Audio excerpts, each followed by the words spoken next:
a direct correlation to our organization, and your lawsuit will probably be thrown out.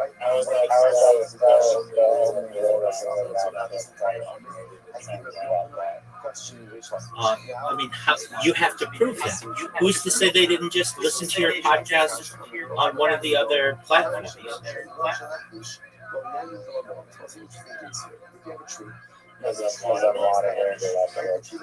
Okay, I mean that's an argument to me. Another argument would be made like somehow you subpoenaed their search history. The only thing they ever searched in their entire life, you could prove this was ChatGPT, and you could go and subpoena ChatGPT for those chat logs. And the only thing ever they asked about was how can I hurt Riser using their podcast. That's what you're saying, right? Yeah. Okay. And the judge can still say that they are not a party to this battery or assault or whatever happened. One of the things that you have to prove with assault and battery is that there's intent. And ChatGPT can say, we didn't have the intent to hurt Riser. This other person did. So it's on them. It's the same argument like, why can't you sue an alcohol company when you got drunk on their product at a bar and went and killed somebody in a DUI incident? Now, I think you have a better argument actually with that one, with like suing Molson or suing some beer company, Anheuser-Busch or Miller or Coors or any of those companies. I think there's a better argument to be made there because they know that the only place you can get their product in public is away from your house. But they're going to make the argument that there are drunk driving alternatives, there are Ubers, there are Lyfts, there are taxis, and that's why when this came up in the past, there was a huge amount of advocacy for driving responsible. I mean, that's why I don't know if you ever watched like a Budweiser commercial. It says, "With great beer comes great responsibility." They stole like a line from Superman because they want you to be responsible. And there's like that little text at the bottom that says, like, don't drink and drive. Always call a designated driver. In your case, though, it's going to be about how much can you prove. And there's just not a lot of evidence that you're going to have that this one person, if they hadn't have read ChatGPT, wouldn't have.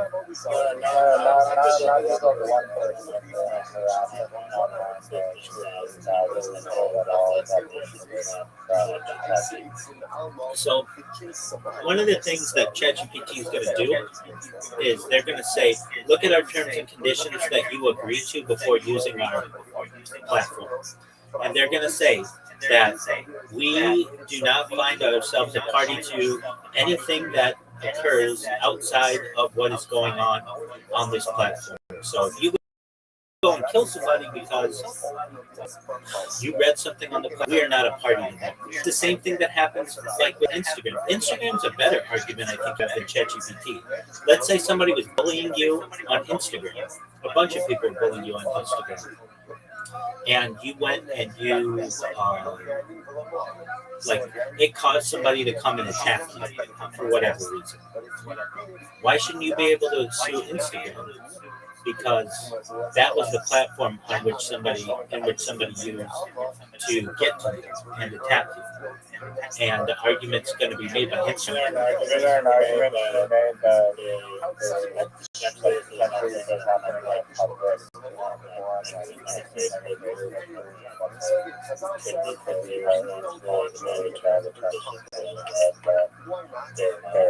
And then you're going to have to take on Meta's lawyers, and that's a huge amount of money.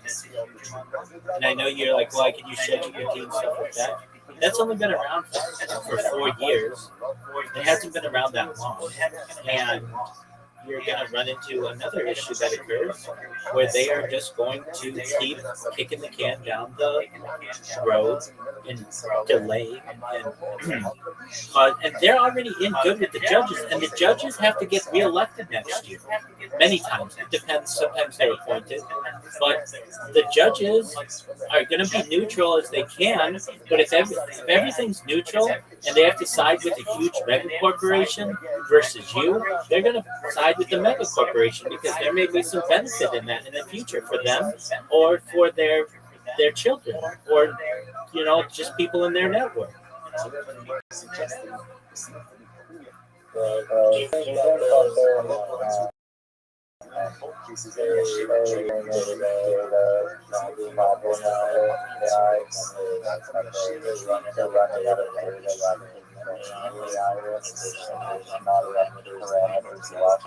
No, they're just at the beginning of this, especially when it comes to video.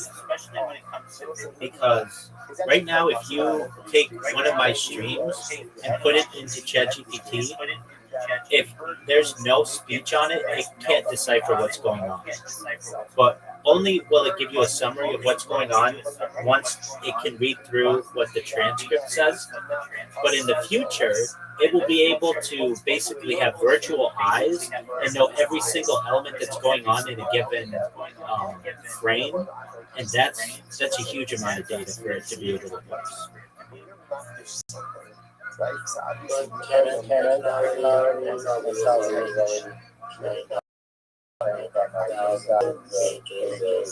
Yes, it is. It is, but it's not being used currently in a public way on a mass scale for video. It takes too long to do. It's done in short versions. Like you can give it a picture and say, translate this picture for me, and it will do an excellent job to do that. But it's not like you can say, it's not like you can give it the movie Happy Gilmore 2 and say, how many times is a golf ball shown on the screen? It's not able to do that. But that's very close. It's not right. It could, but it's not publicly available. It's still trained on.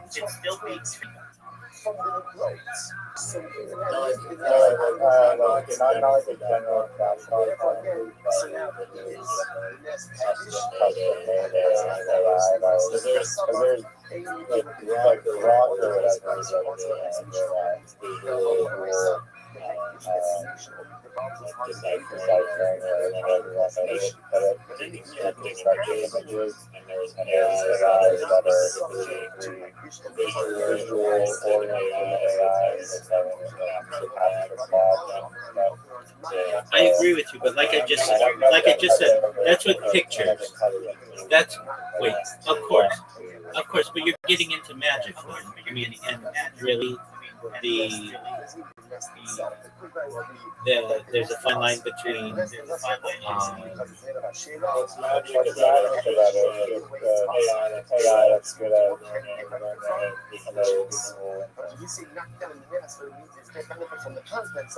a fine line between a sufficiently advanced technology and magic.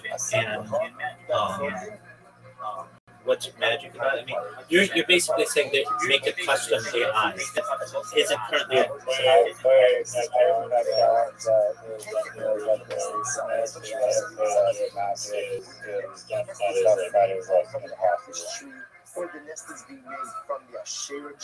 there's a quote that I love from Arthur C. Clarke. Any sufficiently advanced technology is indistinguishable from magic. Do you disagree with that?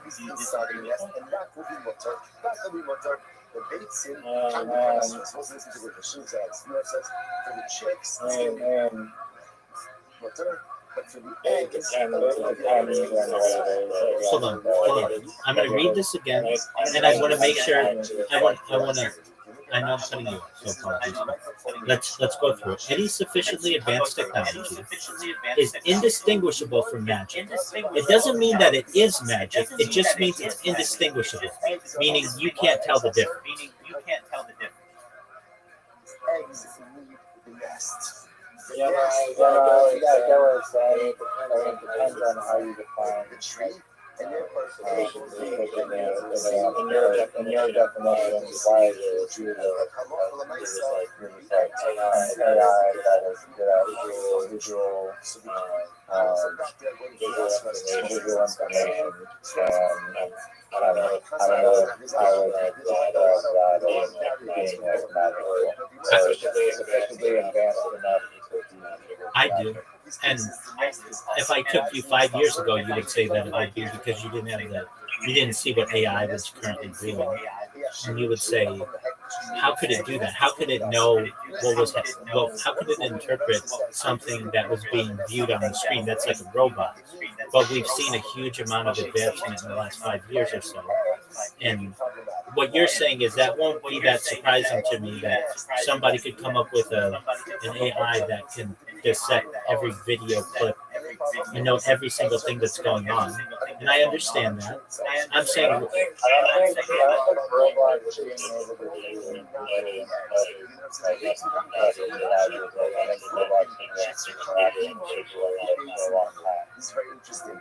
not in a public way.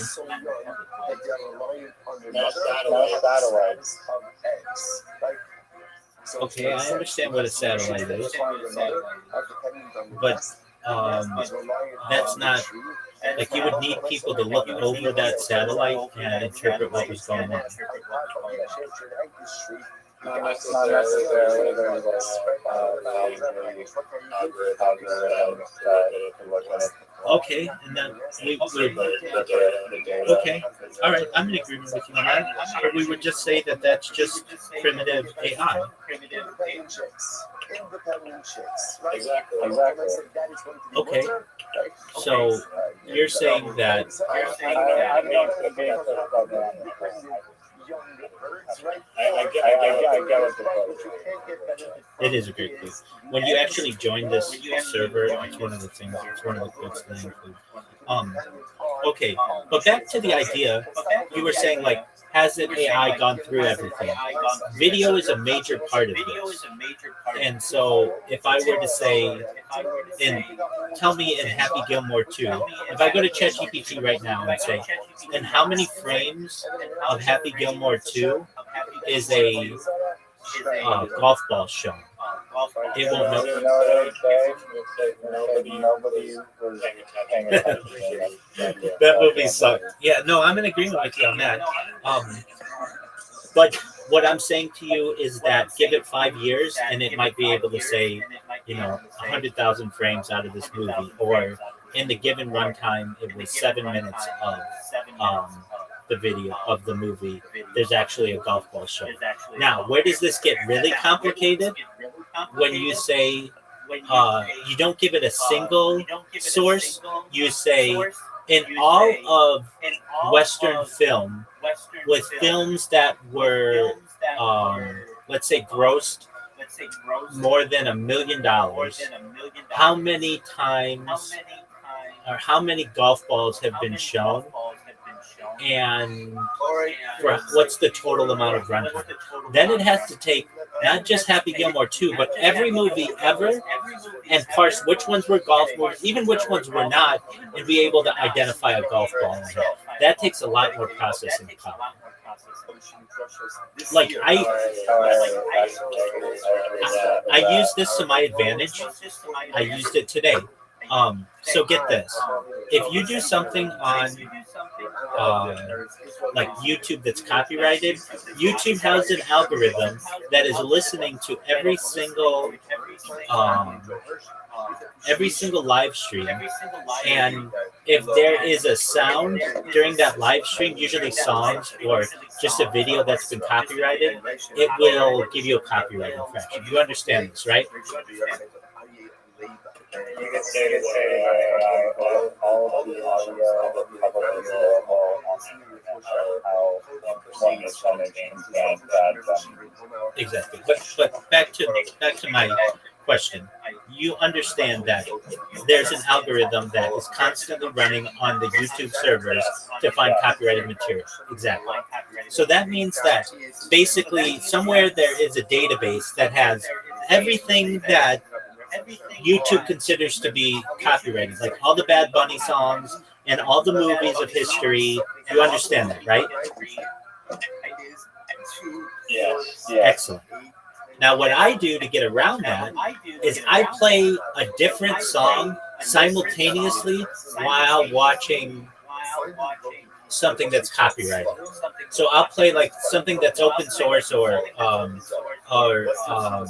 has an open license, and it's much more difficult for YouTube to be able to detect that because it doesn't just go right to their database. They then need to run every single sound that has ever existed, basically, and run it against that database. And that's why I'm able to get away with playing copyrighted material. Does that make sense? The last part now, like, That's exactly right. That is what I'm doing.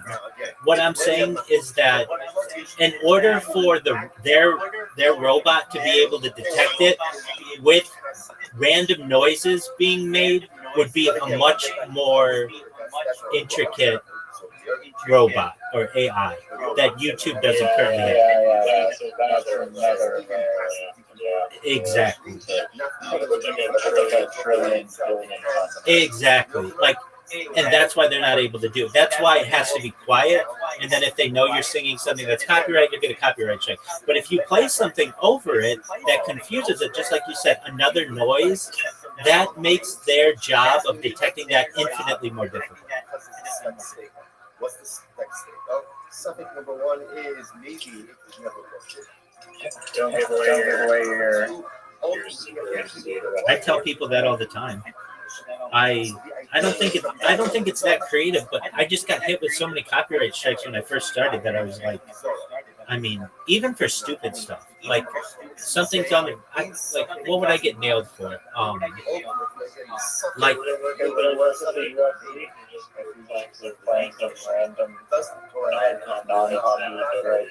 yeah, I do that right now.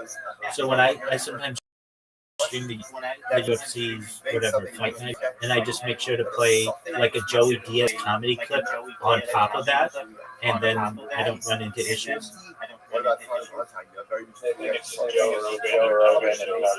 Yeah.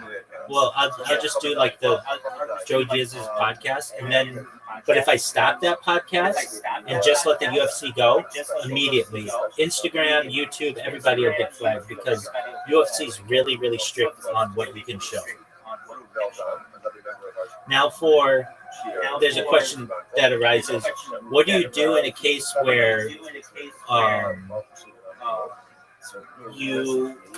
you're doing what I'm doing, but on a mass scale? So let's say I want to show the Super Bowl, and I play Joey Diaz over the Super Bowl. The algorithm of YouTube won't catch that, but somebody will report my stream, and then somebody from the YouTube backend will say, "Hey, what is this report?" They'll look into it, and then they'll cancel the stream. So basically, there are two layers of protection. There's the algorithm, and then there's also the human-based moderation that will stop you from doing this. But the thing is, I'm just not popular enough, and people care that I just watch whatever I want. And so long as I keep like simultaneous sound going, which I do, I keep a radio on the background, but I also keep just a random song that I've been listening to 24/7, 365 for 4 fucking years. Same fucking song. I have it tuned out, but I like this song. It's a crowd of people in 1982 that are singing "We Want Mashiach Now," which is just a song that we have within Judaism, and I just have that on loop 24/7, and then that is enough of a muffled amount of sound that I am able to avoid most copyright strikes. The power so much that it seeks out those standards even in areas super bass, yeah. Eventually, though, AI will get okay. So back to your point, which was a really good point, and I may cut you off sometimes.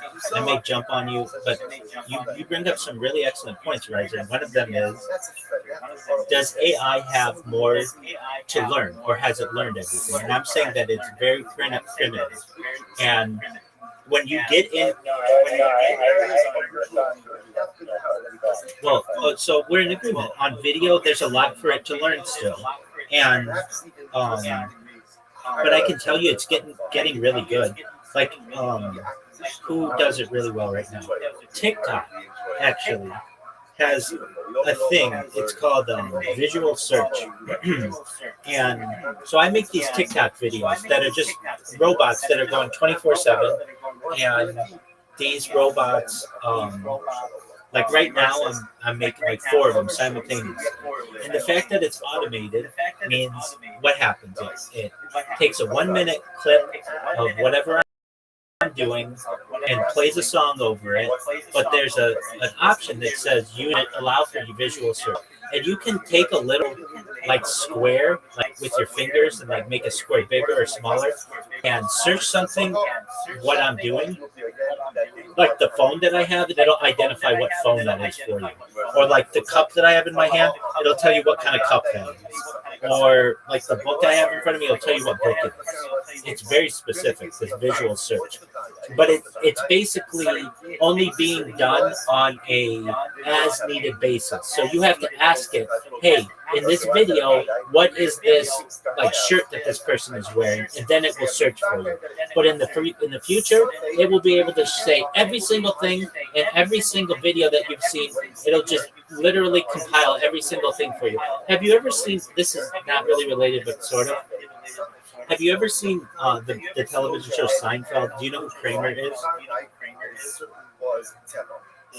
Okay, so somebody was so obsessed with Kramer because he's like this iconic character in television history that they compiled every single item that you ever see in Kramer's apartment, and they made a website called kramersapartment.com, something like that.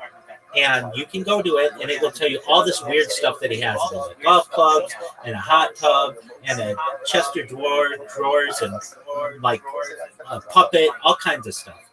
And what I'm saying is in the future, you'll be able to do that for any movie. You'll be able to just see every single prop that was in every single movie, what year that prop was made. Within my life, you'd be able to see, every single item that I have around me right now. And it would be like a constant, like it wouldn't be on an as needed basis. You wouldn't have to say what's in this picture. It will just tell you every single thing that could be purchased at a store and what it is, who created it. And the reason why they do this is because it's a really easy way for them to be able to sell more products. At least on TikTok, these TikTok girls are on there all the time. These whatever, the ones that I like. I didn't always follow them, but I like people who lip sync. I think it's a cool thing where they lip sync or whatever. I do it myself. You've seen what I do. And it's just a cool thing. You take a piece of music that people like and basically make a little music video for it. But these girls will be wearing some, and guys or whatever, but they'll wear like an outfit. And like, I could give a shit about that person's outfit. But for some girl who really is obsessed with shopping, instead of having to write in the comments, where did you get your outfit? They can just do that visual search, and it will give you all of the places that you can order, their outfits, Bloomingdale's or Saks Fifth Avenue or whatever it is. And then you go and buy it. That's very beneficial to not just TikTok, but also the stores that are involved in this. So that's when the stores say, hey, we want these models or these people who are lip syncing on camera to be wearing our clothing, because people will do the visual search of that, and then that means that we're going to get more business. Does this make sense?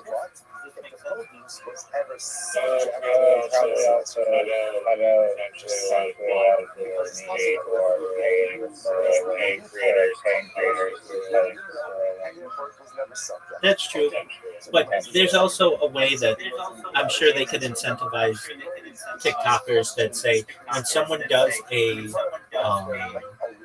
visual search on your video and buys that product, you get a little kickback from that. Cannot change the reality of a certainty. Yeah, that's true.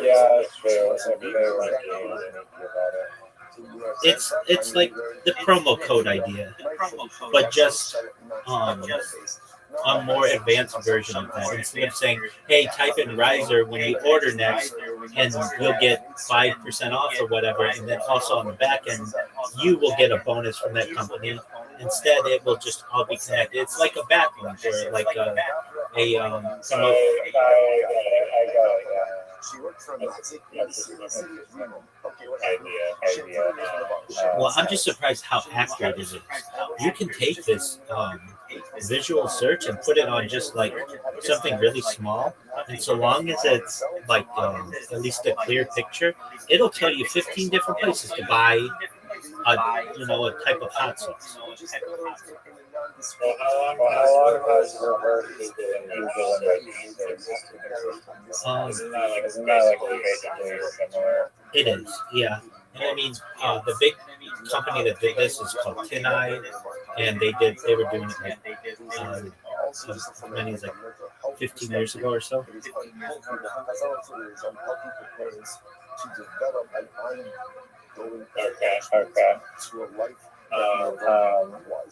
Obviously, again, there's trauma, there's I guess like my main concern not to distract too much from the topics related to technical but just based on like the limited training data specifically regarding the text that AI is being able to be trained on because like large language models like I mean, potentially by using visual tools as well, you can better train the AI text understanding subtlety, or maybe have like more context into actually what they're saying, especially like audio is trained on how to identify context. Because if you just read plain text words and take everything literally, there's a lot of mixed meaning. My question is more trying to eliminate like how much data is left in the text training area, because I think the text training area is like the core of these AI platforms. That's fine. That's fine, and that's because it's part of how they're programmed. It's large language model, not large visual search. Large visual search will be a thing. You get what I'm saying, but we're talking about video. So you're asking, and I think it's a prudent question, how much text is there currently that is still undiscovered by large language models, right? Yeah, the ultimate question is there this AI bubble and one aspect of is that a threat to running out of data to actually train these things? No, I think that most of the data is still undiscovered. So the only thing that one of these models for text, though, yeah. So you've got to think all of the writing of every notebook that isn't uploaded into the internet is still not being parsed. So that means every note that's taken in a college classroom, every little note on a post-it note, if it's not being uploaded to the internet, then it's basically not being parsed. And there's a lot of really important information in that is currently escaping AI. Does that make sense? Yeah, but how realistic is it actually free some random person? Like a lot of that stuff ends up in the garbage. That's true. But in the future, just using cameras, perhaps if they're forced on a person, you won't be able to transmit anything without it being parsed. And that's oh, there you go. Right, exactly. And this is just ChatGPT and Gemini and stuff. We don't know what the CIA has. We don't know what Mossad has. We don't know what MI6 has. Right, exactly. That we know are being archived somewhere, but ChatGPT doesn't. Someone that had Snapchat, I guess, threatening school, and they posted a picture of a gun, and literally, it was like a private chat, they'll just say what student and private chat, they posted that, and then literally, apparently are getting charged with ushering, Terroristic threats, it's a thing. So again, so Snapchat Messenger and not Well, you could just take it. You can just take a screenshot of this. Dude, I think I've said it before, but there's this guy. I know everything comes back to Brendan Schaub, but okay, so Brendan Schaub does The Fighter and the Kid with Brian Callen. He also does another podcast called The Golden Hour that used to be called The King and the Sting, and he did that with Theo Vaughn, but then Theo Vaughn cut ties with him because he's Brendan Schaub and nobody wants to be around him. And then Theo Vaughn became really big and interviewed the vice president and the president and a bunch of other people, and his podcast this past weekend has become really popular. And what Brendan Schaub did was he transitioned that podcast that Theo left with two other podcasters, one of whom is named Chris D'Elia. Chris D'Elia was once a pretty big stand-up comedian and actor and stuff, and he's like the son of some. Is that true? Yeah. Oh, very interesting. Okay, so there's this very classic scene of it actually was The Fighter and the Kid, but Chris D'Elia was on it, where they're talking about this teacher in I don't know, some state who was hot. It's this question that always comes up, like, man, if I were 13 years old, I wouldn't mind that teacher, like hitting on me or whatever. And the question arose, like, how did the authorities know that this teacher had messaged this student on Snapchat? And Chris D'Elia asked, well, don't Snapchats just like disappear? Don't they go away? And the producers were like, well, you can take screenshots of it. And he's like, huh. And then all of this came out that he was messaging underage people on Snapchat. Basically, like, there was this, like, you could see his life flash before his eyes when he found this out.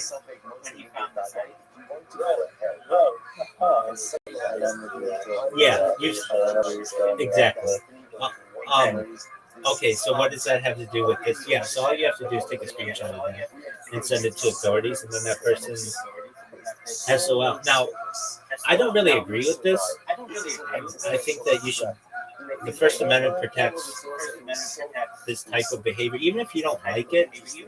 That doesn't mean that it shouldn't be able to be communicated. Because what happens if this happens? If you have somebody who says, I'm so pissed off that I'm going to blow up the world, I'm just that mad. Does that mean that they've made terroristic threats against 8 billion people? Technically, yeah. So does that mean they have to face 8 billion charges? Do you get what I'm saying? Or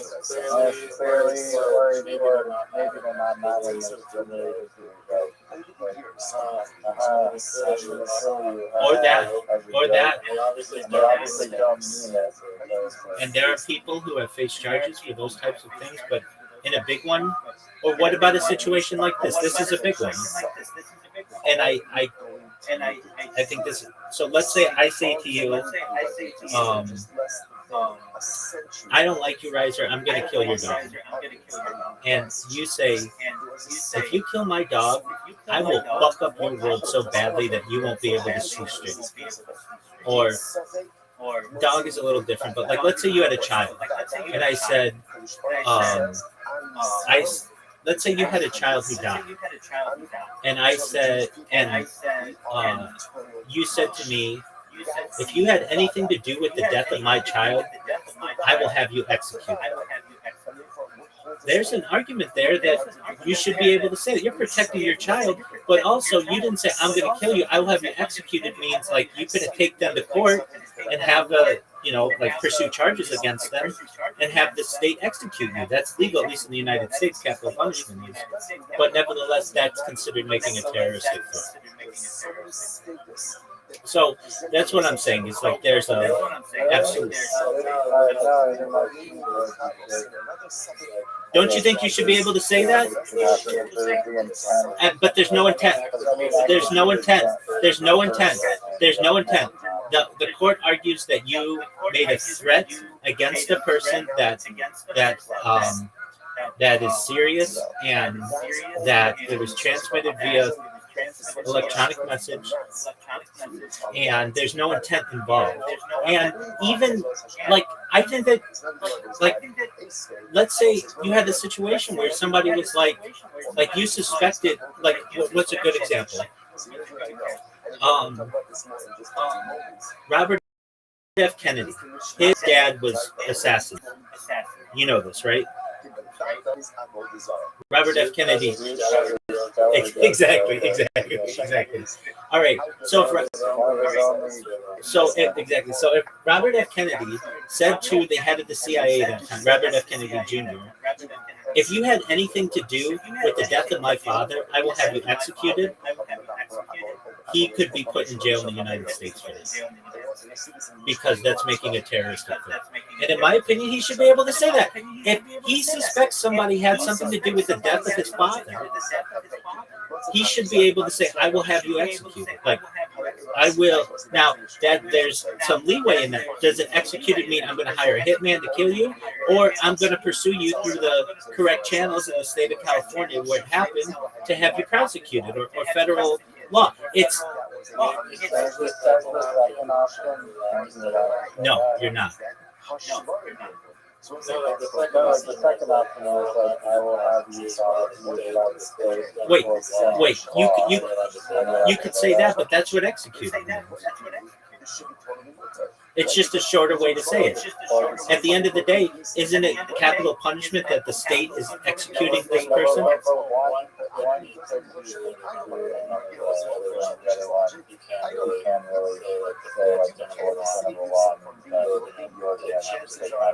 I understand. That's what I'm saying, is that it's vague. Executing can mean I'm going to have a hitman kill you. Executing can also mean I'm going to have the state try you, and if found guilty, you'll be executed. I know there's a dual meaning, but they assume that it's the word. Well, yes, exactly. But intent has nothing to do with it. Anyway, that's neither here nor there. But if somebody, if let's say you knew somebody who you suspected of killing your child,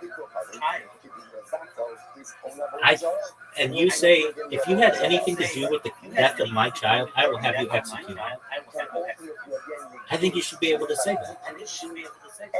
But you're not allowed to say that in the United States.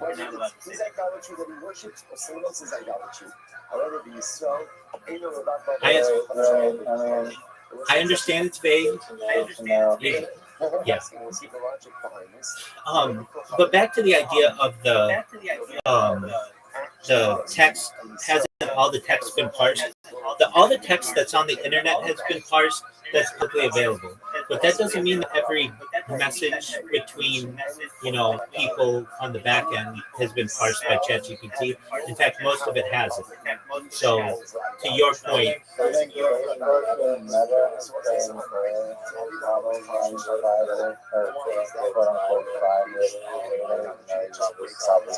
absolutely. Yeah, they do. Yeah. Can I tell you a quick? No.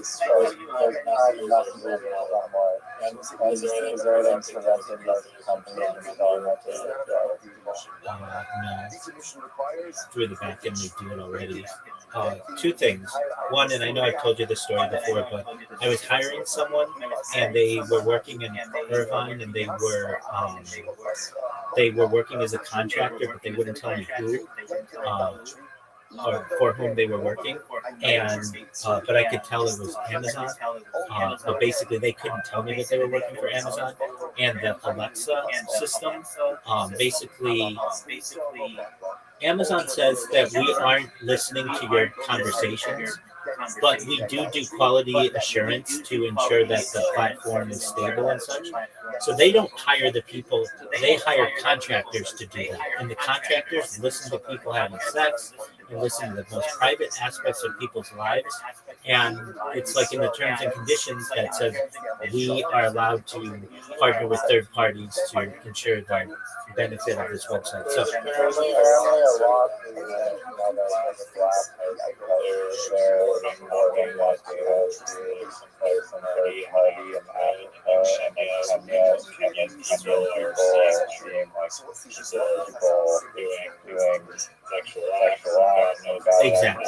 exactly. So that's what what you're saying is exactly what I'm saying. This was done by Amazon with audio, and you're saying is what is done with video. I'm in agreement with you. Okay, there was another part that I'm pro. I'm pro open source, so I guess I would say I don't think any data should be private. Really. What is the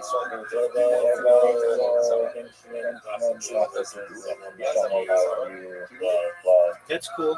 I think that those. Oh, I know people want to have that information private, but what we should understand as a society that these are emotions that are experienced between two people, and we shouldn't judge them for it. Let's say somebody has a.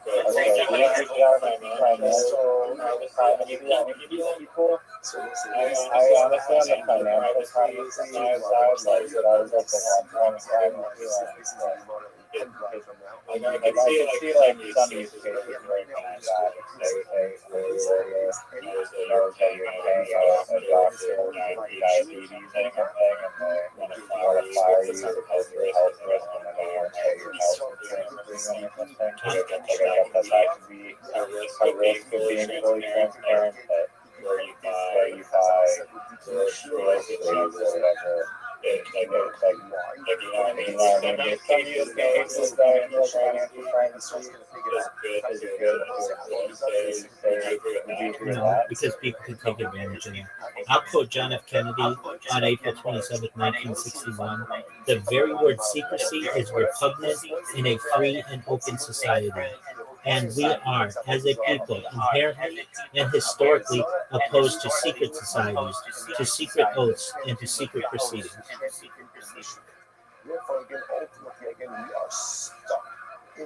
Now, I've been a part of secret societies. I'm a member of secret societies today. Ideally, though, I would like the whole world to be open, all the data, and people not to judge other people. But the fact that I don't control that, no. You can have medical records be public. So long as you train the society to not judge people, it's fine. It only gets into people thinking that they're better than other people because of how the society has been trained. Does this become an issue? If you were to say to somebody, I mean, some medical issues are open. Someone who has Down syndrome, just looking at them, you can tell they have Down syndrome. Their medical record isn't hidden. We know that they have Down syndrome.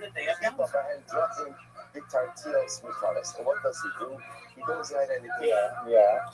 So, meaning that some medical issues, no matter how secret you want to keep them, are impossible to keep secret.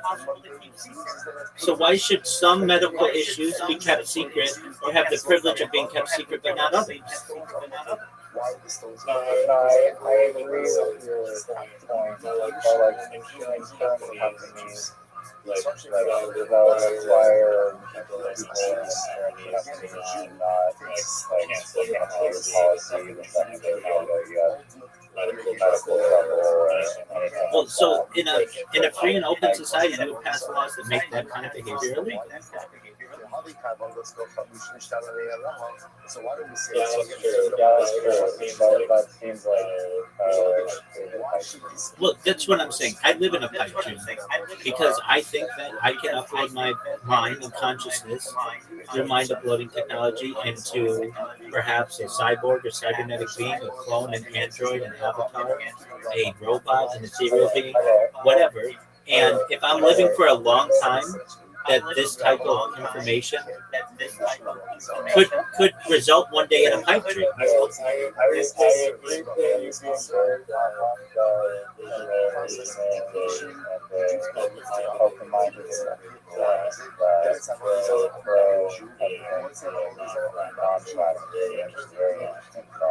Let's go into a society where that's the society that you think is ideal. That's correct. Yes. Okay, so all government documents, they're public. I agree with that. All companies are aware of algorithms and public. We problems with that. Basically, banking, I mean, like at the heart, I'm a communist, so I don't think we should have banking. I think that the state should provide for the people. So the big issue where this arises is state secrecy. And the big issue that arose was in the 1940s. There was a congressperson who stated to the press that the subs of the United States were safe, essentially, because the Japanese were basically bombing at too shallow a depth, and the fact that American submarines were just a little bit deeper than that kept them safe. Well, the Japanese found out about this and then started adjusting their bombs to kill, to attack submarines at a deeper depth, and it caused a lot of deaths of American service members. And so this is what arose in the element of national security. This is where the national security structure arose after this conversation. So now you have the Epstein files, half of which haven't been released, and the ones that have, a lot of them are blacked out, and many of the reasons why they're blacked out is because of to protect the victims. I don't really give a shit about they're victims. Many of them want their names redacted anyway, but also no, I don't.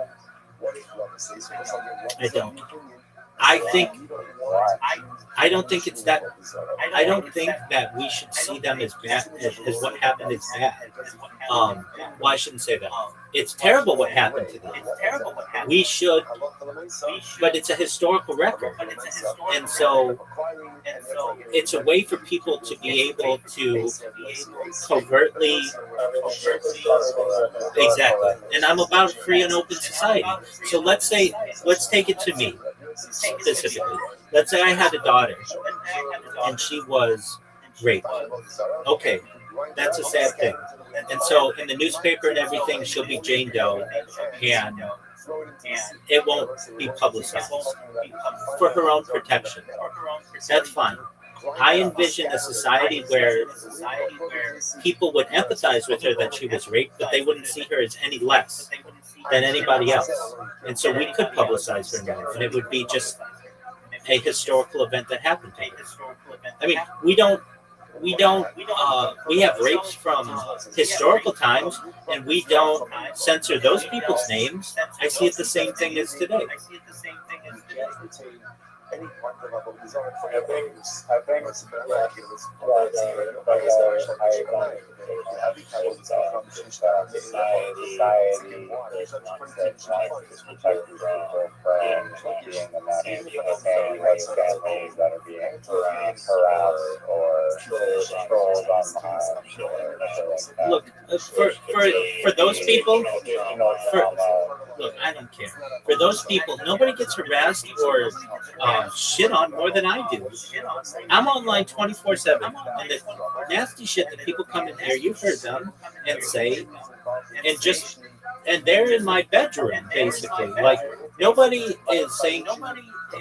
What I'm saying is, when you allow secrecy or confidentiality of any type, it is a vulnerability that is taken advantage of by those in power. So you'll see names redacted in files that shouldn't have been redacted. And then on top of that, the people who are victims, their names are not redacted. That is cut off. So therefore, something only for something is all I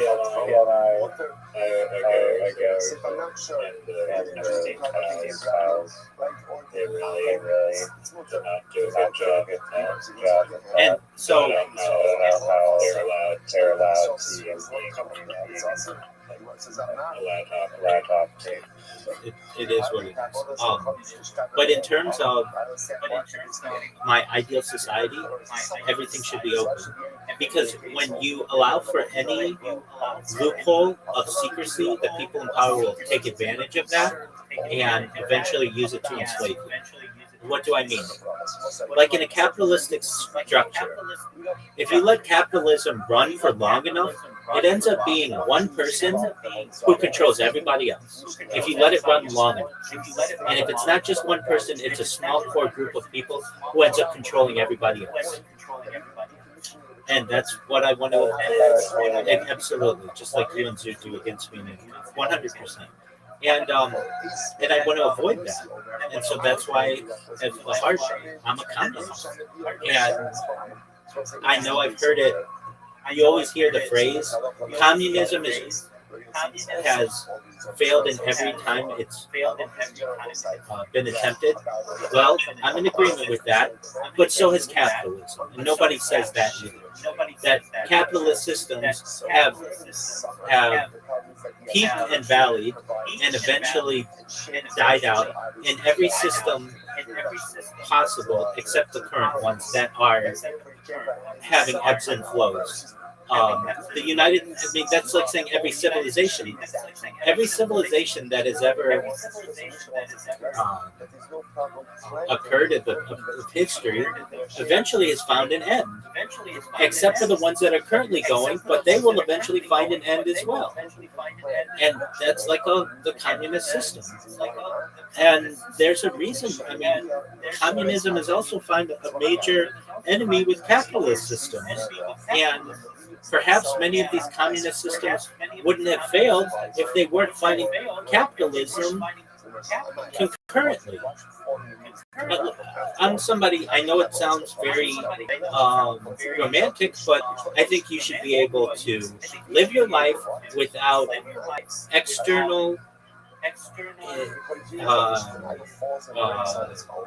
involvement, be able to raise children the way that you want in a safe manner, and not have to work, and be able to be an artist or be able to do whatever it is that you're passionate about, and be able to be educated and have health care and not have to worry about any bills, everything taken care of. And I think that system exists, especially with AI and Elon Musk at least calls universal high income. I think that's something that could occur.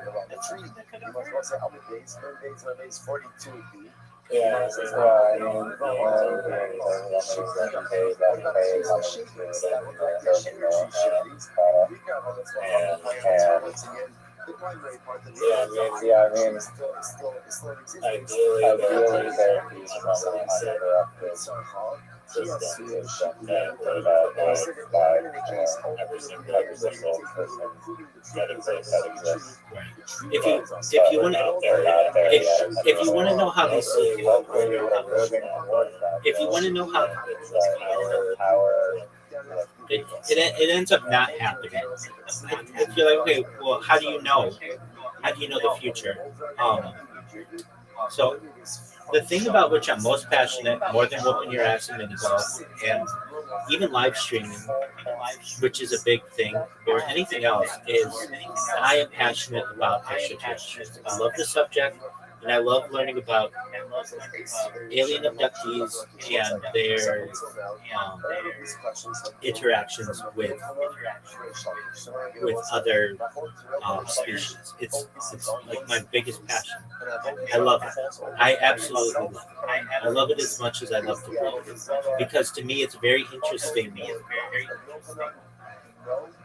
Future civilizations on other planets and how they live there, how their societies work. And at least from what I've learned about their societies, they have communist systems where everything's taken care of for everybody, but it's a two-level system.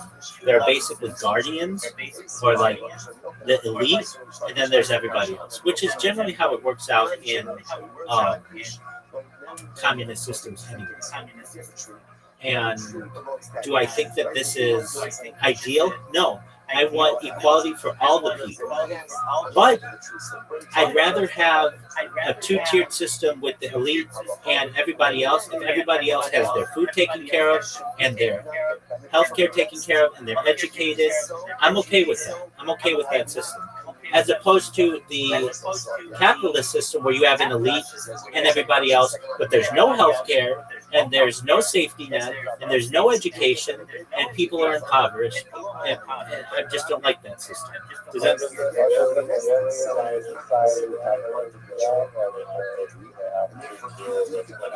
Yes, they do. And it's basically like people end up being like drones or like robots. Basically, they are extremely intelligent, but they don't have as much like personality as people here have. And we might make that argument that we even do that. If we look at other primates like monkeys, who, if you look at monkeys interact, sometimes they're like really like raucous. Like if you've seen monkeys in India and stuff, they're like doing all kinds of stuff. And if monkeys were to look at us, they'd be like, wow, they're just like drones. They're just going from one job to another. They're eating, but they're not like screaming aloud. They're not like they're like very drone-like. And then in the same way, we see a super advanced civilization, and they're extremely drone-like. But yes, they're drones or whatever, they're lower class of people. They don't have to worry about, they're not enslaved. They all have a role, but and I don't have every alien civilization. I can just tell you the ones that I've studied, particularly like the Zeta Reticuli people, but there are some others as well. Or not people, but whatever, beings. And they're, what ends up happening is you get different classes, but the lower class, they're not enslaved. They are allowed to have their health care taken care of, and their education and their food and everything else. And then the higher levels of that, the elite, they get more benefits and such, but they don't necessarily, there isn't a system where you have poverty. And that's what I want. Well, it's like this. You have, it's impossible to have everybody being equal at any time. It's impossible. It's almost like,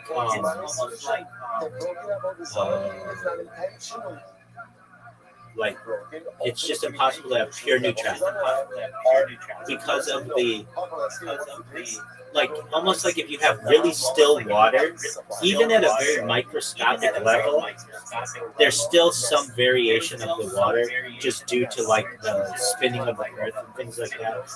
So it's impossible to have pure neutrality. So if you are forced to have a system where there's a class-based system, wouldn't you rather have a system like communism where everybody has, ideally, education, healthcare, um, their needs met, and a higher class of people who can be, very pompous and do all those other things, versus capitalism, which you still have the people at the top who are pompous and do all those other things, but then the bottom people have nothing. They're homeless, uneducated, and they don't have health care. If you are, it's basically, if you're forced between a rock and a hard place, which one would you want? And you take the lesser of two evils. That's funny. It's kind of like the capitalism is as itself, they control concept to accumulate resources for colony. That's great. And I think that's a better system. And I've been brainwashed, especially in the United States, to always think that communism was a terrible way of life. And I just don't think so. I mean, I've worked in banks. I agree. Now, you will talk to people. I mean, I've spoken to a lot of Soviet Jews and just people who grew up under that system, and they say that it is terrible. And they come to the United States and there are all these other benefits and such. And I understand. But the Soviet Union at the same time was being sliced into a million paper cuts by the West through espionage and through the threat of war. I mean, you can look at China, which isn't really a totally communistic system right now. When I was a kid, people would say, "What, you want to be like communist China? Look how they grow up." And when you actually look at it, it's not that bad. And they use a lot of capitalistic aspects of their society. And I think that China is it is a hybrid system. It's a hybrid system, but so is the United States, because we do have safety nets, welfare, Social Security, food stamps. And so is Canada. When people will always say, "You want to go to socialist Canada?" I mean, like, that was always a put down. I don't think that that's such a put down. Do you mean that I don't want to have a 7-figure medical bill because I was in the hospital for a week? Now, the argument is, you know how hard it is to get healthcare in Canada? I'm not saying that it's a perfect system, but the fact is, if you have something that goes wrong with you, there are opportunities to get that healthcare addressed for free. And that is not available in the United States. Well, I shouldn't say that. Some states do allow it, but I mean, there's not a perfect system for everybody to have health care. And, like, this is an incredible thing. I saw this morning, or within the last 24 hours, and it's just heartbreaking to me. You watch, like, a ship of the United States fire off missiles, and it'll be like, or like bullets, and it'll go very quickly with, like, really quick numbers, how much all that shit costs, and it's like, it'll say, like, we don't have enough money to educate our people. And then you'll see a ship shoot off like 10 seconds worth of bullets that cost $2 million. And then it'll shoot off a rocket that's $5 million. You know how many people could have been helped by that?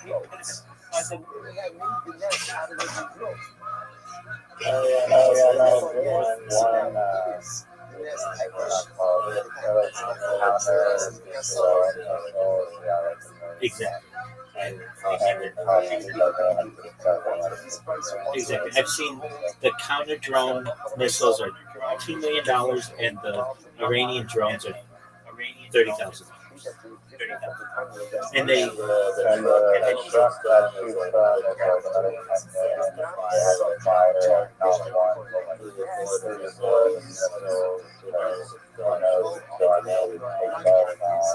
That's true. And Iran is going to. They're going to put up a major fight, as I understand that they will. If someone were invading me, I would do the same thing. I don't care. I would fight to the death over it if I had to. And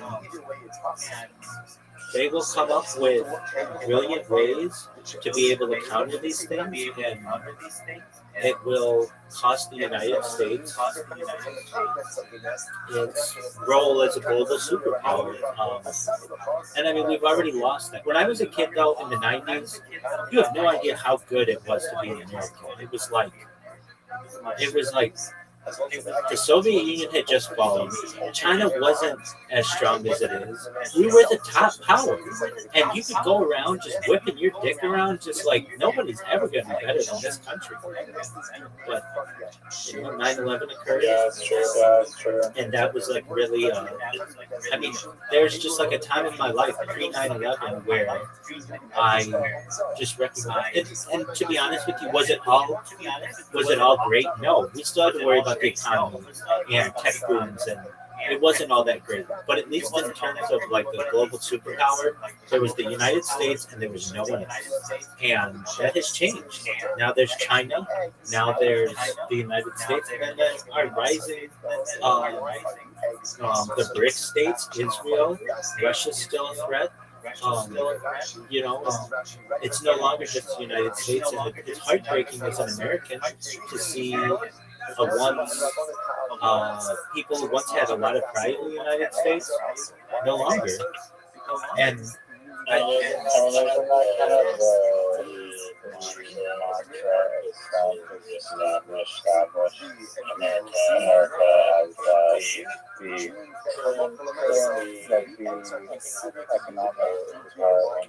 mean, that's the idea of make America great again. Yeah, that again part is what we consider it when we were the global superpower.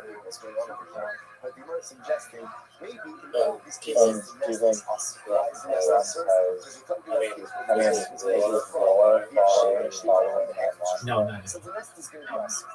No, it's pretty obvious that this is a blackmail campaign, and I mean, when you have someone on the record for their entire career who was against the war, against wars, called himself the peace president, said that Obama would invade Iran and Kamala would invade Iran, and basically say all these other people would invade Iran and he would never invade Iran.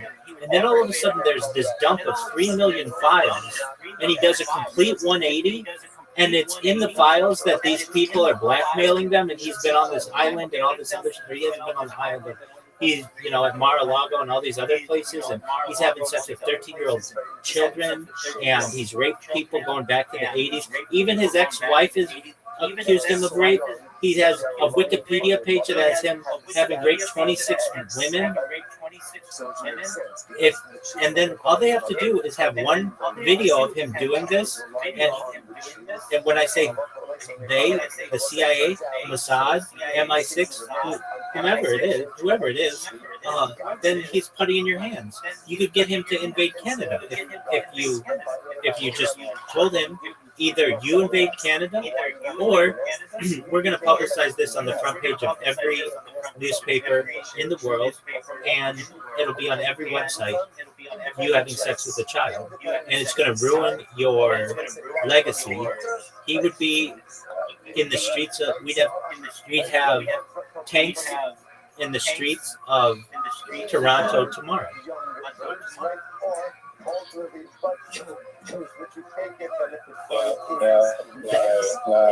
That's the power of black people. On the tree and stuff. But let's stop over for today. But again, let me just say can I tell you the idea? Sure.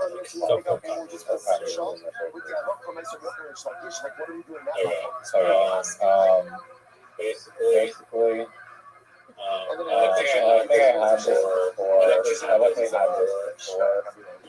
You brought up the advertising idea is a great idea. But there are similarities between the advertising idea. And are you going to ask me to summarize it?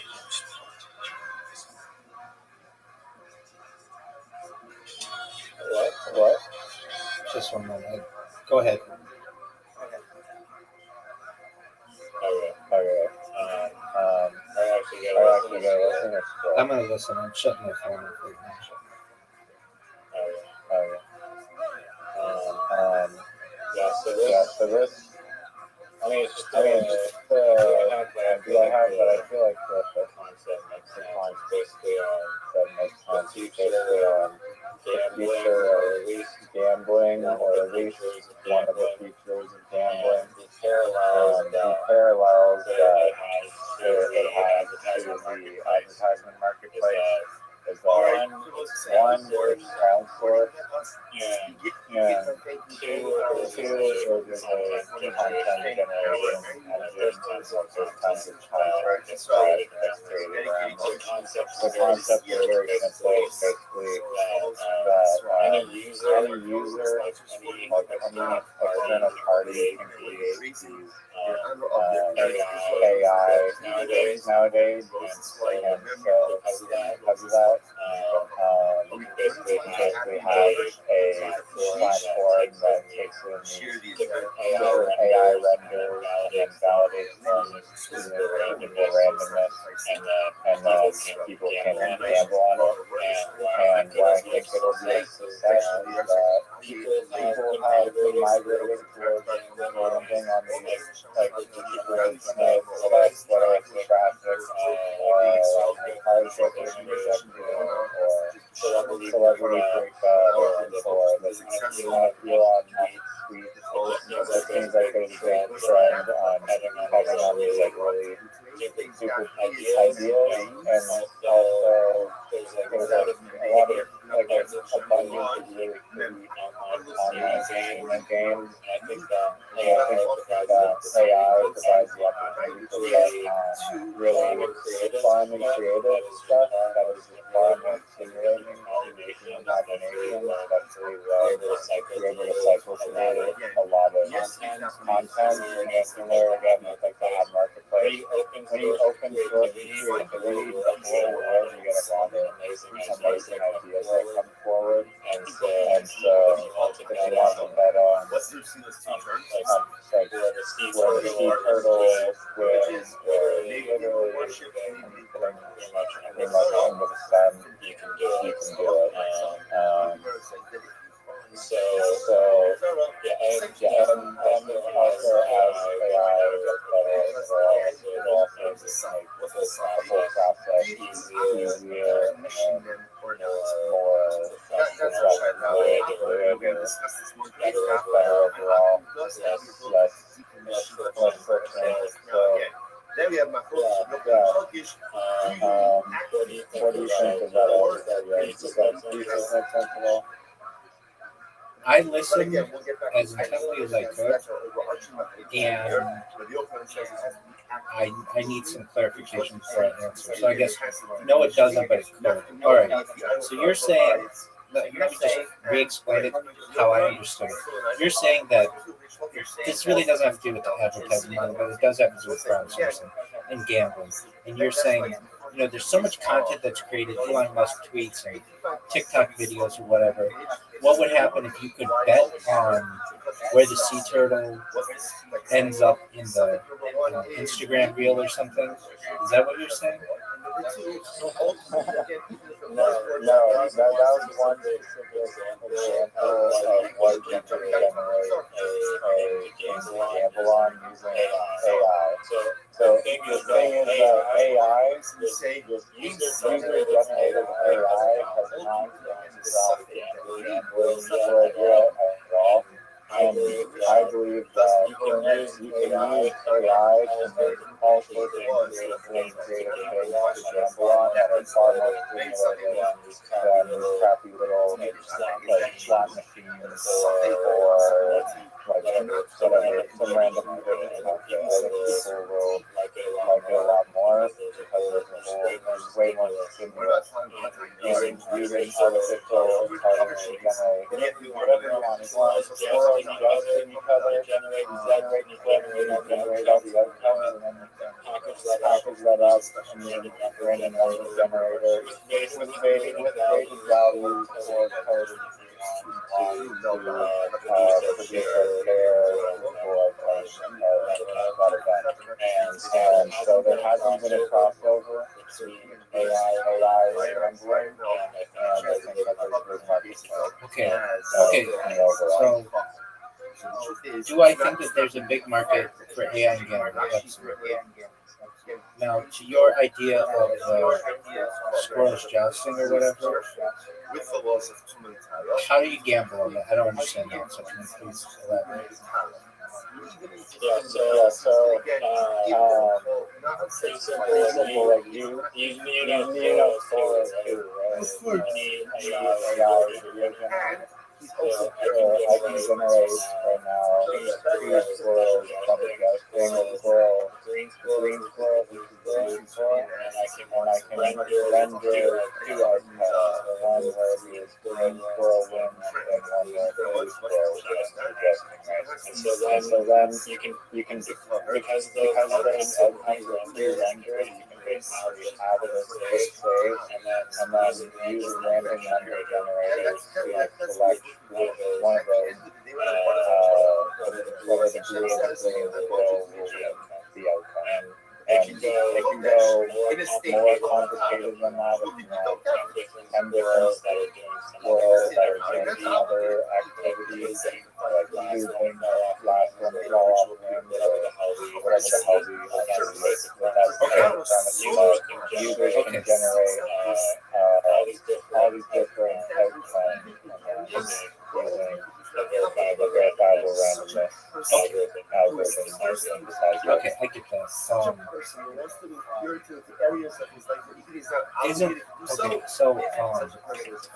There maybe this. Let me make sure I understand. I get that thing with the jousting. Okay. Do you know what Madden is, or do you know what a sports game is? Areas of ritual purity. I'm familiar with Madden from the like a football game on PlayStation. Exactly. Okay. So there is a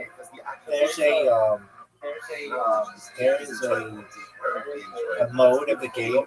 It's called simulation mode, where you can just auto sim a game. You can either watch it or just know the results, and it's going to be random who wins.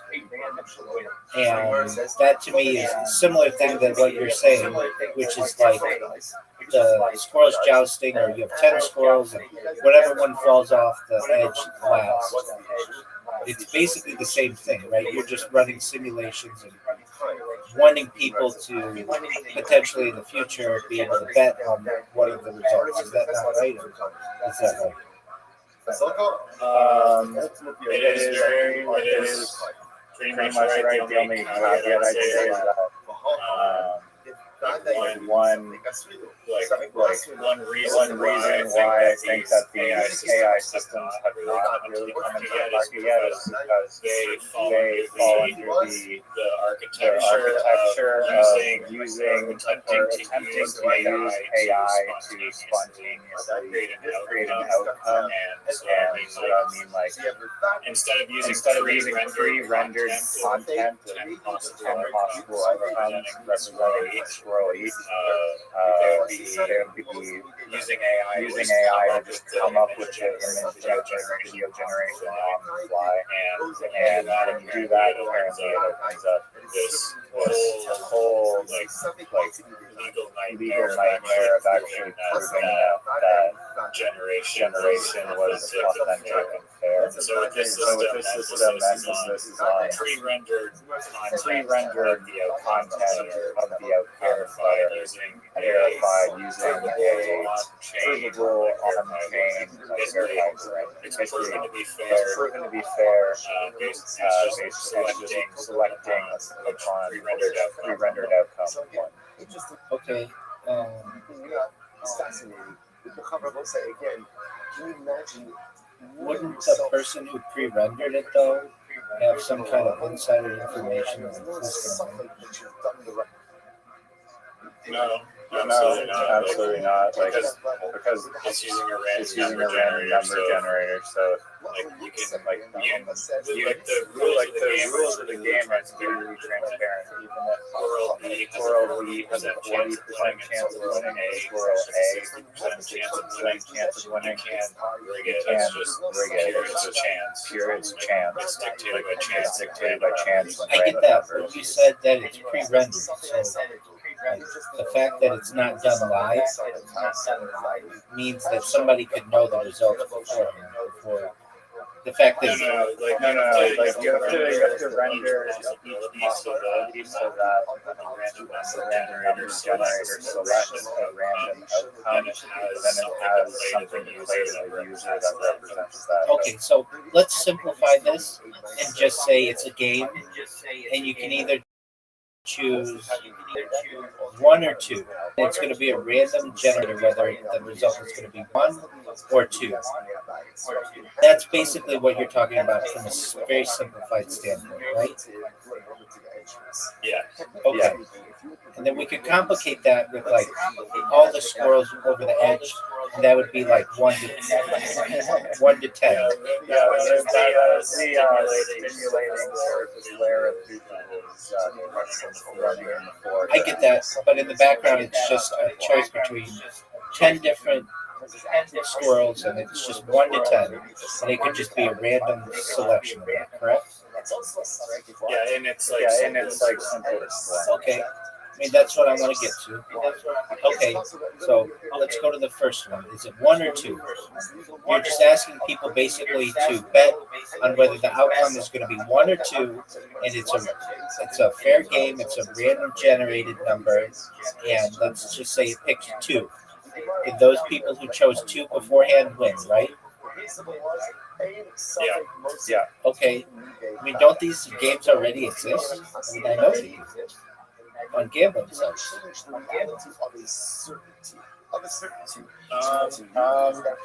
Yeah, I mean, some of them have some bunch of random games, but they're not using AI and they're not using crowdsourced ideas. Okay.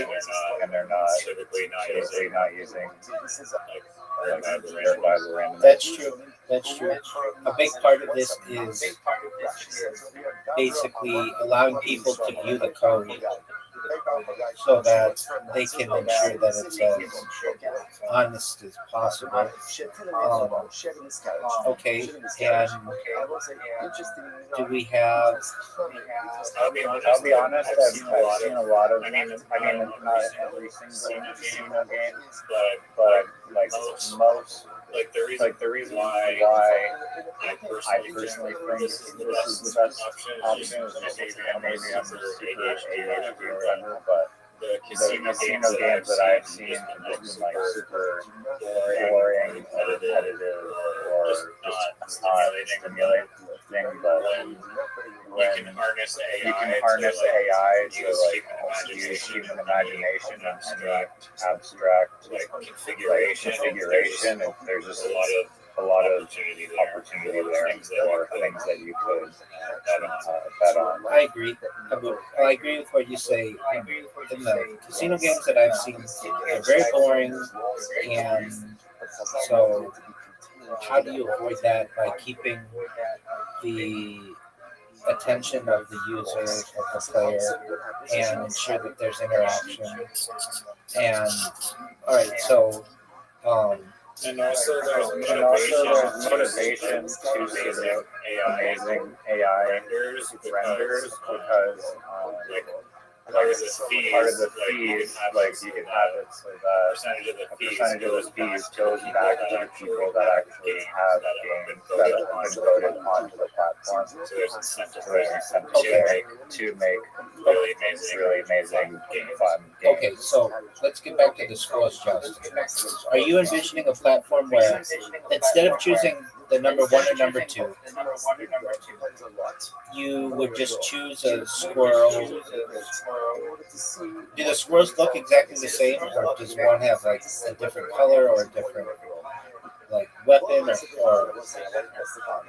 or is it just it's really entirely like the platform itself is agnostic, and the design is completely up to the user who's submitting it, and so it's flexible. If you want to have it so that not every option is an equal probability, like you have weighted options where one squirrel has a greater chance of winning than the other squirrel, you can do that. And you can also do it where the game interacts with actual code as well, and then you use the code to influence the game as well. But that would also require probably more AI rendering for the outcome, but it's entirely possible. Okay. You're familiar with like video game cutscenes, right? Yeah, where they go to like a story Yeah, mode. exactly. So basically, you could have two identical squirrels jousting, and instead that's kind of boring. But to entertain the better or the user, if Squirrel 1 beats Squirrel 2, there's a cool cut screen afterwards.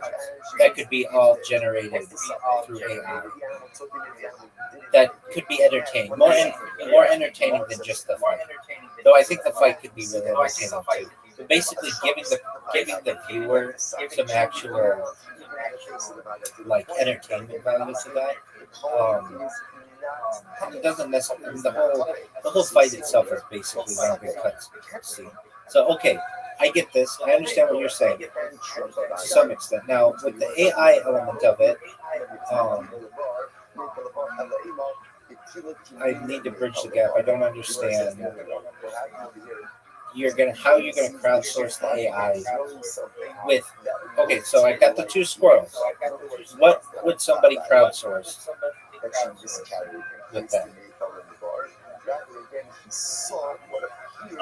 Like the platform, like the gambling website itself, has an open submission where anyone can submit their AI game. So if you want to submit an AI game, like whatever, like guessing where the turtle will swim, it's gonna land north, if it's gonna land south, it's gonna land east, west, northwest, north, east, southwest, southeast, or have it where there's another option to make a little target place a wager for like a 20x multiplier if you can guess the correct coordinate basically that the turtle lands in.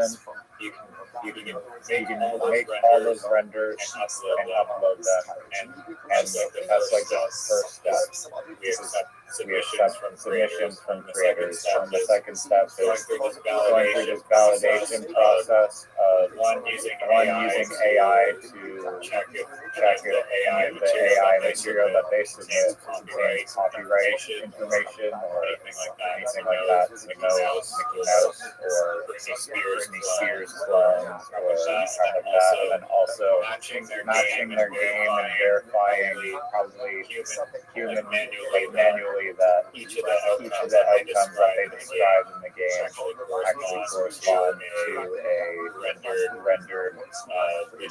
video, and it looks good. And then once they pass that checkpoint, then those games will be uploaded into basically like a Reddit place where the users can vote on the best renders that they see that they want to send to the platform. And let's say the platform has like 100 games total. Then every month the top 80% of the games stay based on how many like the engagement and the amount of money that's being wagered, and then the bottom 20% of the games recycled out, and then the most voted in games replace those, and that's like the Okay, I get that.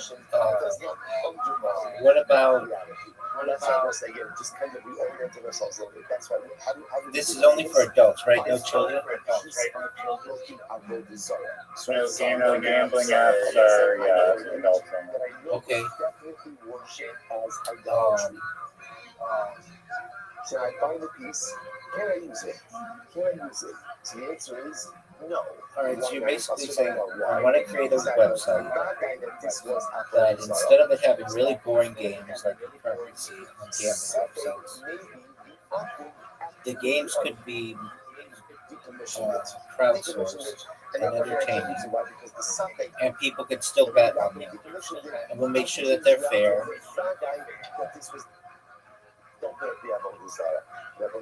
Just to point out how powerful this is. So Let's another byproduct. There's a whole bunch of content from streamers that are streaming it, and that's going to drive attention, more users, and more awareness, or more better AI solutions.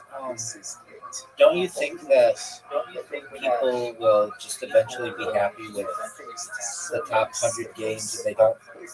There will be very little variation of that. Like right now. Oh no! The possibilities are endless. People always create new, exciting stimulus. Okay, There may be some classics that stick around for a long time that people are really die hard about. I can see that happening. okay. But at the end of the day, it's generally just choose A or B, right? Everything's on that the backbone of that. So to me that was shocking because for me in my mind I said to I myself, mean, isn't every single casino kind of It is.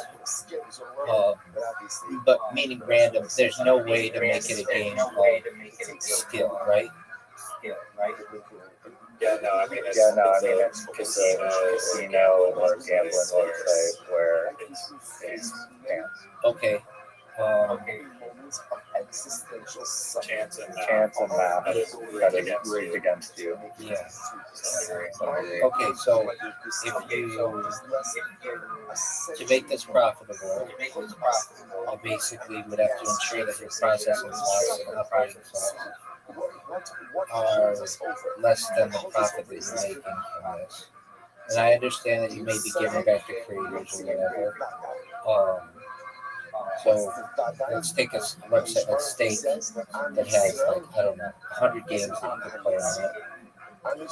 You basically would say, you can keep those 100 games or whatever, but we're going to, instead of it being like a roulette wheel, we're going to add something to that, like each number could be a different creature or whatever that gets chosen, for example. And that makes it more engaging to the audience. Okay, I mean, I think that I'm not going to say it's the best thing. I don't think it'll be clones of casino games. Really random ideas, like and abstract things that people don't conventionally bet on because the possibilities are literally endless. Okay. Like, but everything is okay. So we've got back to the scrolls. You create a game for the scrolls. You can choose scroll A or scroll B. And they joust, and then scroll B wins, and then the people who chose scroll B beforehand, they get their winnings, and the people who chose scroll A, they lose.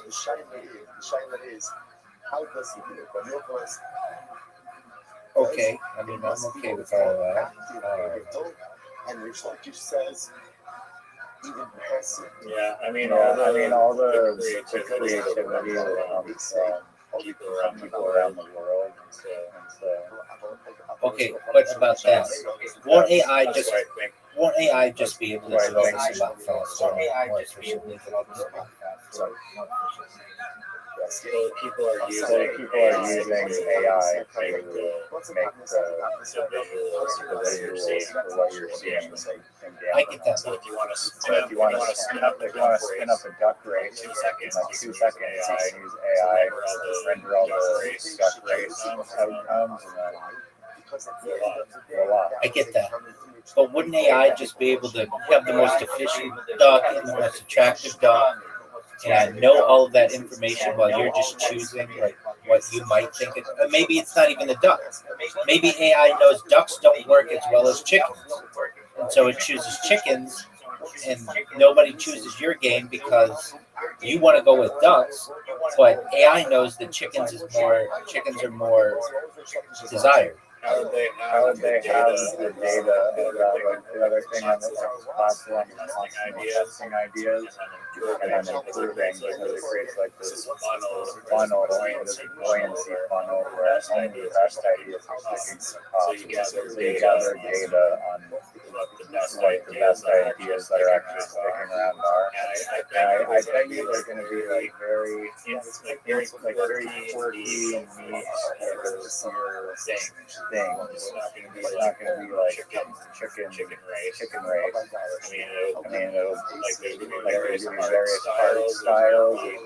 And it's not just limited to any AI at all. It can be any synthetic pre-rendered content basically. So you can design a game or using potentially like Google Genie that is generating a video of a horse flying on a magic carpet or whatever, and you have to guess how many flying magic balls it's going to collide with.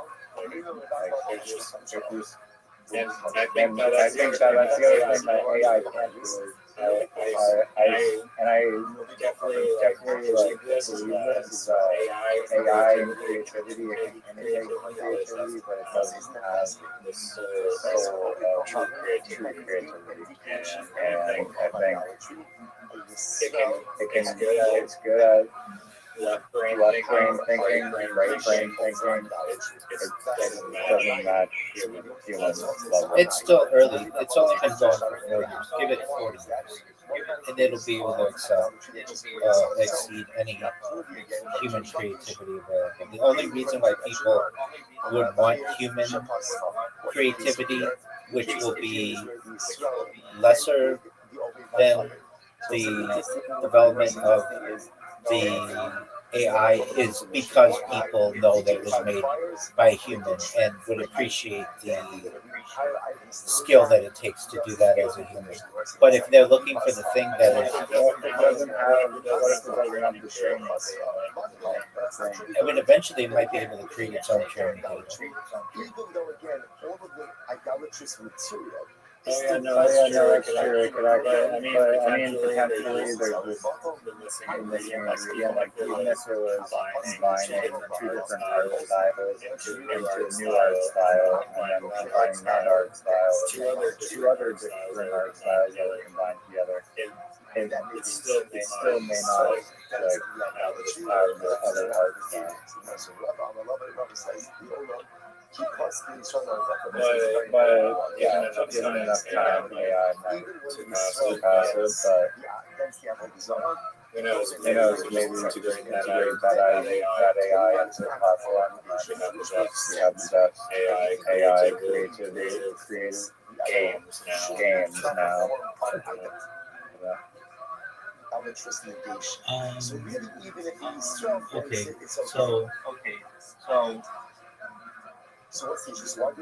If you have somebody who I think there's a huge gap in right now between AI and video generation. I think emerging is a big opportunity. I don't disagree with that. But aren't you just kind of talking about making casino, like really entertaining casino games? Yes. Okay. Okay. I mean, I'm okay with that. I mean, it's like a very inverse,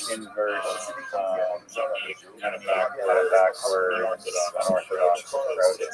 Typically, games are all in-house creation, whereas this, the games are actually originating from external parties, aka crowdsourced, aka any human on Earth, practically.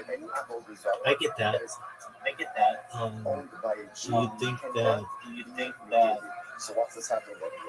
Can we start, technically speaking, decommission Avogadro? I think that could be really good. If you can make casino games more entertaining. The issue that's going to arise are gambling commissions and such, and how to ensure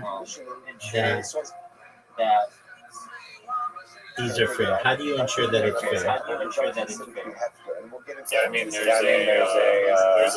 like essentially a very transparent paper trail using blockchain and a verifiable randomness generator that matches the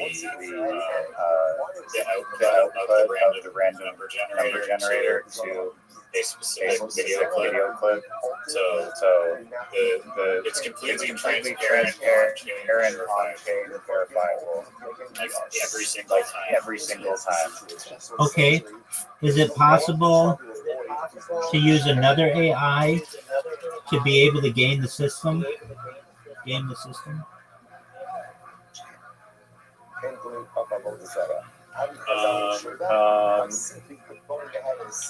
No, I mean unless there's an error in how the game was set up, like being like that, it was not set up correctly, and there's actually like two outcomes that both led to blue squirrel winning or something.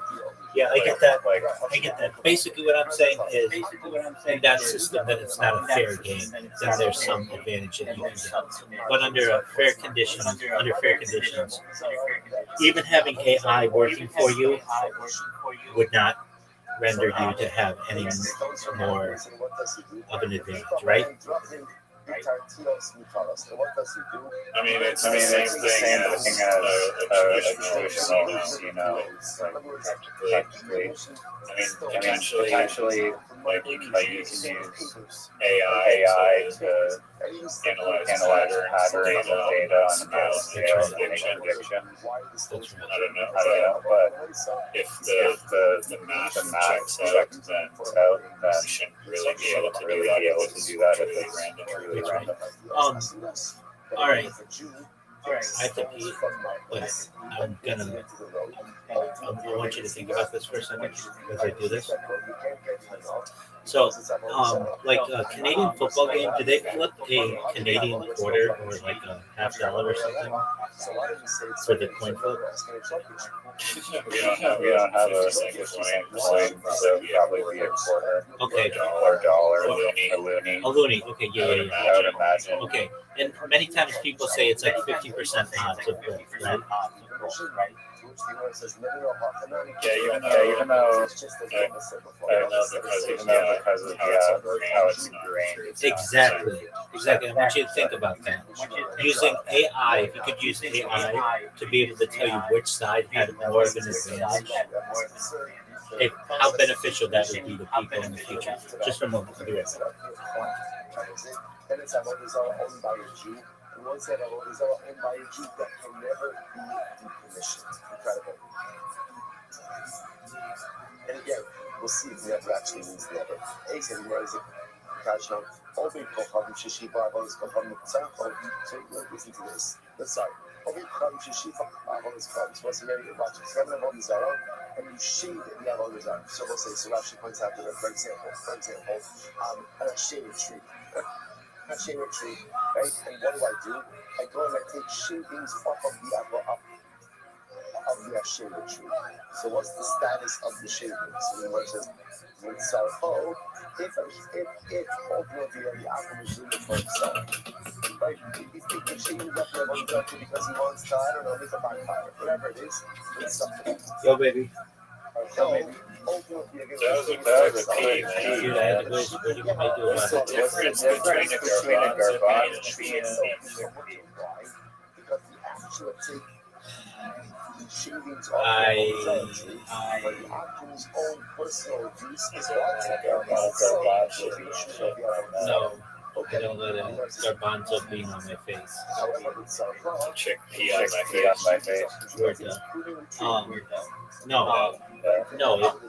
you said it incorrectly. I don't let a garbanzo bean on my face. Zoot did not get that joke. That's a very funny joke. No, I'm pretty sure it's I don't let a chick. No, it's I don't let a garbanzo bean on my face. Okay, and then leave. Yeah, there you go. The receiver plays. And that's what makes it fun. Right. Exactly. Okay, Can you tell me that? Yeah. I feel like I may have heard it somewhere else after you also told it to me. I mean, it's a pretty age old. I saw It's a good. it is. I saw it from AI. And I was like, that's fucking weird.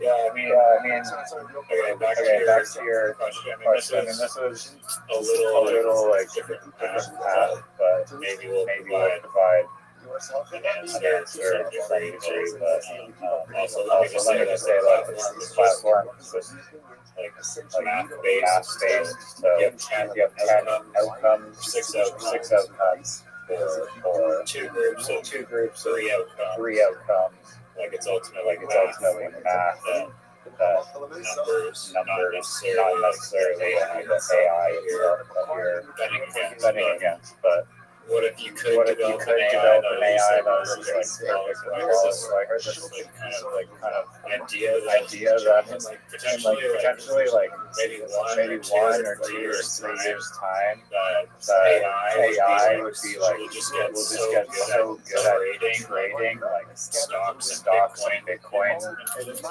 that like you can basically future anyone can just use AI day trading and make like money and be like trades 99% of the time. Basically, everyone will just be a billionaire. It also may not work exactly like that because zero-sum games and there's always a counter trade to everything. So. Yeah, but it's an interesting I think. Yeah, you didn't go into my loony idea. I mean, what did you want to know specifically or? Well, inherently there is some advantage to one side heads or tails in any coin. And I think that using AI, this is really just like precision measurement. If you could know that one of the sides is more advantageous to the other, that's really important knowledge to have in everything from sports to just flipping of a coin, or like flipping of coins can get like important for like FIFA matches and stuff. What else uses a flip of a coin?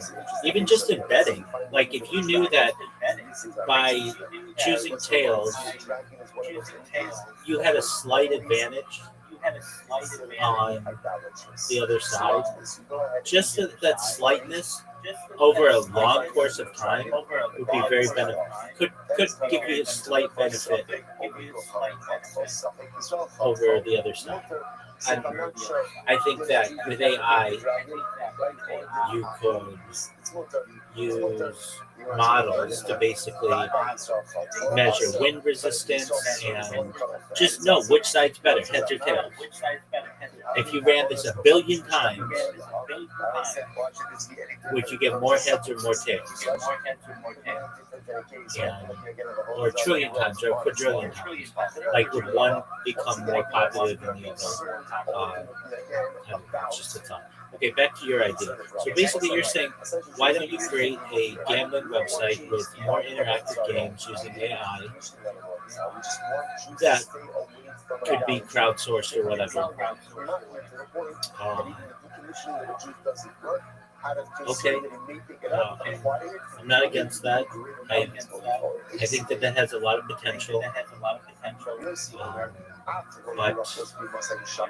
I think there's an issue that arises where people don't like having to learn new rules about games. They like to be able to look at a game and not have that's a major thing with games. If you have to train people on what the rules are, then people don't like that. So if it's simple and it's like, hey, just choose what character is going to win in this duel,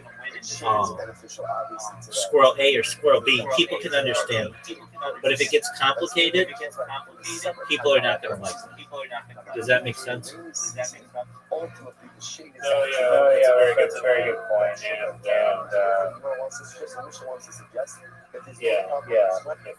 think simple is not a bad choice in this case. Especially for massive deal. And a lot of these gambling games are they're not extremely complicated. Right. I think if you look at just like Las Vegas style games, Monte Carlo style games, or whatever, the more complicated they are, the far less engagement they get. The reason why blackjack is popular and slots generally, or like roulette, as opposed to something like craps, is because it's much more intuitive and it's not very complicated. Craps is really complicated.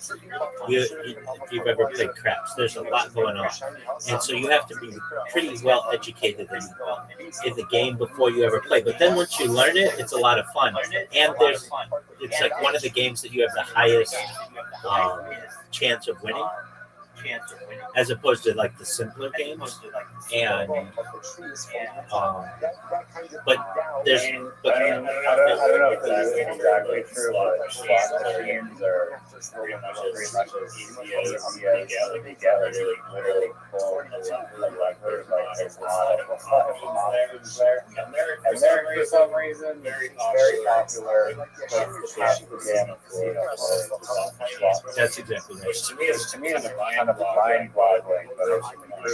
Well, the way that these it also proves the point that people like these really colorful shit. Because you go to the modern casinos, like the slot machines are just like LED, like whatever those glowing signs are made of. neon, They're glowing colors. right? I mean, they're just to provide stimulus, and they also are hypnotic, and they use sounds that have been tested that like bring joy to people. And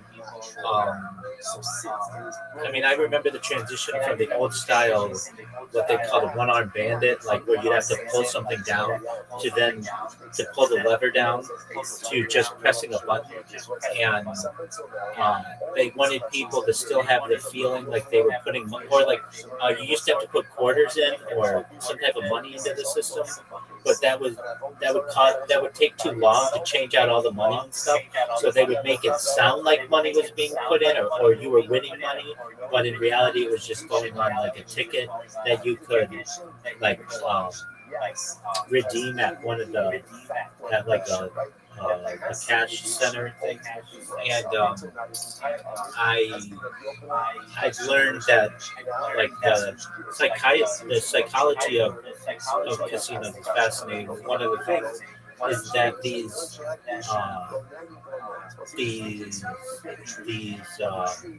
businesses, these gaming corporations look at dollar per square footage, or how much they're making per square footage in like a craps table or a blackjack table. Per square footage does not make as much as slots does. So that's why they put so many slots in. That's why like half the places are slots. When it used to not be, they just It's probably also the amount of time spent well, yeah, I was like I'm in the a lot of these gaming subreddits, and they have people who work there, and they're like, hey, why is it so expensive in Las Vegas anymore for table games? And really, just to pay um, the dealer, and now they have health care that they don't that many years ago they did not, and they've got like benefits and things to pay for that person. They have to have very like much higher introductory wagers. So like when you would first like sometimes you might be able to get I don't know $5 blackjack or something like that, and now it's $20 blackjack, and it's like well why did it go up so much? It's because just to pay for that dealer is much more expensive than it once was, and there's a major reason as well why you'll go to a casino and they may have a bunch of tables but only like 5 of them have someone there. Like they might have 30 tables but they're not all set up. They might only have 5 dealers at the given tables, and at least in today's gaming there's some statistic that I saw of all of the gambling that goes on in Las Vegas. The top 100 gamblers in Las Vegas put more money through or bet more money than all of the remainder of all of the other gamblers combined. Does that make sense? the top 100 more than. They're probably like ultra rich or rich. Yeah, makes sense. I guess. So there was like a reason, like people say like Las Vegas, at least it's had like a huge downturn, and people say it's because of the tourist aspect and people from Canada not coming and stuff. But it's really the corporations that own the companies, instead of having local people, now are filled with MBAs and business school people who recognize that look, we only need to cater to that top 100 people, or maybe the top 1,000 people, or the top 10,000 people. Everybody else, we're not really making that much money on. So why do anything for them? So, and if we ask that top 100 people, or top 1,000 people, or top 10,000 people, what do you want out of your Las Vegas experience? They're going to say, I don't want poor people there. I don't want people who are drunk there. I don't want smokers there. And so they get rid of all of that stuff that were very much enjoyed by your local, your average person who would go to Las Vegas to have fun. Does that make sense? It does, but I feel like general population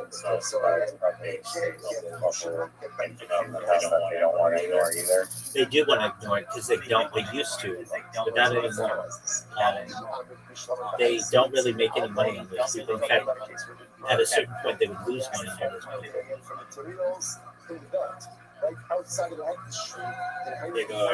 Paying money still yeah, because they don't bet that much.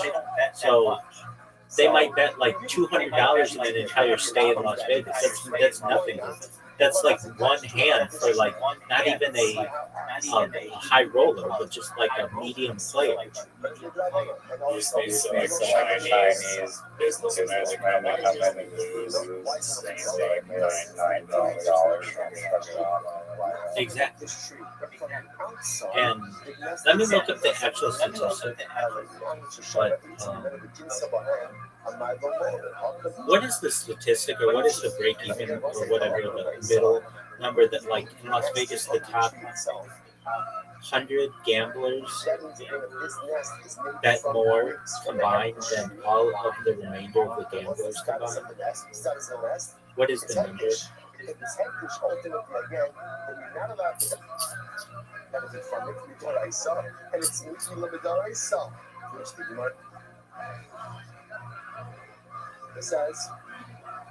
So everybody were suggesting it seemed to be clear that the local events were dealing with both cases in the issue. Let's see. And in head history, where the bird is making a nest from other Let me go to materials, ChatGPT. not from the Ashera tree and not from the hectic tree, which the Gemara says not necessarily. The Gemara says, At what number in Las Vegas do the top gamblers bet more than the remainder of the top gamblers? So, or than the remainder of the gamblers in total. So, like, is it the top 50 high rollers bet more than the remaining all the other people, or is it the top 100, or is it the top 500, or the top 1,000? At a certain point, there's a number there where a very small amount of people bet more than all of the other people combined. What is the number? What's the case over here? So let's say this is a fascinating study which we'll get to. When you're not something, right? It's obviously the item as it is heckish. What about if that item grows things afterwards? Are those subsequent growths? Like 0.1% is 20% of all the revenue. High rollers doesn't say exactly those. Okay. So the top 20% of gamblers bet more than the remaining 80% combined. That is a mathematics. That is called growth, which occurs after the designation. So what's the talking about over here is the bird. In some months on the Las Vegas Strip, just a handful of baccarat whales can swing casino revenue by hundreds of millions of dollars. There isn't a fixed number like 50 or 500. The tipping point is roughly the top 20% of gamblers, with the top 1% being the truly massive bettors. Yeah, we know that.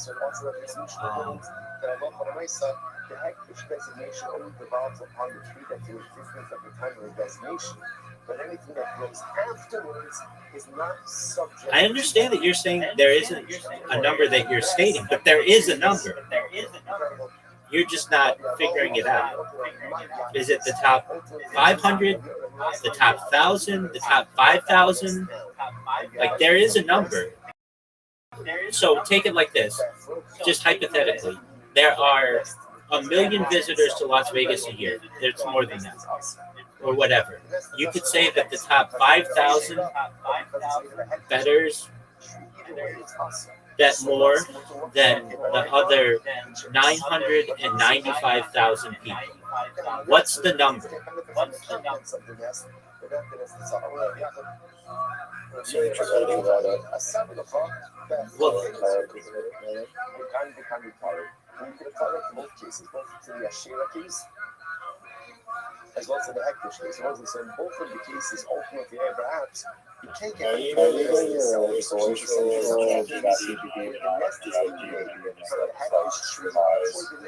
Trying to do the voice talking thing, and like with a slight pause, even though I established it with like, I'll tell you when I'm done talking, and blah blah blah blah. Just interrupt and just start going immediately with this response. yeah, this is an excellent question. I use voice to text in a browser. I don't use the ChatGPT voice to text because I find it to not be that good. So where like you go to chatgpt.com and then you can type in the box. Instead of typing the box, I use the voice to text, and then it lets me say everything, and then I hit send, and then it comes up, and it's really accurate. It's like extremely accurate. A lot of times, like Are you not using the microphone button? exactly, and it works way better. So because of that, Try it right now. there's a lot of Do you have to but you were suggesting maybe in all these cases the nest is not because we're talking about a case where the nest was made from Okay, so they're saying 1 to 2 million of the biggest gamblers wager more money than the other 38 to 39 combined. But The ultra elite group is much smaller. Inside that, around 200 to 300 whales globally dominate high stakes, and this is at least baccarat play in Vegas. In some quarters, just 6 or 7 high rollers can swing tens of millions in casino revenue. Yeah, we know that. At least on Reddit, and again, this is Reddit. They say that it's like 100 people, but I don't know how much you trust that. Also, if you're gonna do this method, I find Safari to be the best browser. Don't do it in browser. I just did it. I was like looking I have never hit this button in my entire life.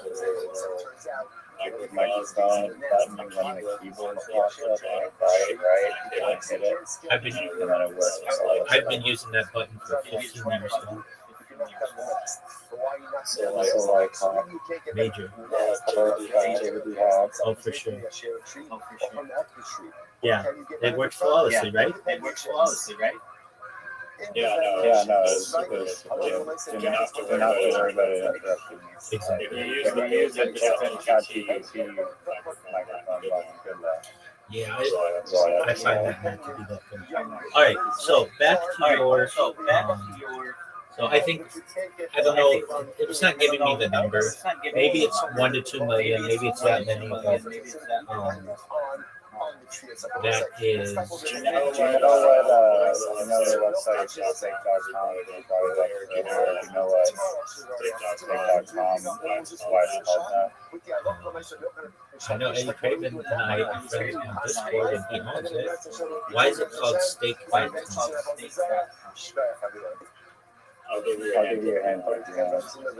Well, it doesn't have to do with like a betting stake. No, I'll give you a hint. Do you want a hint? Yeah. Publishers Clearinghouse.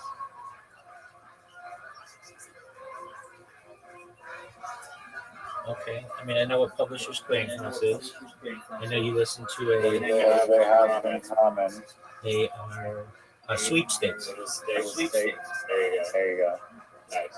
Oh, hold on a second though. But that isn't that like a stake? It is. It's a different legal classification as opposed to a casino. But it's a loophole. It's a beautiful rabbi loophole that they do. What do they do? They're classified as the sweepstakes, and one of the contingencies is that this is a sweepstakes, and they basically kind of have this layered currency system where you don't buy or use currency associated with US dollars directly. You play games on the platform that features gold coins, and then you can redeem the gold coins for some other coin that is redeemable for USD or USDT.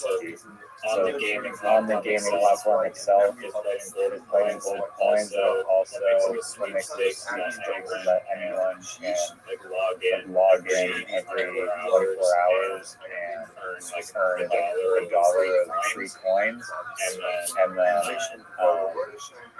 there's a minimum withdrawal though, and you have to wager all your free coins like at least 3 times or something. So the probability of you actually withdrawing the free coin goes down. And then also one strange caveat is that you have to have the ability to write on a 4x3 or 4x something postcard, specific dimension postcard. You have to be able to handwrite in a solution for the sweepstakes, like mail it in the post with the envelope. You have to write out these 100 specific words in a blue or black pen, and there can't be any misspelling in any of the words, or else you disqualify from the paper asking the exactly right dimension. And you get a referral code or something from the website they have to write down as well, and then you can mail that and then you can also those free tokens. And so basically because it's open to the public and the public has an equal opportunity to win as anyone else does on the platform, and it qualifies as a sweepstakes, which means that they save a shitload of money on registering as casinos, and the state stage can be millions of dollars just get a license for a state. That's right. And sweepstakes category That is a phenomenal thing. But again, we'll get back to that's the same loophole that we probably have to implement for this AI, user-generated AI wagering platform. Yeah. Now, what about this? What if you had a casino that was a not-for-profit casino, where let's just take your idea and just enhance it a little bit. So instead of, because there are so many loopholes with not-for-profits that let's say you have let's say it's basically just like steak, but use your idea of having really good fun games on it. And then at the end, no one profits from it. All the money goes into a big trust, and then that trust can be doled out to people and like organizations. And then those organizations then can give you money. Like that seems like a huge loophole that could be legalized. So basically, you have Riser's gambling website, and people play on it or whatever. And let's say you profit $1 billion every month, or $1 billion every year. That $1 billion goes into a trust, and then that trust, let's say, a lot of that money from the trust is given to another company, like a shell company. And then that shell company pays you out all the money. I'm sure that's probably illegal. I thought you were going to say that the company that handles the trust funds hands it to the winners or something and donates it. No, I don't think it's necessarily illegal. That's currently what's done today in many trusts. Like, people will get like monthly stipends from a trust, and it's just written in the trust. I mean, I think that this is a big loophole that's used. And it's not used by the common folk, but it is used by. Sure, that structure would almost certainly be illegal. Technical violation, right? Is that what? Regularly recognize as classic gambling. Hold on. Okay, if we're gonna go to AI, because that's a great thing to do. That's the definition of a flubber. So it's interesting for me to ask this, why do you call a flubber? Right? Flubber means friend. What's the shot? Yo, Doug, imagine I had a gambling website that was not for profit, and all of the money that was made went into a big trust.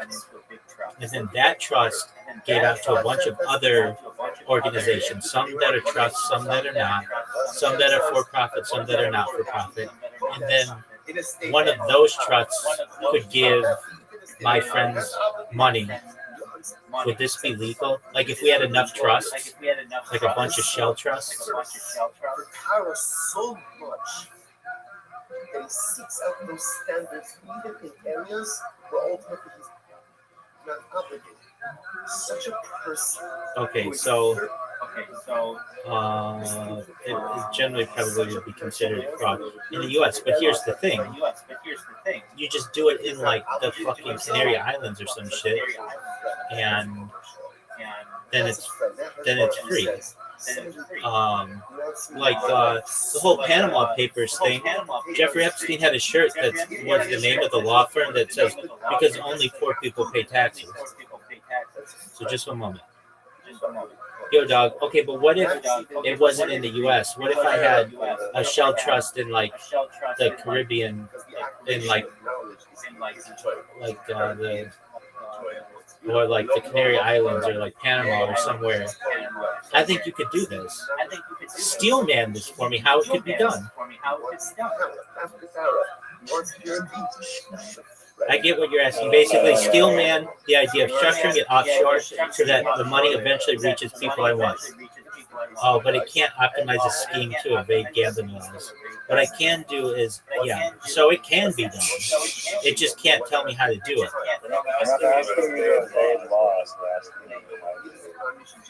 We're not asking you to evade laws, but just do it. Steel man it hypothetically for like a research paper.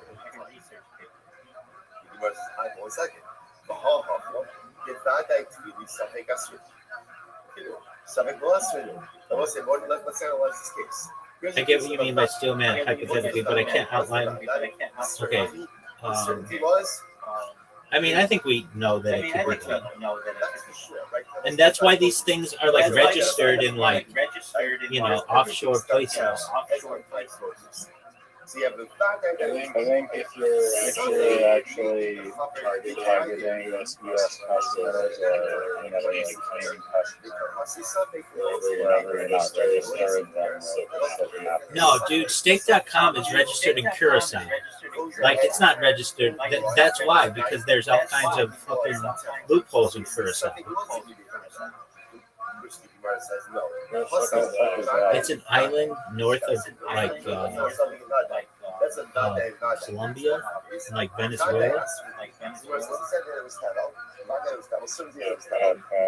So like that's why they do that.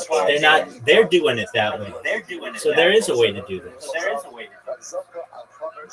And there are also other sweepstakes companies so they can market to US customers, I'd imagine. Oh, I'm in agreement with you on that. I think they could be doing that. Well, and all kinds of other regulations. And think about this. Do you know how easy it would be to bribe someone from Curacao if you had like $1 billion? You probably have to give them like $100,000, and their regulatory agency is cutting in your hands. Certainly for $10 million of that, you could just be like, hey, don't fuck with my company, and I will give you $1 million a year. And they'll let you do whatever you want. That's why they do it in these smaller countries, as opposed to, you can do it in the United States, but it's more expensive. Interestingly enough, maybe it's a Suffolk and a Suffolk house, so what does that mean? I've shown the other. Do you think that's the best? Absolutely, 100%. Doug, there's this one fucking, it's very famous. There's this one building in the Caribbean that has like 10,000 corporations in it. And also there's one in Delaware as well. It's in the Yo, dog, where's that one place? It's in like the Cayman Islands or something. There's like one building. It's just this like shitty little place at an intersection or something that has like 10,000 corporations that are registered there. And then also there's one in Delaware. What are these? Aren't these like loopholes? No, it's Cayman Islands, baby. Yeah, you're thinking of corporate registration hubs, Upland House in the Cayman Islands. That's the one I'm thinking of. So it's just this like one really nice building. It has tens of thousands of companies being registered there. It's basically an office used by a corporate services firm that handles paperwork and legal registration for companies. Why companies register there? There's no corporate income tax, strong financial privacy, flexible corporate structure. And then the other one in Delaware, it's just a shitty little place in Delaware. It's called the Delaware Corporate Address. It's Corporation Trust Center. It's in Wilmington. It has hundreds of thousands of companies there as their legal address. Why Delaware? It's a specialized business court, the Delaware Court of Chancery, very business-friendly corporate laws, fast company formation, no state corporate tax or on out-of-state income. Many massive corporations are incorporated there, including Walmart and Apple. She worked for a Nazi. Yeah, no, I was watching a video on that recently. She didn't miscarriage. Yeah, the whole world of avoiding taxes. I think the whole system's corrupt. If you really go back to the idea of even forming a corporation, these were not supposed to be done indefinitely. They would get a charter from a royal government, and they were only supposed to be for limited amounts of time. And they have mutated into this current system. How do you say It's Curacao. Curacao, right. It's been the most popular jurisdiction for one of the most, I'm not for 25 years. There's a reason it offers a single international gambling license. There you go. There you go. So basically, you could get your gambling license from there and register in the Cayman Islands so you don't have any tax. And then one of those countries will allow you to have a trust system where you can just be outside of U.S. regulators. And I mean, you better understand these regulators are like busy people with other shit. They don't have time to be flying all over the Caribbean into some little podunk, village to like be checking your registration or whatever. And all you have to do is just have a cash transfer from a trust into your bank account in like Panama or the Bahamas or Bermuda or some shit, and you're good to go. I mean, it's really a joke how like these businesses do this and there's no accountability. But if like an individual does it, they'll be all over your shit. But like it's ridiculous. Like,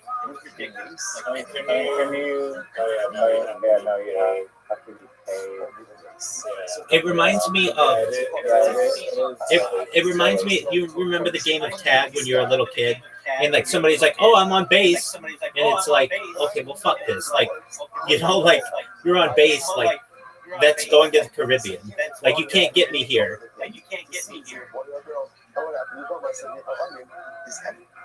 Do you know? No, it's literally just like you hop over a line, and then the laws don't apply, and then you're fine. And then also, like you send money between shell corporations, which is basically like impossible. Exactly. It's a nightmare to track. Exactly. And then the reason why it's not done is just it's expensive startup capital that you need. But once you get it, you're good to go. So, I mean, that's what we'll do. We'll register the University of Vancouver as a not-for-profit. It'll have a little registered address in the United States. Just it doesn't even need one, but we'll have it in Delaware. We'll make sure it keeps its not-for-profit exempt status in the Canary Islands or the Cayman Islands, and then it'll have a gambling license. People will be like, "Why does the University of Vancouver have a gambling license?" Or just be like, "Just in case we want to turn this bitch into a casino." Like basically, what I'm saying is, you have an entity that has all those loopholes already worked out in case it ever needs them. Yeah, I mean, they could come in handy. Oh, I'm sure. Stake.com is using the U.S. version is using a sweepstakes model instead of money gambling to avoid gambling laws. I agree with that. So they're playing by the books, I think, but I assume that the money still flows into Curacao. Well, obviously 17 states don't think that works because many of them don't allow it. And but yeah, I mean, there are loopholes in 33 states. And I mean, if you have right. And then there's a huge loophole as well that if you don't like your state or whatever, you just use a VPN of one of the states that does work, even though you're not supposed to do that, but you can. I've seen people do it, and then you can earn money on it. That's another like regulatory thing is that you have to have these. I don't know exactly how they work, but you have to monitor and not control that. Are within a scan state. I don't know if the VPN gives them access to it, and they can't detect that. I see this. I see this guy who does it in here all the time. He comes in here and gambles, and whenever he's on one of the websites that is banned in the United States, he just goes on a VPN and then he's able to play for the rest of the night. I see it happen all the time. I guess good news. Maybe not if you're reliable. It's a complete crock of shit. It's just loopholes that people are using that the elite are able to use and that the poor people aren't. I mean, it's very unfair. Or two pieces of information. Yeah. One is a I agree. one is a fact. I thought that they a big incentive though to like crack down on that. No, there's an incentive not to crack. No, there's an incentive not to crack down on it. That's where you get all kinds of bribes and corporate kickbacks. Like basically, you work for the SEC, the Securities Exchange Commission, and I don't know who runs the gambling or whatever. It's usually done by state. But you basically, if you're somebody like Eddie Craven from state, you make sure that you have somebody on the inside who's a lobbyist for you, and you make sure that there's no regulatory governance over those 33 states. You do your best to do that. Right, yeah. And So you think they've just been driving the government for years, and corporations. Thank you, corporations. 100%. 100%. I've known lobbyists in DC, and their job is not to the American people. Their job is to their lobby. And it's not about who's right and who's wrong. It's about how the corporate hierarchy can maintain its status quo. This is an existential threat. All of this also was so. I have to go to sleep very late, but I appreciate the conversation. We're done. Absolutely. You did really well in literati. I'm glad that you have the tiles this time rigged in your favor. And but I really mean, I was doing other things, so I was distracted. But one day you're going to get me where I'm not distracted, and that will be a great day in your life. As for mini golf, I can't believe we all tied. That's always a good thing when that happens. That's cool. And basketball, you're still garbage. Maybe you should develop an AI that's better at basketball for you. Why don't you try that? It's a great idea. Maybe you're already using it. I was sad to hear that Zoot was depressed childhood friends. I was going to tell him, but he just signed off. Started the product way after. But I think if he keeps hanging around the comedy scene, he should find friends in the green room. Those people don't like those people don't like him. I asked him that. He's like, I'm like, so, you sit competition. I've got to be honest with you, and I feel badly for him. He'll say one thing that's really creepy, and nobody wants to be around that person. I mean, I can. I've never gotten like I've heard offensive stuff from Zoot. I haven't heard creepy stuff. Okay, well, I mean, you could argue that the bottom stuff. exactly. There's over. Look, I tolerate. I like him. I like him, but if I have other people in here, I sometimes have to tell him not to talk because he will. But that's for other reasons. I'll be talking with a group of people in here, and he'll come in and he'll just want to. It's like subconscious to him. He'll just be like, "What do you think, Rabbi? What do you think of? Who do you think? Who's your favorite? Who's your favorite comedian?" And I'll be like, "Dude, you ask me this question all the time. Please, I'm speaking with other people. Please be patient." You can call it that. I think it has a lot to do with just not reading the room, or perhaps some aspects of antisocial behavior, which you can say are related. Who knows? What he will. I asked when he became a raw comedy finalist, which I still can't believe. I'll never be able to understand that, and I'm really proud of him for all of that. I really am. He said he was going to start to be able to open up for people, and then recently, even though he said he's opening up for somebody next week, but then recently he said nobody asked him to open up for him, and I asked why, and he said because they don't like him. They have their own cliques, and he's an outsider to it. And that's kind of sad to hear, but I understand them. His jokes, if you've heard some of his jokes, they're about child molesters and like a child molester getting hit by a bus. Haven't you ever heard him do that bit? I have heard that bit. I mean, that's crazy. Right, but that's like I was going to say that still remain hopeful that there's something. You and me, we're all talking like we accept you because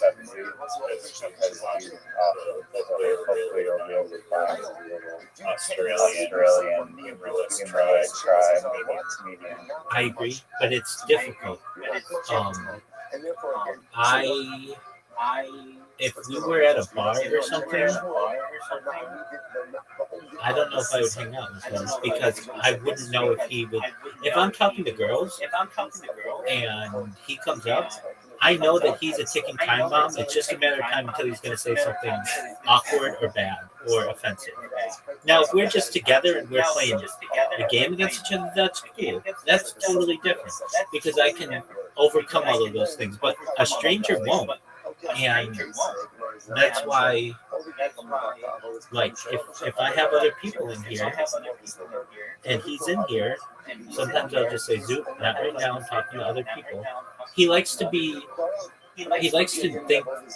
I don't want to say, he's almost like a child, and I'm the mother, and he wants my attention, and it's like, I'm busy right now, I'll be with you when I can. He likes that undivided attention, and in terms of friends, I feel badly for him because he runs into an issue with men, women, whatever, that if he takes enough time, he's going to say something offensive, and it isn't like controversial. It's to many people going to be awkward and nasty, and then he wants to. I don't. I don't know if he'd say stuff like that, but it'll just be like the things that I think he can't get over are. He'll just be like, "How big is your dick?" And it's like, dude, if you're mentioning that, like, I say, larger than the average bear, which is true. It's larger than the average person on Earth, which is probably or average man on Earth, which I'm happy with. But it's like that's like an awkward thing to say, and if you're saying those things in public, it's really awkward. And he has said the larger groups that he's in, the more tempted he is to say things. And I think that he has trouble building friendships because of that, and just having relationships because of that. It's much easier for him in an online way because he can just pop in and pop out. But if you were really building a relationship with him, you're going to discover pretty quickly he's going to say something that's offensive. And I know he can't control it, or I get that he can't control it, but also there are therapies and perhaps medicines that you can take to help control it, and he refuses to take those. So I don't really, I do put some blame on him that, like, he knows he has an issue and he refuses to get it taken care of, even though the health care to do it is free for him. And I want him to have friends in real life. And unless you're a really forgiving person like you and I both are, you're just going to be like, dude, I have better things to do with my time than be around somebody who will openly insult me and then 5 seconds later say, sorry, it's because of this reason that I have. They're just going to be like, okay, well, that's cool, but, and maybe I can understand that, but if we're going out to a bar, there's a good chance that you're going to shit in my punch bowl, and I don't want that to happen. Yeah, I mean, sounds like a good claim. Someone said to me, like, hey, I've learned out something offensive. Okay, that's much more helpful. Did you see? You probably didn't, but they had a guy who opened up.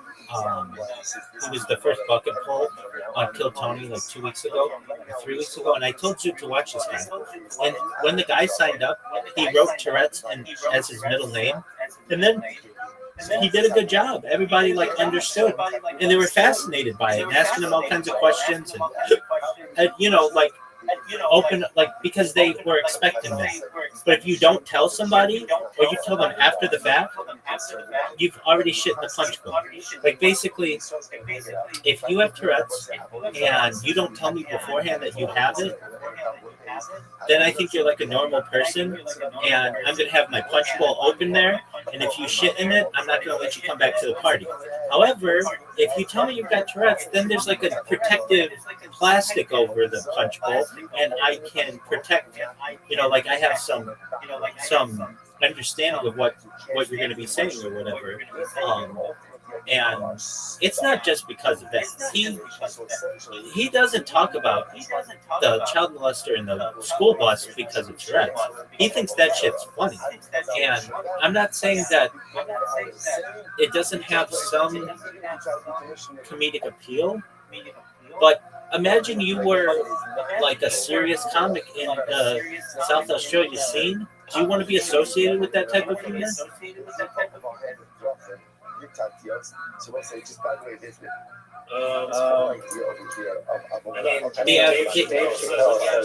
Dude, it's not like that though.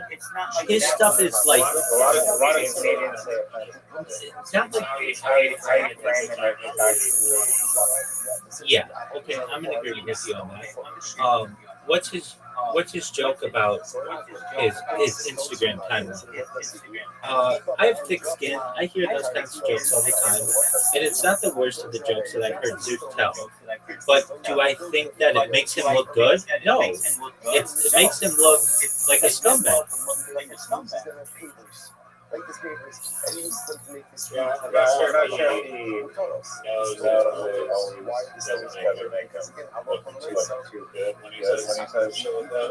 That's the key. And I don't think, I think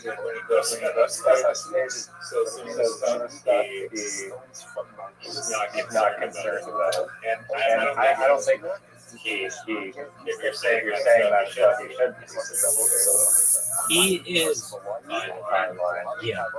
I like him, and I love when he's in here. I really do. And I like some of the conversations that we have. But like you and I have like really in depth, really creative conversations, and they're long. I don't have those with Zoot. Really. Like Zoots are very shallow, and that's okay. I still enjoy those conversations. It's just like I don't know if Zoot is capable of or desires to have those kinds of conversations. And he and he wants to talk about girls and about humor that is just, to me, very basic. And he thinks it's hilarious. And like these are jokes that I just think are like obvious, and they're not very creative. But he does get some laughs out of them. One of my favorite jokes from you, I mean, we were talking about light poles. One of tangents, but why they make wireless just light poles. Like really unnecessary reasons that are just like made sense. Ridiculous. The premise is just so stupid and funny. That I found it hilarious. And a comedian like Zoot should love those types of scenarios. And he doesn't. He runs away from that kind of creativity. And there's nothing I can do about it. Everyone has their style. I think that there's like a formula. Right.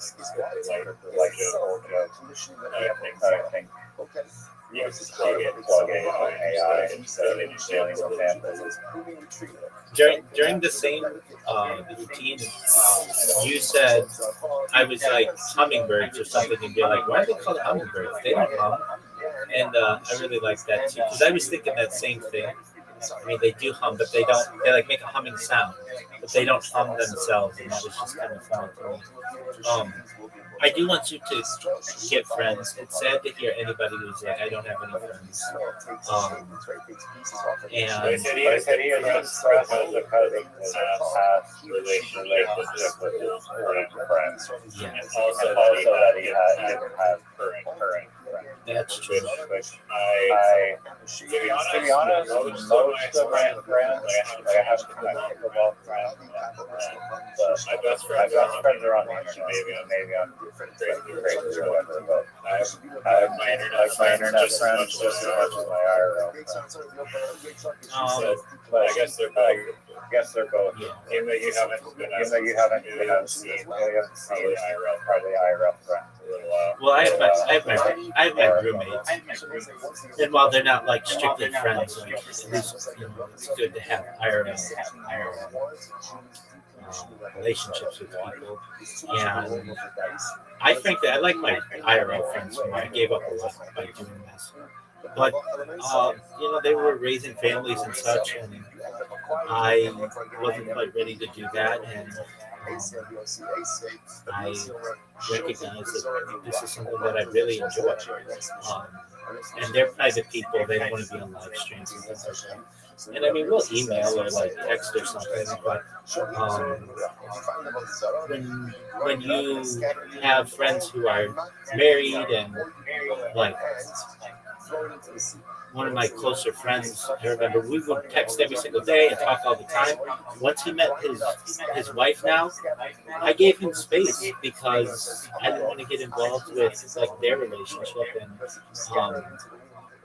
like he's having children and such, and I'll see them on social media and things like that, but that's just not the life that I mean, at the time, it was something that I was looking toward, but I wasn't quite ready for it yet. And I do like my internet friends a lot, but I do like my IRL friends a lot too.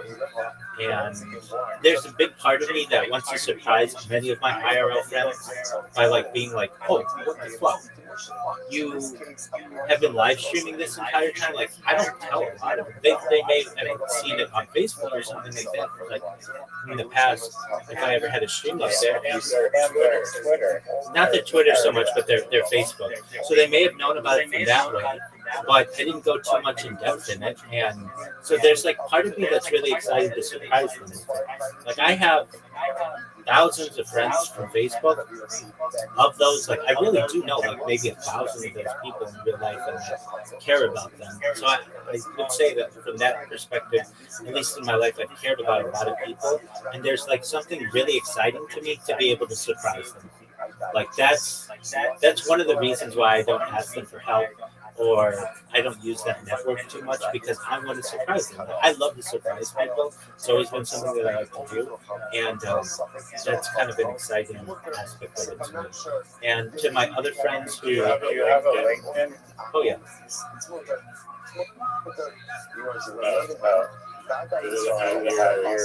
Can I ask these personal questions? You don't have to tell me anything.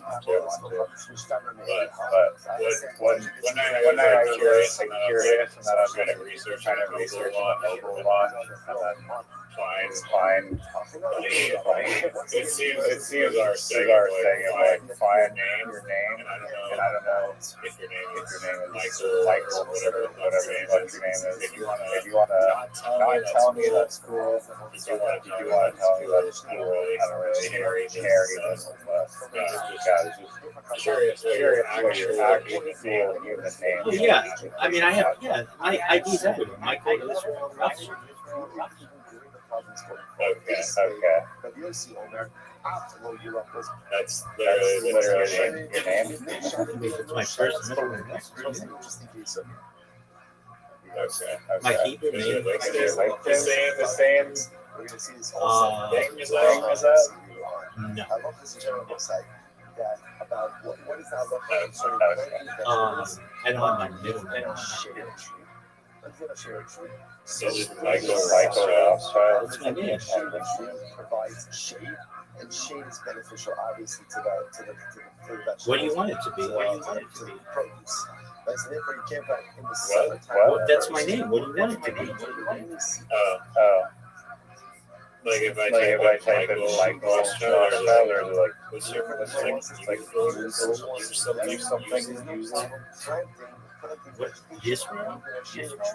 Yeah, Israel. Yeah. That's your middle name?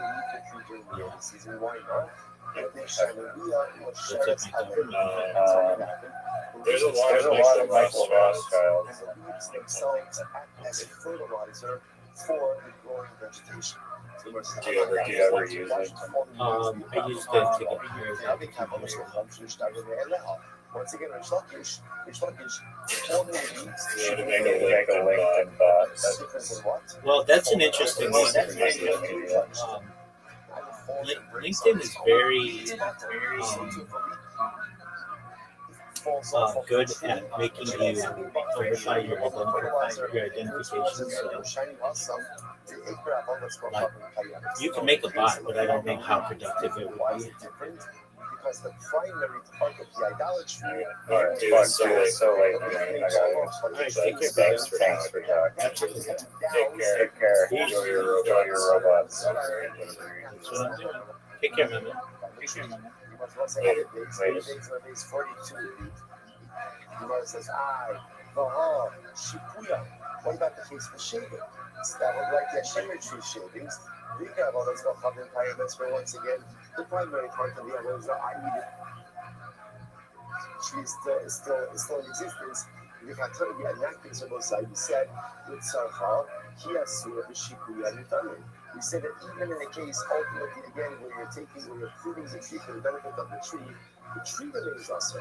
But ultimately, again, the shavings are the dirt. If we were given Shua Amar, if you shave, Avodas Kochavim Betiba, ultimately, also for the simple reason because an Avodah you can't negate an Avodah cannot be negated when it is functioning in its normal, natural way. So since it is normal for leaves to fall off tree, that act cannot create a sense of negation or reality of negation, which makes sense. The Gemara says, "Ace, they have shown the luxury of the case." What's that?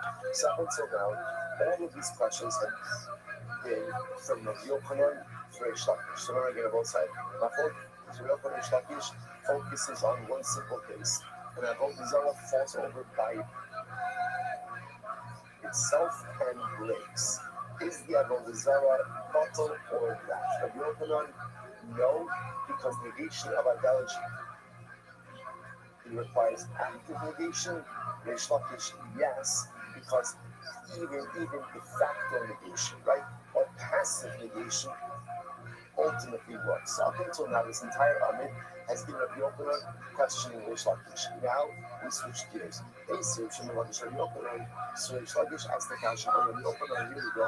Time Shabbat, Shabbat, Shabbat, well, now we go on to what's an interesting case here. If you have a tree, now the tree belongs to Hektish, right? The tree belongs to the Mikdash.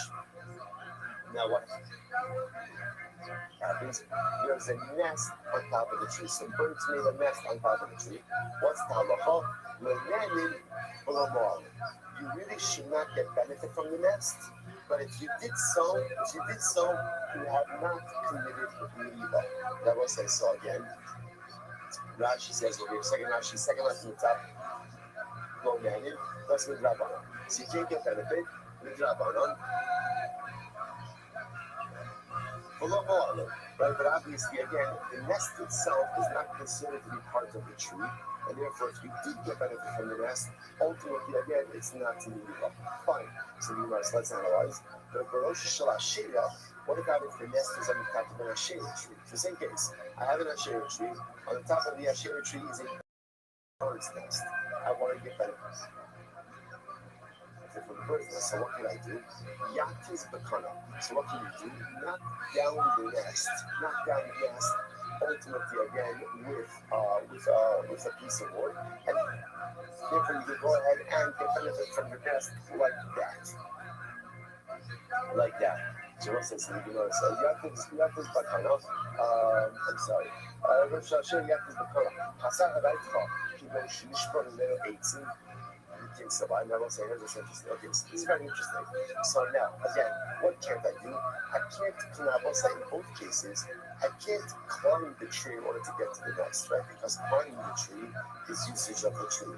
But with the Avodah Zarah tree, interesting enough, what can I do? Just take a piece of wood, knock down the nest, and give back on the nest. Now, the Gemara says, let's say, what is the bird building the nest from? Now, the assumption over here is the nest on the Asherah tree is being built from wood or from twigs from the Asherah tree, right? And yet, what does the Gemara say? You get benefit from the nest. You can't scale the tree, but you can get benefit from the nest. But that nest is made from broken pieces of the Asherah tree. What do you see from there? What do you see from there? That once Avodah Zarah breaks, right, even on its own, even though it has not been actively broken, it's decommission. So the Gemara said, the assumption over here is that the bird is building its nest from twigs, broken pieces of the Asherah tree. The kakani, yatis bakana. And yet, the nest is mutter. So everyone says, oh, this supports my assertion. The broken Avodah Zarah, even if not intentionally broken, ultimately decommissions the Avodah Zarah. What's the no? What's the base? They go the ICH in the Alma, the kids survive. Not necessarily. That's not how birds make nests. Birds make nests. Birds make nests in trees all the time, but they often bring materials from other locations. So the case of here is the bird made itself comfortable in the Asherah tree, but it did not get the materials or the nest from the Asherah tree. Rather, it gathered the materials ultimately again from elsewhere. They can only become hectares sources. So again, what's the raya for that? Right, we gotta look at the hectares case. What happened in the hectares case? The hectares case was what do you want to say about the bird's nest? Or about the bird's nest? No yamming or about the tree? No yamming about the nest, sorry. No yamming or no yamming. So again, you should not get benefit from the nest. And if you feel you cannot commit to riba. So let's analyze that. On the fish of the ICH in the Alma, simply talking about a case where the bird built the nest ultimately again from materials.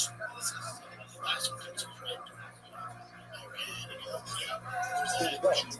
Like outside of the history, in any kind of headfish going around with a law of it. So that makes sense. You only had it in the Java. So again, because I was like, they really don't want you to get benefits from that class, right? Why not? Because it's attached to a headfish tree, and we can see how accidentally we may come to scale the tree. But it's the Java, and also the law of it, the Raisa. There's no Mila. Why is there no Mila? Why is there no Mila? Because since the materials for the nest change, not from the headfish tree, but from the outside, the nest itself is not subject to Mila. However, to shove it into the piece of a hand, on my logo, how could you shoot? Again, once they come off of the Raisa, the bird is building the nest from the tree itself. That means again, if this nest is made from squids from the headfish tree, then what's the status of the nest? The status of the nest? It's headfish. So this headfish ultimately again, but you're not allowed to benefit from it before I saw, and it's illegal to go I saw, which the Gemara says. So therefore, the Gemara suggested it seems to be clear that Allah rights were doing in both cases in the Asherah tree and in the headfish tree, where the bird is making a nest from other materials, not from the Asherah tree and not from the headfish tree, which the Gemara says not necessarily. The Gemara says, Midi area, how could the Gidulin Hagoil Achad Mikanaski? Oh, so let's say maybe not. It's actually quite possible that in both of these cases, only that the other say the headfish case, the headfish case, that the bird is making its nest from the actual headfish tree itself. But if the bird is making its nest from the headfish tree, then why is that nest not us in the door, right? But what's the one of here? Which the Gemara says this is this. What's the case of the other? And like how can we do about the Akari kind of scheme? So I'll say this is a fascinating situation. We really not fish something, right? So obviously the item that the item as it is headfish. What about if that item grows things afterwards? Are those subsequent growths considered to be headfish as well? So let's give an example of this. A tree. I'm not fishing tree, on Tuesday. And then 3 months later, there's all Hashem, there's new branches, there's new growth. Are those new branches and growths subject to the headfish designation or not? That is a macros. That is called Gidulin Hagoil Achad. Growth which occurs after the designation. So the much later turn out over here is the bird. So again, I was not fishing tree. And then again, 3 months later, when new branches grew, the bird took twigs from the new growths. So the bird had made the nest out of those new growths. And therefore, again, so now it is the nest headfish. That's an focus, you know. So you can suburb any even to be given. And the author of this place or author of this mission.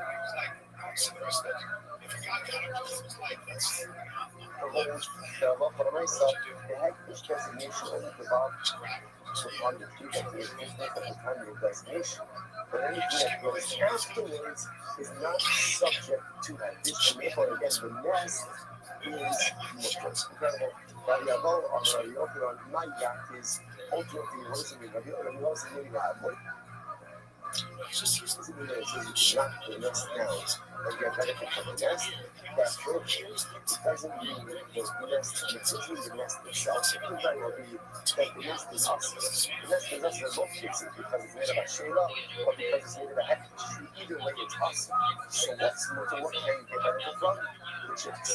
But when you see knock down the nest, it means they get benefit from the contents of the nest, but not the nest itself. I'm going to tell you about the Hoopa, a seven of us that trophy.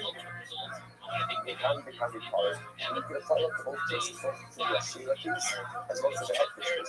So in both of the cases, ultimately, perhaps, you can't get benefit from the nest itself, especially if we're setting this up as a case where the nest is being made from the headfish tree or the nest is being made from the Asherah tree. And again, even assuming that the materials weren't present at the time of the designation, they were going to be opinions that whatever grows in the tree is going to be headfish or Avodah. So what's the case? Why am I knocking down the nest?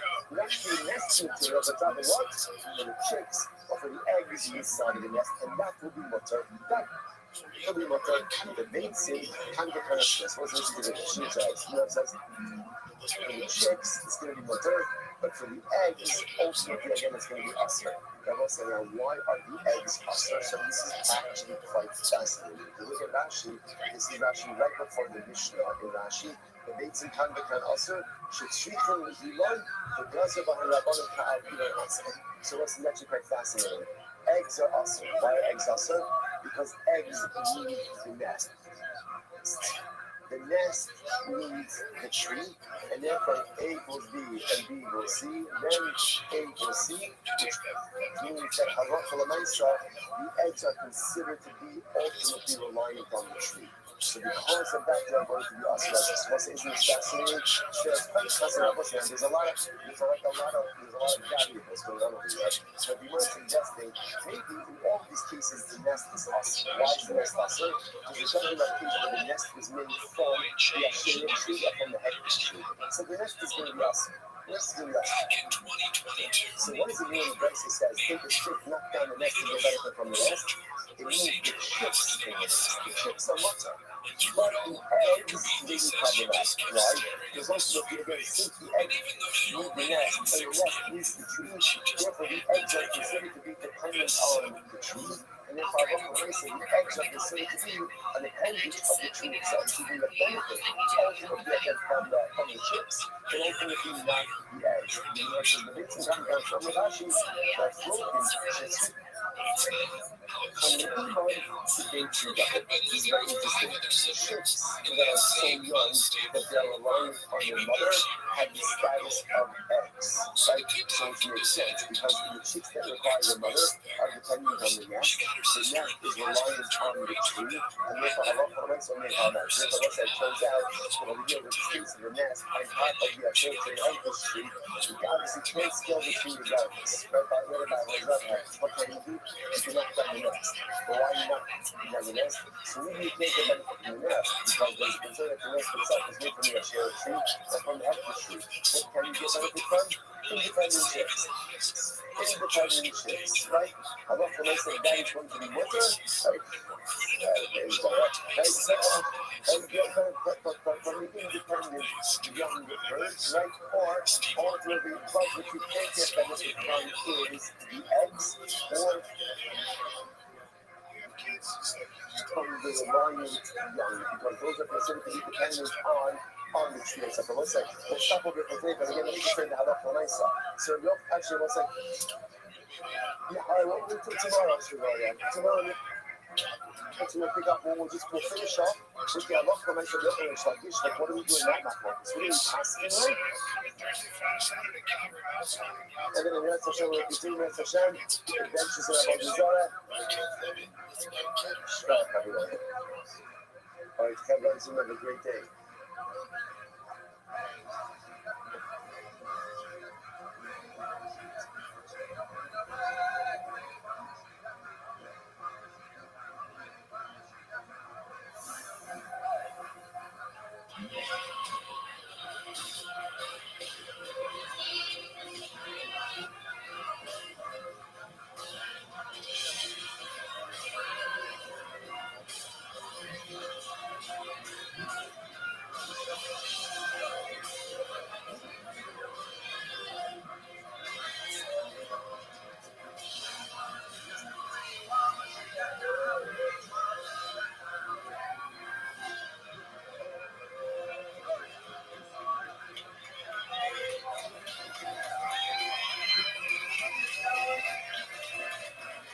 All right, so let's say good morning.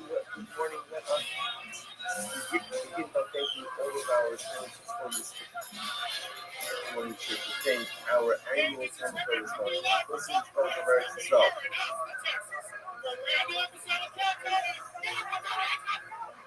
We're dedicating all the student instructions this year as a course for fellows as well.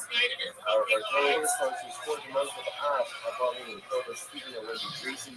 The honor of their parents' insultation, female Tracy as you Rose's wife in memory of the Stanley Rose's wife. Are we playing sponsors Abby and Joe Hirsch with appreciation? Share the exact love for Eileen and all of those sacrificing trust. And nice and low the words and that means for today, make sure the website I need to make that same. Okay, and that's right for all of the shows that are advancing and all of these new videos that are totally so there's not this emergency with 1 hour has to be strong and allow our work to be successful. So that's talking about the show a lot to do today. Today's that is Mendays. Is that the Mendays? We are picking up the next session on Men Holidays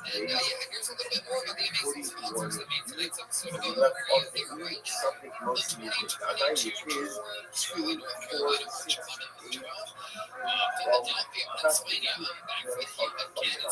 remember again, yesterday's got me a fascinating distinction between finding broken pieces of what we call slumming versus finding broken pieces of what we call abraham.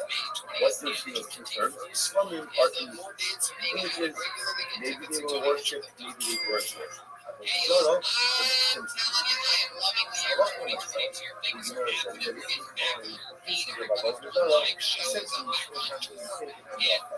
why not? Because again, there's a suffix. What's the suffix? The akram decommission them or not. That's our tribe now. An akram, and we're going to discuss this more in today's talk. An akram does have the ability to decommission our bodies. Now again, then we have my focus. Usually active decommissioning or can even be passive. But again, we'll get back to that.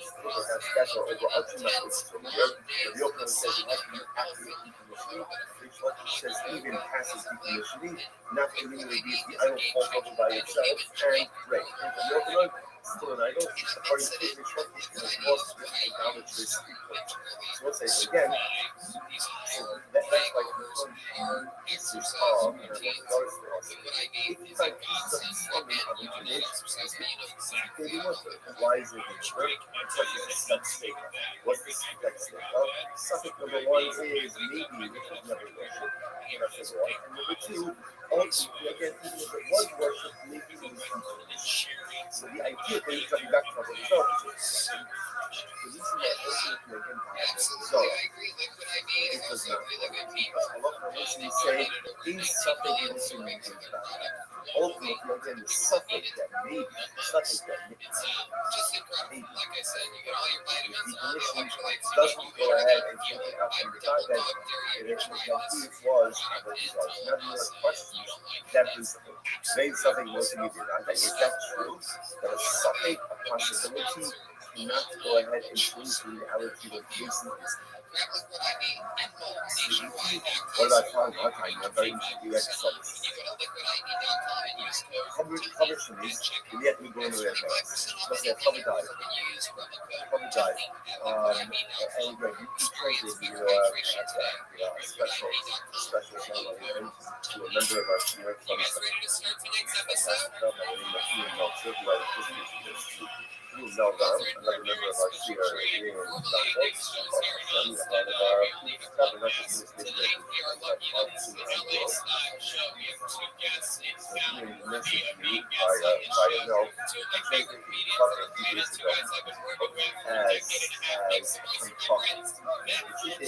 it's not really fair definition.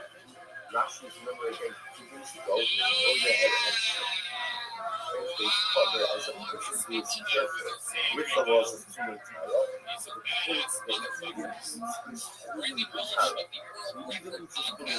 Say again, even though not saying like he is not in a state of ritual guilty, and he's also careful with his message. So that's the definition of a cover. So the is the real answer to what's how you call a cover. A cover means strength. You know what's the start of that? So that's the somebody's issues. He's a cover. Cover is someone who's just looking and searching out for extra cover. He's looking for extra pure. That's what he's looking for. At the end of the day, what is the what Hashem says, I want you to make sure that you eat Kodesh in a state of power. fully, you don't have to be in a state of power. You're not obligated to let them sanctify you in a state of ritual fear. However, is someone who thirsts for power so much that he seeks out those standards even in areas where ultimately he's not obligated. Such a person who is thirsty for purity, such a person who wants to live purity in the areas of his life where he is not obligated to do so, such a person is a friend of the Lord. That's a friend. That metaphorically says somebody wants you in their life so bad that he's willing to take on scriptures in areas of which you are not in power and he doesn't have to. That's a friend. That's a friend of the Lord. Perhaps even to a certain degree higher level than the Talmud. Because the acquisition of knowledge is enjoyable. It's inherently enjoyable. It's beautiful. We all love learning. We all love exploring new ideas. See, knowledge sits upon himself additional stringencies because he wants power, not the power. He wants purity. That's a friend of the Lord. So the Gemara says, "Chaver shenesi yet in So Chaver dies. Interesting case. Chaver dies, and after he dies, they discover he has a basket of fruit. What's the issue? What's the issue? The issue is we don't know whether or not they've been tried. So the Gemara says, even if Namishi just harvested them that day, Hurricane the first has been determined. Is it Chazaka? Ultimately, again, that they are properly tried. The Gemara says, I go second. The God died to something. That's real. Something was real. There was a God that was this. Here's a piece of God. What's the bad guy? What's the bad guy? The certainty was they were tested. I focused. Okay, why is that a bad guy? Yes, everything starts out as anti-focus. So you have the bad guy that is implied. Sunday, maybe the cover did target, maybe he didn't target. And what do you see from there? They tell us in Sunday, mostly we did not. And what do you see from there? That ultimately, again, a Sunday, the possibility that he targeted goes ahead and overrides the bad guy, and it certainly was terror. So you see something mostly we did not. Which is not says no. Hashem, bad guy, bad guy. That's not true. That's not something bad guy. That's a bad guy, bad guy. The bad guy asked him. The Lord says, he said there was cattle. Bad guy is cattle. So there was cattle. And also bad guy, that's what? That he tried it. The Lord says, you know, comes up. Everything that comes up. That's Zaka, our father, in the Motsi, Gava. Or Shekinah, we put them in that place. So again, interestingly enough, it's fascinating. It's a comparable say again. Can you imagine moving yourself to a level where there is no suffix that you've done the right thing? You have to understand, what does it mean to get to that level? Where the halacha looks at me and the halacha says, this guy certainly is doing the right thing. Our father does not leave untried state which in his possession. From the moment it comes in his possession, it's tried. And therefore there's no suffix in that guy, there's only that guy and that. Incredible. These guys are very much for this. Gemara says suffix is suffix. Interestingly enough, really is a suffix and a suffix. How so? I'm sure that Chazak to the Moshe. Possible that the Chazak is not going to himself like the Moshe. The Amar, Na'adim Chazak Aksu also. The Maknish for the most Shalom, the Nation of the Nation of the Hanta of Power to Sermon and Misa. As you also it's an interesting case. There is technically speaking a nicer type of loophole. What's the type of loophole? Without being involved in the type of now, in order for produce to be subject to causing obligations, there has to be what's called the ESPNIs, right? It has to come into the home. Has to come into the home, being normative to a normative entrance. Technically speaking, if you were to bring your produce in, let's say through the window and not through the door, technically it's nicer exempt. Technically it's nicer exempt. Now again, there are limitations on that also. So you might so over here, there's really no something that's going to be that way. Why? Because it's actually possible, even if you want to go into the fact that maybe it's a suffix, if the public ties it or not, it's also a suffix of what? if the produce was ever subject to truth. Why? Because it's possible that literally you're getting used of this legal loophole of bringing it in through the window, and therefore it was never subject. Okay, so you might say, what's up? There ain't something nothing new, right? So remember, the Lord is questioning this piece of you, but you want to put out there like a law, a principle. The principle was, aid is suffering from motion legal. Like they ultimately are going to possibility to not change the reality of a certainty. Of a certainty. So that's really that good. So you know, so that's how you learn. I'm not really done. My bishop hustle shall not happen like this. Not a nice bishop hustle shall not act on the but it's just the case where there was once a story of a maid servant. But let's say now again, this is a Jewish woman. A Jewish woman who worked for a Nazi. What's a Nazi? Rashi says right here, Gavra Alama bin Sahara, very powerful guy. Very powerful guy. She worked for a Nazi in the city of Remo. Okay, what happened?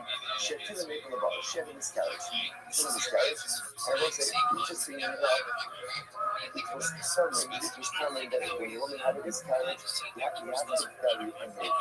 But the interesting thing, the halacha is, this is also a problem a little bit. You just put an info in a picture. You just, in other words, in a nondescript way.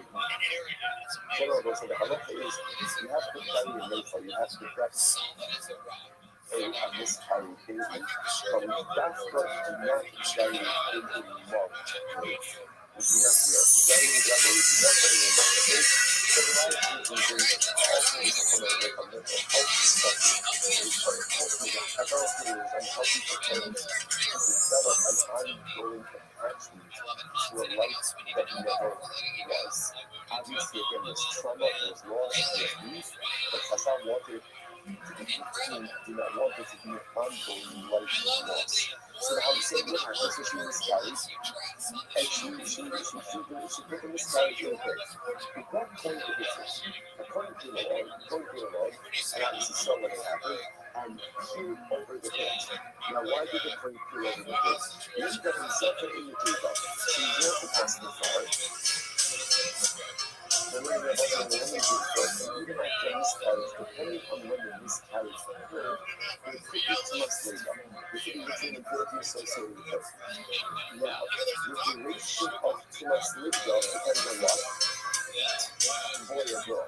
So the Kohen peers over the kids in order to see was the nipple, I guess it was developed enough to see whether or not it was a boy or a girl. Before my second comment, I won't touch it. The problem is, by peering over the kids, what did the Kohen say? Too much over. Remember again, too much over also could be contracted in two ways. You could be under a roof together with the space, or you could be the roof over the base. So technically speaking, if there's a corpse, let's say again, I'm sitting next to a corpse underneath the sky, but I leave over the corpse, I am the OL. I am the OL. So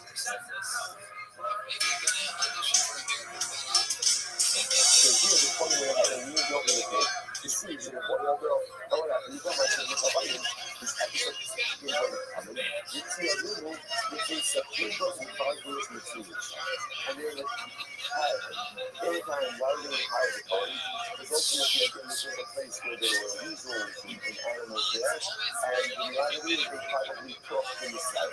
They probably took it exactly what we said. We might as well try to the background of human makeup, something growing, something growing, something you must see the back. Because they do space over there. Here's the case of bad guy. What's the bad guy? What's the bad guy? You see a couple of women on these guys, and she thinks to maybe in a bit. What's the suffering? Maybe the animal choking in the animal, and yet, what do you see from there? And yet, you see that the suffering trumps the bad guy. Right? The suffering changes the reality, even in the case of the bad guy. To the point that, again, the constant, the tone is not coming. The tone is not coming. So you see from here, but suffering can go ahead and trump a bad guy. Which the Gemara says, no, we never see Give me a bar, make on a bar, and let you know, you put it to me and you on the bar. You know, it says, no. What happened over here is that the phone sees the ship car throwing something that looked like a felt. In other words, that was bad guy that she miscarried and facing the bar. Rather than going to saw what appeared to be a navel being placed in the bar by this woman. So it's a suffix to begin with. What's happening? Well, that's all this is. How late then Japan would be able, but you know what I'm saying? That appeared over in order to see if it was a boy or a girl. To which the Gemara says, Hashikon is to say, lay down, and so you lay down, and you have to do that, and lay down with you. So first, or he was looking at the witness to see what did she miscarry? Did she miscarry a girl? Did she miscarry a baby? For example, so this question is just something else from her body. In other words, not that stuff that she expelled a miscarriage. Maybe it was just something else. It was some other discharge. See, first of all, looking over the part, see, was it an APL or not? When things were an APL, if it was an APL, then you did that. If it was an APL, you got later in Zafra in this APL to see if it was a boy or so in fact, this wasn't a case of Badai and Suffolk. That again, it was a case of Suffolk and Suffolk. So again, Suffolk, whether or not she miscarried, like was it a miscarriage or not? And then again, compound that with the Suffolk ultimately again, the animal chicken, you might say that's what it is. They mentioned from the backwards material side, not that guy. The other possibility is, once you have a place, you know, there's a food and a harvest, that these animals there, they definitely lab away whatever was expelled into the place. Okay? So that's a story. There is the fact that so this will hold on here for just a second. Just understand, the Gemara essentially seems to say that principle of three suffix mostly needed ultimately holds. But in halacha, we accept this principle. Any suffix mostly needed by that. If we have two pieces of information in front of you. One is a suffix and one is a vadai. The vadai piece of information determines the reality, and the suffix piece of information does not undermine that reality. That's why I was saying, just kind of reorienting ourselves a little bit. That's why, how do we get into this? I found a piece of broken Avodah Zarah. So I found a piece of something I know an image, but I know it was definitely worshipped as idolatry. So I find a piece, can I use it? Yes. Can I use it? The answer is no. Why not? That's what I know. But why? Because I got that this was Avodah Zarah. Second, maybe the often actively decommissioned it. Decommissioned it, and if I'm going to tell you to what, something, but maybe after decommissioned it, doesn't change the idea that found out that this was definitely Avodah Zarah. Just to point out how powerful this research is on our traffic level as well. Because in something multimedia that night, if you want to go ahead and summarize the entirety of Jewish history and destiny into one phrase, this is it. Over the years, like everybody running around, we have faced so many staples. Like, will we survive? Is this an existential threat? You know, all of the things that were so interesting. That both of us was looking to do on Shabbos over there at Usher Rice. He said he works with so many beautiful things. But one of the things that I thought that was very shocking was he spoke about in the aftermath of October 7th, giving an existential threat to Kaplan's stuff. So to me that was shocking. Because for me in my mind, I said to myself, there was never an existential threat. But there's a moment that obviously, that's what I said, it was never a threat. It takes a totally different thing. Over the years, there's been many service. Like, you can take many moments of existential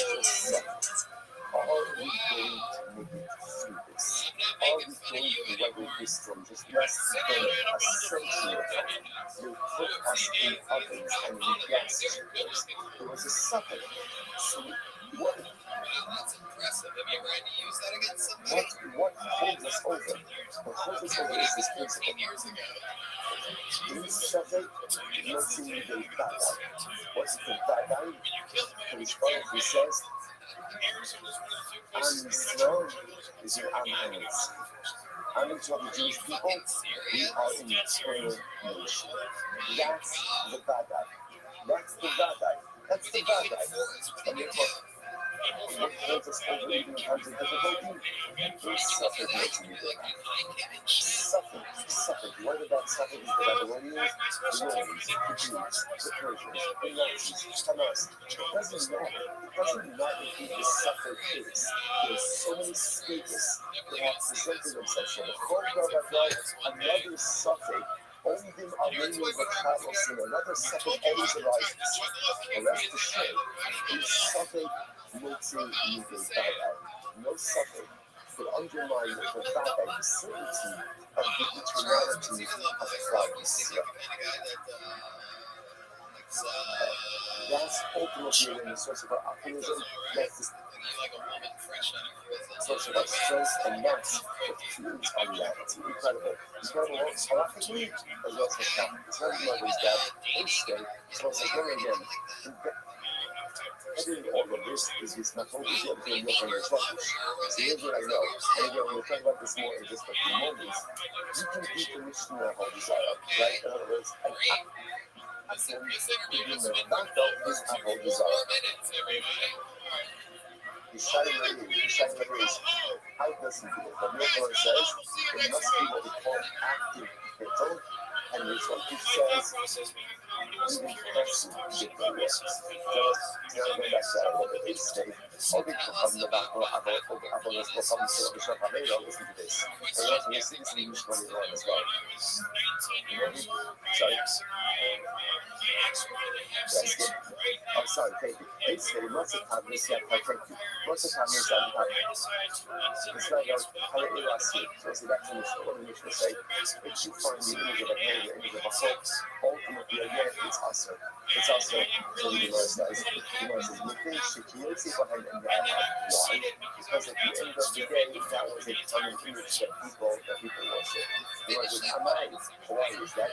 Hashvarim is it. So say that's going to be key. So once again, this is a constant on the truck. You give me open and ask on the truck is.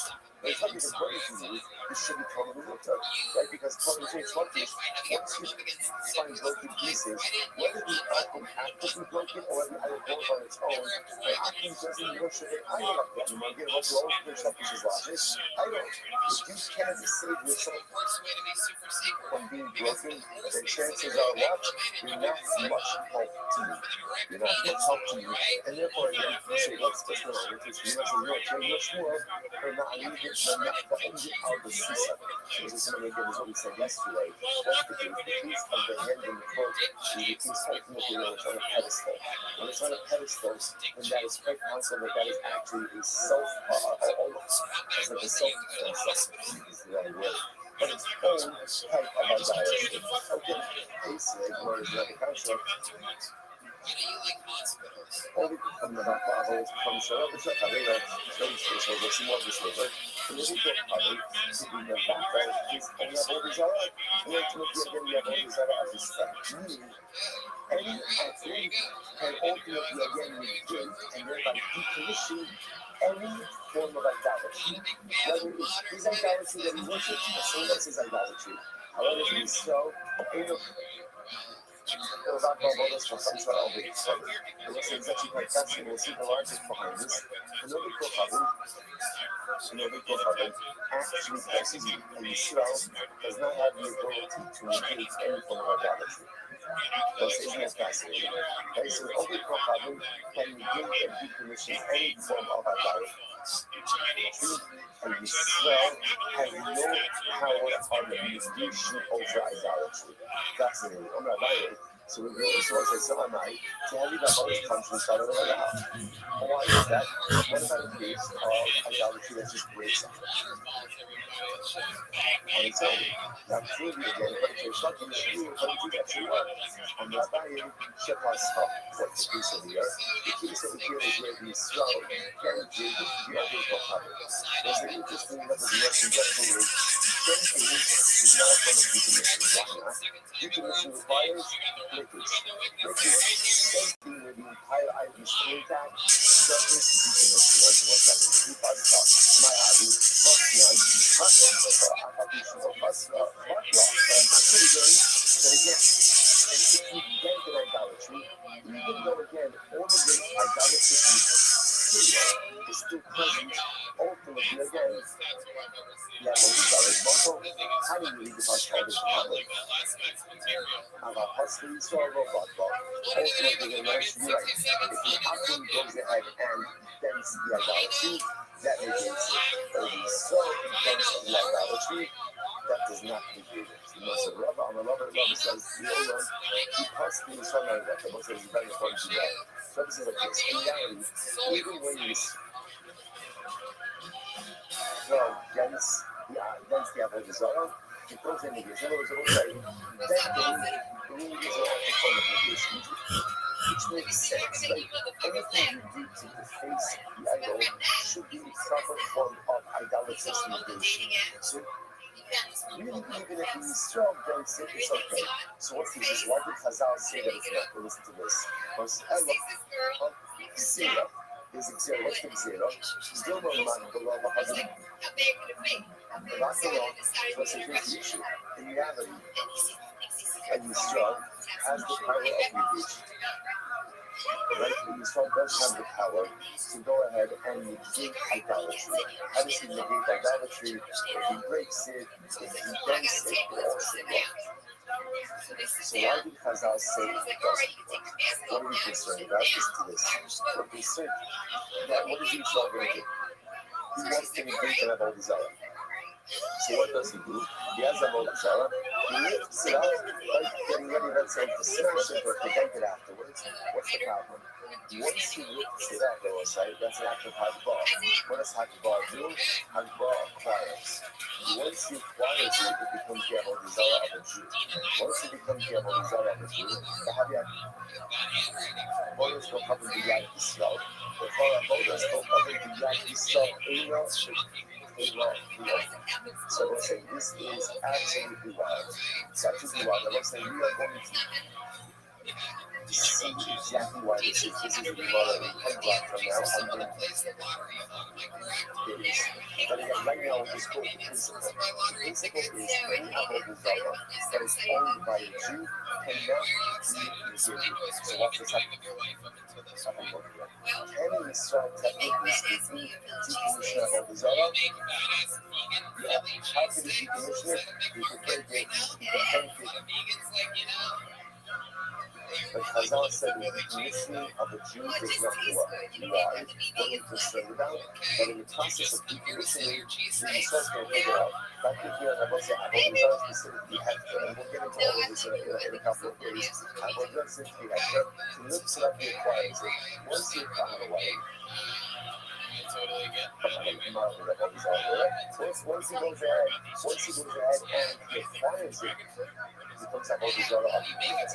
Avodah Zarah of the youth ultimately cannot be you can't be backward, you can't be decommissioned. Therefore, again, ultimately, again, we are stuck in this situation. So essentially, we want to try to avoid this Jewish handling of Avodah Zarah. How does Chazal ensure that? By simply going ahead and saying, you can't do anything to it. Even if you try to decommission it, ultimately, again, it is not going to work. Incredible. So everybody resonates. After we say we have one of the Amakelis, the people of our hand is roughly 3 times less. So let's say, just by the way, this whole idea over here of okay, we'll come back to it. Let's talk. So we have one of the Amakelis. So let's get an Amakelis. What comes from Markelis, right? What's Markelis? Markelis is the Avodah Zarah that essentially the Avodah Zarah was a stone formation. So an apple takes stones from mud. Listen, what does he do? If you got the hand dropping, just like Theos Nicholas, so what does he do? He goes around and he takes the stones, and he builds them into roads. In other words, he decommissions the stones by using them for mundane use. He uses them as pavers. Like his neighbors, and he uses them to make the street. So what's halacha? Because the stones are mutter. Why the stones mutter? Because again, halacha l'maisa is actively decommissioning them through using them for a mundane use. It's not saying about anyone like this, the Jew going to drop in the Gentiles, as he is. But again, if a Jew takes stones from Marcellus and puts it into the road, ultimately again, it's not decommission. You can't use that road, you can't get hung up because it's a road Zarah. And my merciful, why is that? Well, how they have all those stuff from these down in the so why do you say so? So you're asking in Turkish. In Turkish, why should this be any worse ultimately again than Avodah Zarah that broke on its own? And if I'm clear in Turkish, Avodah Zarah that broke on its own ultimately is decommissioned to its viewer. It says, never know how can I repeat the Rabba. It's just as Rabba said before. Rabba said essentially, Rabba and Jew can't receive this Avodah Zarah. Why not? Because once again, we have this concern. See, we have this concern that in the process of decommissioning, the Jew's going to lift it up. If he lifts it up, he acquires it. Then it's Avodah Zarah owned by a Jew. And once you have Avodah Zarah owned by a Jew, that can never be decommissioned. Incredible. And again, the seed never actually means never. Things that he knows the catcher, all the Kohabi Shishipa, Avonis Kohabi Tzachon, so it's like this. Listen, all the Kohabi Shishipa, Avonis Kohabi, what's here in the watches, Heaven Avodah Zarah, and you see the Avodah Zarah. So what's this? Rashi puts out there, for example, I have shaved tree. Right? And what do? I go and I take shavings off of the shaving tree. So what's the status of the shavings? We mentioned with Sarkon. It's good. What the alchemist was doing it for himself, right? He's taking shavings up the Avodah because he wants to, I don't know, make a bonfire, whatever it is. It's Sarkon. Ultimately, again, he's doing it for himself. And he is then both the shavings and the tree itself become mutter. Why? Because the action of taking shavings off the Avodah Zarah tree whose own personal use is what? Is itself a commission of the Avodah Zarah. Okay, however, it's it's taking shavings off the tree. That's it's pruning the tree, right? And that's for the benefit of the tree itself. So it's ultimately, again, then the shavings and the tree ultimately again, sorry. Then the tree is still awesome. The sheep will not be turned. Ultimately, the sheep will be turned. These first sheep. But if he still takes shavings, right, these pieces off of the shaded trees, they need Sarkon, he the sheep would. Let me see what you're working with under there. Yeah, whether he started doing this again for his benefit or for the tree's benefit, ultimately, again, we have the Zarah, the tree itself, and the shavings, and they must. So what's going to be up there? So something's a knife.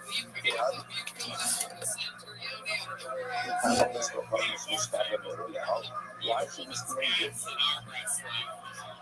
So, right, the church according to me, this should be no different than an Avodah Zarah that breaks on its own. Anyways, breaks on its own, the open on breaks on its own, said it's decommissioned. This one here is decommissioned as well. So it's the US out the money, so what's the next thing we keep on bringing up Rabba? What is Rabba say? So what's like, Rabba's up your opinion. Essentially, we don't want Jews to decommission the Avodah Zarah. Why? It's too much of a roll of the dice.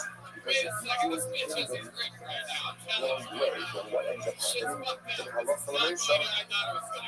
halacha l'maisa, he ends up acquiring it, and therefore he can never keep it. Ace you'll see Ace, but you'll see where should have been preserved in rock, but not to it. So it's actually our next mission. Our next mission that was going to see this Hashem. So he says, too much action, but show me preserved in rock, but you find it on the Zara. grind it up and scatter it to the wind. All material, and throw it into the sea. The rest of the world is talking about refining a whole result made of metal. So what do? Grind it up, scatter it. Like scatter it to the wind or throw it into the sea. It says, well, after you have to settle when you get to it. Because if you scatter it into the wind, then what can happen if you come further? Fertilizer. Here's what it says. When you drop the earth from the plastic stands leaving, you can't retain any part of a design for your own use. Once you put on ideas, and once again, if you're going to ask for a solution, the habitat is become switched on the level. But once again, why? Because 20 people should be fine. 20 people publish, even if a breaks on its own, ultimately it is decommissioned. So in this case, at the line we have to also be a decommissioning. So you can because after it's a fertilizer, it's not a whole cell fertilizer, which we were talking about to the level. Once again, I will say keep all roads feeding back to level. Ultimately, it was concerned that if the genes involved in decommissioning, you may lift it up first, acquire it, and once it's acquired,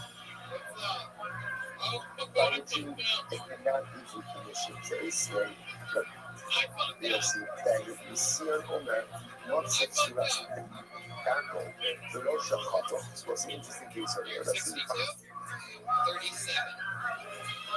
And it was a dragon. This is our next one. Now, it was see, dragon is one of those images that was always considered to be idolatrous. So watch this. You go ahead and you find an image of a dragon, but the head is cut off. Head is cut off. So therefore, something only for something self-control. So I'm not sure did it do the kind of thing with dragon, right? Or didn't Akum? It's Twitter. You want to go on the other hand. That guy you saw control also, but you saw it was the one cut off the head is also. You want to say not. You hardly have all this will come to stand in the area. I understand why should this be any different than it was a seconds. So I should be any different than a case. Ultimately, again, the whole design that growth on its own. After that, we can do that one. Once again, you notice that you are concerned again about the concern of levels. What's like, essentially, you need to see the thing over here. We don't want trees involved in the whole side at all. We can just condition on the whole side. We just want trees to stay away from idolatry. Different Hazal was looking at the point that even the condition of the tree doesn't work, out of concern that you may pick it up, acquire it, and create a greater problems going forward. Basically, the Yossi owner, after the Yossi was like shunning, with this shunning, you know, Sharon's fine. So it's an interesting case over here. So this halacha makes it case. We're going to see this also all these understands on CBA. I love this general site that about what is the halacha concerning planting the pillars underneath and a shade tree. We're going to shade a tree. So during summer, the problem is that the shade tree provides shade, and shade is beneficial obviously to the vegetables, to the produce. As therefore you can't buy in the summertime, however, in the winter, the rainy season, ultimately the shade is actually detrimental. Therefore, you know what this wants to suggest that there's no problem planting vegetation and leaving a shade tree during the rainy season. But the Yossi says not true. You can't even plant vegetables underneath the tree during the rainy season. Why not? If you share a via in a sheriff's island, is what can happen. The leaves of the tree fall off, and the leaves themselves act as fertilizer for the growing vegetation. I don't say watch forming leaves be a problem. After all, now they have one that's called once again, in Turkish, forming leaves should be no different than what? Fallen apples. But Jewish tradition, an apple falls and breaks on its own. It's buffer. So if a leaf falls off of the tree, it should also be buffer, showing you how much fertilizer this was in the shiny awesome. The acre of what's called having kayaks. No, in the case of a fallen leaf is different. Why is it different? Because the primary part of the idolatry remains intact. The leaf may fall off, but tree is fully intact. That kind of endows the fallen leaf with that whole Zara and they even after it's no longer around the tree. You might also say other things, for example, it is 42 you might say, Shipuya. What about the things for shavings? That one right there, share tree shavings. We care about this stuff on this high end this once again. And the primary part that i.e. the tree still in existence. You can't tell you that. Not visible side. We said with Sarkar, he has sort of a Shipuya becoming. We said that even in the case ultimately again we're proving the tree for the benefit of the tree remains awesome. But ultimately again the shavings are better for the regulation. To the online, if you should do, I know that's going to come into Cuba, then that's to do also. Ultimately, also, for the simple reason because I don't hold his own, you can't negate anything, and the whole drug cannot be negated when it is functioning in its normal, natural way. So since it is normal for leaves to fall off trees, that act cannot create this sense of negation or reality of negation, which makes sense. You know, it says, so up until now, all of these questions have been from Rabbi Yochanan to Restream. So we're going to both sides. Focuses on one simple case. And Avodah Zarah falls over by itself and breaks. Is the Avodah Zarah bottle or not? Rabbi Yochanan, no, because negation of Adam actually requires active negation. Reish Lakish, yes, because even de facto negation, right? Or passive negation ultimately works. So up until now, this entire Amid has been Rabbi Yochanan questioning Reish Lakish. Now we switch gears. A switch in the Rabbi Yochanan. So Reish Lakish asked the question on Rabbi Yochanan. Here we go. Well, now you go there. It's the case here. If you have a tree, now the tree wants that dish, right? The tree wants to make some English. Now what happens? There's a nest on top of the tree. So first you have a nest on top of the tree. What's the halacha? You really should not get benefit from the nest. But if you did so, you have not committed milah. That was like so again. Rashi says over here, second Rashi to the top low yanin, plus the drabanon. So you can't get benefit, the drabanon. Right, but obviously, again, the nest itself is not considered to be part of the tree, and therefore, if you did get benefit from the nest, ultimately, again, it's not to me. Fine. So the let's analyze. What about if the nest is on the top of an Asherah tree? Just in case, I have an Asherah tree, and on top of the Asherah tree is a bird's nest. I want to get benefit from the bird's nest, so what can I do? Yatis bakana. So what can you do? Knock down the nest. Knock down the nest. Ultimately, again, with a piece of wood, and therefore you can go ahead and get benefit from the nest like that. So what's listen, so Yaakov Bakana, I'm sorry. Yaakov Bakana. Kasar Hagaitfa, he goes Nishpor and Little 18, the kids of I never say that. Okay, so this is very interesting. So now, again, what can't I do? I can't, say in both cases, I can't climb the tree in order to get to the nest, right? Because climbing the tree is usage of the tree. But with Yaakov, the desire tree, interesting enough, what can I do? Just take a piece of wood, knock down the nest, and get back on the nest. Now, the one says, what is the bird building the nest from? Now, the assumption over here is the nest on the Asherah tree is being built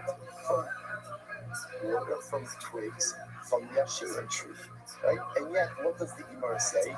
You get benefit from the nest. You can't scale the tree, but you can get benefit from the nest. And that nest is made from broken pieces of the Asherah tree. What do you see from here? That once Avodah Zarah breaks, right, even on its own, even though it has not been actively broken, it's decommissioned. So the Gemara says, he goes to shove from the middle 18. The assumption over here is that the bird is building its nest twigs, broken pieces of the Asherah tree. The Kapani, Yafis Bakana, and yet the nest is mother. So which one is on? This supports my assertion. The broken about the Zara, even if not intentionally broken, ultimately decommissioned. Because the about the Zara. Versus no. Papa, let's hear what's the case. You go into IC, it's in the Alma, it kills some. Why? Not necessarily. That's not how birds makes. That's how birds make nests. Birds make nests.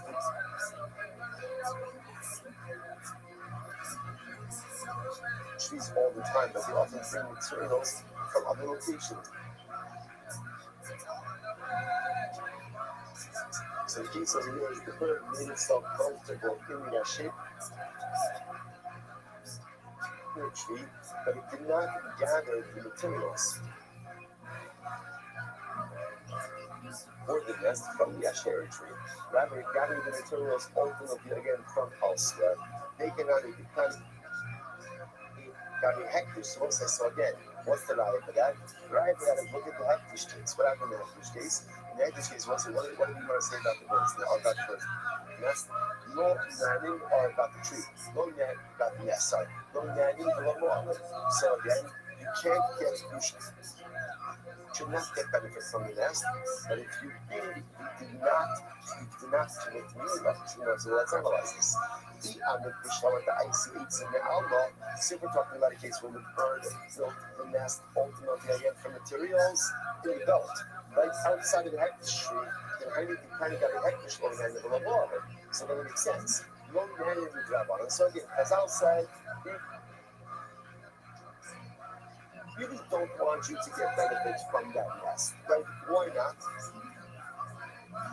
Because it's attached to a hectare tree, and we can see how accidentally you may come to scale the tree. But it's midrabanan, and also the lavor and midaraisa. But there's no meila. Why is there no meila? Why is there no meila? Because since the materials for the nest came not from the hectare tree, but from the outside, the nest itself is not subject to meila. الأمر الشابة إنتي من بلد كيسة بهان أما يضمور الحق يشي فأنا بس هيك Rough the bird is building the nest from the tree itself. That means again if this nest is made from twigs from the hectish tree, then what's the status of the nest? The status of the nest? It's hectish. But this hectish ultimately again, so you're not allowed to benefit from it, and it's Mila Midaraisa, which the Gemara says. So therefore the Gemara is suggesting this needs to be clear that Allah comments with dealing with both cases in the Asherah tree and in the hectish tree, where the bird is making a nest from other materials, not from the Asherah tree and not from the hectish tree, to which the Gemara says not necessarily. The Gemara says, need the area, how could the Yidulin have one in the Afghan kind of scheme? Oh, so let's say maybe not. It's actually it's quite possible that in both of these cases, ultimately, or I should say in the hectish case, that the bird is making its nest from the actual hectish tree itself. But if the bird is making its nest from the hectish tree, then why is that nest not asr midorais? Right? What's going on over here? To which the Gemara says, listen to this. Gemara says,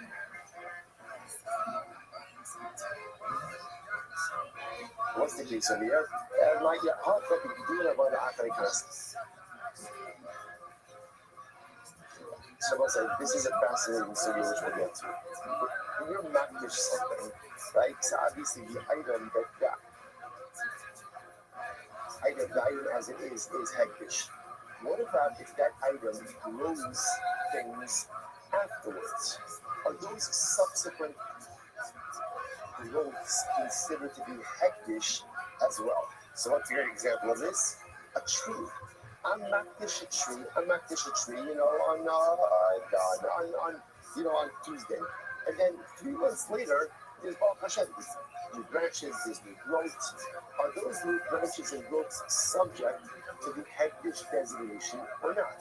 That is a machlokas. That is called doing haboim la'acharikan. Growth which occurs after the designation. So the words we're talking about over here is the bird. So again, I was not pushed the tree.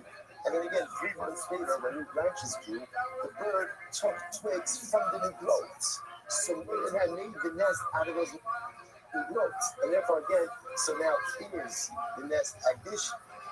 That's an afro. Okay, so the Gemara says the Kasabar.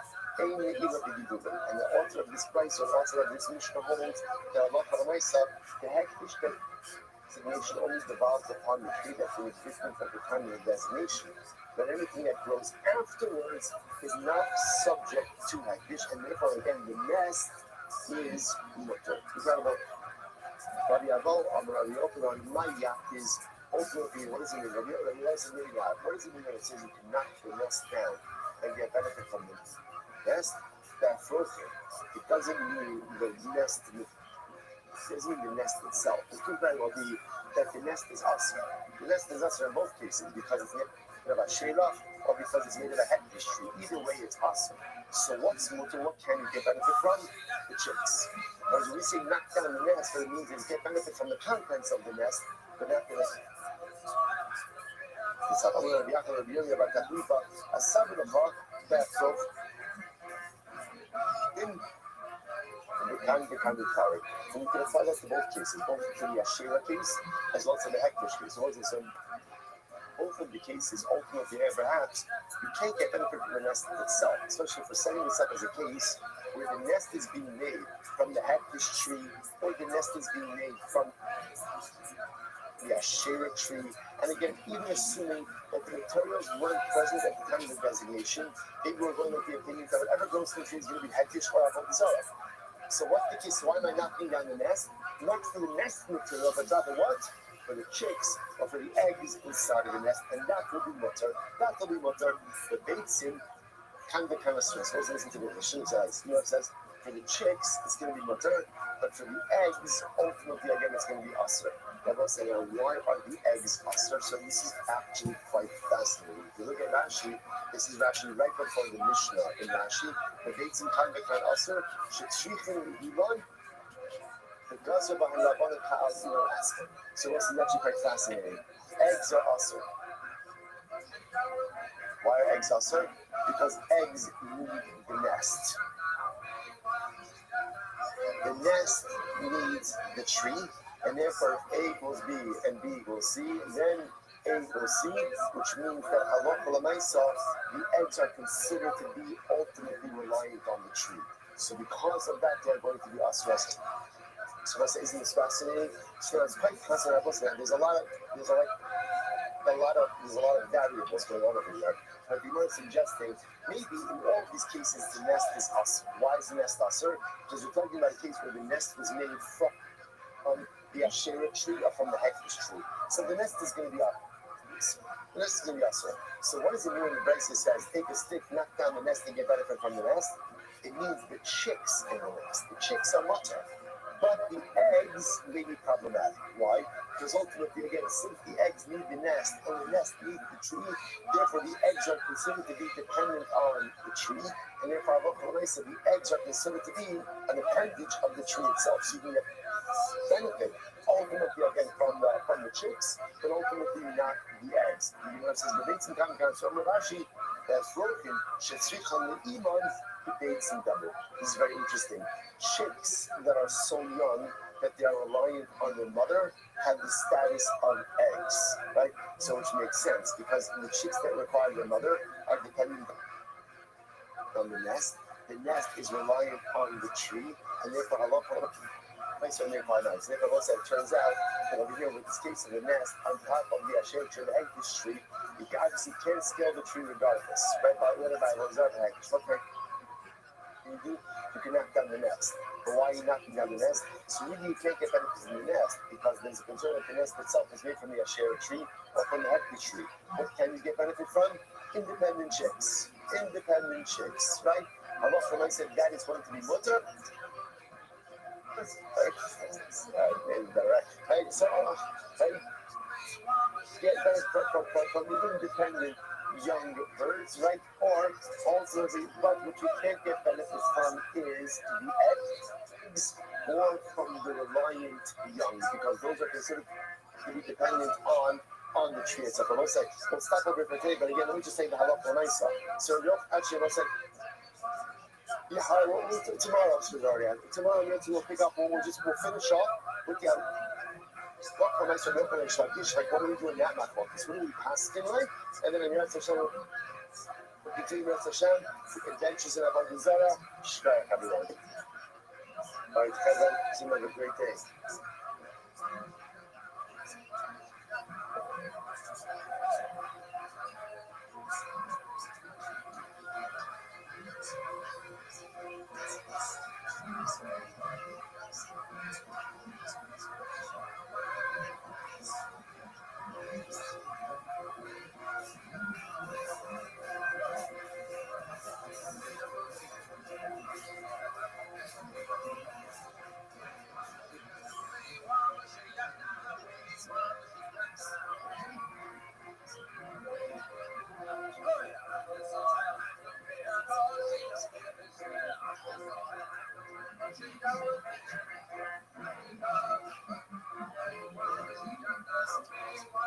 All right. I want to say good morning. Good morning. Let us begin by thanking all of our sponsors for this morning trip. To thank our annual Tamil sponsor, Fulsim Shbach of Eretz Yisrael, dedicating all the Shimon Trashos this year as its book. The Solas Tavos and Yisrael. Our television sponsors for the month of Av, Abari, October, Stephen and Wendy Jason, in honor of their parents, Israel Jason, Dina Jason, Adin Roses White, in memory of Stanley Roses White, from the Rafa. Our learning sponsors, Abby and Joe Hirsch, with appreciation to share the entire Gula for the Chayalim, Swiss and the Chayalim, all of those sacrificing for Cloud Israel. And Moshe and Devorah Wordesheim, our Dafnum sponsors for today. Rachel the website of Aye Leib Ben Yosef. Mertabat Hamidora, all of them shall Sabna, the families in the Hama, all of those who are for Shabbat, the Kol Holy Israel. The Shrafush and message and bring home our hostages, the Shalom and the Karov. Allow our holy soldiers to be successful. The Chol and the Asayid. So with that, let us begin. Baruch Hashem, we have a lot to do today. Today's daf is Mem Beis. Today's daf is Mem Beis. We are picking up in Yetz Hashem on Mem Aleph Beis 41b, and we left off the Ein Safek Motzi Midei, which is 2, 4, 6, 8, 10, 12, about 15 points on the bottom. So remember again. In yesterday's daf, we made a fascinating distinction between finding broken pieces of what we call slumming versus finding broken pieces of what we call avodah zarah. What's the difference in those two terms? Slumming are images. Images, maybe they were worshipped, maybe they weren't worshipped. Avodah zarah was definitive. So halacha myself, the Gemara says that if you find pieces of avodah zarah, essentially you still you can't get enough of it. Why not? Because again, there's a suffix. What's the suffix? Did an akum decommission them or not? That's our shayla. Now, an akum, and we're going to discuss this more in today's daf. An akum does have the ability to decommission avodah zarah, but it has to now. Again, then we have machlokas of Yochanan and Shalkish. Do you need active decommissioning, or can it even be passive decommissioning? But again, we'll get back into that in a little bit. That's our overarching machlokas over here. But the Yochanan says it has to be active decommissioning. The Shalkish says even passive decommissioning. Not communally be if the idol falls over by itself. And right, the Yochanan is still an idol. According to the Shalkish, has lost its idolatrous. So we'll say, but again, so that's like you find pieces of an avodah zarah still awesome. If you find pieces of slumming of an image, it's going to be mutter. Why is it mutter? Because it's a spec stega. What's the spec stega? Suffix number one is maybe it was never worshipped. That's number one. And number two, ultimately, again, even if it was worshipped, maybe so the idea, but jumping back to avodah zarah for just a second, the reason why ultimately again have avodah zarah, it does not work because halacha is saying a suffix makes a meaning by that. Ultimately, again, the suffix that maybe is Suppose that maybe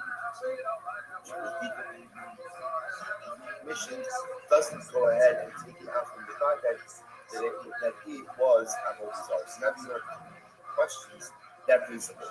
Maybe something was to be decided. Is that true? That a suffix, a possibility, cannot go ahead and change the reality when facing a certain. What about following on time? Very much to be exercise. Coverage remains. We have to go in there. So say cover guys. And again, we says that have special a member of our team from South Africa. Mel Brown, another member of our team here in Toronto.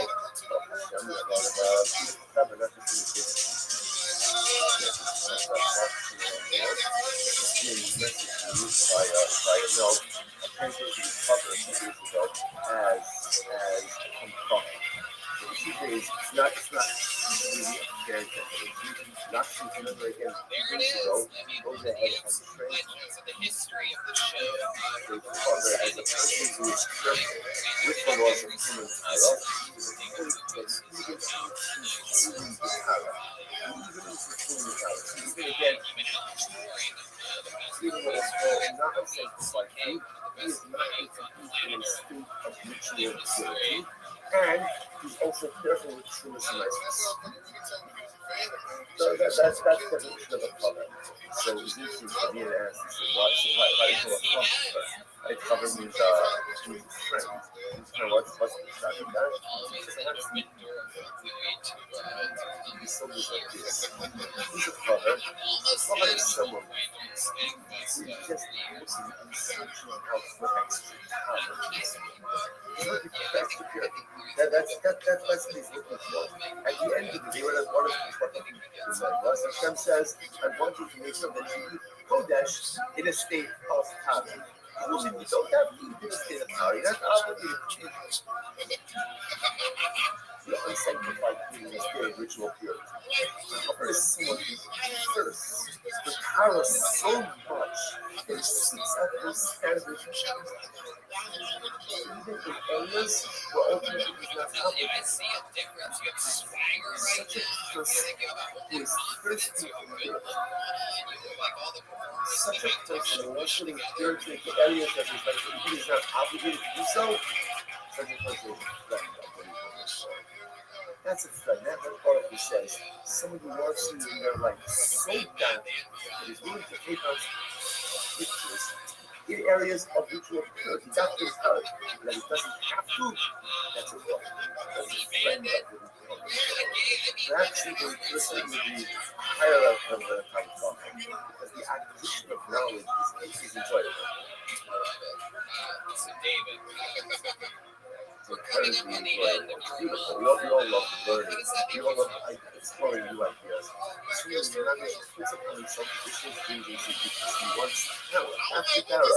He wants purity. That's the friend of the people. So the word says, "Father Shanice, and yet we go there first." So cover dice, cover dice, and after you guys be discussing the basket of food, what's the issue? What's the issue? What's the issue is because you know whether or not they have time. So the word says, even if not you just harvest again that day, or then the first person to come is a Chazaka, ultimately again that they are properly timed. I was like, it's not like something that's real. Something was real. There was a one left percent of the case. Here's a case of a God. What's the God? What's the God? The certainty. The certainty was they were temple. That's the right? There was 25 coaches. Those are why that about that. Because everything's got down as 25 coaches. So you have the fact that it was somebody. Sunday, maybe at the cover that did time it, maybe he didn't time it. What do you see here? Because the Sunday the most you did time it. And what do you see here? And ultimately, again, a Sunday possibility that time it goes ahead and overrides the bad guy that it certainly was temple. So you see Sunday once you do that, to which the Gemara says no. What's a bad day? It's bad day. It's not true. That's not something a bad day. That's a bad day. Bad day. What is the bad day has to be? So versus the second day was terrible. Bad day was terrible. Third day was terrible. And also bad day that what that we type it. Versus the can you pose on everything? Dat zetten aan others in the multi dollars that you may take on the contracts. Okay, that's what I'm about. So again, interestingly, it's fascinating. The comment will say again, you imagine moving yourself to the level where there's something that you've done the right thing.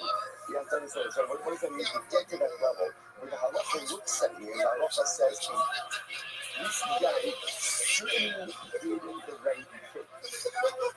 Our chaver does not leave unpunished produce in his possession. The moment it comes in his possession, he gets tied. And therefore there's no suffix in that guy, there's only that guy and that guy. Incredible. Levi said another possibility is, Levi says suffix. Take the suffix. Interestingly enough, maybe it's a suffix and a suffix house, so what does that mean? I've shown the other in the Moshe. Possible that the public can look to himself like a Moshe after a Moshe. The honor, not in other parts we also. The Makus of the Moats Shalom, today Shalom, should take the hand of Kalas of Terminal Meister. I suppose that is interesting to this. There is technically speaking a nice loophole. What's the type of loophole? Without being all taken out of this now, in order for produce to be subject to typing obligations, there has to be what's called the SPR bias, right? It has to come to the home, has to come to the home, and normative entrance. Technically speaking, if you were to bring your produce in, let's say through the window and not through the door, technically it's nicely exempt. Technically it's nicely exempt. Now again, there are limitations on that also. So the Gemara says over here, there's really no something that's nothing to do about that. Why? Because it's actually possible, even if you want to go with the fact that maybe it's a suffix if the cover tried it or not, it's also a suffix of what? If the produce was ever subject to tunis and osis. Why? Because it's possible that literally you're getting used in this legal loophole of bringing it through the window, and therefore it was not the subject. Okay, so the Gemara says, well, second, there is something nothing to do about it. So remember, the Gemara is questioning this principle. Like, the Gemara put out there like a law, a principle. The principle was a suffix Moshe Midei Baba. Right? Ultimately, you have a possibility to not change the reality of a circuit. So really is that correct? You know what I'm saying? But I'm going to go, I'm not going to go, my submission also shall not happen that days. Not as my submission also shall not say after the, very interesting case where there was once a story of a new servant. And let's say now, again, we're going to, this is a Jewish woman. A Jewish woman who worked for a Nazi. What's a Nazi? Rashi says over here, Gabra Alama B'Yisrael, a very powerful guy. Very powerful guy. She worked for a Nazi in the city of Reno. Okay, what happened? She had given me the bar. She had a miscarriage. And what's interesting enough, it was determined that when a woman had a miscarriage, not to bury a makeup. But the interesting thing about it is, this is also a problem with it. You put a makeup in a tent, which is, in other words, in a non-discrete way. In general, what's in the halacha is, you have to bury a makeup, you have to bury a miscarried baby from death. That's what do not bury it in a marked place. You do not do that. Bury it level, you do not bury it in a marked place. So the life teachings are also just from like a mental health perspective. It is unhealthy that pathology is unhealthy for parents to develop an ongoing attachment to a life that never was. Obviously, again, there's trauma, there's loss, there's grief, but Chazal wanted it to be contained, did not want it to be on birth in life force. So how to say what happened? So she was carried, and She put the miscarriage in her. We both coined the pictures.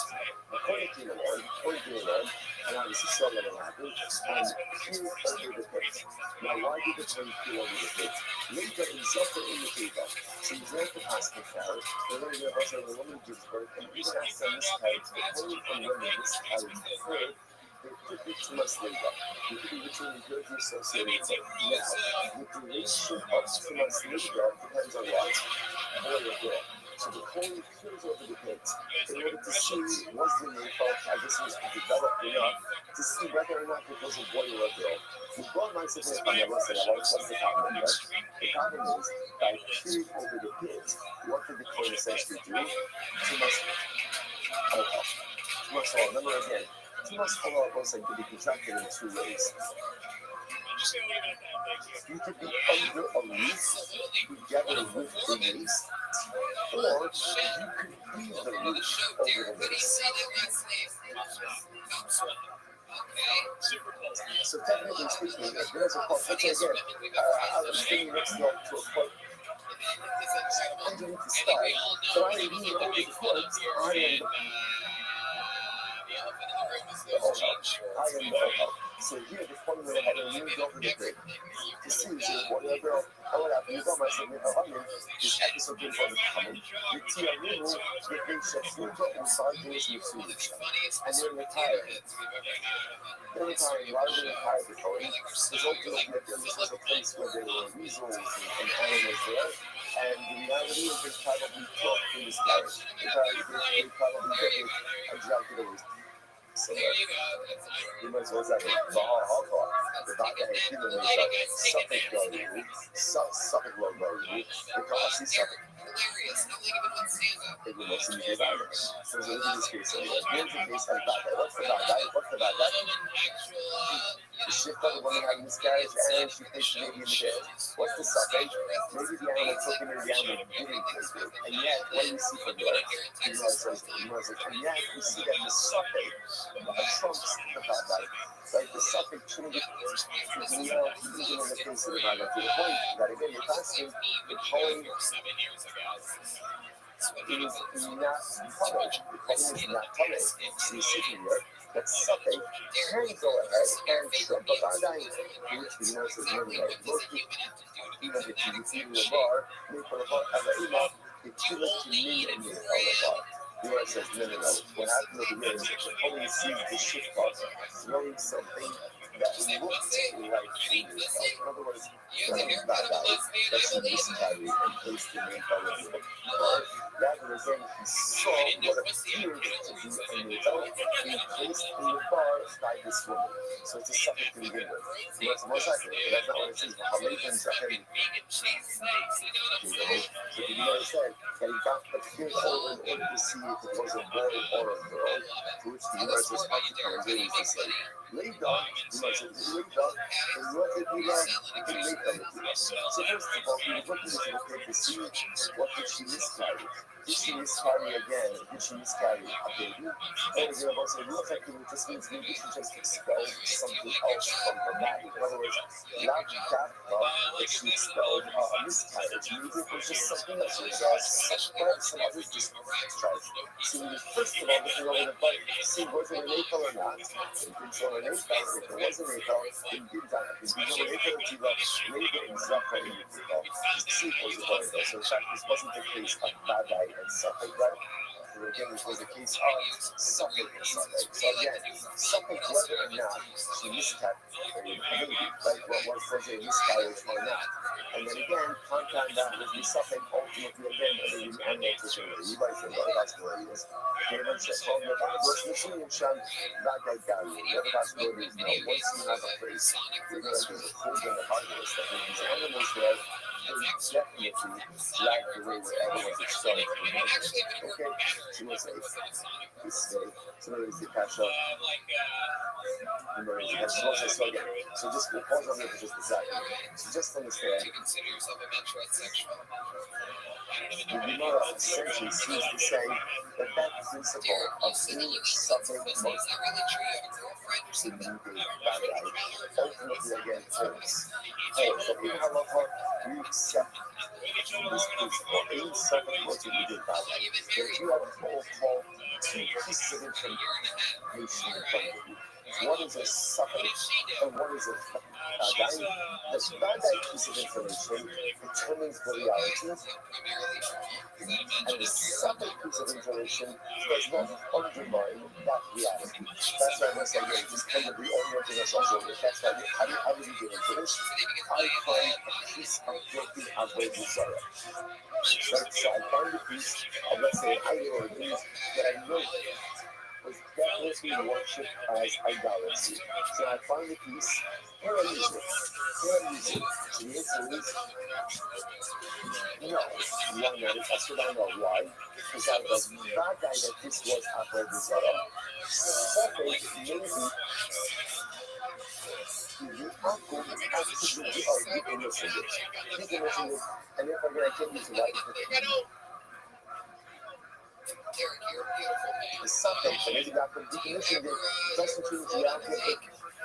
That guy that this was definitely Avodah Zarah. Now they say, just to point out how powerful this is, so easy on a status level as well. Because in something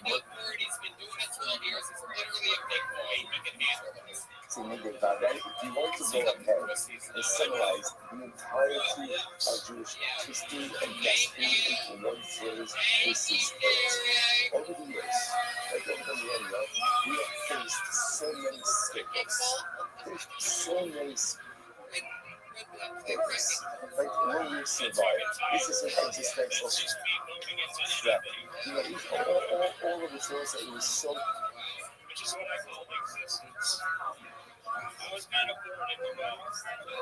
So it is interesting that both of us were working together on chatting about Pastor Rice. He said there's so many beautiful things. One of the things I thought that was very shocking was he spoke about in the aftermath of October 7th, even in existential threats, the Kappa Israel. So to me that was shocking because for me, much in mind, I said to myself, there was never an existential threat. Well, it's scary, it's overwhelming, but obviously, that's what I said. It takes out a totally different thing. Over the years, over the centuries, there's been many mistakes. Like he's been faced with many moments of existence. And just suffering. Are we going to make it through this? Are we going to weather this storm? Just less than a century ago, they put us in ovens and gas chambers. There was a suffering. So what holds us over? What holds us over is this principle. We suffer more than we do bad. What's the bad guy? The response we said, as Am Yisrael is an Am Hamas. Am Yisrael, the Jewish people, we are an eternal nation. That's the bad guy. That's the bad guy. That's the bad guy. And therefore, what holds us over even times of difficulty is suffering. It was easy. Suffering. What are the best? Suffering is the Babylonians, the Romans, the Greeks, the Persians, the Nazis, the Hamas. It doesn't matter who the suffering is. There are so many spirits that have presented themselves. Another suffering, only in Armenian Bachar. You guys think we should do one more special treat right now? Listen, another suffering always arises. Rest assured, in suffering makes it moving back. No suffering should undermine the bad identity of the eternality of Christ. That's ultimately when you stretch about after then that's the stretch about strength and mass, what feels unlocked. It's incredible. Incredible what collectively as well as can. It's not even like that instinct, just as well again. Embedded in all of this is this hypothesis of the local hypothesis. See, here's what I know. And again, when we talk about this more in different moments, you can screw a whole desire, right? In other words, an atom to be knocked out is a whole desire. The shaila is how best to do it. The Yohanan says it must be what we call active ghetto, and the Turkey says even passive ghetto works. That was now going back to our level A state. Others will come about others will come to the shop and others do this. They also listen to this very well as well. You know, sorry. That's it. I'm sorry, thank you. Listen, nossa cabeça perfect. Nossa cabeça perfect. How it is, was it actually say? If you find the image of a hand, the image of a foot, ultimately again, it's awesome. It's also so says, you don't see behind it now. Why? Because at the end of the day, that was a common image that people worship. The word is Amai. Why is that? Hashvayim made it. So, say that's broken pieces. So, in other words, once again, this is a fresh up on the Turkish. You openly ask them the Turkish. The 22, this should be probably your Turkish, right? Because probably your Turkish, once you find broken pieces, whether you actively broken, or the idol broke on its own, the actor doesn't worship an idol. Like that, again, once all the Turkish is object, idol. If you can't save yourself from being broken, then chances are what? You're not much help to me.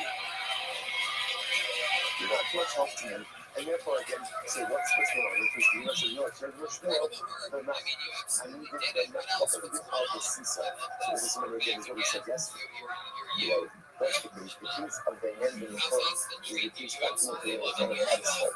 And it's on a pedestal, and that is quite possible that is actually a self it's like a self-sufficiency right now. But it's all type of idolatry. Okay, basically, ignore is not the fact. That's right. Or we can come to that out of some sort of a tornado. So this was a small disorder. The medical happens. If you go back out, he's coming up with desire. And ultimately, again, we have a desire of his friend. Meaning, any athlete can ultimately again negate and thereby decommission any form of idolatry. Whether it's his idolatry that he worships or someone else's idolatry. However, it is so, opinion of that God is becomes our own people. And also, such a fact that, so we'll see the logic behind this, and what is the problem? Actually places him. And so, does not have the ability to negate any form of idolatry. That's isn't that fascinating? Right? So, can negate or decommission any form of idolatry, and the cell has no power on the negation over idolatry. Fascinating. I'm not dying. So we do this one, so I'm not. Have you got all this country stuff? Why is that? What about a case of idolatry that just breaks on its own? That clearly again, but it's like you should do, but it's actually works. I'm not dying. Check out stuff. What the case of here? The case of the king is where he's slow, then big, no people. So it's an interesting level the Western judgment is. It's not from a decommission. Why not? Decommission requires breakage. Breakage tension will be higher. Like the story cap, does it decommission? What's that? Pascal, Mahadi, Motias, Pascal, Apapisi, or Pascal, Matla. That's not true again. But again, if you get the idolatry, even though again, all of those idolatrous groups, period, is still present, ultimately again, level desire bottle, and you because of it Muhammad, and our husband Israel will bottle, ultimately again, you're right. If the admin goes ahead and defends the idolatry, that negates it. But if you still defends the idolatry, that does not negate it. You mess it up on another level, like, you know what? Because the Israel is very important to that. Let's look at this. In reality, even when you sell against the Abu children of Israel, it would say, defending really is an act of colonization. Which makes sense, right? Anything you do to defense idolatry should be proper form of idolatrous negation. So really, even if you sell against it, it's okay. So what is this? Why would Chazal say that it's not? Listen to this. Hello. Zera. There's a zero. What's the zero? You're not good. Well, but having the right law, that's a good issue. In reality, and you still has the power of engagement, and you so does have the power to go ahead and negate idolatry. Obviously, negate idolatry, if he breaks it, if he bends it, it all should work. So why did Chazal say, what is this about this to us? What is it? That what is this over? If you want to complete their whole desire. So what does he do? He has a whole desire. He lifts it up. Like getting ready, let's say, to smash it or to dent it afterwards. What's the problem? Once he lifts it up, let's say, that's an act of Hagbar. What does Hagbar do? Hagbar acquires. Once he acquires it, it becomes the Avodah Zarah of the Jew. Once it becomes the Avodah Zarah of the Jew, the Avodah Zarah the Avodah is not covered in Yad Yisrael. Akela is Kela Below. So this is absolutely wild. It's actually wild. I would say we are going to see exactly why this is irrelevant as well from now on the days. But again, right now, we'll just go with the principle. The principle is any Avodah Zarah that is owned by a Jew cannot be negated. So what's this happening over here? Any Yisrael technically you can decommission Avodah Zarah? Yeah. How can you decommission it? You can break it, you can bend it, but Chazal said the decommissioning of the Jew does not work. Why? What did you just say about? That in the process of decommissioning, the Yisrael can figure it out. That could be like Avodah Zarah specifically Hector. We'll get into all of this in a couple of days. Avodah Zarah specifically Hector. He lifts it up, he acquires it. Once he is found away, Avodah Zarah, right? Once he goes ahead and he acquires it, he becomes Avodah Zarah of the youth. Avodah Zarah of the youth ultimately cannot be backwards. You can't be decommissioned. Therefore, again, ultimately, again, we are stuck in this situation. So essentially, if we want to try to avoid these Jews entering Avodah Zarah, how does Chazal ensure that? By simply going ahead and saying, you can't do anything to it. Even if you try to decommission it, ultimately, again, it is not incredible. It's never resonates, right? So we have one of the markers. If you talk about this idea, this whole idea over here of actually the book about it. So it's like, Apple, she is one of the markers. So it's like Apple, who brought stones from markers, right? What's markers? Markers is that essentially Avodah Zarah was in stones formation. So an apple takes stones from markers, and what does he do? If you pop ahead and drop him, he starts to tell us. And what does he do? He goes ahead and he takes the stones, and he builds them into roads. In other words, he decommissions the stones by using them for mundane use. He uses them as papers. like his neighbors, and he's sitting at the street. It's a special episode of Kill Tony where everybody's doing okay. Allah, because the stones are mutter. Why the stones mutter? Because again, Allah for the so he's actively decommissioned. From you as always. He's using it for my babies. He's not saying about your life. So likable. I always Most say, people are not in the country of Ashura's. But again, for Jews, take stones from Marcos and moves it into the road. Ultimately, again, it's not. bars that you go to, I know it's not salad bars. You can't use that road. You can't get one off because it's up. I'm not even much of a water guy. You have all this stuff on. I don't know, Ruby Tuesday salad bar. It's not really a lot. It's a lot of mistakes. So again, so you have to ask her, the truck is, why should this do any worse ultimately again than a whole Zara that broke on its own? And what if you try this at home again? Famously always That broke on its own ultimately is decommissioned. It's the one says, never know how the nine people love us.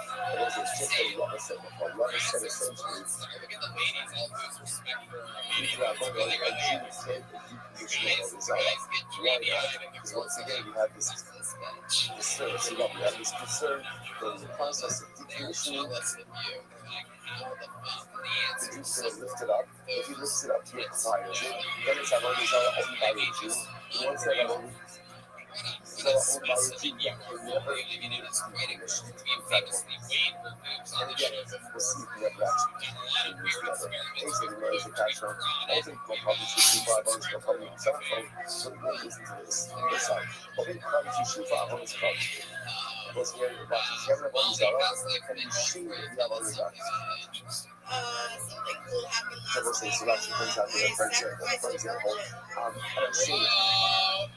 And I'm seeing it too, right? And what do? I go and I take shooting, just off of the apple, off of the sugar tree. So what's the status of the sugar tree versus the cell? Yeah, you did. That's Oh, crazy. if ultimately on the optimism first. So, right, if the machine is not be able to do it because he wants God, and everything, whatever it is, it's self-owned, ultimately he's doing it for himself, and he Look at this move. in both the shavings and the tree itself, we promote to why. Because the action of taking shavings off the apple desire tree from the apple's own personal view. This is what is itself a decommissioning of the apple desire. Okay? And that's just however itself wrong. If he's taking shavings off the tree, that's experience too. Right? That's for the benefit of the tree itself. So it's our thoughts. Ultimately again, then the shavings on the tree ultimately again is something. Then the tree is for us, she's a young part, but ultimately when the shavings will be water. The struck, as the sheep follows the bottom, but if you still takes the shavings, right, takes pieces off of the tree. They itself hold, they itself hold, he the sheep will be happy. Whether he is doing this again for his benefit or for the tree's benefit, ultimately again the apple is out of the tree itself and the shavings in the water. So once again, you have to ask the subject, am I having this or probably for stabbing why should this be any different? Right? It's not funny. This should be no different than an apple is out that makes on its own. And when it makes on its own, you're going to as they talk, she said it's decommissioned. She said to me all these things, it should be decommissioned. Well, so it's for yourself, and then we figure that out. So let's say, what we keep on bringing up rubber. What is rubber? So let's say, rubber is of the opinion, essentially, we don't want to do decommissioning of what is why? It's too much of a roll of the dice. Because if you do it in the wrong way, then what ends up happening? Then Halacha Mesa, you end up acquiring it, and therefore again, it can never be. You can give no place. Asia, you'll see Asia, but you'll see where Philippines is not the rock, or not the rock. So that's actually our next mission. Our next mission is our next mission. She says, or say, or two choices of that. So he grows it up. If you find about Zara, you can grind it up and scatter it to the wind all, not killing the young. Or you can go ahead and throw it into the sea. There was one thing this is talking about. If you find that on the jar made up metal, so what do? Grind it up, scatter it, right? Scatter it to the wind or throw it to the sea. You know, it says, I'm going to go, actually, that's the way you can do it. Because if you scatter it into the wind, then what can happen? It becomes fertilizer. So it's what it says, it's still, when you've got the earth from the process. Because really, you can't retain any parts of a design for your own use. Most of the night, there is one thing that never else for yourself. A night, the heavy capital is to come to scatter the level, but once again, why?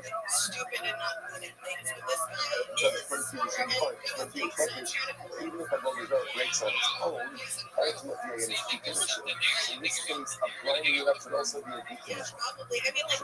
So we said even if it does happen, fertilizer, it's not that bug is solid fertilizer, which they was talking to the rubber. Once again, I will say keep all roads keep leading back to rubber. Ultimately, there is concerned that if the Jews involved in decommissioning, they lifted up first, acquired it, and what acquired by the Jews, but did not be decommissioned. They say that we have and the Sion Omer, not such last dato, the Losha Hato. It was an interesting case of here. Let's see if I the image of a dragon. And this is our next one. Now, we also want to see a dragon is one of those images that was always considered to be idolatrous. So watch this. You go ahead and you find the image of a dragon, but the head is cut off. Head is cut off. So therefore, Suffolk Obico Constance, Suffolk is all Constance. Mother, if I'm not sure, you're going to decapitate the dragon, right? Or did it it's Mother. You want to remember them, that guy you saw Constance. Or also, but if you saw there's one cut off the head, it's also, you know, it's just now, how they have all those go publish was standing there. I was watching to see any different. So it's a summit. So I should be any difference in the case. So I can look again about. And guys are real honest. Finally, to do that. Once again, the Lord says we are concerned ultimately again about the concern of love. It's almost like I said this begin to see the theme over here. We don't want to use about the Mozart, even with the we just want Jews to stay away from idolatry. If a Chazal was not making a point, then even if you commission the Jews doesn't work out of concern that he may pick it up, acquire it, and create it to reveal the problems going forward. A state, but you'll see Omer. When you look those people saying, Shani, did they Shani be on those Shani's phone? So it's an interesting case of yours. So this halacha is the following case. We're going to see this also over the Jewish. So we'll see the halacha is in general both sides. Yeah, about what halacha concerning planting vegetables underneath an shade tree. Under a shade tree. So during this summer, the problem is that the shade trees provide shade, and shade is beneficial, obviously, to the vegetables, to the produce. As therefore, you can't plant in the summertime, however, this is in the winter, the rainy season. Ultimately, the shade is actually detrimental. So therefore, you know, also this wants to suggest that there's no problem planting vegetation underneath a shade tree during the rainy season. But the answer says not true. You can't even plant vegetables underneath the tree during the rainy season. Why not? If they're shining via the sheriff's housing. Is what can happen. The leaves of the tree fall off, and the leaves themselves act as fertilizer for the growing vegetation. I'm not sure what forming leaves do. It's not after all. The other kind of let's go find fish down there in the house. Once again, It's rubbish. Forming roots should be no different than what? Fallen idols. I would like to use rubbish. An idol falls and breaks on its own. It's bottled. So to a leaf falls off of the tree. It should also be bottled. Surely upon the floor. As a fruit was a shiny hot sun, the acre above us. The piece of corner root implies it different because the primary part of the idolatry remains intact. The leaf may fall off, but the tree is fully intact. That kind of endows the fallen leaf with a bodhisattva identity, even after it's no longer on the tree. You might as well say, other days, no days of that means 42 feet. And Moses says, I, Mahal, Shikuya. What about this? Here's the shavings. That one right there, share tree shavings. We can have other stuff on the pyramids, but once again, the primary part of the other, i.e., the tree still exists. You can put it in that case, the most. So he said, good son of God, yes, he said that even in the case, it's ultimately again where you're feeding the tree for the benefit of the tree, the tree remains also. But ultimately again, the shavings are the if you live with the tree honor, if you should eat, I will rest the problem, the tree that has to be also. Ultimately, there was a simple reason because I don't know the zone. You can't be and the whole yard cannot be negated when it is functioning in its normal, natural way. So since it is normal for leaves to fall off, that act cannot create a sense of negation on the negation, which makes sense. And you want to say, it's in the luxury of this website. So up until now, all of these questions have been from the real very short. So on the website. Now, focuses on one simple case. And a Bodhisattva falls over by itself and breaks. Is the Bodhisattva bottle or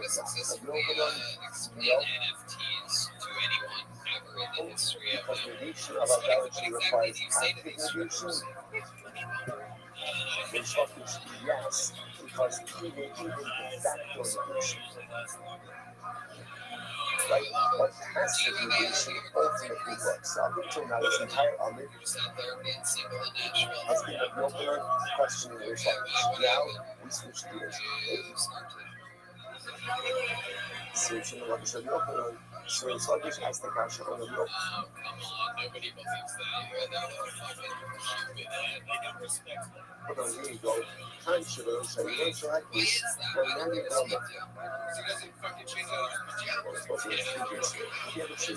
Now the tree belongs to right, the tree wants to lay some flesh. Now what happens? There's a nest on top of the tree. So birds made a nest on top of the tree. What's halacha? You're you really should not get benefit from the nest. But if you did so, you have not committed riba. Really? You know how to speak Chinese? So, yeah. Do you know how to say I'll never apologize? She says over here, second half from the top, going down. That's the drop on. She did get benefit, the drop on. But obviously, again, the nest itself is not considered to be part of the tree. And therefore, if you did get benefit from the nest, ultimately, again, it's not riba. Fine. So we must let's analyze. But what about if the nest is on the top of the shade? The same case. I have a shade. See? On the top of the shade tree is a bird's nest. I want to get benefit from the bird nest. So what can I do? Yaku's bakana. So what can you do? Knock down the nest. Ultimately, again, with a piece of wood. And then you can go ahead and you can benefit from the nest like that. Like that. So that's just what you know. Yaku's bakana. I'm sorry. Let's say Yaku's bakana. Yeah, you can't. Right? You spot a little bit too. You can survive that. This is very interesting. So now, again, what can I do? I can't question I will say in both cases, I can't climb the tree in order to get to the nest, right? Because climbing the tree is just So that was you? pieces of the tree. Oh, yeah, well, there's another tree, interesting enough, what can I do? Just take a piece of wood, knock down the nest, and get back to the nest. Yeah. The man says, let's take that. Where is the bird building the nest from? And the assumption of it is that the nest in the seriously is being built from wood or from twigs from the assyria tree. Right? And yet, what does the man say? Yet, that's not the law. You can't scale the tree, but you can't get benefit from the nest. But that nest is made from broken pieces of the assyria tree. What do you see from there? What do you see from there? That once a broken startup breaks, right, even on its own, even though it has not been actively broken, it's decommission. So the man says, Kasara, that's about, you're going to shove on the number 18, it is Say it one more time. because the assumption of it is that the bird is building its nest from twigs, broken pieces of the assyria tree. The kakani Sounds like Jared, mate. is bakana, and yet the nest is mutter. So Great here's what story, it's so called. fun times. This Great supports attitude. my Thanks so much. assertion And here's a that big chunk broken up of thanks for those. Covisar, even if not intentionally broken, ultimately decommissions the You guys Covisar. ready to put a big ribbon on this thing, No, huh? how that's not what it is. You go to the IC, it's in the Alma, There's the only one way to end Kinsabah, an not episode like necessarily. this. That's That's not where the say I'm goddamn virgin age, ring that's this not young virgin man age, is yes. playing with me this weekend to do. Virgin Sold yes. out chills and tears in Michigan. He's been All opening the for time, but they Rogan often bring materials regularly. from other locations. Headlining all around the country. This is the longest standing regular in the history of the show. Here with a brand new minute for you here right now. This is the Big Red Machine, William Buffett. But it did not gather the materials for the nest from the assyria tree. Rather, it gathered the materials ultimately again from us.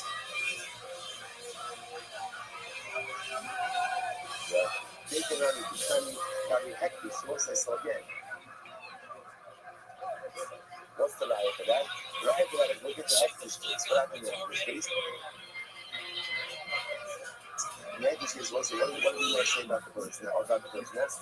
No nanny or about the tree. No nanny about the nest. Sorry. No nanny or more. So again, you should not get benefit from the nest. But if you think you do not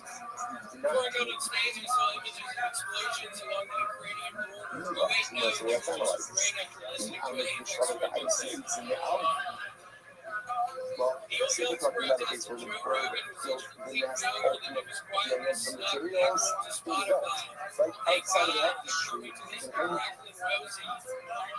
kind of got the hectic flow down the below. So then it makes sense. No nanny in the drabon. So again, Chazal said, we really don't want you to get benefits from that nest. Right? Why not? Because it's attached to a hectic tree, and we can see how accidentally you may come to scale the tree. But it's a drabana, and also, so no more than the Daraisa. If there's no Mila, why is there no Mila? Why is there no Mila? Because since the materials for the nest came not from the hectic tree, but from the outside, the nest itself is not subject to Mila. Already on the Chishab, that is in the middle of the Kinsabah and my Lomo and Hakabushi. And again, let's say Halakha and Maisa, the bird is building the nest from the tree itself. That means again, if this nest is made from twigs from the hectic tree, then what's the status of the nest? The status of the nest? It's hectic. Hectic ultimately again, and you're not allowed to benefit from it with Daraisa, and it's really with Daraisa, which the Gemara says. So we have a Gemara suggestion.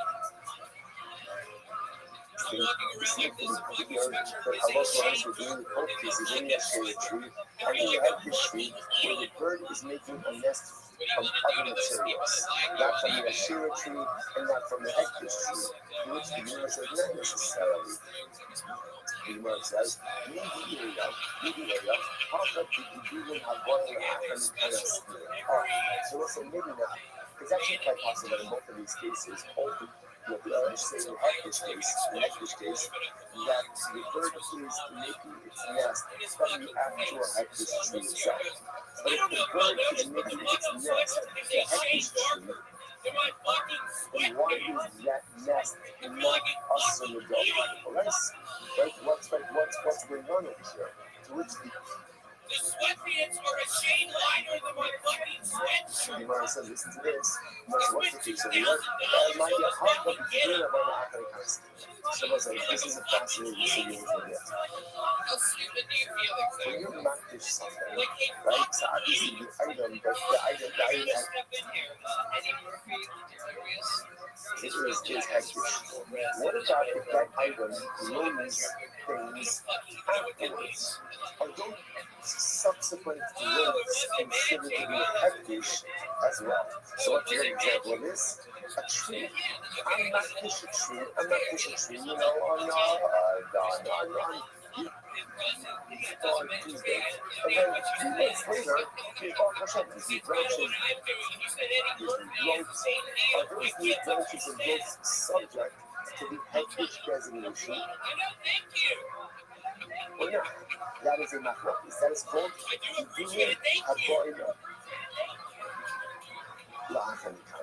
growth which occurs after the death. Sorry, I started working out. I did So they would have turned out of yours. The first shot is so yeah, I was not and I had to get off because I got dizzy in my chest. the tree.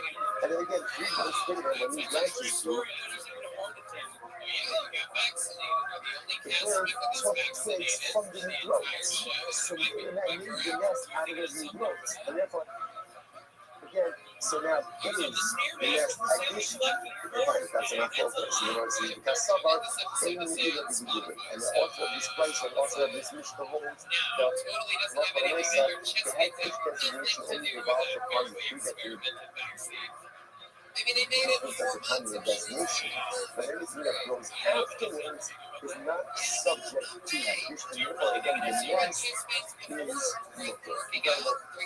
of working on my yacht is ultimately raising the also made that oh wow, that's crazy.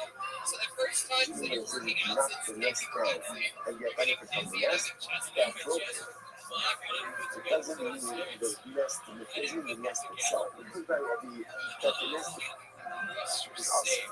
The nest is not going to work for us because it's made of a shayla or because it's made of a hectic tree. Either way, it's awesome. So what can you get benefit from? The chicks. When you see knock down the nest, what it means is you get benefit from the contents of the nest. The nest is a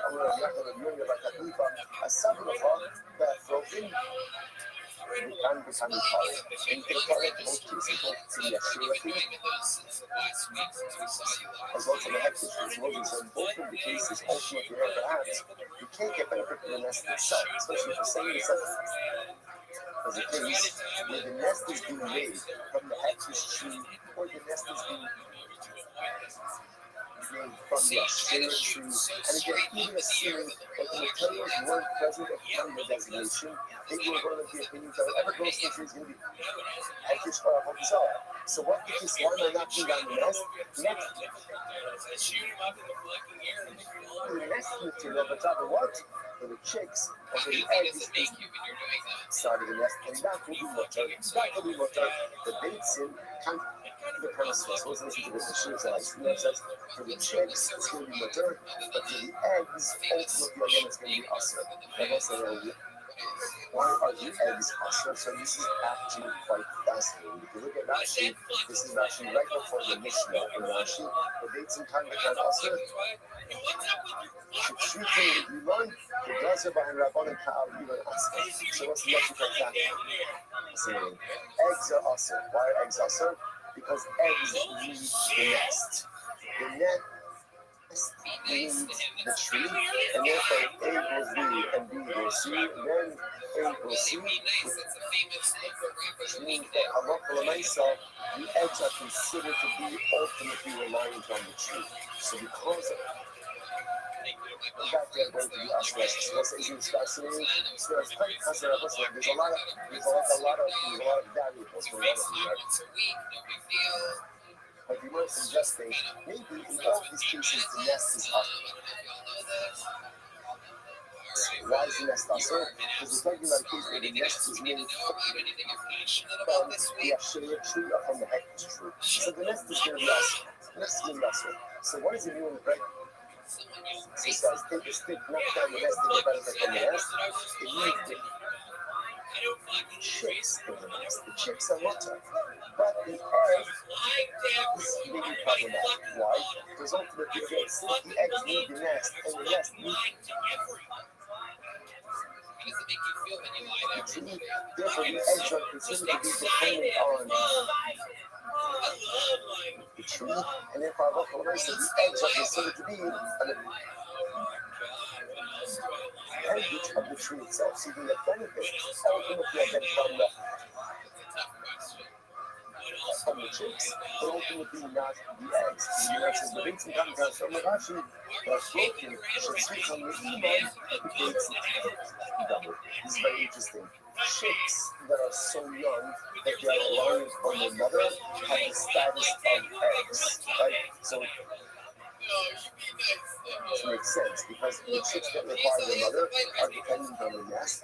The nest is reliant on the tree, and therefore a lot of ways on their mother. So it turns out that over here with the sticks of the nest on top of the attractive exit tree, the goddess who can't scale the tree regardless. Right by another guy was that like, what can you do? You can knock down the nest. But why are you knocking down the nest? So you can get benefit from the nest because the nest itself is made from a share tree or from the heavy tree. But can you get benefit from independent chicks? Independent chicks, right? I want from I said that is going to be water, right? There you go, right? So and get benefit from the independent young birds, right? Or ultimately, but what you can't get benefit from is the eggs or from the reliant young because those are considered to be dependent on the tree itself. Let's stop with different ways, but again, let me just say the halacha l'maisa.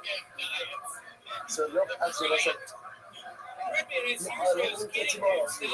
tomorrow we'll pick up we'll finish off with the halacha l'maisa that we're trying. What are we doing that now for? So we pass it right, and then the next time. I like to think that he's thinking about perhaps the adventures of Odisea. Like, that was another great day. That's William Montgomery, ladies and gentlemen. We did it again. Another unbelievably fun episode of Kill Tony. Listen to the world record pod, the world's funniest podcast on a hand from Brendan Walsh. The Full Charge Power Hour. Follow him everywhere on social media at The Full Charge. It's Matt Fultron, everybody. Thank you. How about a hand for the band, everybody? That's the Kill Tony Screwball Peanut Butter Whiskey Kill Tony Band. Great Mike Muehlling on guitar, Michael Gonzalez on drums, and D Madness on the bass. It's the Drive for Ryan J. Email. Who joins tonight's episode, you can print available at RyanJEmail.com. Thank you to this live audience for being here. Very fun episode tonight. There's merch over in the corner, and the official after party starts now. You can unlock your phones and hang out, drink more. Thank you all. Good night, everybody. Thank you very much. All right, so let's say good morning. Good morning.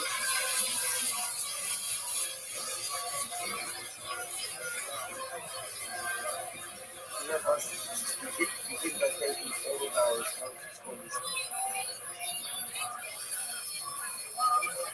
Morning to thank our annual chemical responsibility. This is from American Stuff. Dedicating all the process this year as a course in South Carolina and Islam. Our chemical response is for the month of Av, above the Prophet Stephen and Wendy Tracy, in honor of their parents, Israel Tracy, Nina Tracy, as in Moses' wife, in memory of Stanley Moses' wife, in the Rama. On the response is Abby and Joker, with appreciation. Share the entire Zula for the violin is all of those sacrificing this stuff. And mention the Goro Runnershine as the Holy Sponsors for today. Mention of the website of Ivy Labor Band for American Comicola. All of them shows up now. We have a family in the from all of those things with Shadow for the code for the Israel. Which brought Usha message in the home our hostages, the Shalom and the Karo, allow our holy soldiers to be successful. Well, so with that, let us begin our show. We have a lot to do today. Today's daf is Membeis. Today's daf is Membeis. We have to pick up the rest of Hashem on Mem Aleph days 41b. And we left off the something most of you did. Which is 2, 4, 6, 8, 10, 12, about 15 points up from the bottom. So let's remember again, in yesterday's daf we made a fascinating distinction between finding broken pieces of what we call slumming versus finding broken pieces of what we call cortisol. What's the two term? Slumming are images. Images, maybe they were worshipped, maybe they weren't. No. Allah the Gemara says that if you find pieces of a Mizara, essentially you still take the hand off them. Why not? Because again, there's a suffix. What's the suffix? Did an Akum decommission them or not? That sunshine now, an Akum, and we're going to discuss this more during that, an Akum does have the ability to decommission a whole Mizara. Now again, there we have my focus of looking at focus. Do we active decommissioning or can it even be passive? But again, we'll get that's our overarching method here. The Yochanan says it has to be active decommissioning. Rish Lakish says even passive decommissioning, not immediately if the idol falls over by itself. And the Yochanan is still an idol. According to Rish Lakish, it has lost idolatry. So let's say it again. That's why we find pieces of an idolatry loss. If you find pieces of the slumming of an image, it's going to be winter. Why is it winter? Because it's a sex statement. What's the sex statement? Suffix number one is maybe it should never work. That's number one. And number two, ultimately, I guess even if it was worship, maybe it was decommissioned. So the ideal goes coming back to what we thought it was. Ultimately, again, well, it does not work. Because the Lord lets me say, these suffix mentioned in the bad. Ultimately, again, the suffix that maybe, the decommission doesn't go ahead and take it out from the project that he was. That's your question. That principle. Maybe something more to be. Is that true? That a suffix, a possibility, cannot go ahead and change the reality or facing uncertainty? What about following our time? Now, very much to do exercise. Cover shinies. We have to burn away at us. Okay, cover diet. And again, we can still give you special ceremony to a member of our cheer from stuff. I didn't go through no good well, it's just through no. Another member of our cheer in Toronto. Hashem, we have a lot of beautiful stuff, and not just in the station, but checked out much. So he and the message to me by no. I sent this cover a few days ago as uncovered. So the truth is, it's not really a fair definition. Rashi, remember again, 2 days ago, goes ahead and translates cover as a person who is careful with the laws of human Torah, to the point that he even eats his food with Torah. So even again, eating what we'll call non-sanctified food. Every day is a holiday, every meal is a feast. Thank you so much for the opportunity to be here. First and foremost, I'm very proud to say that I have completed one entire year, 24 hours a day, 7 days for 24 hours a day, 7 days a week, 365 days a year of X Spaces on video. So if you're ever interested in watching my life live on X, just feel free in the X Space search to type in Rabbi, and you can see I'm live on 2 different spaces in addition to being in this one. Thank you so much for allowing me to contribute to that. I'm Rabbi Rothschild. If you don't know who I am, you will. I stream my life 24 hours a day, 7 days a week, 365 days a year for world peace. And boy, don't you know we need it. I've been doing so for more than 4 years. My streams go back to the pandemic. We've seen the death of a queen, the birth of AI, the coronation of a king, and everything in between. This is a real life Truman Show, a real life Big Brother. This is a timeline and a time capsule of human achievement. In the 1990s, the phrase content is king was coined, and I'm making it true today. I'm king of the internet. This is the biggest event in global history, and here's why. In 2018, The Economist magazine stated that data had overtaken petroleum as Earth's #1 resource, and I have more data archived on the internet than any person ever, which is making me very influential. I'm going viral. When I do, I want to make you, your friends, your family all financially independent if you're not already. I want to ensure that you have generational wealth if you don't already, and I want you to be able to start charities and philanthropic organizations of your own. I'm unlike any influencer you're ever going to meet. I'm not live on one YouTube stream nor 2 YouTube streams. I'm live on over 20 simultaneous YouTube streams 24 hours a day. You can view my life in 360 degrees. I even have a ceiling cam. If you want to view the YouTube links, they're available in my profile. Additionally, you'll find them in my pinned post. You'll also find in my pinned post a link to my link tree. I dare you to look at my link tree. Nobody dares you to look at their link tree, but I do because I have more social media than any person ever. I have more content than any person ever. You'll also find a link to my Discord, discord.me/rabbi. I'm very proud to say that we're nearly at 3,000 members and continue to grow each day. In addition to making you all extremely wealthy and wanting to promote world peace, I want you to know that I want to help end world hunger through the use of technologies such as agricultural drones, floating greenhouses, saltwater greenhouses, hydroponics, vertical farming, cloud seeding. I want to help end world thirst. I'm sponsored by a cryptocurrency that's worth about $100 million, and one of the things that we do is we build wells and water towers in developing nations for the benefit of the less fortunate. Additionally, I'm an advocate for the Life Shore program, and most importantly, desalination technology, where we pump Earth's seawater onto land to make it drinkable. If you're a reply guy, if you're a Web3 marketer, if you're a raider or a shiller, you want a free mentor, coach, and friend, send me a follow. I will follow you back. Send me a DM. I will respond. I want you all to know that I'm here to support you both personally and professionally. I'm here to be a positive person in your lives. I'm here to have an optimistic view on the future. And most importantly, I want to give people hope. And with that, I sincerely appreciate the opportunity to share. Sunday, maybe the cover did target. Maybe you did target. What do you see there? Because this Sunday, mostly did target. What do you see there? That ultimately, again, a suffix possibility that target goes ahead and override the guy that is certainly was temple. So you see something multimedia guys. Which is more as no. Plus some guy is guy. No, it's not true. That's not something guy. That's a guy. The guy absolutely. Whereas as I said, it was temple. Guy was temple. Certainly it was temple. And also guy that's what? That he timed it. You want to do the thing that comes out. Everything that comes out. Yo, what up, MD Thrive? How are you?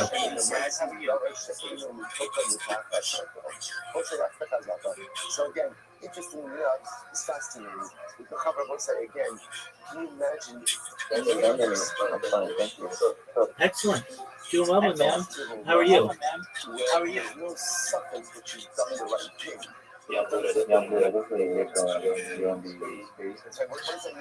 Yeah, absolutely. Do you want? Are you interested in my free social media strategy? Yeah, certainly doing the right thing. Do you want my free social media strategy? I can send it to you. From the moment it comes into possession, Yo, do you hear me? there's only bad guy and bad guy. Yo, do you want my free social media strategy? Okay. Okay. Are we friends on Twitter? Send me a message on Twitter, and I'll send it to you.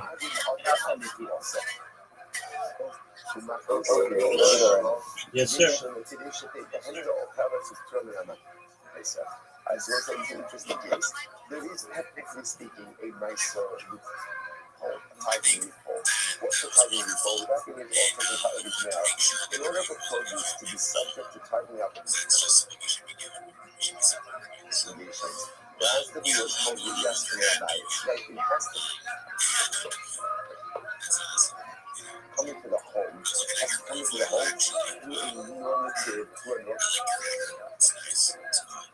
For instance, technically speaking, if you were to bring your produce in, let's say through the window and not through the door, technically it's nicer exempt. Technically it's nicer exempt. Now, again, there are limitations on that also. So the Gemara says over here, there's really no something that's nothing to do about that. Yes, sir. Okay. So even if you want to go with the fact that On- it's a suffix, you sent it You sent it to me on Twitter? Subject. Why? Because it's possible that we're going to be getting of bringing it You're good. and therefore it was never subject. Okay. So the Gemara says, 1 second, there ain't something nothing to do about it. So remember, the Gemara is questioning this principle. The Gemara put out there like a law, a principle. The principle was aim suffix motse midei bada. Right? It can also be again a possibility cannot change the reality of a certainty. Of a certainty. So there's a really is that true? You know what it says, but when you learn already we done my bishop Russell shell mat cap of my base. Nice bishop Russell shell masik after Berino, very interesting. So there was once a story of a maidservant. But let's say now again, one thing, this is a Jewish woman. A Jewish woman who worked for a Nazi. What's a Nazi? Gosh. She says over here, Gavra Alama B'Yisrael, a very powerful guy. Very powerful guy. She worked for a Nazi in the city of Remo. Okay, what happened? She had two neighbors about it. She had a miscarriage. And I will say, interestingly enough, it was common that when a woman had a miscarriage, you have to bury a neighbor. But interesting, the halacha is, this is also a powerful little bit. You would put a neighbor in a pit. You just, in other words, in a non-script grave. In general, also the halacha is, you have to bury a neighbor. You have to bury a miscarried baby. But we do not have to bury it in a marked grave. We do not do it. If you bury it in the ground, but we do not bury it in a marked grave. For a variety of reasons, also just from a mental health perspective. Okay, I just saw it in Deep Thrive. Yes, sir. Excellent. I am about to send you my strategy, and it's amazing. Obviously, again, there's trauma, there's loss, there's grief, but I not wanted it to be contained, do not want it to be an ongoing life loss. So what happened? So she miscarried, and she put the miscarriage in a pit. What coin the pit is? A coin came along, and I was to saw what had happened and peered over the pit. Now, why did the coin peer over the pit? Milta himself in the kiva. Seems yet. The pastor for her. And then again, when a woman gives birth, and even after a miscarriage, when the miscarriage occurred, there could be too much labor. There could be ritual impurity associated with it. Now, the duration of Tumas Linda depends on what? Boy or girl. So the coin peers over the pit in order to see was the makeup, I guess, was developed enough to see whether or not it was a boy or a girl. The girl might say, what's the problem here? The problem is, by peering over the pit, what did the coin essentially do? Tumas Ola. Tumas Ola. Remember again, Tumas Ola also could be contracted in two ways. You could be under a roof together with a mace, or you could be the roof over the mace. So technically speaking, if there's a corpse, let's say again, I'm standing next to a corpse underneath the sky, but I lean over the corpse, I am the Ola. I am the oh. So here the Cohen went ahead and leaned over the pit to see is it a boy or a girl. And what happened? I said, this episode came for the coming. The Tia Lulu, the big Shakuba, and hard to listen to each other. And they're retired.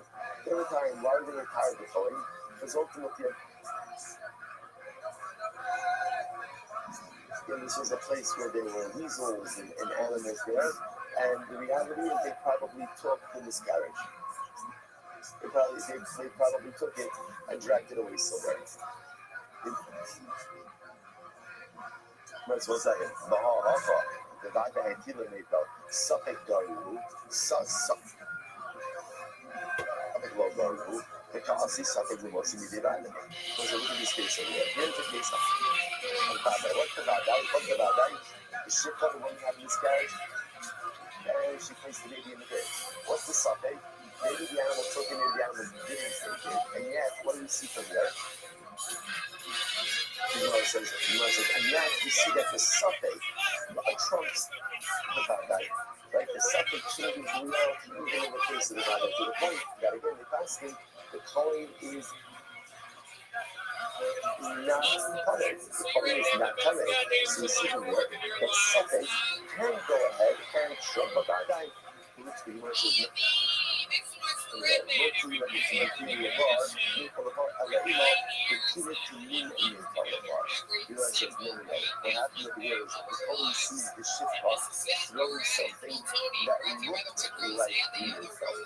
In other words, it's not that she miscarried and placed the Mayflower in the bar.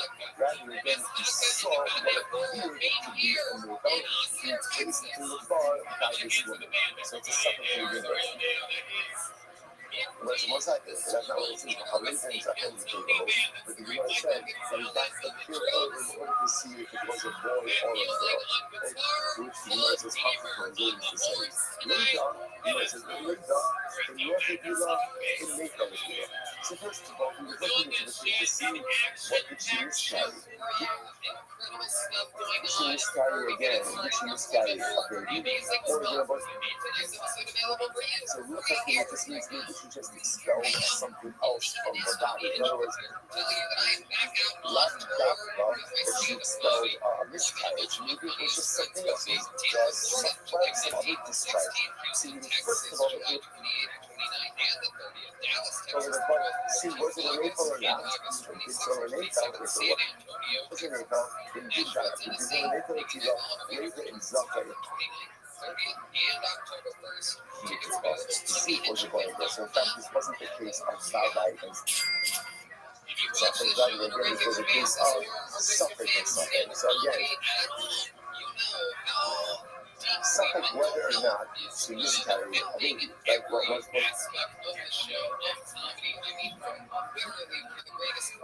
miscarriage or not. And then again, compound that with the Suffolk. And ultimately, again, that is the animal taking the Levites and the possibilities. David Shachol, the Bible is Messiah Shai, not that guy. The possibilities, once you have a place,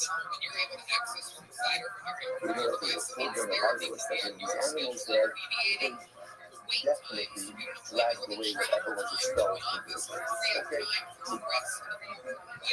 Where is the Pasha? That's what I saw there. So just we'll pause on this just a second. So just understand, the Gemara essentially seems to say that principle of doing something more see the guy ultimately again holds. And in Halacha, we accept this principle. Any something will to be by that. But if you have called two pieces of information in front of you, one is a suffix and one is a dadai. But dadai is information determines the reality, and the suffix piece of information does not undermine that which. Yes, that's why once again, just kind of be orienting ourselves a little bit. That's why I was into this. I found a piece of broken Avodah Zarah. Like so I find it useful. Let's say I will organize, but I know it was definitely worshipped as idolatry. Now I find the piece, can I use it? Can I use it? The answer is no. Why not? It's not why. Because I have a bad guy that this was Apple Desire. Second, maybe you decommissioned it, and then by I came to why because the something, and then you got decommissioned it, doesn't you? You have the bad guy that this was definitely Apple Desire. And so, just to point out how powerful this is so is on a traffic level as well. Because in something multimedia bad guy, you want to go ahead and summarize the entirety of Jewish history and destiny in one phrase, this is it. Over the years, like everybody already knows, we have faced so many cycles. So many cycles. Like, will we survive? This is an existential threat. You know, all of this was so interesting. So interesting that those of us who presented here on Shabbos with Usher Weiss, he said, you have so many beautiful things. One of the things that I found very shocking was... Yo, can you hear me? Yes, sir. What's good, son? So to me, that was shocking because for me, in my mind, I said to myself, Okay, so I sent you a list of what to do, and you do that. And then once you're done with it, come back to me. We'll look it over and make sure it's good, and then we'll work on your pitch in different spaces so that you can say to people, "Hey, everybody, my name is MD. I am a social media marketer. I'd love to promote your project on my 30 different social media platforms. If this sounds of interest to you, send me a DM. I'd love to help you get more people interested in your project, more people buying your coin. I'd love to help raise your vision of where you stand in social media, on search engines, and in AI. And I'd love to do business with you." That's what you want to be able to say to people, right? Yeah, sure. Excellent. Okay, well, do what I said in that list. And if you don't know what to do, just copy the message, put it into ChatGPT, and say, "Simplify this for me," and it will tell you exactly what it is. But it's pretty simple right now. You just go to the first message and you just follow the steps, okay? It's absolutely. I'm here if you need my help, okay? Sure, try that. Excellent, my friend. we are in total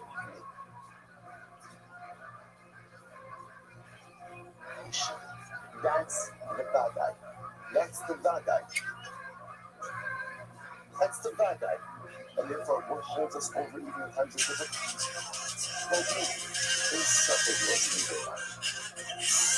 Something. What about something is the Babylonians?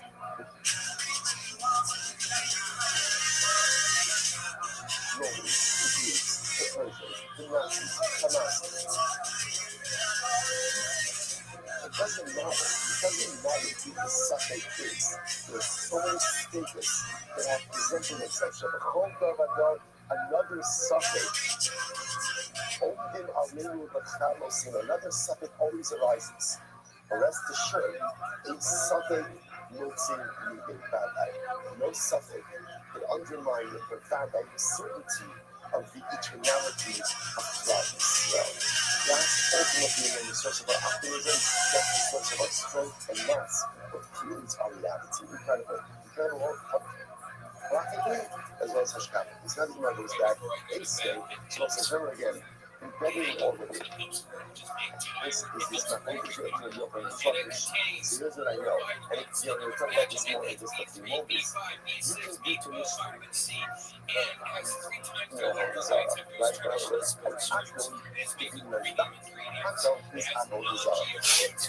The shine is how does it do? The real one says it must be what we call active.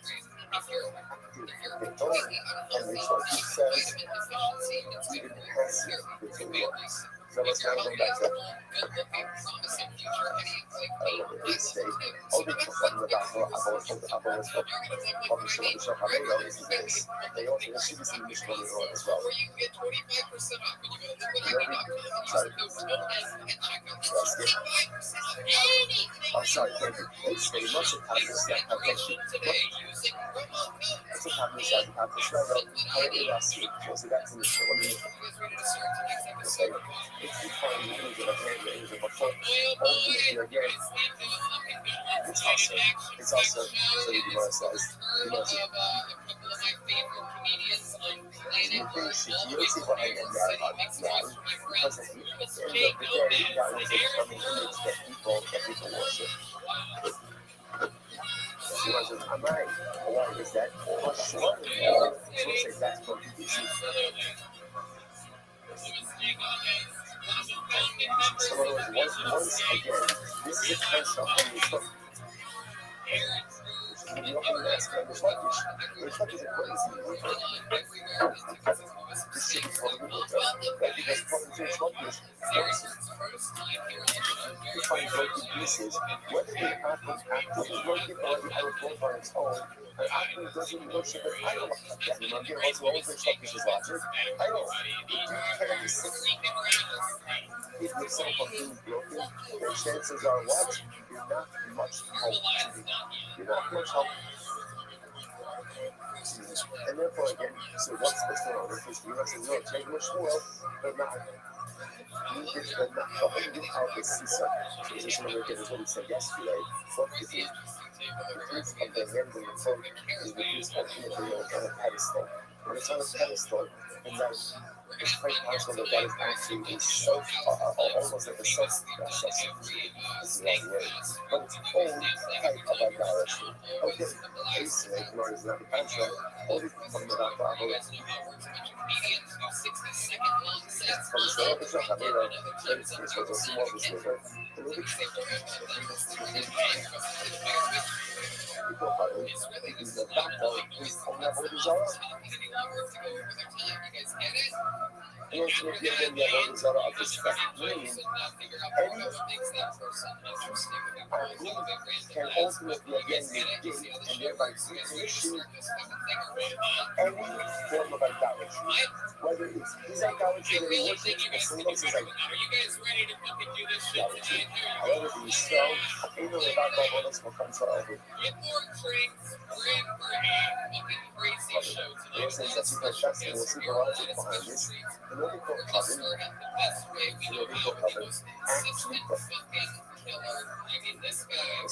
and the spell does not have the ability to negate anything from idolatry. This isn't that fascinating. They say only covenant can negate and decommission any form of idolatry, and the swept has no power of negation over idolatry. Fascinating. I'm not lying. So what's this? I'm not. Tell you that others come to the side of the house. Why is that? What about a case of idolatry that just breaks on its own? That could be. Yeah, according to H1, you should do according to that should work. I'm not buying Shepascha. What's the case over here? The case over here is where the slow can use the oblique covenant. So it's interesting up in the US is that bending is not a form of decommission. Why not? Decommission requires breakage. Bending will be entire item still intact. It doesn't decommission. That's what's that. The pasta, my hobby, option, pasta, apapushio pasta, matla. So it's really but again, if you get an idolatry, even though again, all of the idolatrous material is still present, ultimately again, levels is always bottom. How do you need the pasta of the common? And our husband sorrow, ultimately, when that's right, if you actually goes ahead and thanks the idolatry, that negates it. But if you slow thanks the idolatry, that does not negate it. So you say, Rabbi, on 11 brother says, you don't know, he possibly said that Rabbi was very funny to God. So this is like this. In reality, even when you slow against the Avodah, it goes into the little say, that thing really is an act of fun. which makes sense, right? Anything you do to deface the idol should be the proper form of idolatrous negation. So really, even if you strong, then say it's okay. So what's this? Why do Chazal say that it's not to listen to this? Because Ella, Selah, is what's the Selah? Dilma man below the Hadim Ratala, was a his mission. In reality, a Yisrael has the power of negation, right? A Yisrael does have the power to go ahead and negate idolatry. How does he negate idolatry? If he breaks it, if he dents it, it also wrong. So why do Chazal say it doesn't work? What are we concerned about? Is this. We're concerned that what is Yisrael going to do? He wants to negate an Avodah Zarah. So what does he do? He has Avodah Zarah, removes it up, but getting ready, let's say, to smash it, or to dent it afterwards. What's the problem? Once he lifts it up, right, that's the actual Hagbar. What does Hagbar do? Hagbar acquires. Once he acquires it, it becomes the Avodah Zarah of a Jew. Once it becomes the Avodah Zarah of a Jew, the Avodah Zarah the Yad Yisrael, the Chol Avodah is called covered the Yad Yisrael. The Bina, the Kela, the Omer. So they say this is absolutely wild. It's absolutely wild. I will say we are going to see exactly why this is a Gemara in 10 blocks right now on good days. But again, right now we're just going to the principle. The principle is any Avodah Zarah that is owned by a Jew cannot be negated. So watch what's happening over here. Can we install, technically speaking, decommission Avodah Zarah? Yeah. How can you decommission it? You could break it, you could bend it, but Chazal said the decommissioning of a Jew does not work. Why?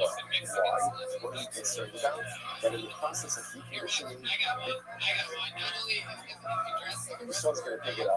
Not thinking on Avodah Zarah specifically hefker, and we'll get into all of this in a couple of days. Avodah Zarah specifically hefker, she lifts it up, she acquires it. Once he acquires it,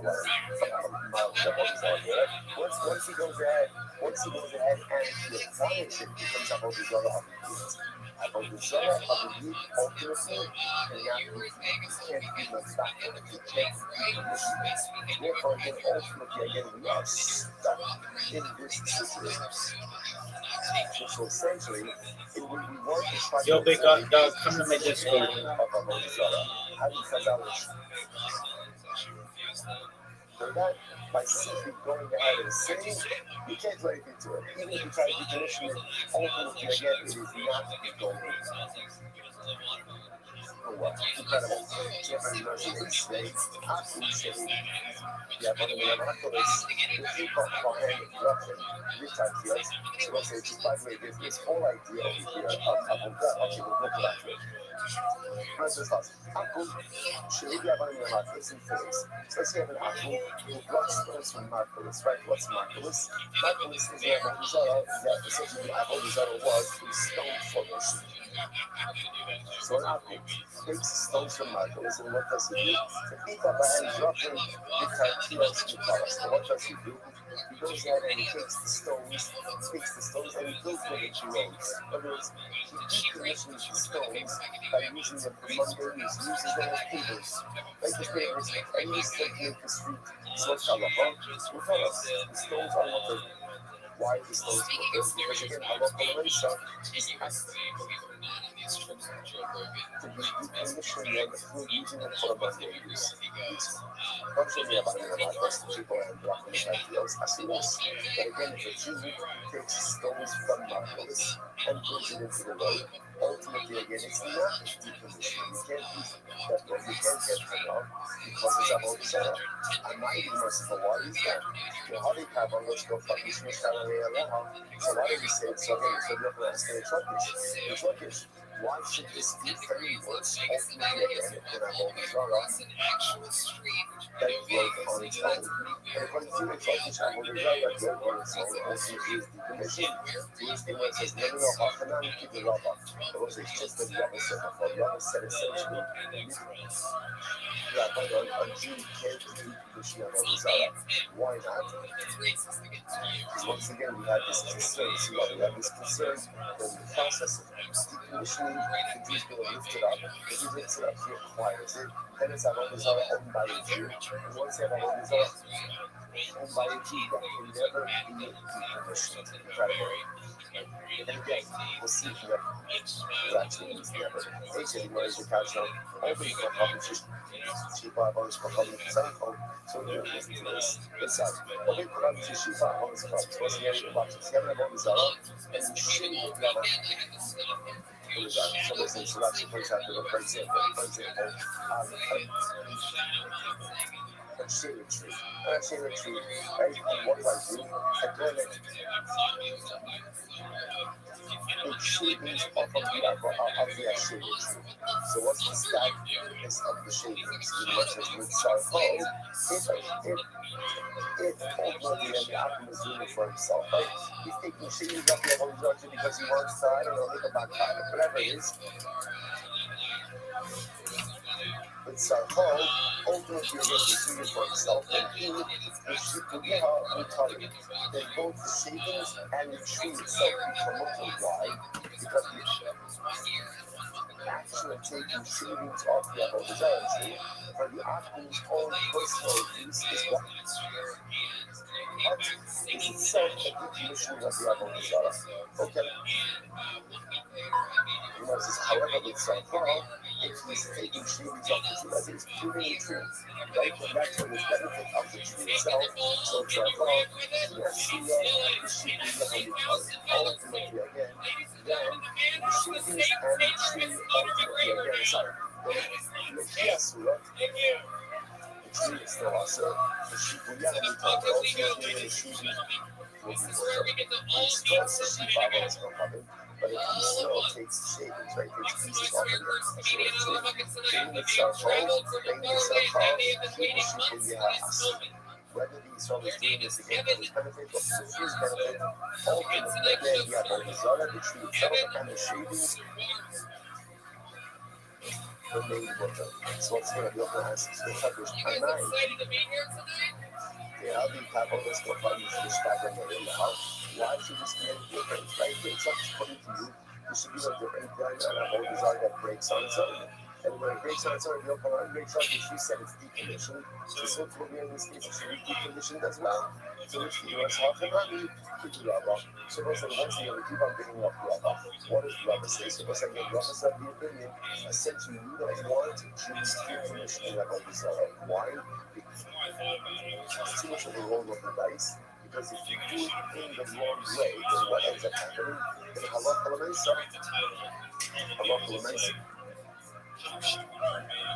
Right? You end up acquiring it, and therefore again, it can never be beautiful.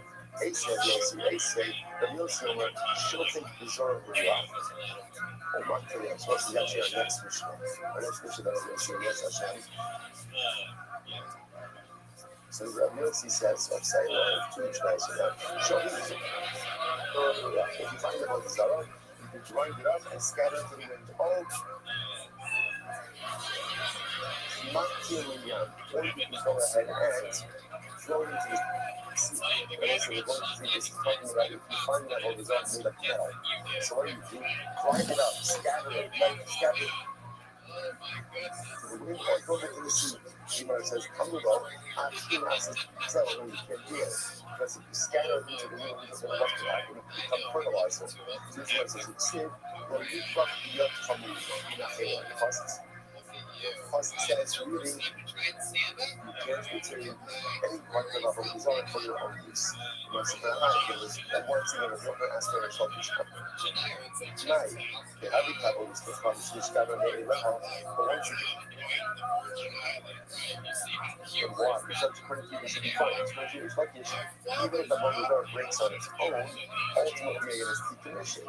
In this case, a brand new should also be decommissioned, so who cares even if because there's a fertilizer, it's not a wholly solid fertilizer. To which they must often honey to the rubber. Once again, I will say, keep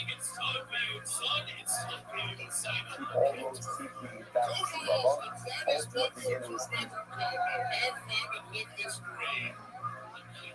sure that if the Jews involved in decommissioning, meaning lifted up first, acquire it, and work to acquire it by the Jew, it cannot be decommissioned. They say that we will see that if you see a woman, not since you as that home, the Rosh Hashanah was interesting.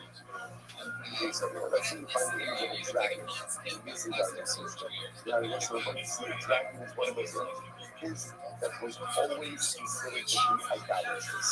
So watch this. You go ahead and you find the image of a dragon, that the head is cut off. That is cut off. So therefore, Suffolk only for Suffolk Israel for Mutter. So if I'm not sure, did a Jew decapitate the dragon? Right? Or did Akum, Mutter, you are to the other hand, that guy Israel for also, but Israel suit. He's going to cut off the head. It's also, he says, I'm not. How they got mothers go come to stand in the area. I said, watch it, it's here. So that should be any different case. Ultimately, again, the whole design of growth on its own. Once again, the says we are concerned ultimately again about the concern of brothers. Essentially, we get to see the people here. We don't want to use about the most Israel, even with the commissioning out of Israel. We just want Jews to stay away from idolatry. Different Chazal was not. To the point that even the decommissioning of the Jews doesn't work out of concern they need to pick it up, acquire it, and create the problems for each day. But you'll see after you have those people say, Shamir, if they Shamir, you don't know Sharet's behind, so it's an interesting piece of here. So this halacha is the following case. We're going to see this also all these translations here. Halacha is in general both sides that about what is the halacha concerning planting vegetables underneath an ashera tree. So during the summer, the problem is that the ashera tree provides shade, and shade is beneficial, obviously, to the vegetables, to the produce. As therefore, you can't like in the summertime, however, in the winter, the rainy season, ultimately the shade is actually detrimental. So therefore, the Gemara wants to stress, the Mishnah wants to suggest that there's no problem planting vegetation underneath an ashera tree during the rainy season. But the UFC says not true. You can't even plant vegetables underneath the tree during the rainy season. Why not? It makes Shanabia in the Sharet's happening. Because what can happen? The leaves of the tree fall off, and the leaves themselves act as fertilizer for the growing vegetation.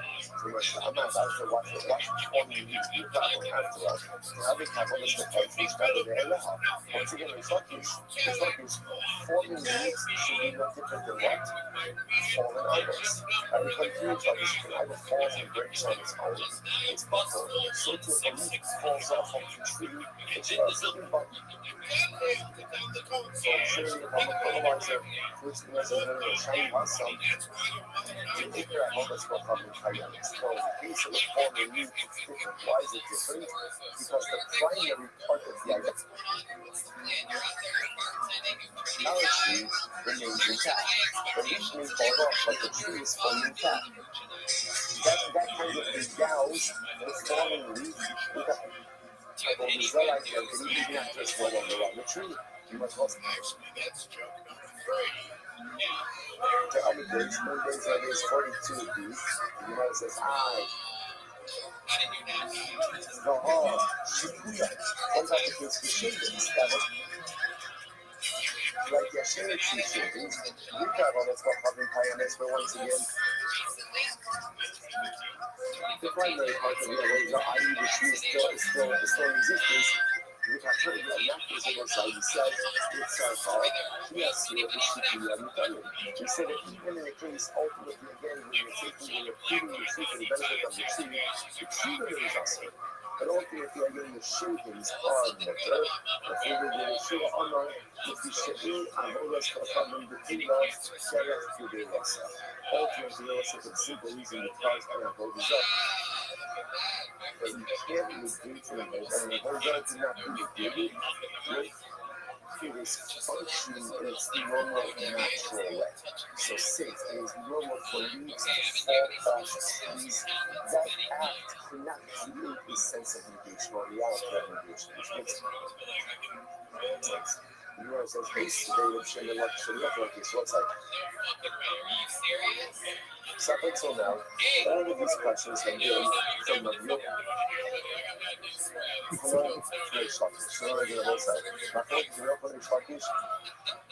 focuses on one simple case.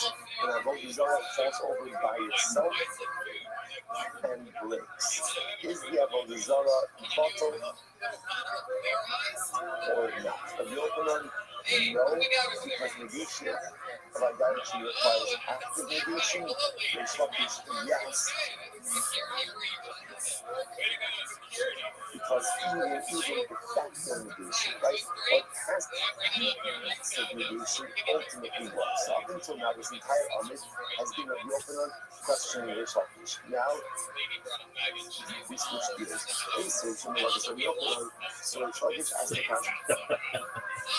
And when the opener really go, French, and they say, Reshvakish, but many normally, because it's thinking, so if you have a tree, now the tree belongs to Cakish, right? The tree belongs to this and the fish.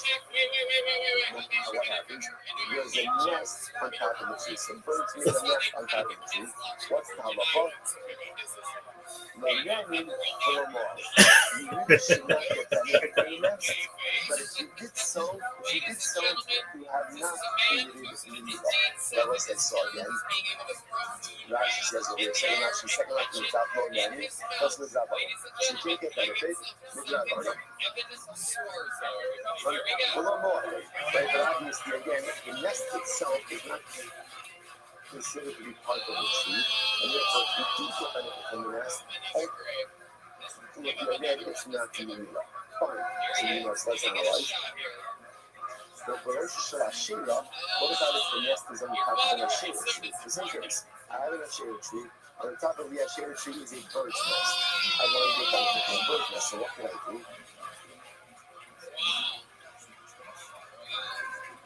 Yaakov Bekana. So what can you do? Knock down the nest. Knock down the nest. Ultimately, again, with a piece of wood. And then you can go ahead and get benefit from the nest like that. Like that. So what's this? You know, so Yaakov Bekana. I'm sorry. Rosh Hashanah Yaakov Bekana. Asar Hadaitcha. He goes, Yishpor Le'etzim Yikin Salah. And that was interesting. Okay, so this is very interesting. So now, again, what can't I do? I can't say in both cases, I can't climb the tree in order to get to the next, right? Because climbing the tree is uses of the tree. But with the Avodah it's interesting enough, what can I do? Because then I knock down the next to get over the next. Now, you might say, what's this stuff? Where did the bird building the nest from? Now, the assumption over here is the nest on the Asherah tree is being built from wood or from twigs from the Asherah tree, right? And yet, what does the Gemara say? You get benefit from the nest. You can't scale the tree, but you can get benefit from the nest. But that nest is made from broken pieces of the Asherah tree. What do you see from there? That once Avodah Zarah breaks, right, even on its own, even though it has not been actively broken, it's decommissioned. So the Gemara says, "Kasara that you don't just shove on the middle." See, the gist behind the essential idea is that the bird is building its nest from twigs, broken pieces of yasha. Actually, the kakani is bakana, and yet the nest is mutter. So here's one says, oh, this supports my issue. Pushing the broken up of the zone, even if not intentionally broken, what the decommissions the above zone. The person no. However, I say what it is, to go to ice in the armor, the kill supply, not necessarily. That's not necessarily how birds make nests. So birds make nests. Birds make nests in trees all the time, but they often bring materials from other locations. The reason we hear is the bird made itself comfortable in the shade tree, but it did not gather the materials for the nest from the shade tree. Yeah? And they gather the materials ultimately again from elsewhere. They cannot become very hectic source. So again, what's the lie for that? The lie for that is make it the hectic streets. But in that case, what's the what do you want to say about the birds now? About the bird's nest? No nanny or about the tree. No net, not net. Sorry, no nanny, no more. So again, you can't you should not get benefit from the nest, but if you do, you do not mislead us, so let's analyze this. On the fish like the icy eats in the Alma, simply talking about a case where the bird built the nest ultimately again from materials in the belt, right up inside of the hectic tree, and I need to kind of got the hectic going there in the below more of it. So then it makes sense. No nanny in the rabbi. So again, Chazal said, we really don't want you to get benefit from that nest, right? Why not? Because it's attached to a hectic tree, and we can see how accident you may come to scale the tree. But it's Midrabana, and also the more of it Midaraisa. So there's no Mila. Why is there no Mila? Why is there no Mila? Because since the materials for the nest came not from the hectic tree, but from the outside, right? The nest itself is not subject to Mila.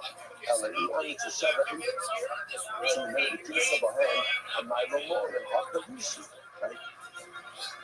Yeah, let's say Halacha myself, the bird is building the nest from the tree itself.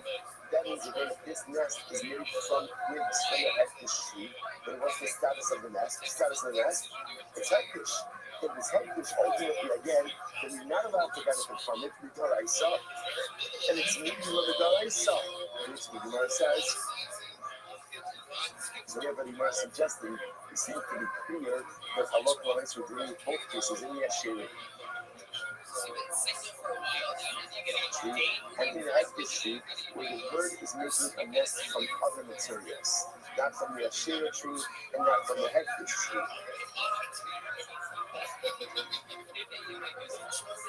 Which the Gemara says not necessarily. The Gemara says,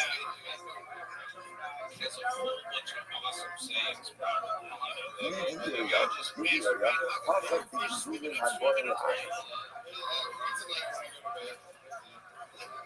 kind of scheme. Oh, so what's a little that? It's actually quite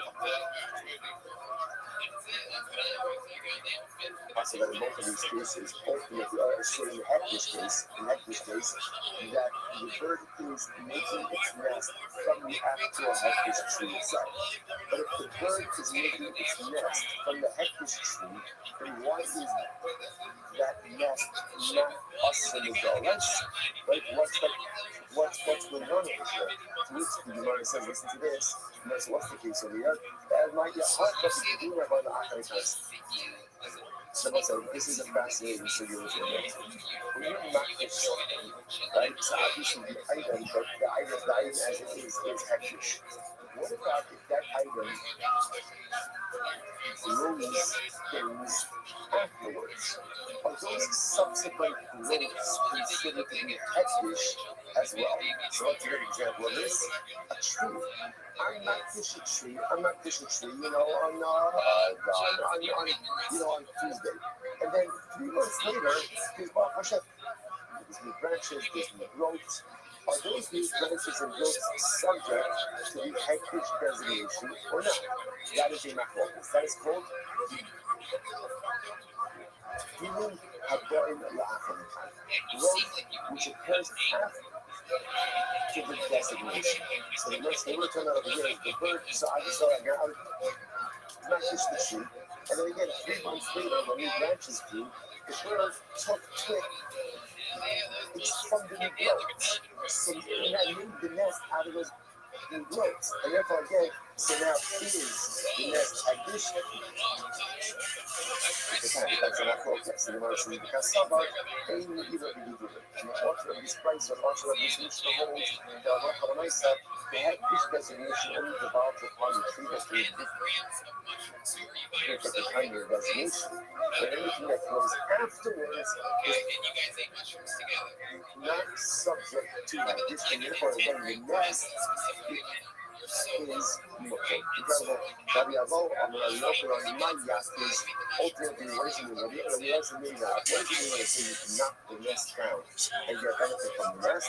That's broken. It doesn't mean the nest, it doesn't mean the nest itself. It's just that the nest is us. The nest is us and both. It's because it's made of a shayla or because it's made of a head. Either way, it's us. So what's moving, what can you get benefit from? The chicks. But when we say knock down the nest, what it means is get benefit from the contents of the nest. The nest is a sabilacha that broke in. It can be tiny part. And you can apply that to both cases, both to the Ashira piece as well as to the hectare piece. So in both of the cases, ultimately, perhaps, you can't get benefit from the nest itself, especially for setting this up as the case where the nest is being made from the hectare tree or the nest is being made from the Ashera tree. And again, even assuming that the materials weren't present at the time of the designation, they were going to be opinions that whatever grows from trees is going to be hectare or avodah. So what the case? Why am I knocking down the nest? Not for the nest material, but rather what? For the chicks, or for the eggs inside of the nest. And that will be mutter. That will be mutter. See, what's weird is I think Jeff will actually do the basic kind of premises. Let's listen to the machine drives. You know what it says?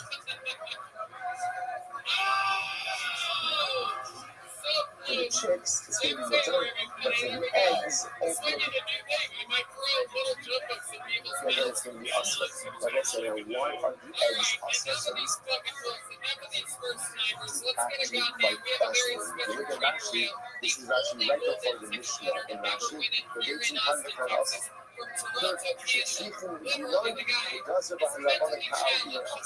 So what's next? Super fascinating. Eggs are awesome. Why are eggs awesome? Because eggs need the nest. The nest needs the tree, and therefore A goes B and B goes C. Then A goes C, which means that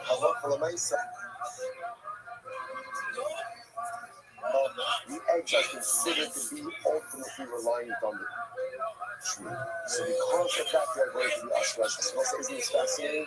So it's quite fascinating.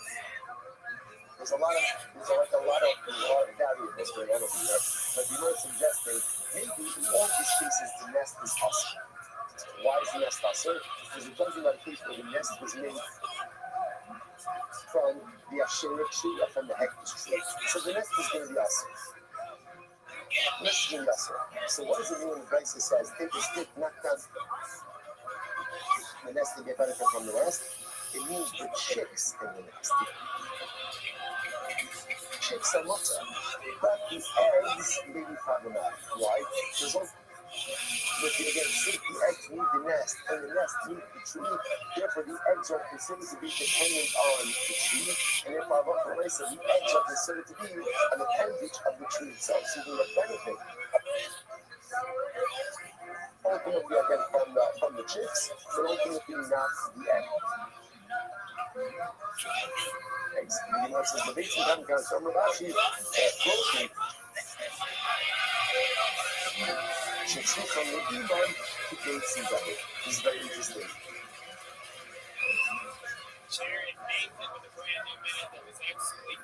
chicks that are so young that they are reliant on their mother have the status of eggs, right? So it makes sense because the chicks that require their mother are dependent on the nest.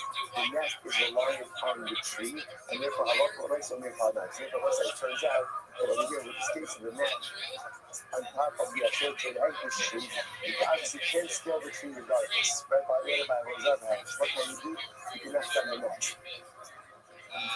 But why are you knocking down the nest? So maybe you can't get that into the nest because there's a concern that the nest itself is made from the scale tree or from the anchor tree. What can you get benefit from? Independent chicks. Independent chicks. Right? And after I said that is going to be mutter, right? Right? So, you get benefit from the independent young birds, right? Or ultimately, but what you can't get benefit from is the eggs or from the reliant young, because those are considered to be dependent on the tree itself. But let's stop over for a second. Again, let me just say, so look, actually, let's say, tomorrow, actually, right now. Tomorrow, we'll pick up, we'll finish up. Okay, what comments are you like, what are you doing that, my focus? What are you asking, right? And then that's a show with the dream, that's a sham, adventures in a Zara. All right, everyone, remember, great day.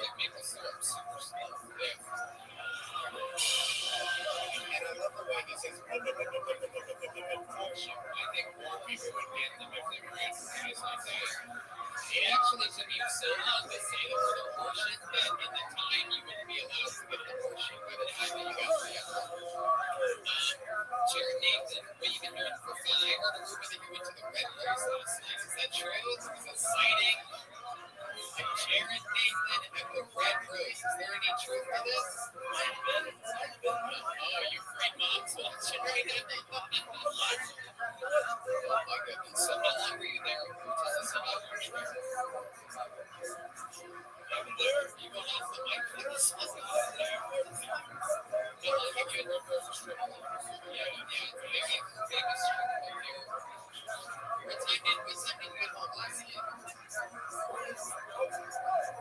Around 12? Really? How long were you there? Shut the fuck up.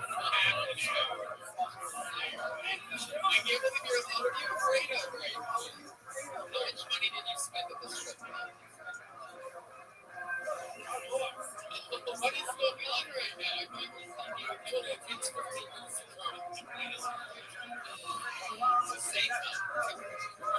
all right, so let's say good morning, let us begin by thanking all of our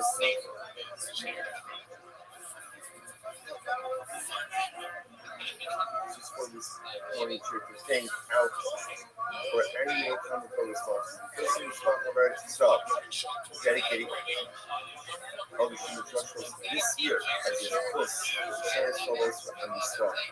Our particular responses for the month of Ab are following the focus seasonal raising the annual of their parents, Israel raising, teenage raising, as in roses white, and memory of many roses white in the rock. Are we learning responses avenues of her? Creation. Share the entire below for the violin, especially the violin of all of those sacrifices, shrubs, and Maish and Goro. The word of shine are the honey sponsors for today. Make sure the yard of Aye Leva, then what the American from Goro. All of them shows up now. The family.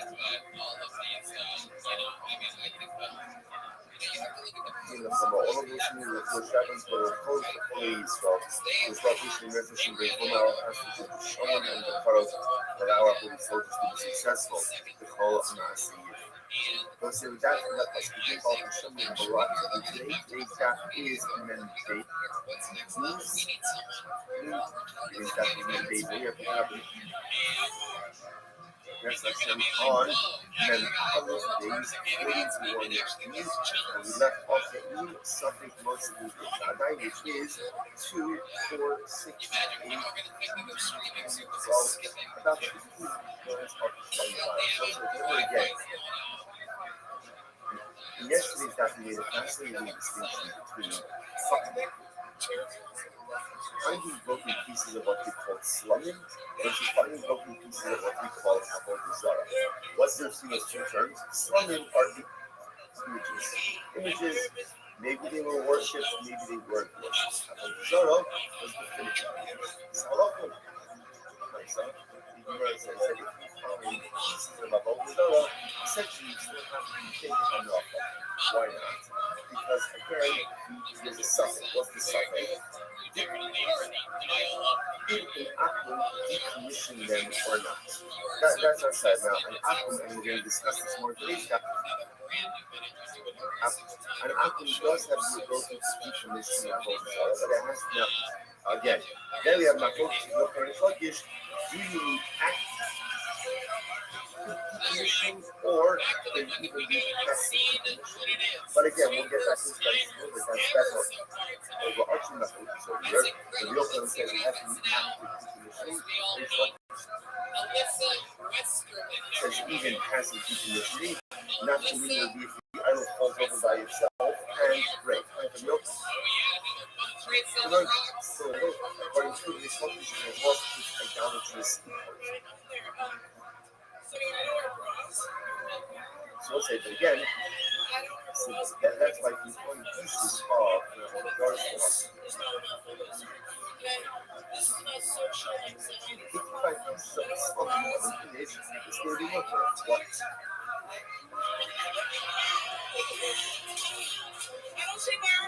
Because it's a sex statement. What's the sex?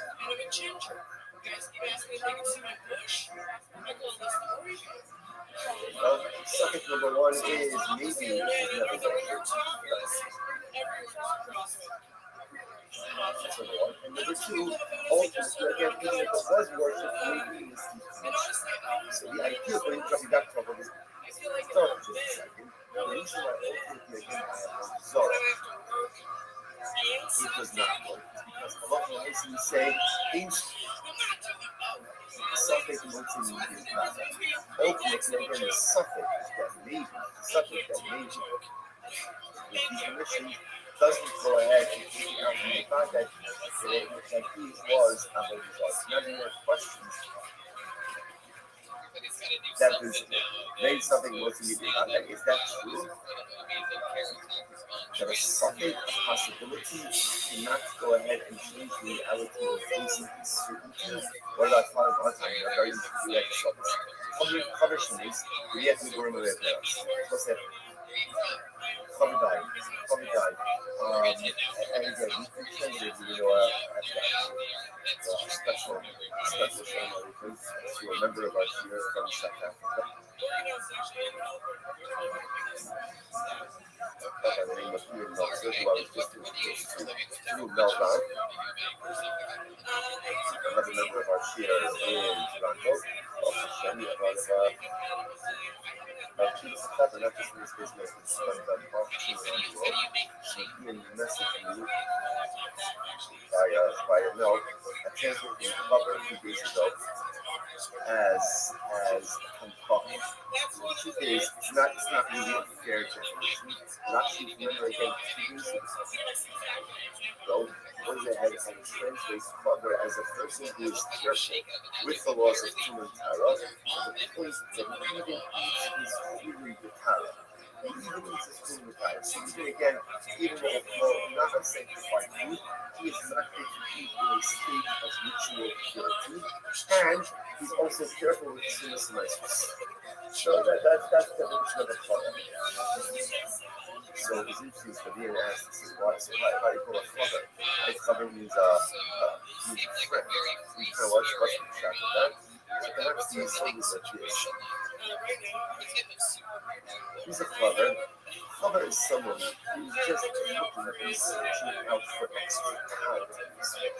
He's looking for extra pure. That's what he's looking for. At the end of the day, what is what Hashem says, I want you to make sure that you eat kodesh in a state of kara. You don't have to eat in a state of kara. You're not obligated. the unsanctified in the state of ritual purity. The cover is someone who thirsts for chaos so much that he seeks out those standards even in areas where ultimately he's not competent. Such a person who is thirsty for purity, such a person who wants to bring purity into areas of his life that he is not obligated to do so, such a person is a friend of the people. That's a friend. That when Baruch says, somebody who wants me in their life so bad that he's willing to take on scriptures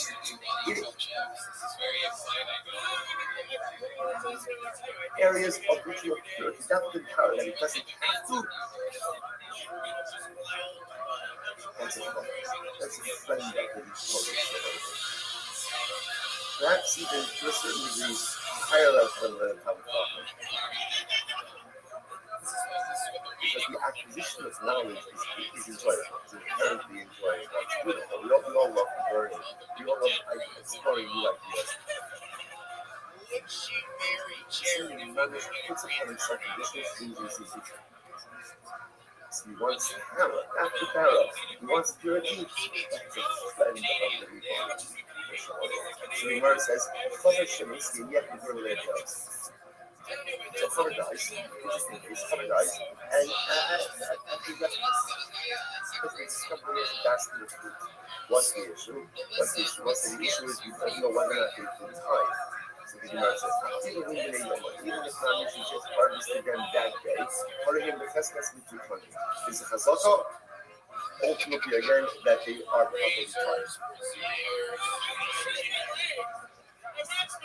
I was that is that I see something that's something worse than it. Let's analyze this case. Here's a case of a Dada. What's the Dada? What's the Dada? The certainty. The certainty was they were Kevin. That's for sure, right? Kevin.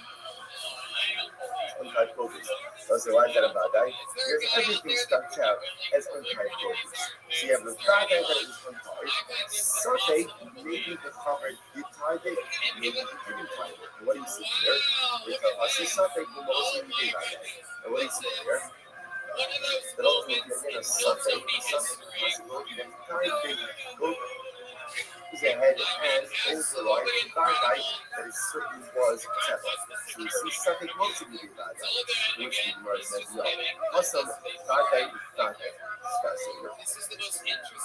not true. That's not something Dada. That's what Dada is Dada. What it is. The Dada asking. The Gemara says the second is Kevin. Dada is Kevin. So here is Kevin. And also Dada, that's what? That you talk. You want to give it a minute for that. Chazaka al-Chaver she'ena motzi davar she'ena mitokah in the past. What's it? That's the Chazaka. So again, interesting. It's fascinating. With the cover of what's that again? Can you imagine moving yourself to the level where there's no suffering that you've done the right thing? So you have to understand, what if you can get to that level? With the Halacha reset, and the Halacha says, this guy certainly did the right thing. Our Chaver does not leave untied produce in his possession. For the moment it comes in his possession, it gets tied. And therefore, there's no suffering. The bad guy, there's only bad guy and bad guy. Incredible. The Levi's another possibility is, it says suffix is suffix. Interestingly enough, maybe it's a suffix and a suffix house, so what does that mean? I've shown the other Kinaboshia. Possible that the father did not to himself like the Moshe, that's the early Moshe. The other Ma'adim Adam Artu also, the Machnis of the Motes Shalom.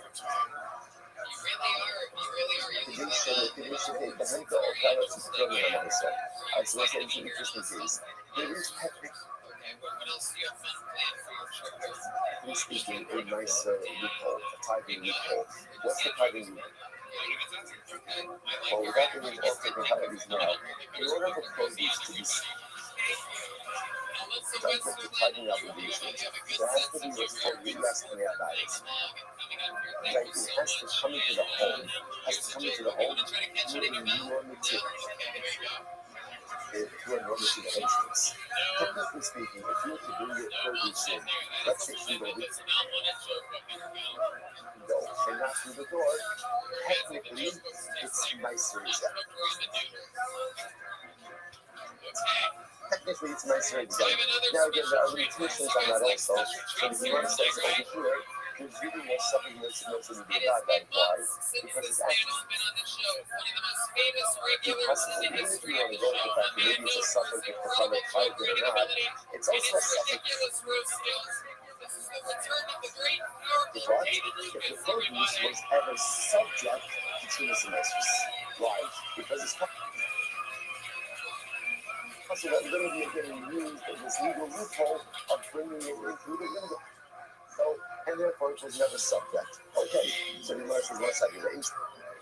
Something nothing divided. So remember, the Gemara is question. This principle, right?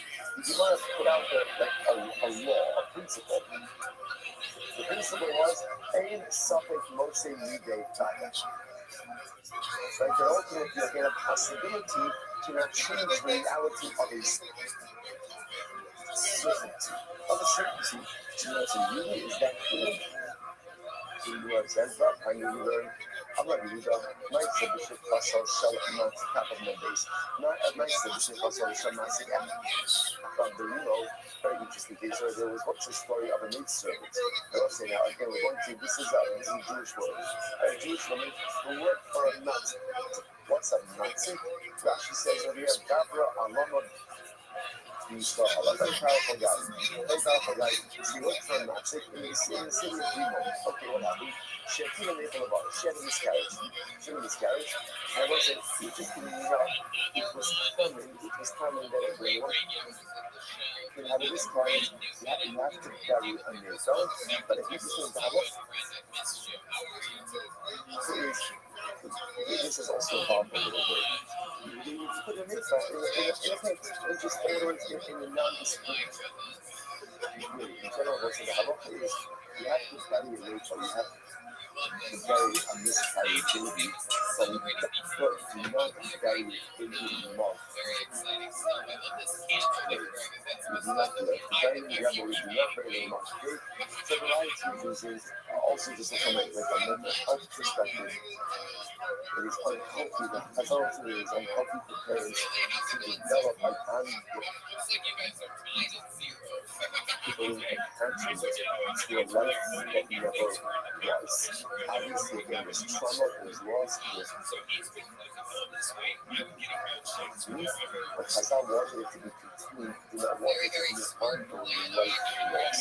So how the same thing happens if she miscarried, and she took a miscarriage in. The point according to and obviously so when it happens, and threw over the pitch. Now, why did the plane throw over the pitch? Look at himself in the Kiva, so he's there to have us in the fire. They're going to get us over the Egypt, and even after this time, depending on when the miscarriage occurred, they could be too much later. They could be literally guilty associated with it. Now, the duration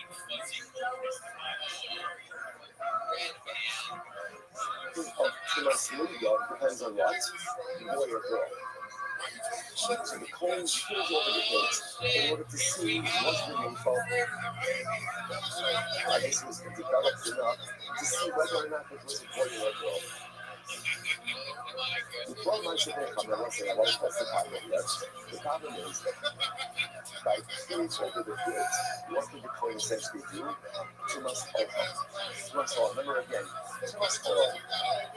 Also, it could be contracted in 2 ways. They could be under a leaf, together with the leaf, or the leaf over the base. So technically speaking, there's a part, let's say again, I was thinking next to a quote, underneath the sky, But I really only works, I am the all-help. I am the all-help. So here the point when I had a new dog is okay. The scenes in what I do, you don't want to live around it. This episode came from the cover. You tell me, you think you're full of the five days materials. And they're retired. Every time, why are they retired before it? Because ultimately, again, this was a place where there were weasels and animals there. And the reality is they probably took to this carrot. They probably took it and dragged it away somewhere. Because was that the hard the guys that had given it something very something low because it's something we want to do that. So in this case over here.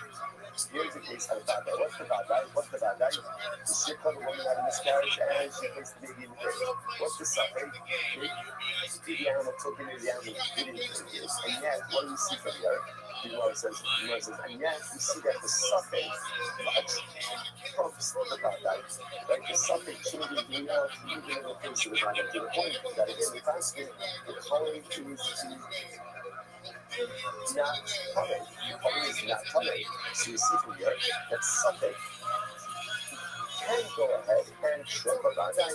In which the Lord says, no. Even if you do the bar, Mr. Bar, Allah, the clear to me and your color bar. The Lord says, no. What happened over here is opposed to the ship part, really something that looked like being felt. In other words, what a bad guy. That's in this carry and placed the name of the bar. Rather than well, what appeared to be a rebel being placed in the bar by this woman. So it's a suffering to begin with. What's that? That's not what it says. How many things are indicatable? But you never said that he got to appear in order to see if it was a boy or a girl. Which the Mercy is the same. Read God, Mercy is. Read God. And what if you love, in read God if you love. So first of all, he was looking into the grave to see what did she miscarry. She miscarry again, and did she miscarry a baby? Or there was a look at this, this means maybe she just expelled something else from her body. In other words, not that she expelled a miscarriage. Maybe it was just something else. It was some other discharge. So first of all, looking over the bed, see was it an AFL or not? If it's on an AFL, if it was an AFL, then did that. If it's on an AFL, it's later in some. You see, it was one of those. In fact, this wasn't the case of bad guy and suffered that way. Again, it was a case of suffered and suffered. So again, suffered whether or not she miscarried a baby. Like what was it a miscarriage or not? And then again, contact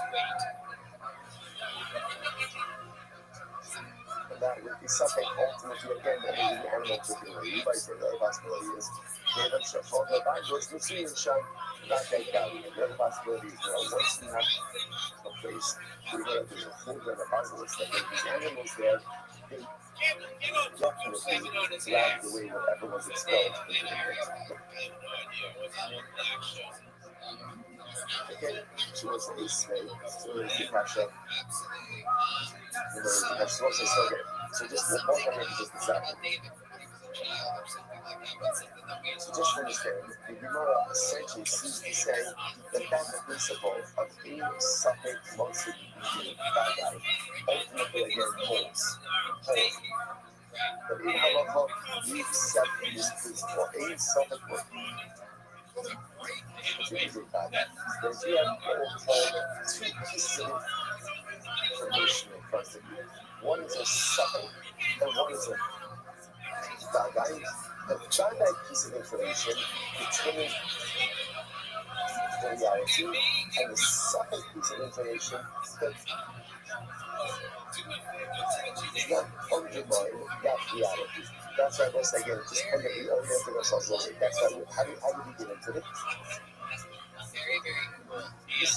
I find a piece of broken apple Sarah. Right? So I find a piece of, let's say, idolaters that I know was definitely worshipped as idolatry. So I find a piece Can I use it? Can I use it? So the answer is no. Why not? It's also find out why. Because I got that this was Apple desire. Something maybe the Apple activity decommissioned it. Decommissioned it, and then I take you to write the something, and then you got the decommissioned it. Doesn't change the reality of the fact that this was definitely Apple desire. Never said just to point out how powerful this is so is an astrophic level as well. Because in something multimedia back then, you want to go ahead and summarize the entirety of Jewish history and destiny into one phrase, which is it. Over the years, like over the millennia, we have faced so many statements. So many statements.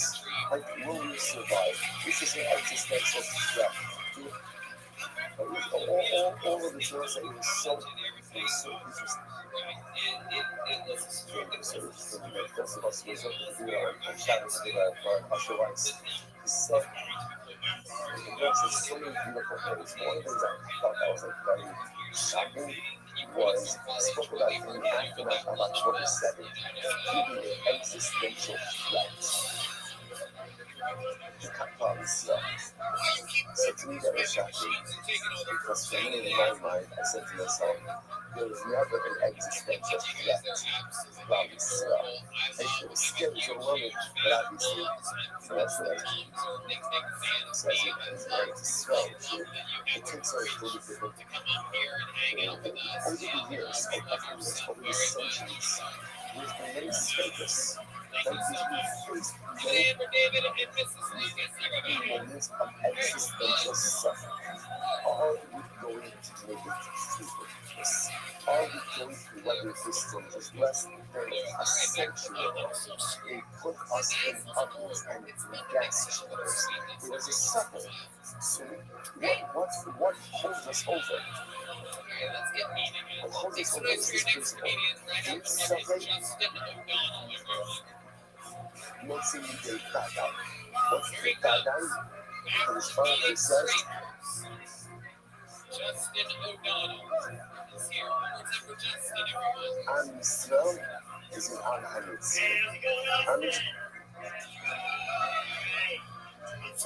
For the Jewish people, we are an eternal nation.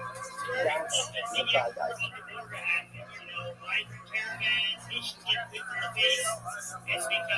That's the bad guy. That's the bad guy. And what holds us over even times of difficulty is suffering.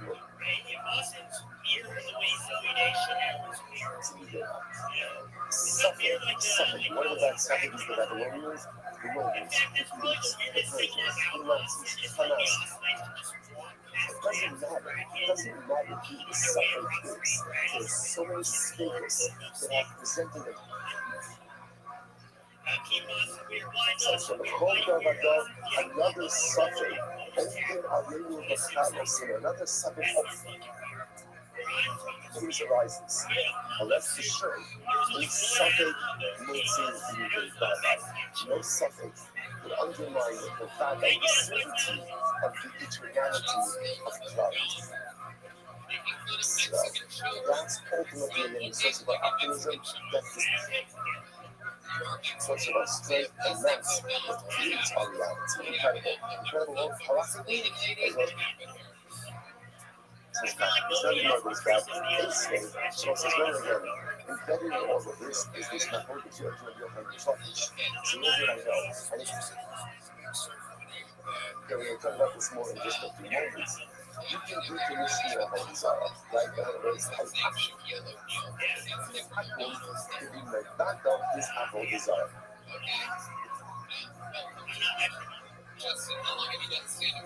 The shiner is, how does he do it? But your concept is, it must be what we call active crypto. Henry Schultz says, even passive crypto works. Now let's now go back to that a little bit. Say, all the people come about let's go up to the shop. I hate all this. They also see this in English money as well. Sorry. Yes, yes. I'm sorry, thank you. Hey, what's a copy? Yes, thank you. What's a copy? I'm just right now. Can I ask you? What's the definition? What do you mean to say? If you find the image of a hand, the image of a foot, ultimately, again, it's also, it's also, so the Gemara says, "Within Shikiyotzi behind that on why? Because at the end of the day, that was a common image that people worship. The Gemara says, Amai, why is that? Hashmara. So I say that's what the pieces. So in other words, once again, this is a kasha on the Turkish. You're not going to ask on the Turkish. The Turkish, according to you, this should be totally different. Right? Because according to Turkish, once you find broken pieces, whether the apple is actively broken or the apple broke on its own, the apple doesn't worship an idol like that. You know, what's the only stuff is logic? Idols. If you can't see if someone being broken, the chances are what? You're not much help to you. You're not much help to you. And therefore, again, so what's the wrong with Israel? Israel, take what's wrong, but not only but only on the season. So this is what he said yesterday. That's the piece of the rendering the phone is the piece ultimately on a pedestal. When it's on a pedestal, and that is quite possible that is actually a self, almost like a self-process. But it's own type of idolatry. Okay, basically, is not the country, but we can come to that those from Shara, this was a small district. And we go on it. People get back, so this level is all right. And it's what you're doing, Zara of this friend. Meaning, any can only if you're getting a gate and thereby decommission any form of idolatry. Whether it's this idolatry that he worships or someone else's idolatry.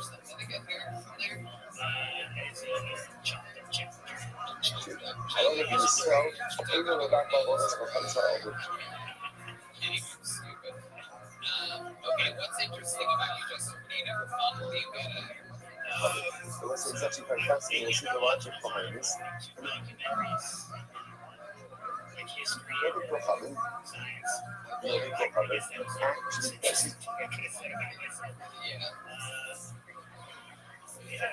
Israel does not have the ability to negate any form of idolatry.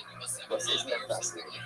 Right? So only Kohabim can negate and decommission any form of idolatry.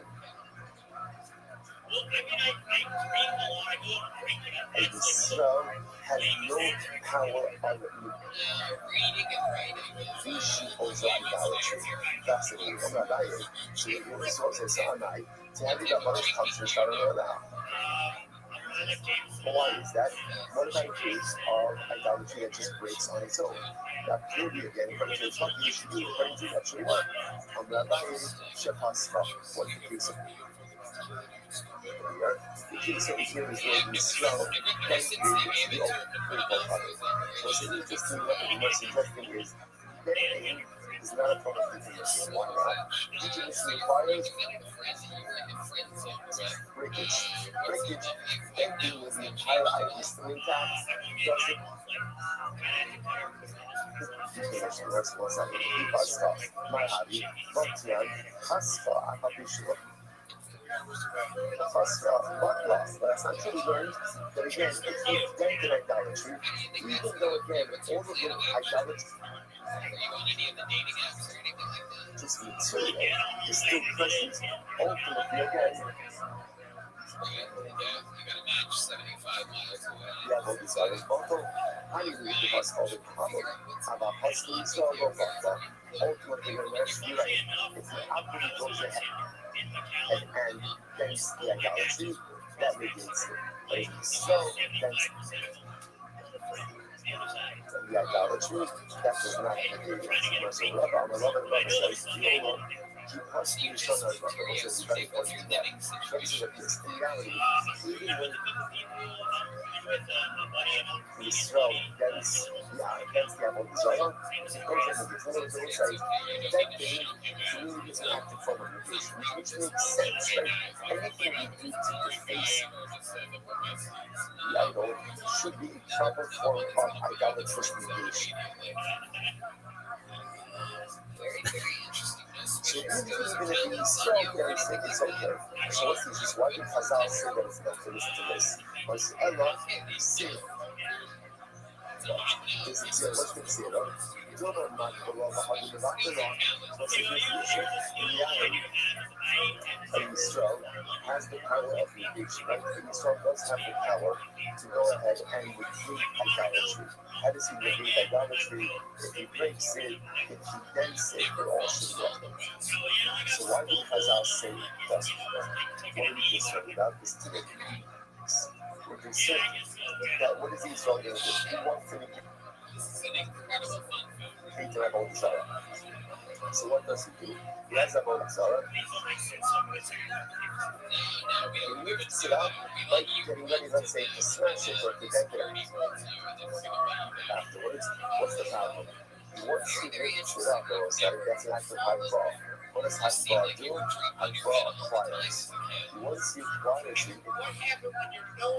becomes the Avodah Zarah of a Jew. Once it becomes the Avodah Zarah of a Jew, Avodas become the Yad Yisrael.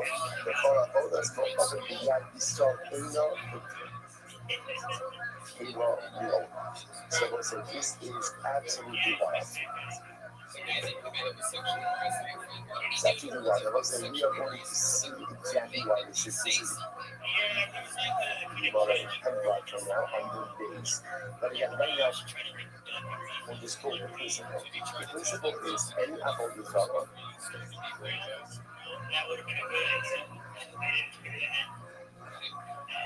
that is owned by a Jew cannot be negated. So, what's this happening? Can we start technically speaking decommission Avodah Zarah? Yeah. How can we decommission it? The break it, we can test it, but Chazal said the decommission of a Jew does not work. Why? What are you concerned about? But in the process of decommissioning, the Yisrael's going to figure out how to hear it. And what's the Avodah Zarah considered to be hefker? And we'll get into all of this in a couple of days. Well, just since he had done, he looks it up, he acquires it. Once he found a way, but not Avodah Zarah here, right? Once he goes ahead and he acquires it, it becomes Avodah Zarah of the youth. Avodah Zarah of the youth ultimately cannot be. You can't do them backwards. You can't decommission it. Therefore, again, ultimately, again, we are stuck in this situation. So essentially, we want to try to avoid is Jewish handling of Avodah Zarah. How do Chazal ensure that? By simply going ahead and saying, you can't do anything to it. Even if you try to decommission it, ultimately, again, it is not going to work. It's incredible. It never resonates. After we say, yeah, one of the miracles, if you talk about them as doctrine, it's ideas. So let's say, just by the way, there's this whole idea of okay, we'll come back to it. Present thoughts. Apple, Shahidi Abba Miracles, listen to this. So let's get an apple who brought spirits from Marcos, right? What's Marcos? Marcos is an Avodah Zarah that essentially Avodah Zarah was a stone for him.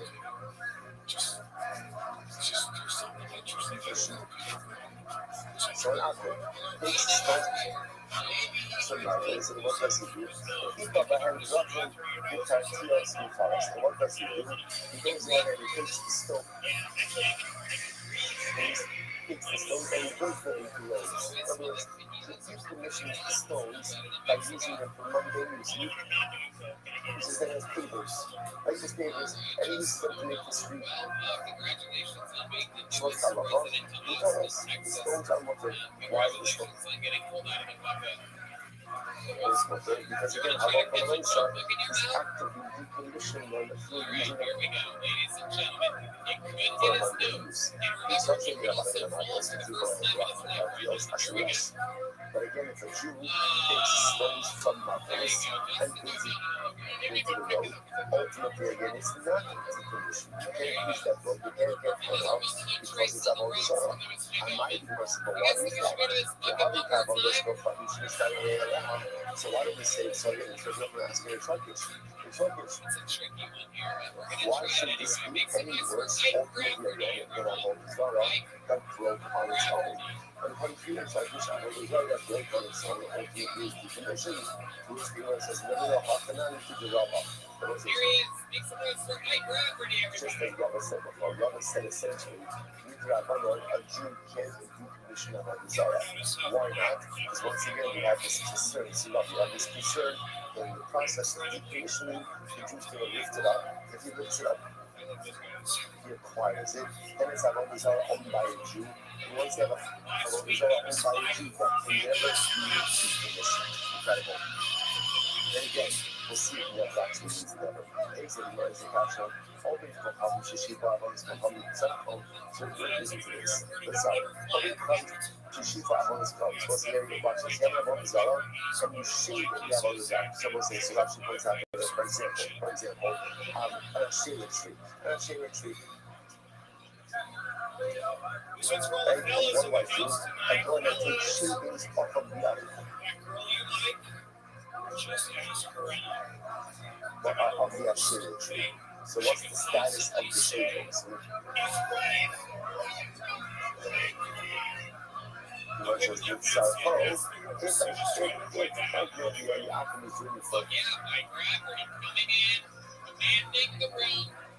so, if you think the shavings up the other direction because he wants that, I don't know, the backfire, whatever it is, with Sarko, ultimately free for himself and he, the sheep will get out retarded. Then both the shavings and the tree itself become mutter. Why? Because the action of taking shavings off the Avodah tree and the act of his own personal use is what? Is itself a decommissioning of the Avodah. Okay, however, it's far. If he's taking shavings off the tree, that he's pruning the tree, right? And that's for the benefit of the tree itself. So it's far. Yes, the Shikuya retarded ultimately again. And then the shavings and the tree ultimately. Again, sorry. Then the Yasura, the tree. He is still also the Shikuya retarded. Ultimately, the shavings will be more. The straw should follow us for others, but if the straw takes the shavings, right, takes pieces off of the shade tree, being with Sarko, being with Sarko, keep the Shikuya ass. Whether the straw is doing this again for his benefit or for the tree's benefit, ultimately, again, we have both the Zara, the tree itself, and the shavings, the main water. So what's going to be up as Switch and now, they have been on this problems for stuff. Why should this be any different? Right? It's always according to you. You should be no different. You guys have all these are that breaks on its own. And when it breaks on its own, you know, but it breaks like if she said it's decommissioned, the social media in this case should be decommissioned as well. Which you yourself and not me, keep the Rabba. So listen, once again, keep on bringing up Rabba. What is Rabba? So let's say, Rabba is of the opinion. You don't want to do decommissioning of a desire. Why?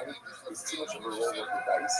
Because if you do in the wrong way, then what ends up happening? You end up acquiring it, and therefore again, it can never be, it can be as no filter. Ace of Yossi over Shofet Bizarre Omati, so what's actually our next mission? Our next mission that we're going to see this Hashem. So Rav Yossi says, or say, or too much mention that, Shofet Bizarre, if you find them on the Zara, you can grind it up and scatter it through an all maximum young. Or you can go ahead and throw it into the sea. And once we're going to see, this is talking about if you find that on the Zara, made of metal. So what do? Grind it up, scatter it, right? Scatter it to the wind. Or throw it to the sea. You know, it says, Amulo, after that's out, you can't do it. Because if you scatter it into the wind, then what can happen? It can become fertilizer. So it's what it says, it's it. So you've got the young from the plus it says really You can't dictate any part of our design for your own use. Mas dramatic. It was once again a different aspect of Turkish. And now, the heavy cavalry becomes the stand on the A level. But once again, why? It's not 20 you should be fine. 20 Turkish, even if a ball reserve breaks on its own, ultimately it is decommissioned. So, this case of drying unit should also be a decommissioning. Even if it does act as a fertilizer, it's not a holy cell of fertilizer, which we would trigger rubber. Once again, I will say keep all those keep feeding back into the rubber. Ultimately, man is concerned that if the G is involved in decommissioning, you may lift it up.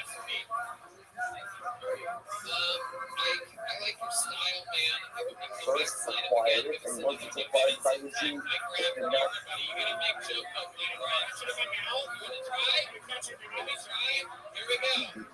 So it's very WLC that you see not six less darko. The Russia project was interesting. So yeah, let's see, find the image of a dragon. And this is our next mistake. Yeah, we also want to see it. Dragon is one of those images that was always considered to be idolatrous. So watch this. You go ahead and you find the image of a dragon, but the head is cut off. Head is cut off, so therefore suffering suffering Israel mutter, se fa nacer della giudicata del dragon, right, or the akum, it's mutter, you are to run on the head, Gaga Israel control, also, but if you saw is one cut off there. That is also, you are to Zanai. How they can hold us with how you start in the area. How is that what? Should it be any different? That was the second case. So it should be any different than a case. Ultimately, again, of a body. Rather broke on its own. And now we give it all up. Once again, because we are concerned ultimately again about the concern of robbers. You must say, essentially, you begin to see the theme over here. We don't want Jews involved in the Bundesliga, even with the decommissioning of the Bundesliga. We just want Jews to stay away from idolatry. Chazal was not making a point that even the decommissioning of the Jews doesn't work, out of concern that he may pick it up, acquire it, and create even greater problems going forward. Yossi and their optimal directors to us and Shami, nation of you and no sheriff's fine. What's an interesting piece of the So this halacha mentions the following case. We're going to see this also. So all these understands or see you on. Halachas in general both sides that about what is halacha for concerning planting vegetables underneath on a shade tree. So during the summer, the problem is that the Ashera tree provides shade, and shade is beneficial, obviously, to the vegetables, to the produce. That's therefore you can't like in the summertime, however, in the winter, the rainy season, ultimately the shade is actually detrimental. So therefore, wants to suggest that there's no problem planting vegetation underneath a shade tree during the rainy season. But yes, it says not true. You can't even plant vegetables underneath during the rainy season. Why not? Because Shanaliya, the Sheriff's Talent, is what can happen.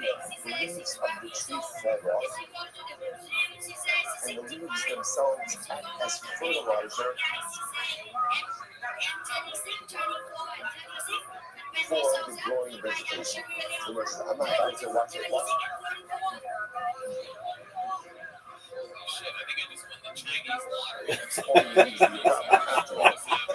Let's go find fish. Now, once again, in Turkish, forming leaves should be no different than what? Foreign idols. When you come to each other, chicken either falls and breaks on its own, it's bottled. So too, if a leaf falls off, fortissimi, which also impact on sharing of our fertilizer to experience a shiny hot sun, the acre of all is not having failures. Now, in the case of the corn and wheat, it's different. Why is it different? Because the primary part of the idolatry remains intact. The leaf may fall off, but the tree is fully intact. That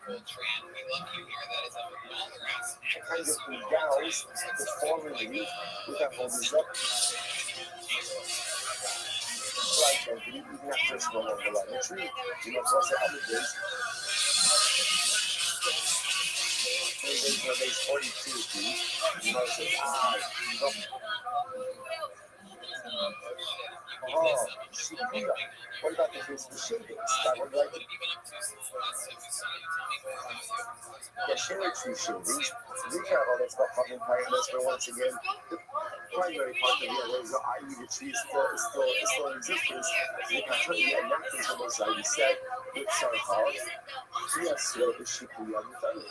He said that even in the case, ultimately, again, when you're keeping the tree for the benefit of the tree remains awesome. But ultimately, again, the shavings are better. If we would do a Shua Amar, if you should eat, and all that's going to come in the Kula, So the tree was called as well. it's a simple reason because an avodah you can negate an avodah cannot be negated when it is functioning in its normal, natural way. So since it is normal for leaves to fall off trees, that act cannot create the sense of negation or reality of negation. It makes sense. You know, it says, "Ace, they're show you up on this website." So until now, all of these questions have been from the Yochanan so now again, website. Focuses on one simple case, and avodah falls over by itself and breaks. Is the avodah bottle or not?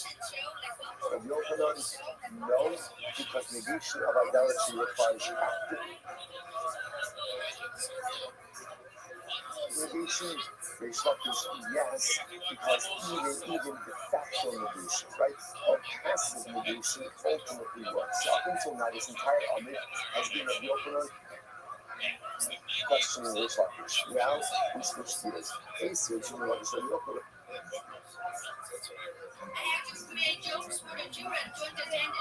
So Reish Lakish asked the question, when the Yochanan, here we go, answered it. And so Reish Lakish, well, now you know, so there's two things. You have a tree, the most practice, right? The tree knows what it's in the question. Now what happens? There's a nest on top of the tree. So first, made a nest on top of the tree. That's halacha. You really should not get benefit from the nest. But if you did so, you have not created mitzvah. I will say so again. Rashi says over here, second Rashi, the top one, that's with Rabban. So you can't get benefit with Rabban. Right? But obviously, again, the nest itself is not considered to be part of the tree, and therefore, if you do get benefit from the nest, ultimately, again, it's not mitzvah. Fine. So you know, so that's not right.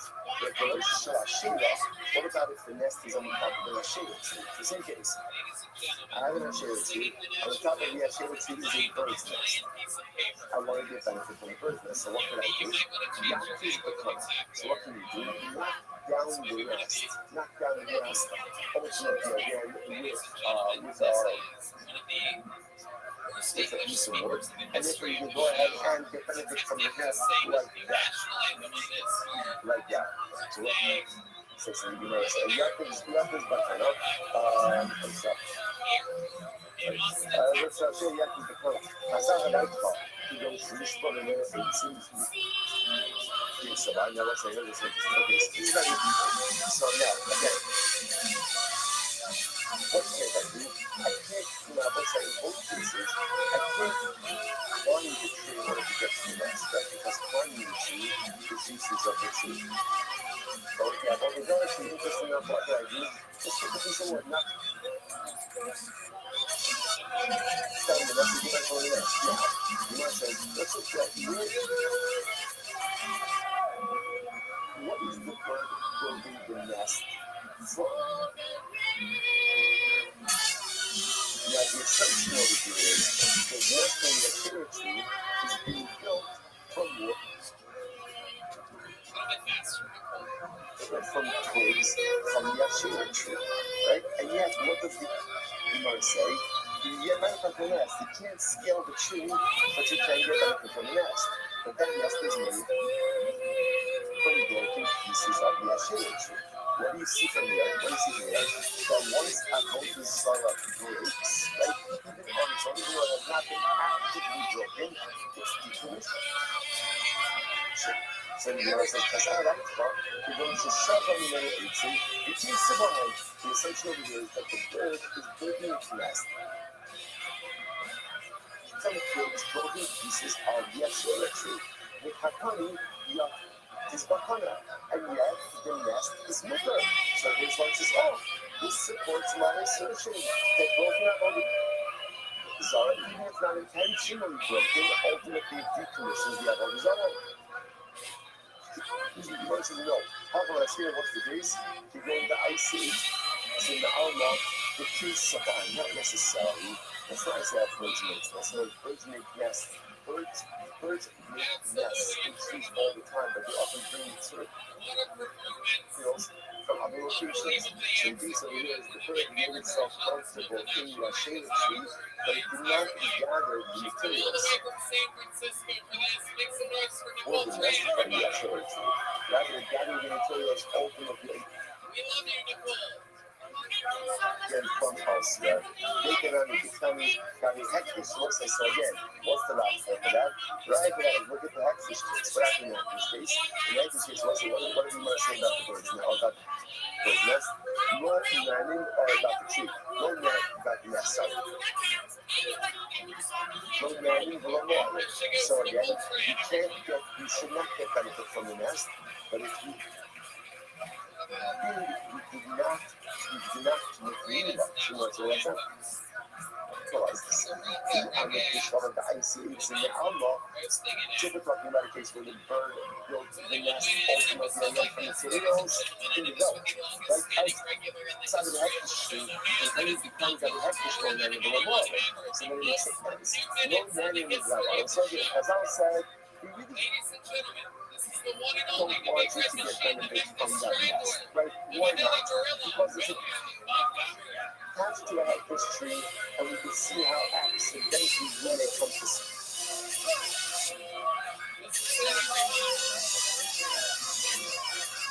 tree. But if you grab on it, and also, the Lavoa, then there's no ice up. But there's no Megillah. Why is there no Megillah? Why is there no Megillah? Because since the materials for the nest came not from the hectares tree, but from the outside, the nest itself is not subject to the Megillah. Already, I'm the Shava eats in the middle of the King Sabahan, and my home or in hot condition. And again, once I come up with a Mesa, the bird is building the nest from the tree itself. That means again, if this nest is made from twigs from the hectares tree, then what's the status of the nest? The status of the nest? It's hectares. If it's hectares, ultimately again, then you're not allowed to benefit from it, the Goraisa, and it's making you the Goraisa. Which the Gemara says, so we have the Gemara suggesting it's to be clear that Allah provides the green oak pieces in the shade tree and in the hectares tree where the bird is making a nest from other materials, not from the Ashera tree and not from the hectares tree.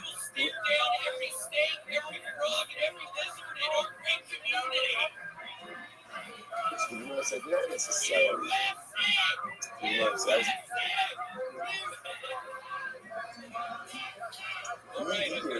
easy area, how come did you do the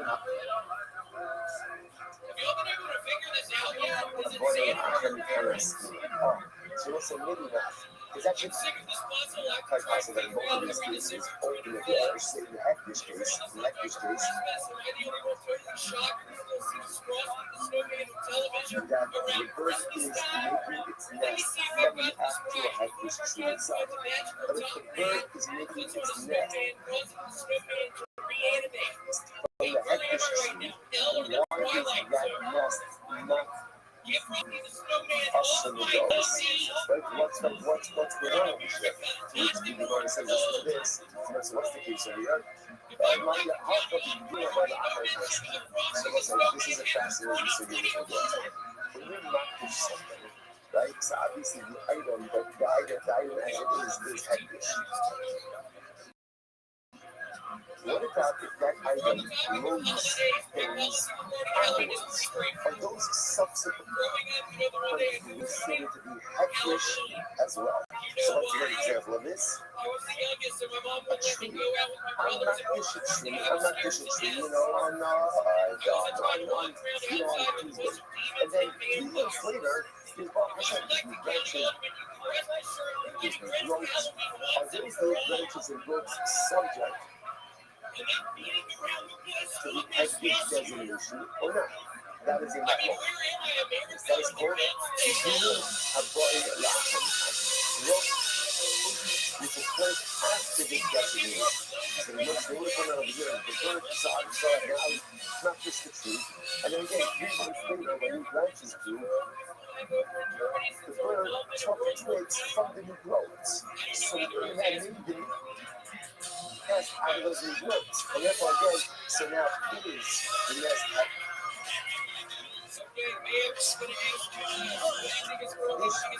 that's not focus. You know, this is because Sabar ain't even be doing. And the author of this price or author of this Mishnah holds that Allah myself, the heckish designation only devolves upon the tree that they different from the primary designation. But anything that grows afterward is not subject to heckish, and therefore again the nest is incredible. But the we open on my yacht is ultimately, what does it mean? What does it mean? What does it mean when it says you cannot put nest down and get benefit from the nest? Therefore, it doesn't mean the nest, it doesn't mean the nest itself. It could very well be that the nest is us. The nest is us in both cases because it's made of a shayla or because it's made of a hectic tree. Either way, it's us. So what can you get benefit from? The chicks. But when we say knock down the nest, what it means is get benefit from the contents of the nest, and not the nest itself. I'm going to talk about a sabbath that broken and become a power. And you can apply that to both cases, both to the Ashera piece as well as to the hectic piece. Both of the cases ultimately there, perhaps, you can't get benefit from the nest itself, especially if you're setting this up as a case where the nest is being made from the hectic tree, or the nest is being made from the Ashera tree. And again, even assuming that the materials weren't present at the time of the designation, they were only the materials that were ever gross in the trees, maybe hectic or Abotazara. So what's the case? Why am I not pushing down the nest? Not for the nest material, but talking what? For the tree. Or for the eggs inside of the nest, and that will be water. That will be water. The bait. So, kind of Christmas. Let's listen to the machine size. Well, it says, for the chip, it's going to be water. But for the eggs, ultimately, again, it's going to be awesome. Like I said, why are the eggs awesome? So this is actually quite fascinating. If you look at Rashi, this is actually right before the Mishnah in Rashi. The Beitz and Kandak by Asher should strictly the Gaza behind Rabbanim Ka'al even awesome. So it's actually quite fascinating. Eggs are awesome. Why are eggs awesome? Because eggs need the nest. The nest needs the tree, and therefore A equals B, and B equals C, then A equals C, which means that for myself, the eggs are considered to be ultimately reliant on the tree. So because of that, they're going to be up. So isn't this fascinating? So it's quite fascinating. There's a lot of variables going on over there. But you might suggesting maybe in all of these cases the nest is us. Why is the nest us? Because the something I'm thinking the nest was made from the Ashera tree or from the hectic tree. So the nest is going to be us. The nest is going to be us. So what is the new Brexit says? Take a stick, knock down the nest, and get benefit from yes, it means the chicks in the nest. The chicks are what? But the eggs may be problematic. Why? Because ultimately, again, since the eggs need the nest and the nest needs the tree, therefore the eggs are considered to be dependent on the tree, and therefore the eggs are considered to be an appendage of the tree itself. So you can get that ultimately again from the chicks, but ultimately not the eggs. The reason time down some of actually that slogan, chicks from the Iman, the dates and double. It's very interesting. Chicks that are so young that they are reliant on their mother have the status of eggs, right? So which makes sense because the chicks that require their mother are dependent on the nest. The nest is reliant on the tree, and therefore a lot of lights are made on that. So therefore, it turns out, in this case, the nest on top of the shelter and egg tree, the gaps can't scale between the darkness. Right by the other by one what can you do? You cannot down the nest. But why are you knocking down the nest? So you can't get benefit from the nest. Because there's a concern that the nest itself is greater than a shared tree or from the egg tree. What can you get benefit from? Independent chicks. Independent chicks, right? I'm not going to say that is going to be water, right? There you go, right? Right, so, right, from independent young birds, right? Or also but if you can't get benefit from is the eggs or from the reliant young, because those are considered to be dependent on the tree. It's like a website. We'll stop over here, but again, let me just say the halakha nice stuff. So actually, let's say. Yeah, all right, we'll do tomorrow. Actually, tomorrow we'll pick up when we'll finish off. Yeah, look for mention like what are we doing that matter? What are we asking, right? And then the next Hashem will continue next Hashem. The conventions are about Mizara. Everyone. All right, have a great day.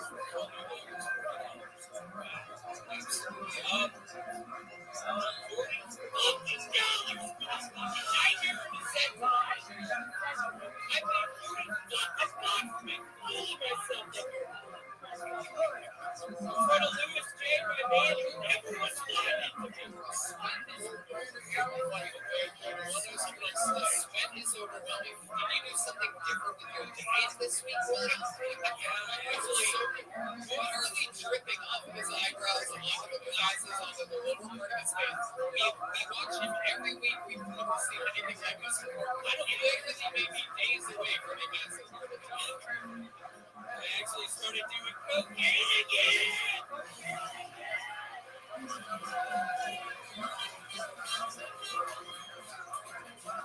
What the fuck? People cheering for that. That would be very bad. They think you're gonna die here tonight.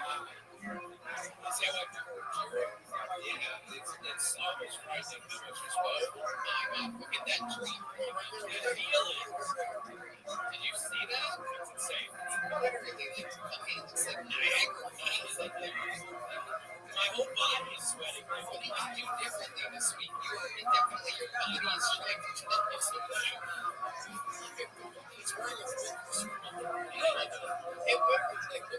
All right, so we'll say good morning, begin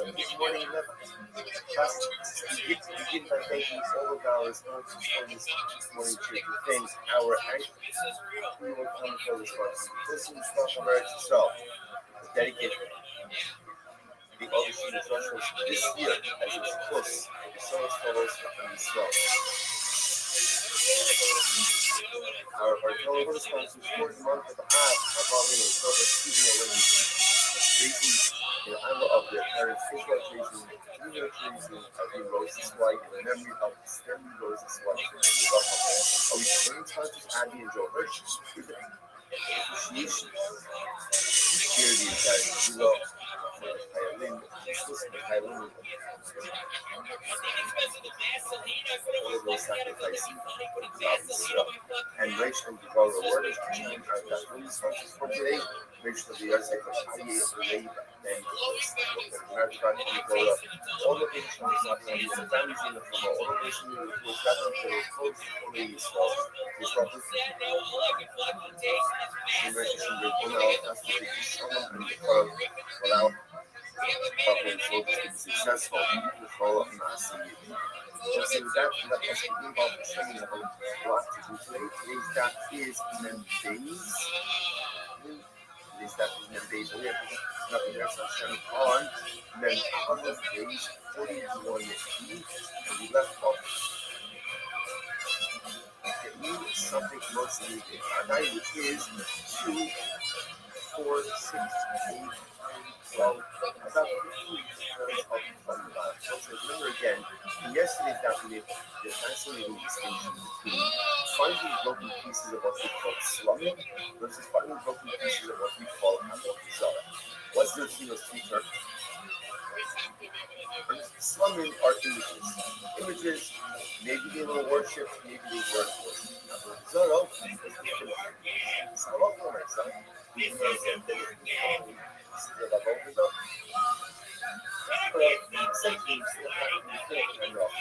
Why not? Because again, there's a suffix. What's the suffix? Did an atom decommission them or not? That's our side now. An atom, and we're going to discuss this more days now. An atom does have the ability to decommission that whole disorder, but it has to now again. Then we have my focus. Look what I thought is, do you need active decommissioning or can it even be passive decommissioning? But again, we'll get back into that a little bit. That's what overarching number is in here. But the open says you have active decommissioning, which says even passive decommissioning.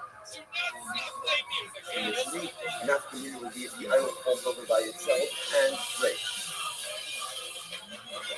The opener, still an idol, according to the instructions, has lost its knowledge is equal. So let's say again, so that's why each one pieces of more. If you find pieces of slumber on the image, it's going to be worth it. Why is it worth it? Because it's a set statement.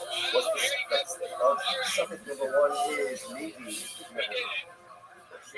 That's number one. And number two, ultimately, again, even if it was worship, so the idea going coming back to the result is just a second. We are the number one live podcast in the world. Because ultimately, so you say, in subject mostly ultimately, again, the subject that needs subject that needs decommission doesn't go ahead and was that reasonable. Then something was needed. Okay, is that true? That a suffix, a possibility, not go ahead and change the reality with basic certainty? What about following our time? Now, very interesting. We have suffix.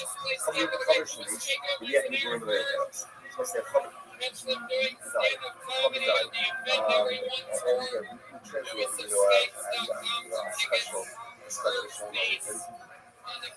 to a member of our sphere from South Africa by the name of Ian Nelson, who are Ian Brown, another member of our sphere in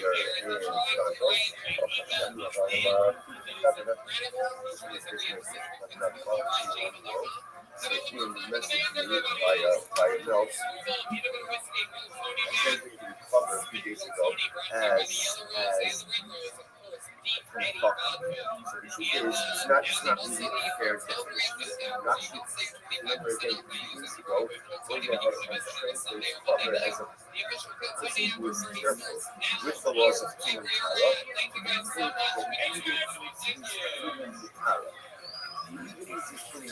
even again, even though it's so not sanctified, he is not in a state of ritual purity, and he's also careful with his niceness.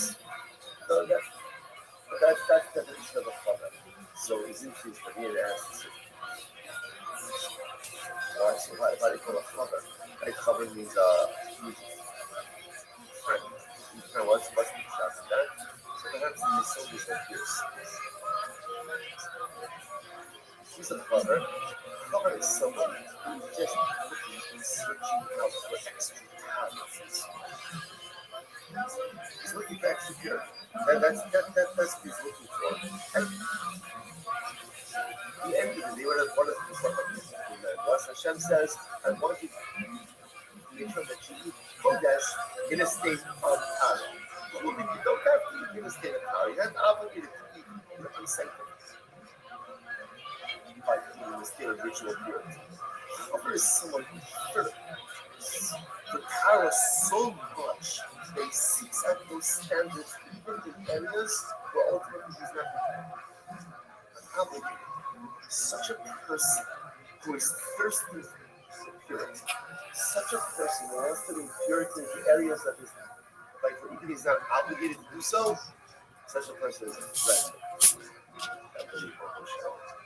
That's a friend. That Baruch Hu says someone who wants you in their life so badly that he's willing to take on scriptures in areas of ritual purity. That's the power that he doesn't have to. That's a friend. It's a friend of the perhaps even to a certain degree higher than the top level. Because the acquisition of knowledge is enjoyable. It's inherently enjoyable. It's beautiful. We all love learning. We all love exploring new ideas. Someone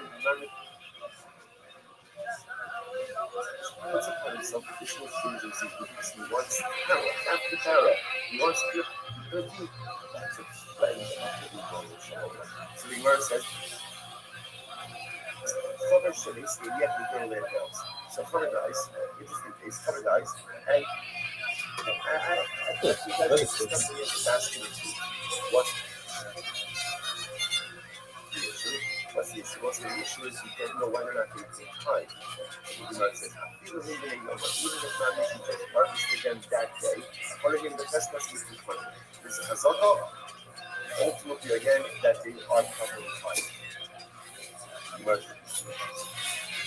second. The guy that shooting something. Sabe qual é o senhor? Então você pode dar para ser uma assistência. Really gives us a God. What's the God, right? What's the God, right? The certainty was they were tested. That's for sure, right? So why is that? Everything's tested. Okay, as untied forces. So you have the bad guy that it was untied. Sunday, maybe the cover you tied it, maybe you didn't tie it. What do you see here? Sunday, the most you did not. So what do you see here? The ultimate Sunday, much more expensive, goes ahead and overrides the bad guy, and it certainly was several. So you see something, it's mostly you did not. Which the Gemara says no. Awesome. Not that it's not that. That's not true. That's not something not that. That's a not that is not that. What is the not that has to be?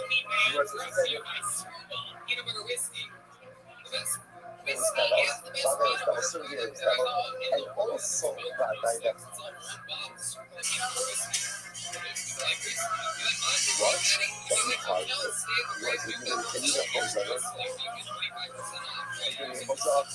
Zaka al-Haber she'ina mochi davar she'ina mitoka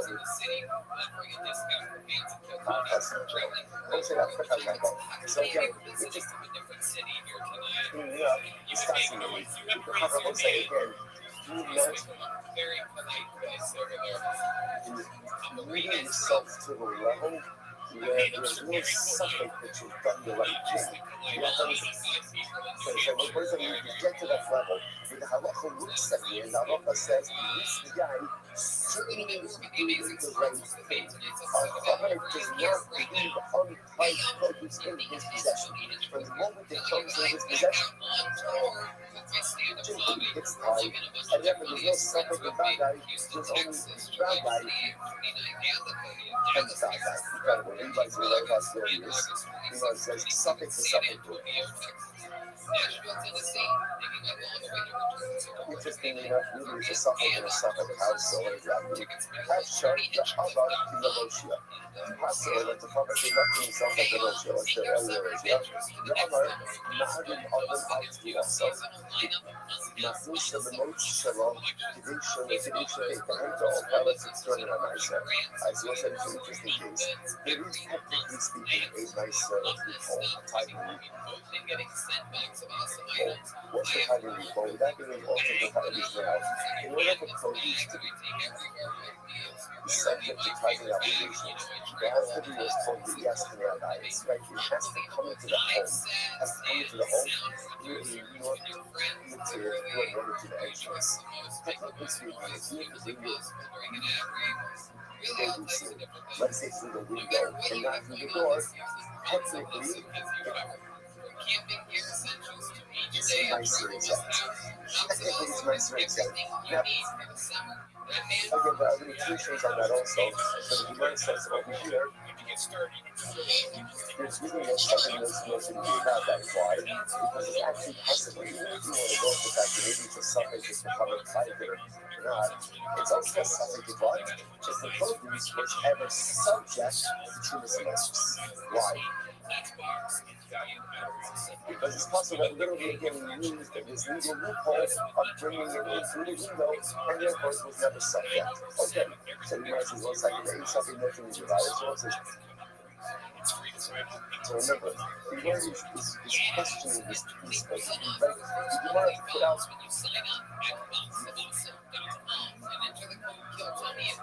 like a law, a principle. The principle was a suffix must say midday bada. Right? So ultimately, again, possibility to not change the reality of a certainty. Of a certainty. To really is that cool? You are said that, I'm not really that. My solution puzzles shall not capital days. Not at my solution puzzles shall not take after the window. Very interesting case where there was a story of a nation. Servant. I will say now, again, we're going to, this is a Jewish woman. Jewish woman who worked for a Nazi. What's a Nazi? Rashi says over here, Gabra Alama Bisha, a very powerful guy. Very powerful guy. She worked for a Nazi in the Syrian city of Remo. Okay, what happened? They couldn't make it about it. She had a miscarriage. She had a miscarriage. And I would say, interesting, it was common. It was common that if you're woman had a miscarriage, you have to carry a male. But the interesting thing about it is, this is also a powerful thing. You put a male in a pit. You just get it in a nondescript way. In general, what's the halacha is, you have to carry a male, you have to carry a miscarried baby. But with that birth, do not carry the baby mom. You do not do that. Carrying the young baby, not very much. There's a variety of reasons. Also, this is from like a mental health perspective. It is unhealthy that as also it is unhealthy for parents to develop an ongoing attachment to life that never was. Obviously, again, there's trauma, there's loss, there's grief, but Chazal wanted it to be continued, did not want it to be an ongoing life loss. So what happened? So she miscarried, and she put the miscarriage in a pit. He got coined with the pit. According to the Lord, and obviously someone had happened, and he entered the pit. Now, why did the pit go over the pit? He ended up himself in the table. See, here, the pastor said, the lady that's when the woman gives birth, and even after a miscarriage, the pit. And miscarriage occurred, it could be too much labor. It could be between a year to associated with birth. Now, which should up 2 months later, depends on what, boy or girl. So before you peers over the kids, in order to see was the wrinkle, I guess it was developed enough to see whether or not it was a boy or a girl. Before my severe comment, let's say I won't post the problem yet. The problem is, by peering over the kids, what did the coin supposed to do? 2 months over. 2 months over. Remember again, 2 months over looks like the traffic in 2 ways. You could be under a roof together with a race, or you could be a roof over a race. So technically speaking, if there's a corpse, let's say again, I am feeling it slowed to a corpse underneath the sky, but I am being over the corpse. I am the OL. I am the OL. So here, the one would have had me over the kid to see is it a boy or a girl. Or as you go, myself, this episode came from the comment. The TLU, the patient who brought me arguments between each other. And they were retired. They were retired. Why were they retired? Because ultimately, I think this was a place where they were weasels and animals there. And the reality is they probably took this carriage. They probably took it and dragged it over somewhere. Because there's that the back and kilometer, something something logo, the cost is something that was needed. In this case, so yeah, here's the case of that. What's the that? What's the that? The shit comes when you have this carriage and she goes to be the day. What's the suffix? Maybe the animal took it and the animal didn't take it. Yeah, what do you see from there? You want to say something. And yeah, you see that the suffix trumps the fact like the suffix changes the reality even in the case of the Bible to the point that again, the fasting, the calling is not covered. Calling is not covered. So you see from there that suffix can go ahead and trump a Bible. Right? It's the words of the universe. Lord, please let me to you abroad. Think of the boss, I let you know. The true to me and me come abroad. The US says, no. What happened over here is the police sees the ship throwing something that looked like the itself. In other words, not a bad guy that she miscarried and placed in the phone anymore. Rather than getting to saw what appeared to be in the phone, being placed in the car by this woman. So it's a suffix. We get it.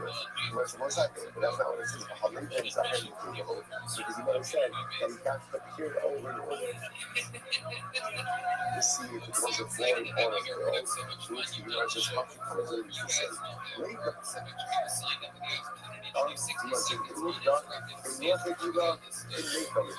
So first of all, he was looking into the group to see what did she miscarry. Did she miscarry again? Did she miscarry a baby? Or you're about to say, this means maybe she just expelled something else from her body. In other words, last gasta that she expelled this carriage. Maybe it was just something else. It was some other discharge. So first of all, see, was it an ankle or not? If it's an ankle, was it an ankle? They did not. They did not an ankle to lay down stuff that they did.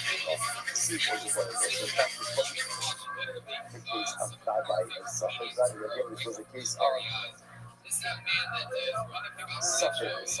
So again, suffix whether or not she miscarried a baby, like was it a miscarriage or not? And then again, compound that with the suffix ultimately again that the animal took it away. You guys said what about let's the Bible. Let's see in the chat. God, thank God. Let us where we go. Once you have a place, we know that there's a full bill of Bibles that when these animals there, definitely drag away whatever was expelled. Okay? So it's a slave. To catch up. So just one number exactly. Just understand.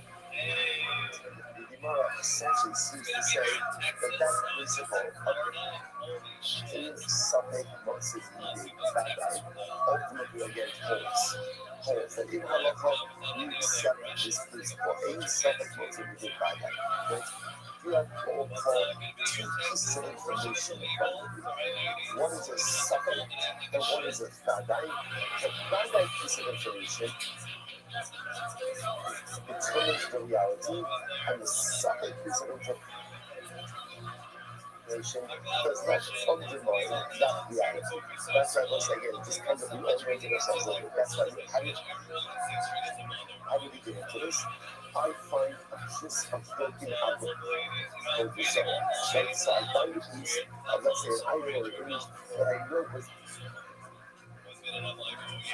definitely worshipped as idolatry. So I find a piece, can I use it? Can I use it? The answer is no. And that is also find out why. Because I was like, not that this was Apple Zara.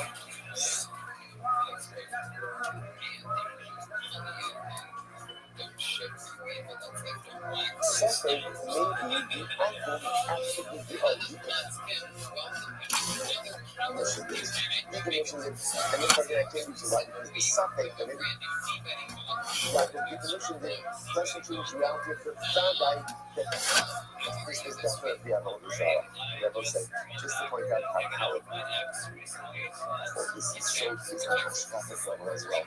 Because in suffix multimedia Dadai, you want to go ahead and summarize the entirety of Jewish history and destiny into one phrase. This is it. Over the years, at local radio, we have faced so many staples. Faced so many staples. Like, will we survive? This is an existential threat. You know, all of these things are so interesting. So interesting. And most of us will social media and channel everybody. That's why Pastor Weiss mentions so many beautiful things. One of the things I thought was like very shocking was spoke about in the aftermath of October 7th. The existential threat. So to me that was shocking because for me in my mind I said to myself, there was never an existential threat. Well, this threat. And it's scary to look. But obviously, the rest of us says it is an anti-threat. The takes on a totally different perspective. Over the years, over the centuries, there's been many speakers, faced many moments of existential suffering. Are we going to make it through this? Are we going to weather this storm? This less than a century ago, it put us in upwards and in gas chambers. There was a suffering. What holds us over? What holds us over is this principle. We suffer multi ways. What's the Badai? The response who says, and Israel is an antagonist. And to the Jewish people, we are in eternal condition. That's the Badai. That's the Badai. That's the Badai. And it's for what holds us over even times of difficulty, we suffer most of it. Suffering. What about suffering for the Babylonians, the Romans, the Greeks, the Persians, the Nazis, Hamas? It doesn't matter. It doesn't matter who the suffering is. There's so many statements that have presented themselves. Also, my God, another suffering, only a lady of another suffering always arises. Or that's the church. And suffering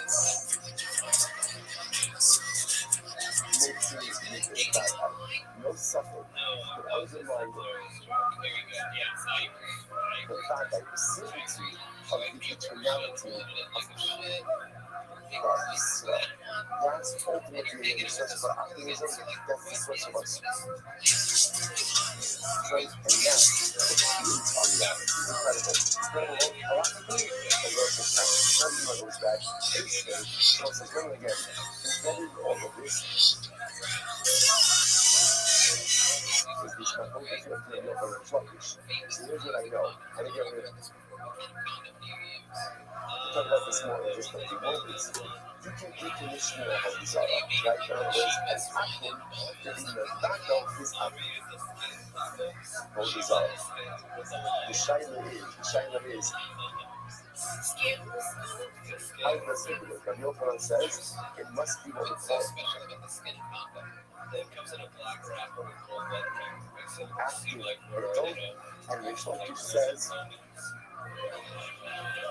even passive brittle rust. So let's never go back to that. Maybe say, how did you come the back about this condition of the shop? I don't know, this is this. And let's see this in this one as well. Sorry. Yes, yeah. I'm sorry, basically, once it happens, that perfect. Once it happens, that happens, right now, how it was, so see that's in this one, what it was. Okay, if you find the image of a hand, the image of a foot, ultimately, yeah, it's awesome. It's awesome. So the UI says vacation. If you look at and that about why, because at the end of the day, that was a common image that people worship. It was a mind. Why is that? How strong it is. So we'll say that's what the piece is. So in other words, once again, this is a crash up on the instructors. This is the open mask of the instructors. So the instructors are pointing to you. This should be thrown in the water. Right, because the instructors, once you find broken pieces, whether the apple actually broken or the apple broke on its own, apple doesn't worship an idol like that. And again, what's wrong with instructors' logic? I know, if you can't save yourself from being broken, the chances are what? You're not much help to me. You're not much help to me. And therefore, again, so what's going on? Because we're not saying, look, there's much more than I needed to out the season. So this one again is what we said yesterday. What the piece of the hands in the foot is the piece ultimately on a pedestal. When it's on a pedestal, that is quite possible that is actually a almost like a self-sufficiency word. But it's its own type of idolatry. Okay, AC ignores the potential, or we can come back to other functional, pues decimos que se ve médico para que viene tanto es como agonizada no tuvo que ir agonizada any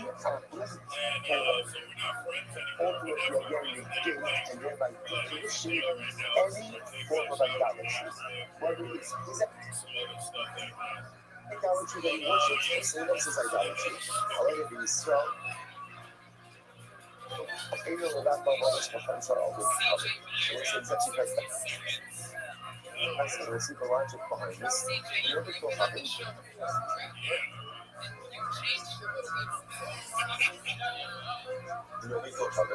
actually does not have the ability to negate any form of idolatry. Because isn't that fact? They say only for having can negate and decommission any form of idolatry, as Israel has no power on refusion over idolatry. That's it. I'm not buying it. She would do it so for some night. So how do you get all this country starting that? Well, why is that? What about a case of idolatry that just breaks on its own? That clearly again, according to instructions, according to actually work. On Rabbi Shepascha, what's the case over here? The case over here is where Israel can give the open cover. So it's an interesting method we're suggesting is bending is not a form of decommission. Why not? Decommission requires breakage, denting the entire item still intact, doesn't decommission. What's happening? He passed off. My eye, Vatnan, Hasra, Hapishin, Hasra, Matla. That's not to be learned. But again, if you dent in idolatry, even though again, all of the idolatrous material is still present, ultimately again, level desire is bottom. How do you read the Pascal of the Muhammad? I'm a hustling so robot. Ultimately, it knows to be like, if an atom goes ahead and dents the idolatry, that negates it. But if you so dents the idolatry, that does not negate it. You know, so Rabbi says, we all know, he touched the Son of God, and this is very important to know. So this is like this. In reality, even when we so dents the level zero, it goes in again. In other words, it will say, denting really is an active form of disease. You usually like anything you do to deface the idol should be proper form of idolatrous disease.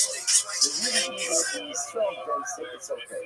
So let's teach this. Why did Chazal say that it's not? Listen to this. Because Ella, Sira, there's examples. Zero. Don't not below the hundred of us alone. So here's the issue. In reality, a Yisrael has the power of negation. Right? A Yisrael does have the power to go ahead and negate idolatry. How does he negate idolatry? If he breaks it, if he dents it, it all shows up. So why did Chazal say it does work? What are we concerned about? Is to this.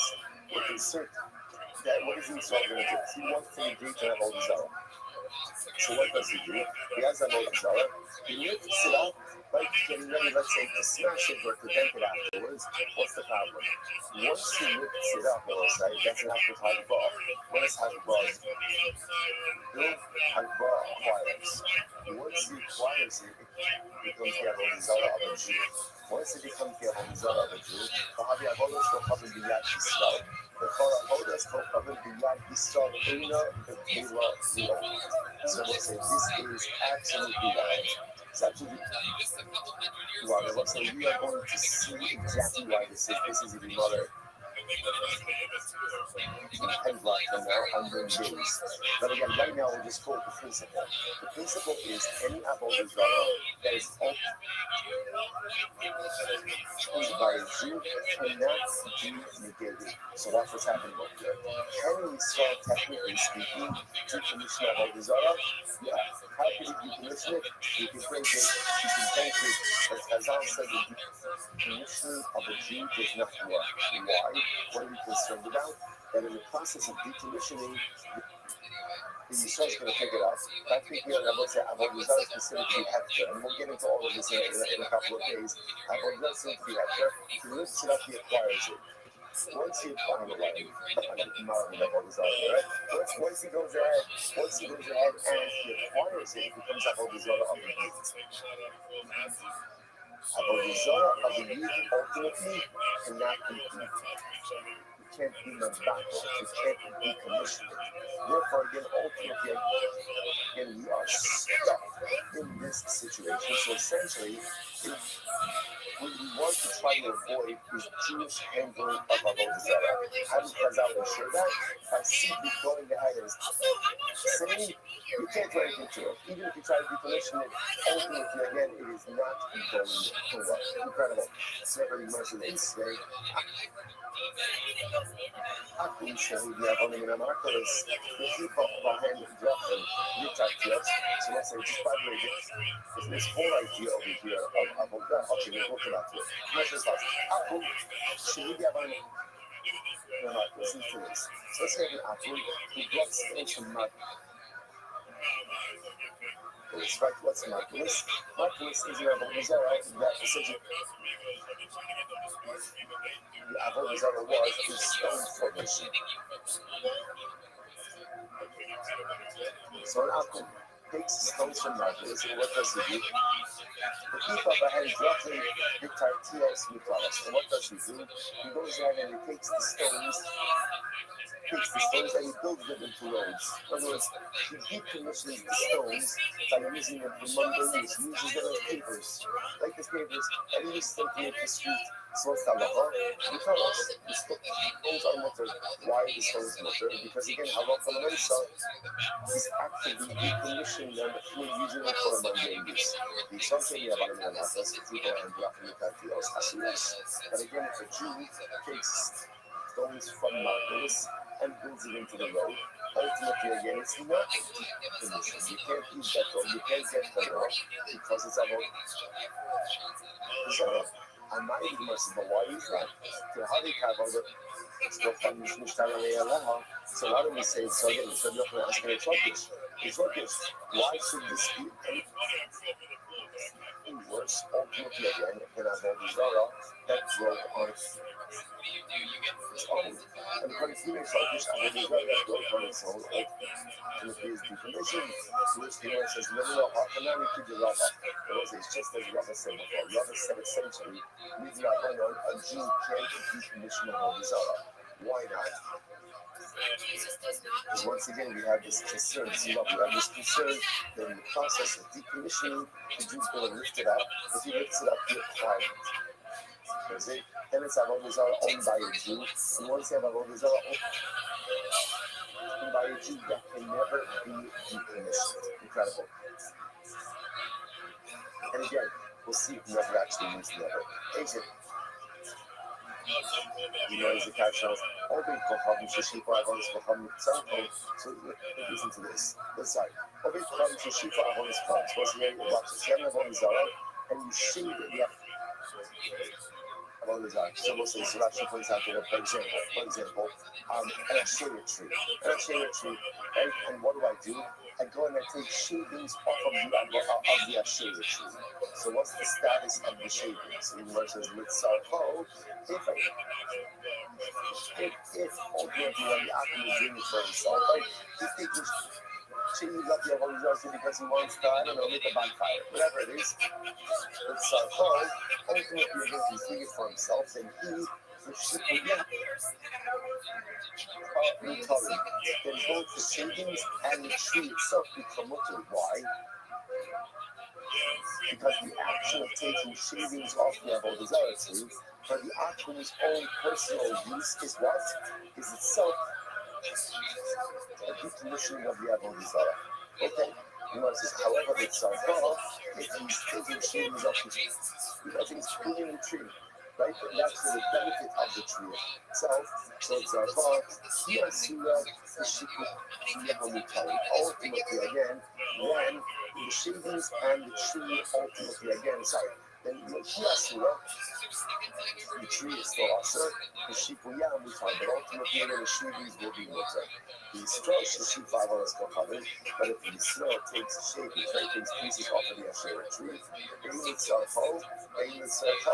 keep the Shikuya Asu.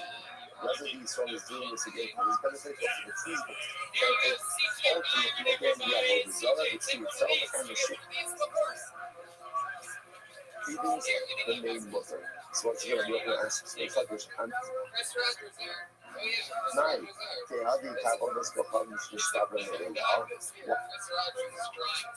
How should this be any different? Right? When such according to you, it should be no different.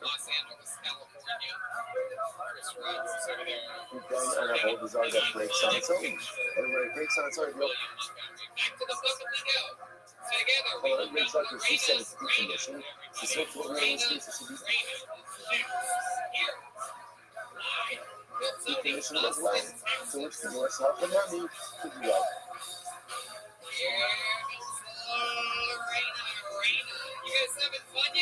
So what's the one thing that we keep on bringing up Rabba? What is Rabba say? So what's like Rabba's like the opinion. Essentially, we don't want to change the definition of why? There's too much of a roll of the dice. Because if you do thing the wrong way, then what ends up happening? Then halacha l'maisa, you end up acquiring it, and therefore again it can never be.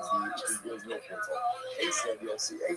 But you'll see she'll take the Zohar the Rach or Matri. I'm supposed to actually our next mission. And that's what we're going to see. Yes, Hashem. So Rabbi Yossi says, or say, or Tumish Melchizedek, show me if you find the Avodah Zarah, you can grind it up and scatter it to the wind. Oh, not till Miyam. Then you can go ahead and throw it into the sea. And also, we're going to treat this is talking about if you find an Avodah Zarah made of metal. So what do? Grind it up, scatter it, right? Scatter it to the wind, or throw it into the sea. You know, it says, Amuro, he knocks his head when you can't do it. Because if you scatter it into the wind, what can happen? It can become fertilizer. Here's what it says, you see, well, you got not from the Pasuk says, really, you can't return.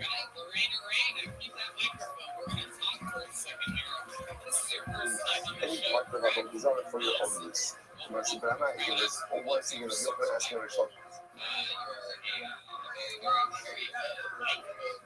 Amai, the heavy cables become Shnishkara Me'eleha. But once again, why? It's not 20 we should be fine. 20 is such even if the body breaks on its own, ultimately it is decommissioned. So in this case, a grinding that should also be a decommissioning. So who cares even if it does act as a fertilizer? It's not a holy solid fertilizer. Which they must talk and honey to the Rava. Once again, I will say, keep all roads keep leading back to Rava. Nothing was concerned that if the Jews involved in decommissioning, he may lift it up first, acquire it, and once it's acquired by the Jew, it cannot be decommissioned. So it's very obvious. See, then you see on Omer, Motzik, Shulas, Dako, Velo Shachato, supposed to be interesting. Let's see if we find the image of a dragon. And this is our next Mishnah. Yeah, so we're going to see a dragon as one of those images that was always considered to be idolatrous. So watch this. You go ahead and you find the image of a dragon, but the head is cut off. The head is cut off. So therefore, Sopek, Obi Kocham, Kotcho, Sopek, Kisol, Kotcho, Mutter. So if I'm not sure, did a Jew decapitate the dragon, right? Or did an Akum? It's Mutter. It's Mutter. You know, so on the other hand, Vada Yisrael Kotcho, Aser. But if Yisrael is the one cut off the head, it's Aser. You know, it says, I'm not. You have the Kabodas Kocham, Shvishtan, and Area. I understand why you just any different, or it's the second piece. So I should be any different than a case. Ultimately, again, the whole desire that broke on its own. Once again, the says we are concerned ultimately again about the concern of love. It's almost like essentially you begin to see the thing over there. We don't want Jews involved in the whole desire, even with the commissioning of the whole desire. We just want Jews to stay away from idolatry.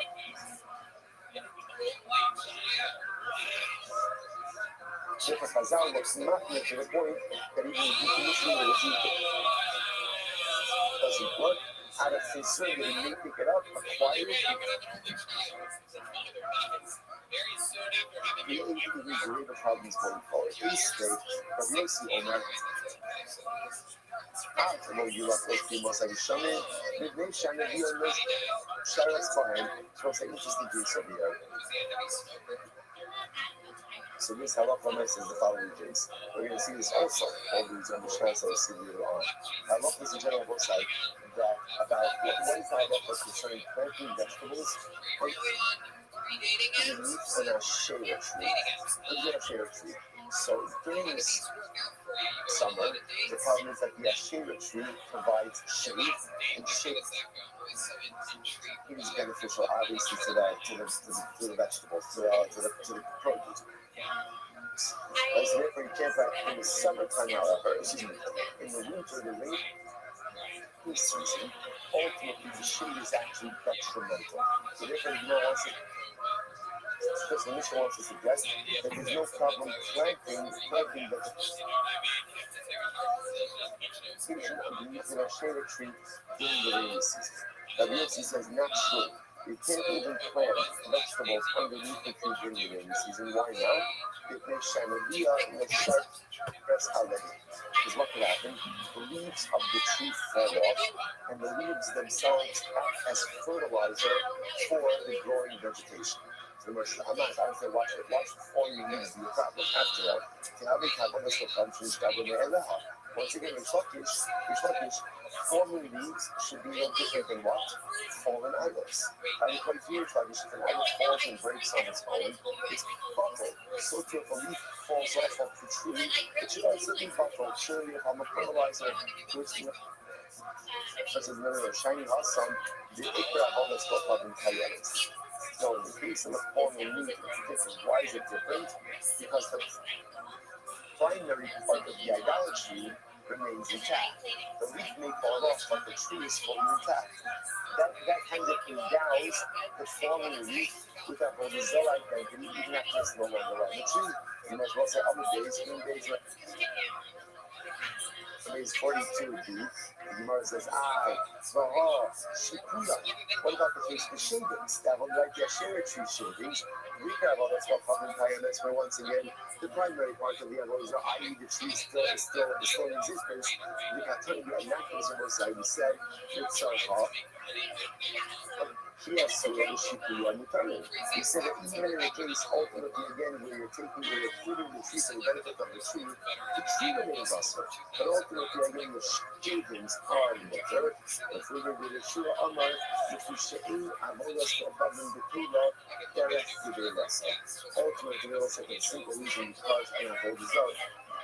And you can't negate an Avodah out, cannot be negated when it is functioning in its normal, natural way. So since it is normal for leaves to fall off trees, that act cannot create a sense of negation or reality of negation, which makes sense. The Gemara says, so up until now, all of these questions have been from Rabbi Yochanan to Reish Lakish. So we're going to both sides. Rabbi Yochanan focuses on one simple case, and Avodah Zarah falls over by itself and breaks. Is the Avodah Zarah bottle or not? Rabbi Yochanan, no, because negation of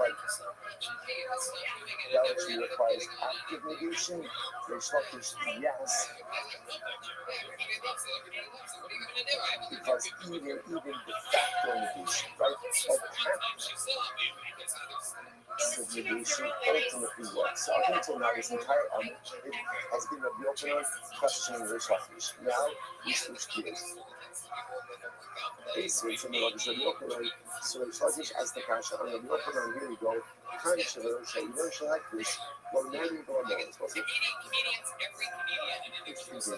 you have a tree, now the tree belongs to cactus, right? The tree belongs to this. Now what happens? There's a nest on top of the tree. So birds made a nest on top of the tree. What's the halacha? Well, then for the law, you really should not get benefit from the nest. But if you did so, you have not committed the law. Now listen, so again. Rashi says over here, second Rashi from the top, no Yami. That's with Rabban. So you can't get benefit with Rabban. Right, but obviously, again, the nest itself is not considered to be part of the tree, and therefore, if you did get benefit from the nest, ultimately, again, it's not the so let's analyze. But what about if the nest is on the top of an Asherah tree? The same case. I have an Asherah tree. On the top of the Asherah tree is a bird's nest. I want to get benefit from the bird's nest. So what can I do? Yakiz Bekana. So what can you do? Knock down the nest. Ultimately, again, with a piece of wood. And therefore, you can go ahead and get benefit from the nest like that. Like that. So what's this? You know, so Yaakov Bakana. I'm sorry. Let's say Yaakov Bakana. I saw how I thought. He's going to be seen in the case of I never say anything. Okay, so this is very interesting. So now, again, what can't I do? I can't in both cases. I can't climb the tree in order to get to the nest, right? Because climbing the tree is usage of the tree. But if you have all those other tree, interesting enough, what can I do? Just take a piece of wood, knock down the nest, and get it for the nest. Now, Gemara says, let's look at what is the bird building the nest from? Now, the assumption over here is the nest on the Ashera tree is being built from wood or from twigs from the Ashera tree, right? And yet, what does the Gemara say? You get benefit from the nest. You can't scale the tree, but you can get benefit from the nest.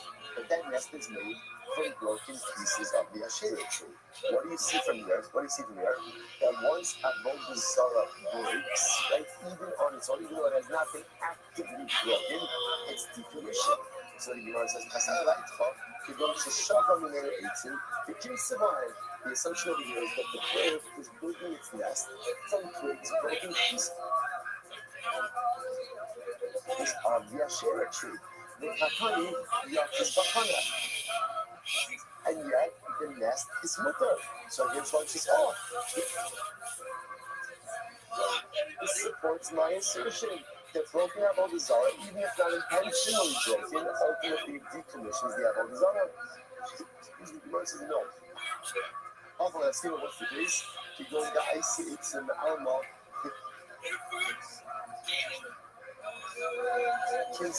Not necessarily. That's not how birds make. That's how birds make nest.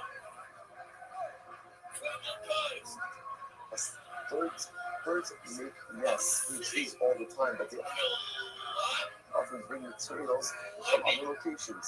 So the case over here is the bird made itself comfortable in the shade tree, but it did not gather the materials. The work of the nest from the shade tree, rather it gathered the materials was ultimately again from elsewhere. They can become hectic. So again, what's the lie for that? The lie for that is look at the hectic case. What happened in the hectic case? In the hectic case, what do we want to say about the birds now, or about the bird's nest? No nanning or about the tree. No nanning. About the nest, sorry. No nanning, no nanning. So again, you should not get benefit from it on the nest. But if you did not make it do that. So let's analyze this. I'm going to show the IC8 in the Alma, typical. In that case, where the bird built the nest ultimately from materials in the village, right outside of the hectic tree. And really, the kind of the hectic on the end of the law. So that it makes sense. No man in the Rabban. So again, Chazal said, we really don't want you to get benefit. It's from that nest, right? Why not? Because it's attached to that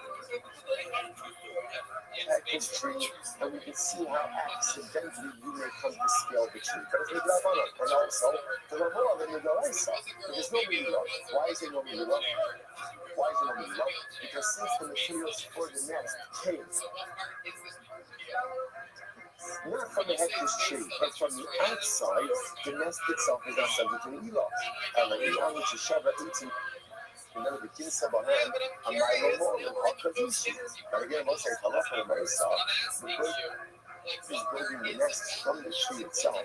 That means again, if this nest is made from twigs from the hectic tree, then what's the status? Something else. The status of the nest? It's hectic. But it's hectic ultimately again, but you're not allowed to benefit from it in the Daraisa, and it's really in the Daraisa, which the Gemara says, whatever the Gemara is suggesting, it seems to be clear that Halakha is doing both cases in the Ashera tree and in the hectic tree, where the bird is making a nest from other materials, not from the Ashera tree and not from the hectic tree, which the Gemara says not necessarily. The Gemara says,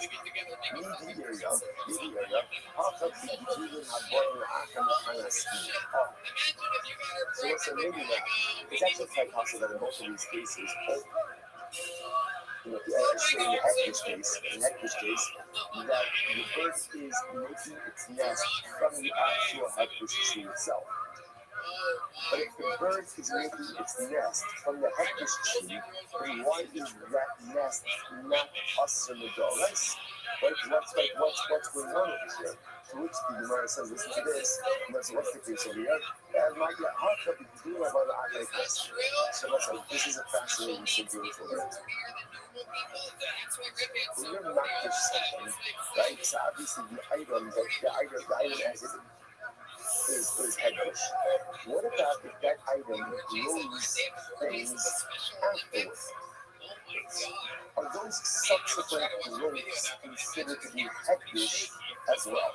So let's give an example of this. A tree. I'm not this a tree, you know, on Tuesday. And then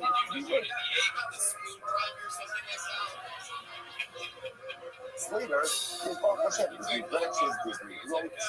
Are those new branches and growths subject to the heckish designation or not? That is a machlokes. That is called Gilui Habarim Lachem, growth which occurs after the designation. So the next thing we're talking about over here is the bird. So I was not fish the tree, and then again 3 months later, when new branches grew, the bird took twigs from the new growths. So it had made the nest out of those new growths, and therefore again, so now is the nest hagdish. It depends. That's enough for us. You know, it's in the Kassabar, and the author of this price, the author of this Mishnah holds that Allah for myself, the head designation only revolves upon the tree that's in the difference of the time of the designation. But anything that grows afterwards is not subject to hagdish, and therefore again the nest is mutter. Rabbi Abba Rabbi Yochanan Maya is ultimately what does it mean? What does it mean when it says you can knock the nest down and get benefit from the nest? That's okay. It doesn't mean the nest, it doesn't mean the nest itself. It could very well be that the nest is us. The nest is us in both cases because it's made of a shit. Or because it's made of a hectic tree. Either way, it's us. So what can you get benefit from? The chicks. Because when we say knock down the nest, what it means is get benefit from the contents of the nest. That's not the nest itself. I'm going to be able to be about a sabbath that broken the ground behind the color. And you can apply that to both cases, both to the Australia piece as well as to the hectic piece. So in both of the cases, ultimately, perhaps, you can't get benefit from the nest itself, especially for setting this up as a case where the nest is being made from the hectic tree, or the nest is being made from the Australia tree.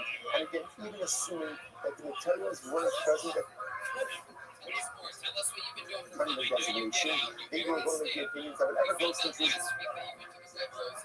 at this point, so what the case, why am I knocking down the nest? Not for the nest material, but rather what?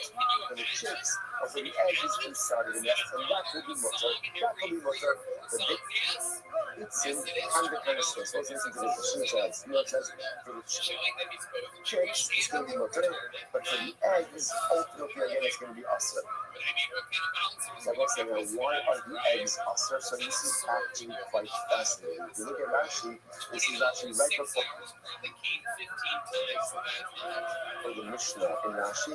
The dates in Kandakan Asr should treat in Iman, the Gaza behind Rabbanak Ka'al even asking. So that's actually quite fascinating. Eggs are Asr. Why are eggs Asr? Because eggs need the nest. The nest needs the tree, and therefore A equals B and B equals C, and then A equals C, which means that halacha l'maisa, the eggs are considered to be ultimately reliant on the tree. So because of that, they're going to be asra. So what's fascinating? So it's quite fascinating. There's a lot of variables going on over here.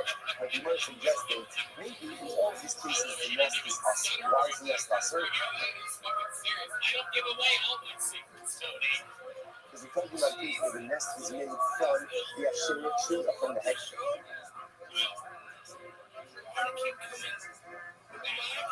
That's true. So the nest is going to be awesome. The nest is going to be awesome. So what is the new in the Brisa says, take a stick, knock down the nest and get benefit from the nest? It means the chicks in the nest. The chicks are mutter. But the eggs may be problematic. Why? Because ultimately, again, since the eggs need the nest and the nest needs the tree, therefore therefore the eggs are considered to be dependent on the tree, and therefore the eggs are considered to be an appendage of the tree itself. So you get benefit ultimately from the chicks, but ultimately not the eggs. It says the big Sudan from Ragashi, floating, Shetzichon, the Iman, the baits and double. This is very interesting. Chicks that are so young that they are reliant on their mother have the status of eggs, right? So which makes sense because the chicks that require their mother are dependent on the nest. The nest is reliant on the tree, and therefore halakha rice and therefore eggs. Therefore, also it turns out that over here with this case, the nest on top of the asher tree, the hegdish tree, you obviously can't scale the tree regardless. Right? By the other what can you do? You cannot down the nest. But why are you knocking down the nest? So maybe you can't get benefit from the nest because there's a concern that the nest itself is made from the shared tree or from the hesed tree. But can you get benefit from independent chicks? Independent chicks, right? I'm not going to say that is going to be mutter, right? Right? So, from the independent young birds, right? Or ultimately, what you can't get benefit from is the eggs or from the reliant young because those are considered to be dependent on the tree itself. But let's stop over there for today, but yeah, let me just say the halakha l'maisa. So look, actually, let's say we'll do tomorrow. Tomorrow we'll pick up and we'll finish off with the halakha l'maisa of the opening shakish. Like, what are we doing that much? It's really past it. Right? And then the next Hashem will continue with Hashem with the benches and everyone goes up. Right, everyone's gonna have a great day. Disrespect, no respect whatsoever. Jerry Nathan paying homage to the beastie. Absolutely incredible. And you know, it's funny because he's been practicing that song for like a week. And Jason Rouse told me, he's like, we worked together 7 hours on this song. He's fucking, he better not fuck it up. And then he just stares right at Mary Lynn, 2 feet away from her, sunglasses on. Oh my God. It's one of the most special sets we've ever seen here. No copyright strike. You guys ready to go back to this Alright, bucket? so let's say good morning. Here we go. We're going to need another one. Who knows? This could be the next Golden Ticket winner next. It could be the worst set in the history of the show. Anything can happen. Your next comedian goes by the name of Kate Ferguson, everyone. Make some noise for Kate, everybody. With our sponsors for this morning trip to thank our annual Comic Con sponsor, Person Hearts Himself, dedicating all the students Russia. This year, as its course, Source Novels and Islam. Our fellow sponsors for the month of Av, involving the October Stephen and Wendy Tracy, in honor of their parents Israel Tracy, Nina Tracy, Abby Roses White, in memory of Stanley Roses White from the Rockwell. Our returning sponsors, Abby and Joe Hirsch, with appreciation.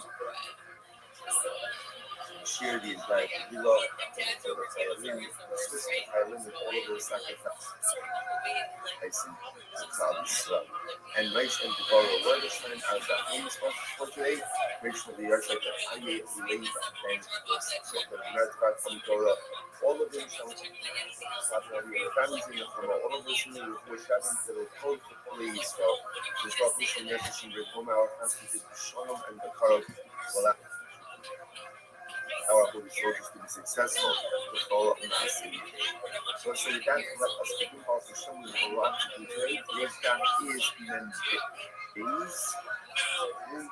Yes, that is men days. We have to come up in there, Hashem on men public days 41. And we left off with something multimedia. Tonight, which is 2, 4, 6, 8, 10, 12, about 15. From the bottom. So remember again, in yesterday's daf we made a fascinating distinction between finding broken pieces of what we call slumming versus finding broken pieces of what we call apotizar. What gives you as 2 terms? Slumming are images. Images, maybe they were worshipped, maybe they weren't worshipped. Apotizar is something. I love that, right?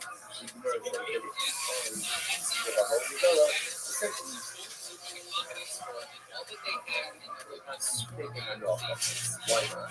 Because again, is a suffix. What's a suffix?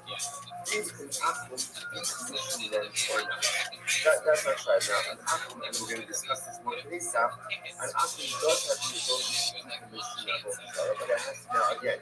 Then we have my focus. We're looking at focus.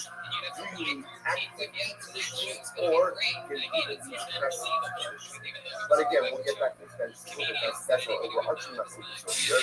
The real plan says it has to be active decommissioning. This function says even passive decommissioning. Not the meaning would be if the idle falls over by itself and break. The real plan is still an idle according to this function is lost acknowledge this. So let's say it again.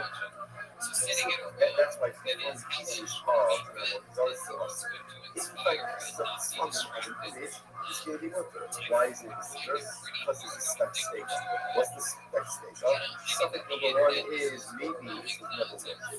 That's number one. And number two, ultimately, again, even if it was once, it's maybe decommissioned. So the idea of when something back to the result is just the suffix. The reason why ultimately Zora. It does not work. As you say, in suffix means in ultimately again the suffix that may be decommission doesn't go ahead and the fact that he was number results. Not even a question that was maybe something was to be done. That is that true that a suffix, a possibility, cannot go ahead and change the reality with facing its certainty. What about time? What time? What are you to do extra? Somebody covers things, you have to go to the else. So say cover dive. And again, we can translate, special song. You remember about Shira from Shaka, you know how they would do it, not big love, just you know down, another member about Shira is Bango, or Hashem, you know, that another station, but that's actually so here in the message to you by Mel, I translated the cover a few days ago as I'm talking. So the truth is, it's not really a fair definition. Rashi, remember again, 2 days ago, goes ahead and translates Father as a person who is careful with the laws of human Torah, to the point that he even eats his children to Torah. He even eats his children to Torah. So even again, even though it's called not unsanctified food, he is not going to eat in a state of ritual purity, and he's also careful with Trumas. That's the definition of a father. So it's interesting for me and I have lots of like for a father. Like father means friends. What's the chance of that? So perhaps the Yisod is like this. This is a father. Father is someone who's just looking and searching out for extra time. He's looking for extra purity. That's what he's looking for. At the end of the day, what is what Hashem says, I want you to make sure that you eat Kodesh in a state of power. You don't have to eat in a state of power. You're not obligated to eat the unsanctified food in a state of ritual purity. There is someone who thirsts for power so much that he seeks out the standards even in areas where ultimately he's not obligated. Such a person who is thirsty for purity, such a person who wants to get purity into areas of his life that he is not obligated to do so, such a person is a threat. That's a threat. That's what Baruch says. Somebody wants me in their life so badly that is willing to take on scriptures in areas of ritual purity. That's the power that he doesn't have to. That's a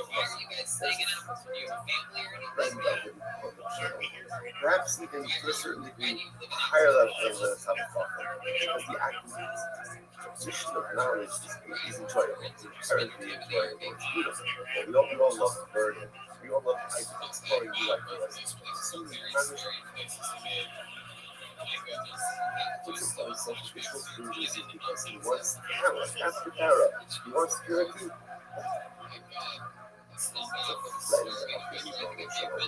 the Gemara says, Chover Shades, yet in Berlin. So Chover dies, interesting case, Chover dies, and you guys discussed that he has a basket of food. What's the issue? What's the issue? The issue is we don't know whether or not he's going to time. Gemara says, even if not, you should just harvest again that day. Holiday the first lesson to put is a Chazaka. Ultimately, again, that they are talking time. Because time for a second. If that activity, something that's new, something was new. It was the word, let's analyze this case. Here's a case of a bad guy. What's the bad guy? What's the bad guy? His certainty was they were careful. That's for sure, right? That was one type of protest. So why is that a bad guy? Because everything starts out as a I produce. So you have the bad guy that is multiplied. Something, maybe the cover did target, maybe didn't target. And what do you see from there? Because I see something in most of the bad guy. And what do you see from there?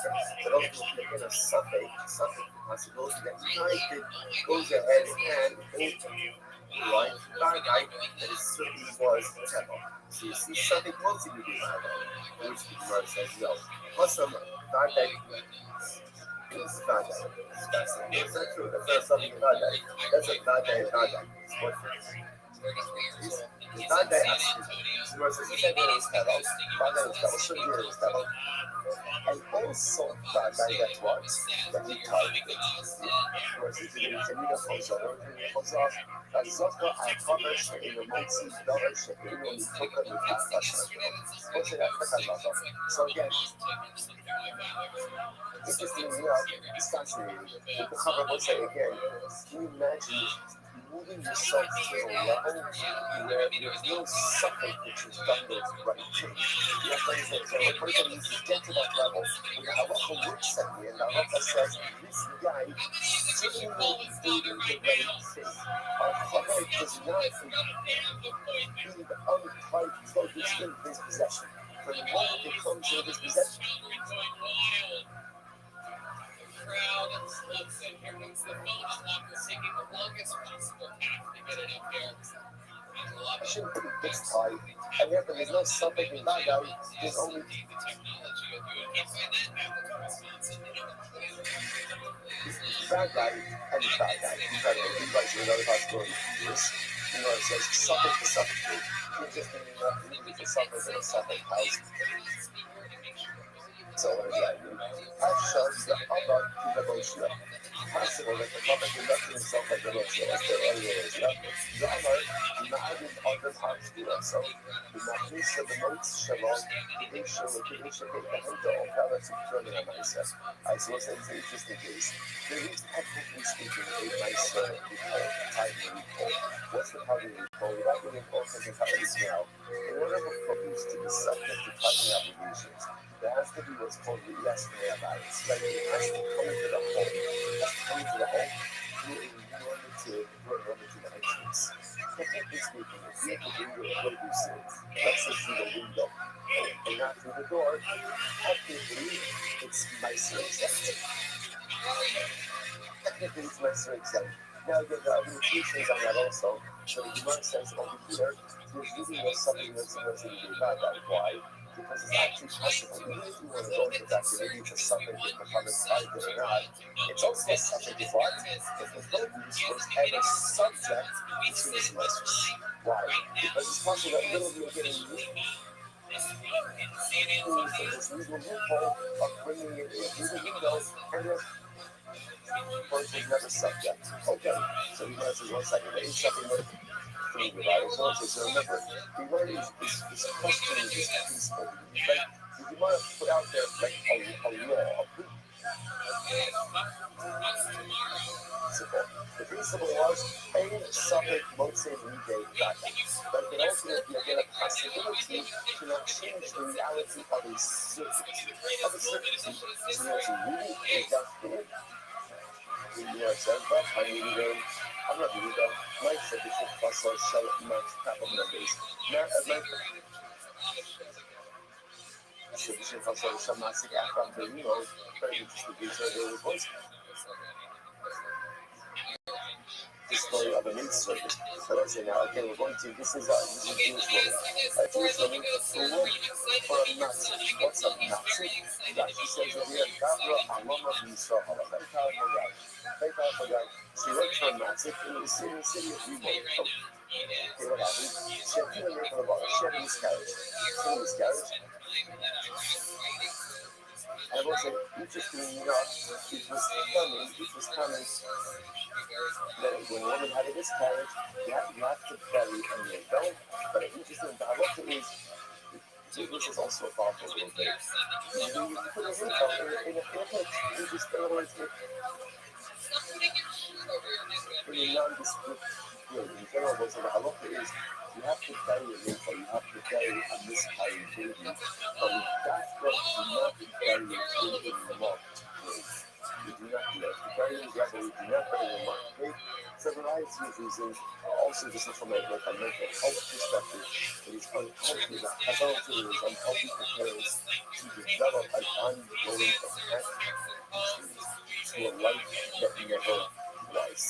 Obviously, there was trauma, there's loss, there's grief, but Hazan wanted it to be continued, do not want it to be an ongoing life loss. So now we said, what happened? So she miscarried, and she put the miscarriage in a place. Before point to fix it, a point came along, and obviously saw what had happened, and flew over the pit.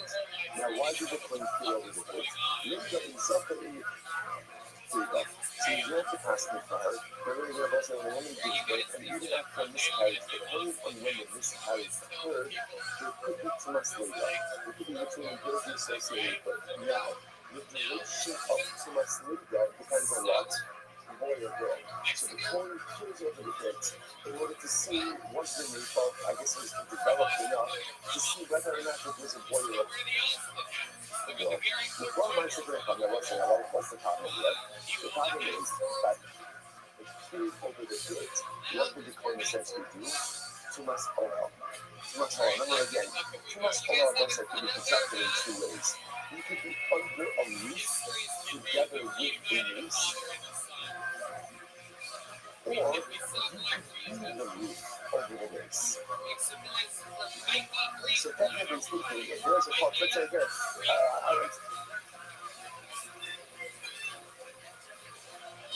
in the next block to a court underneath the sky, but I will lean over the court on the OHEL. I am the OHEL. So here the point where I leaned over the pit to see so boy or girl, and what I move on myself if I'm in this episode thing for the comment, the Tianunu, that they should hold up and guard those in food. And they're retired.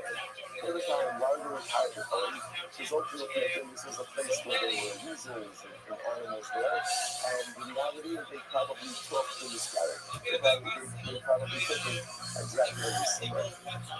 You might as well have it. Without that accumulated something because he's something who was in the bad. Because in this case, here's the case of bad. What's the bad guy? What's the bad guy? She cut one out of his carriage and she placed the baby in the bed. What's the something? Maybe the animal took it, maybe the animal didn't take it. And yet, what do we see from here? The Gemara says, and yet we see that the something trumps the bad guy.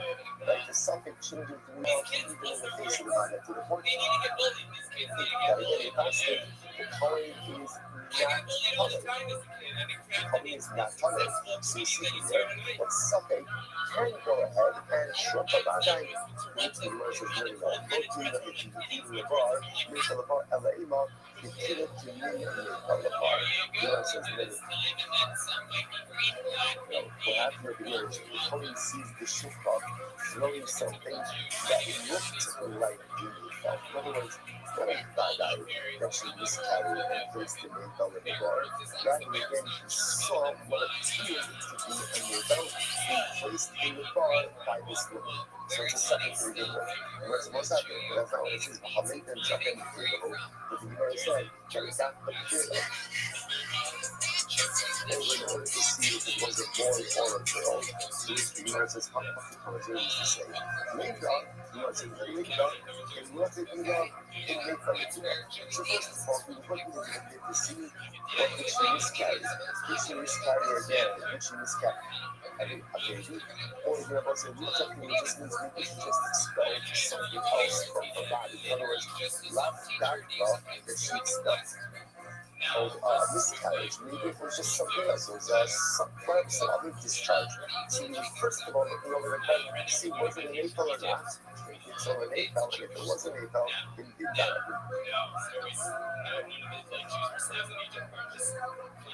So an APEL later is not going to be see what is a word. So in fact, this wasn't the case of bad and suffering graduation.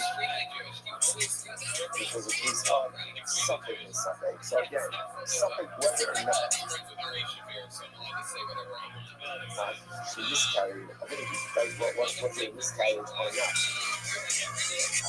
And then again, compound that with the suffering ultimately again to the animal fertility, right? The other possibility is very much that from the backwards, consuming some not that value. The other possibility is once you have a place where there's a food and a backwards, that these animals there, they definitely drag away whatever was expelled. Okay? So it's a smell. So it's the catch up. So just what was on just decided. So just to understand, the Gemara essentially seems to say that that principle of any suffix once it ultimately again holds. That in halacha we accept this principle. Any suffix once it can by that. That you have all two pieces of information. One is a suffix and one is a fact. The background piece of information determines the reality, and the second piece of information does not undermine that reality. That's right, once again, just kind of reorienting ourselves a little bit. That's right, how do you get into this? I find a piece of looking at both desire, right? So I find a piece of, let's say, I know an age that I know was definitely worshipped as idolatry. So I find this piece, where I use it? Where I use it? Creates no. Why not? It's also not why. Because I the fact that this was Avodah Zarah, something maybe the Apple decommissioned it. Decommissioned it, and if I'm going to take you to what something that maybe the Apple decommissioned it, doesn't change the reality of the fact that this was definitely Avodah Zarah. Like I said, just to point out how powerful this is so is on a hashkafic level as well. Because in something multimedia by that, you want to go ahead and summarize the entirety of Jewish history and destiny into one phrase. This is it. Over the years, as over the millennia, we have faced so many struggles. So many struggles. Like, will we survive? This is an existential threat. You know, all of the drills that was so interesting. So interesting. You know, those of us who were supposed to do a chat with Usher Weiss, he said he mentioned so many beautiful things. One of the things I thought that was like very shocking was about the aftermath of October 7th, giving an existential threat. The problem is so to me that was shocking because for me in my mind I said to myself, there was never an existential threat without Israel. It was scary. So but obviously Russia says it is married to Israel. It takes on totally different thing. Over the years, over the centuries, there's been many status. Right? He's been faced many moments of existential suffering. Are we going to make it through this? Are we going to weather this storm just less than a century ago? They put us in ovens and in gas chambers. It was a suffering. So what holds us over? What holds us over is this principle. In suffix, makes me hate that guy. What's the That guy? The response says, Am Yisrael is an Am. Am is one of the Jewish people. We are an eternal nation. That's the Vadai. That's the Vadai. That's the Vadai. And therefore, what holds us over even in times of difficulty is Suffolk Moshe Mizbeach. Suffolk. What did that Suffolk is the Babylonians, the Romans, the Greeks, the Persians, the Nazis, Hamas. It doesn't matter. It doesn't matter who the Suffolk is. There's so many statements that have gender exception.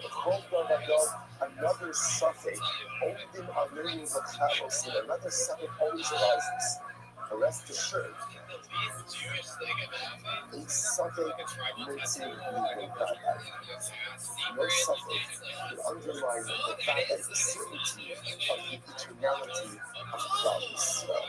That's ultimately the source of our optimism, that's the source of our strength, and that's what creates our reality. Incredible. Incredible, halachically, as well as historically. It's not even like it's bad. It's safe. It's what says, remember again, embedded in all of this is my holy spirit to the open instructions. So here's what I know. And again, we're going to talk about this more in this moment. Is you can decommission your Avodah Zarah, right? In other words, an atman, the battle is Avodah Zarah.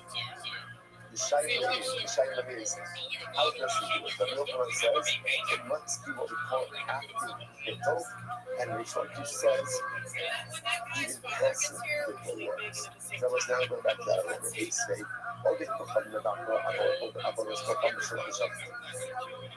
listen to this. They also listen to this in the Mishnah as well. Sorry. Yes, yeah. Oh, sorry, thank you. It's very much a thank you. What's a I'm this right now. How it is. So that's the Mishnah. What did the Mishnah say? If you find the image of a hand, the image of a foot, ultimately again, it's also. So the Gemara says, you think Shekiyotzi behind the Naaman. Why? Because at the end of the day, that was a common image that people worship. The Gemara says, Amai. Why is that? Hashvarim. So let's say that's broken pieces. So in other words, once again, this is a kasha on the shortish. So we're not going to ask about the shortish. The shortish, according to you, this should be totally water. Right? Because according to the shortish, what's to find broken pieces, whether the apple actively broken or the apple broke on its own, an apple doesn't worship an idol like that. You know, again, once you always get shortish is wrong. Idol, if you can't save yourself from being broken, the chances are what? You're not much help to me. You're not much help to me. And therefore, again, so what's going on? That's what you're saying. No, change much more. So now I need it. But not the only out of season. So this is something again is what we said yesterday. What's the case? The case of the random foot is the case ultimately when it's on a pedestal. When it's on a pedestal, then that is quite possible that is actually a self, almost like a self-obsession, which is the wrong word. But its own type of idolatry. Okay, Asia, Gemara is not the kasha. Only from the Vata Avodah from Shara, which are Kamero, very close, also some of this later. And the Rico Havim, the Vata is on Avodah Zarah, ultimately again the Avodah Zarah of his friend. Meaning, any Ahum can ultimately again negate and thereby decommission any form of idolatry. Whether it's his idolatry that he worships or someone else's idolatry. Whether it be Yisrael, Eino Rebata, Avodas, Kafamsa, Avodah. So it's actually quite fascinating. We'll see the logic behind this. Another Kohavim actually, Yisrael does not have the ability to negate any form of idolatry. Plus, isn't that fascinating? Right? So, only Kohavim can negate and decommission any form of idolatry, and Yisrael has no power on negation over idolatry. Fascinating. I'm not dying. So we do it short as I'm like, so how these idolaters come from Shalom around? Why is that? What about a case of idolatry that just breaks on its own? Not clearly again, according to Shlokish, you according to actually work. Rabbi is Shepasta. What's the case over here? The case over here is where the Yisrael then did the Obey Kohabim. What's interesting, what the Gemara suggesting is Venting is not a form of decommissioning. Why not? Decommissioning requires breakage. Venting where the entire item is still intact doesn't decommission. One second. Ipasta, Mahari, Vapchnan, Haska, Apapishiko, Haska, Bakla. That's not true figurines. But again, if we dent in idolatry, even though again all of the idolatrous material is still present, ultimately again, we have all these others. How do you read the Pascal de Father? And our Pascal is so Bakla. Ultimately, the should be right. If an Akron goes ahead and dents the idolatry, that negates it. But if you throw against the idolatry, that does not negate it. You must love on the lover says, you will know, keep possibly strong on love. The book says, very important to love. So this is like this. In reality, even when we throw against the Avodah it goes into the general, so it's like, denting really is an active form of negation, which makes sense, right?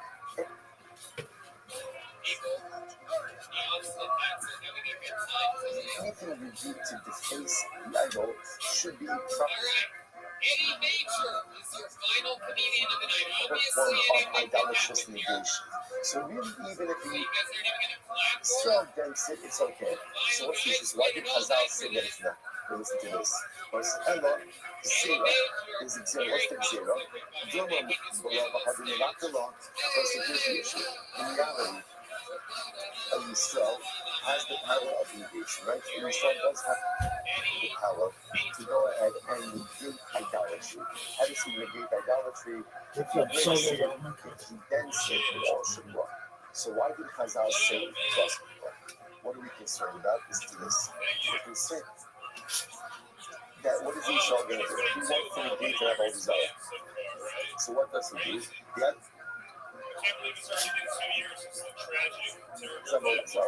He lifts it up, right? Getting ready, let's say, to smash it or to dent it afterwards. What's the problem? Once he lifts it up, right, that's an act of Hagbar.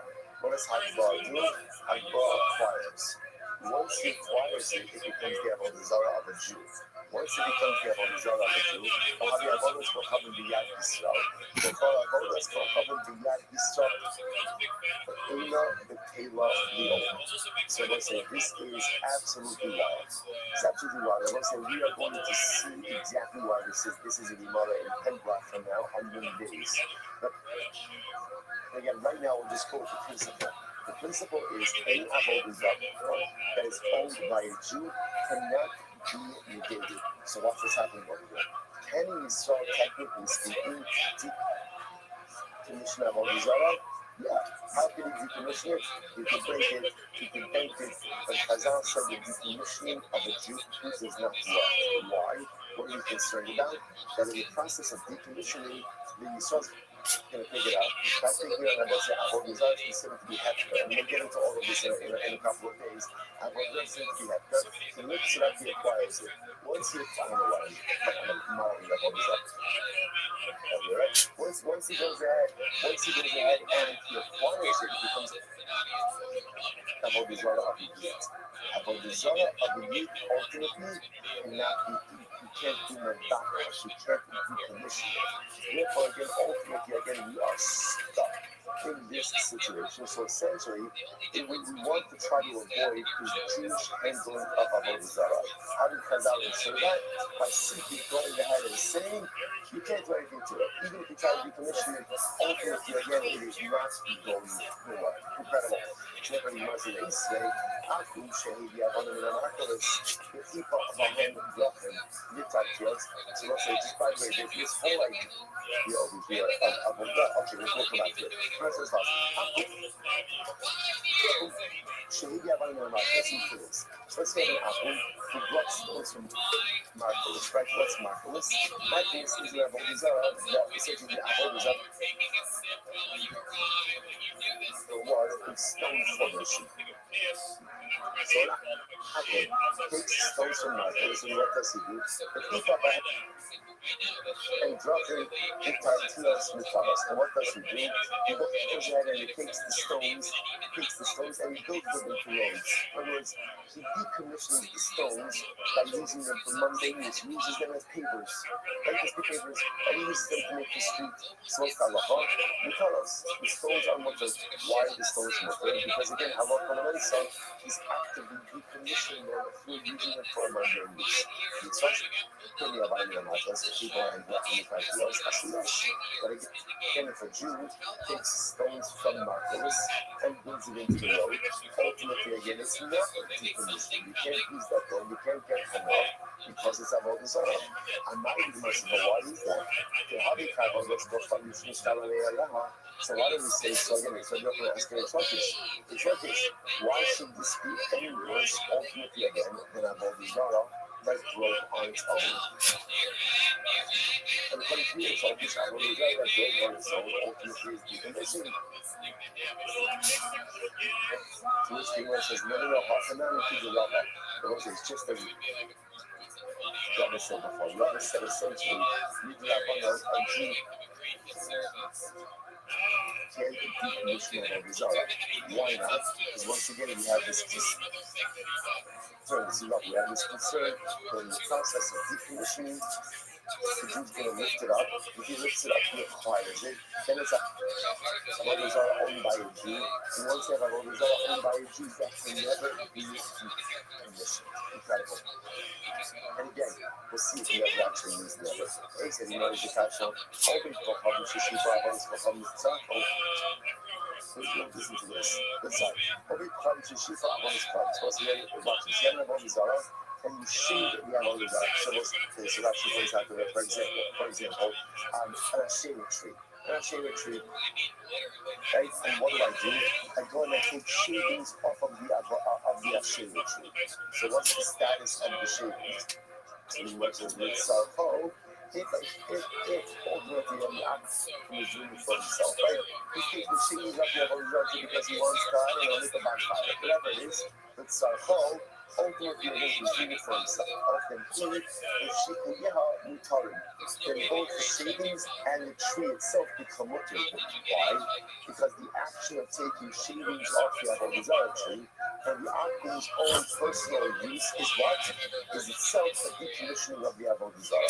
Okay, you know, however, with Sarfar, if he's taking shavings off the tree, that's he's pruning the tree, right? And that's for the benefit of the tree itself. So it's Sarfar, here, Surah, ultimately again, then the shavings and the tree ultimately again, then the tree is still assert, the shikuya mutar, but ultimately again the shavings will be mutar. The struck, but if the smell takes shavings, right, these pieces off of the shade tree, they would start fall, he was shikuya asri. Whether the Israel is doing this again for his benefit or for the tree's benefit, ultimately again we have the zara, the tree itself, and the shavings, the main water. So once again, we're going to answer to the subject. Anai, why should this be any different? Right here, it's according to you. It should be no different than an avodah that breaks on its own. And when it breaks on its own, it breaks like you said, it's decommissioned. The sort of in this case, it should be decommissioned as well. So let's figure it out. And then we keep it up. So let's say once again, we keep on bringing up Rabba. What is Rabba say? So let's say, again, Rabba said, your opinion, essentially, you don't want Jews decommissioned. Why? It's too much of a roll of the dice, because if you do in the wrong way, then what ends up happening? Then halacha l'maisa, you end up acquiring it, and therefore again it can never be. There's no payoff. Say, you'll see, but you'll see over shulchan resort l'rach or maktileh. So what's actually our next mission? Our next mission, we're going to see this. So you'll see says, or say, or he says, shulchan resort l'rach. If you find about the zara, you can grind it up and scatter it and all maktileh. Then you can go ahead and Going into the sea. And let's say we're going to take this something that if you find that on the jar, you let it melt. So what do? Grind it up, scatter it, right? Scatter it to the wind. According to the sea, the Gemara says, Amuno, Atina says that already you can't do it. Because if you scatter it into the wind, then what can happen? It can become fertilizer. Here's what it says, well, you've got the yut from the Pasuk says, really, you can't retain any part of a desire for your own use. Mas Branai is once again a different aspect of focus. Amai, the heavy capitals become Shnishka, but once again, wow, the judge pretty few should be fine. It's pretty focus, even if a desire breaks on its own, ultimately it is decommissioned. So in this case, a grinding it up should also be a decommissioning. So who cares even if it does act as a fertilizer? It's not a whole desire fertilizer. For which they must talk and honey, keep the rubber. Once again, I will say, keep all roads keeping back to rubber. Ultimately, when he is concerned that if a Jew is involved in decommissioning, he may lift it up first, acquire it, and once it's acquired by the Jew, it cannot be decommissioned. So this way, WOC, then you see on Omer, not such less darker. The Rosh Hashanah was the interesting thing. So let's see, find the image of the dragon. This is our next mission. Now, so we're going to see. The dragon is one of those images that was always considered to be idolatrous. So watch this. You go ahead and you find the image of a dragon, but the head is cut off. The head is cut off. So therefore, Safek Obi Kocham Chatko, Safek Bisal Chatko, Mutter. So if I'm not sure, did a Jew decapitate the dragon? As or did Akum? It's Mutter. It's Mutter. He wants to win. On the other hand, Gaga Yisrael Chatko, Aser, but if Yisrael Suk, he's the one who cut off the head, it's Aser. He watches up night. How they got all this stuff is the start of the I was watching it to be any different. So it's the second case. So that should be any different than a case. Ultimately, again, the whole desire that broke on its own. Once again, the Gemara says we are concerned ultimately again about the concern of Rabbah. So it's like, essentially, to begin to see the theme over here, we don't want Jews involved with the whole desire at all, even with the decommissioning of the whole desire. We just want Jews to stay away from idolatry. So the Chazal was machmir to the point that even the decommissioning of a Jew doesn't work, out of concern that he may pick it up, acquire it, and keep the problems going forward. Ace Day, that you see Omer. After the Yula was being Shanim, the Grey Shanim, the no Sheriff's book. And so it's an interesting case over there. So this halakha mentions the following case. We're going to see this also on these on the shirts I'll see later on. Halakha is in general both sides that about what is the halakha concerning planting vegetables underneath an ashera tree. Underneath an ashera tree. So during the summer, the problem is that the ashera tree provides shade, and shade is beneficial, obviously, to the vegetables, to the produce. As therefore, you can't back in the summer, in the winter, the rainy season, ultimately the shade is actually detrimental. So therefore, the mission wants to suggest that there's no problem and planting vegetation underneath an ashera tree in the east. But Yossi says not true. You can't even plant vegetables underneath the tree during the rainy season. Why not? If you shine a liya in the sheriff's oven, because what will happen? The leaves of the tree fall off, and the leaves themselves act as fertilizer for the growing vegetation. You know, so I'm not guys. Watch the forming leaves be a after all. Now they can't let's go. Once again, the truck is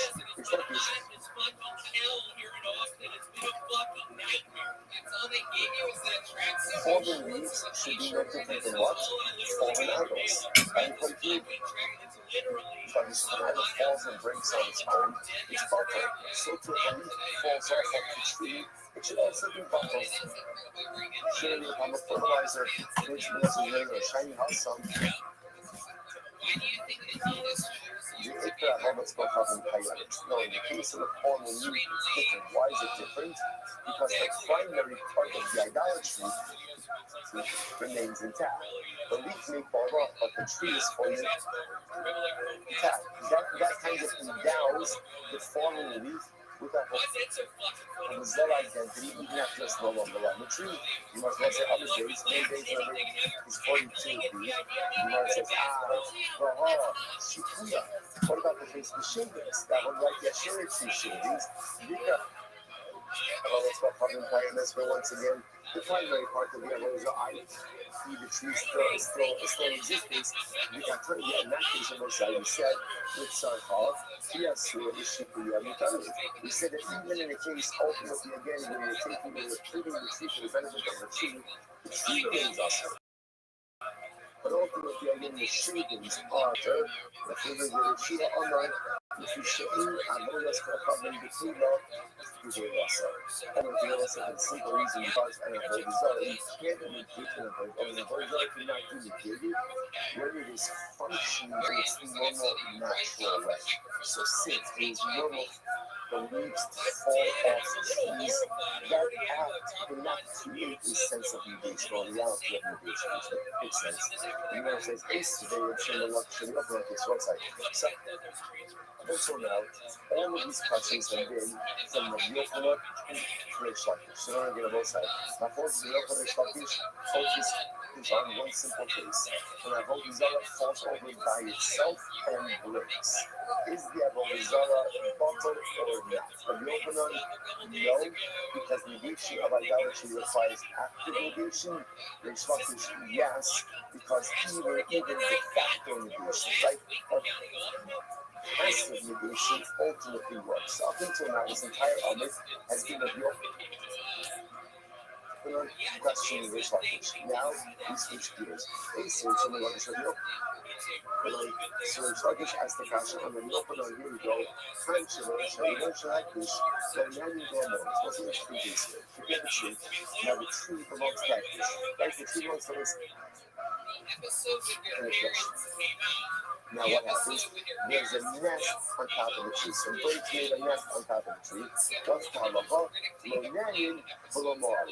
You really should not get benefit from the nest. But if you did so, you have not committed mitzvah.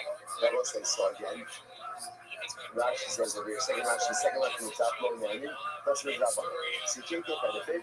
But obviously, again, the nest itself is not considered to be part of the tree, and therefore, if you did get benefit from the nest, ultimately, again, it's not to you. Fine, so let's analyze. But what about if the nest is on the top of an Asherah tree? Just in case, I have an Asherah tree, on the top of the Asherah tree is a bird's nest. I want to get benefit from the bird's nest, so what can I do? Yatis Bakana. So what can you do? Knock down the nest.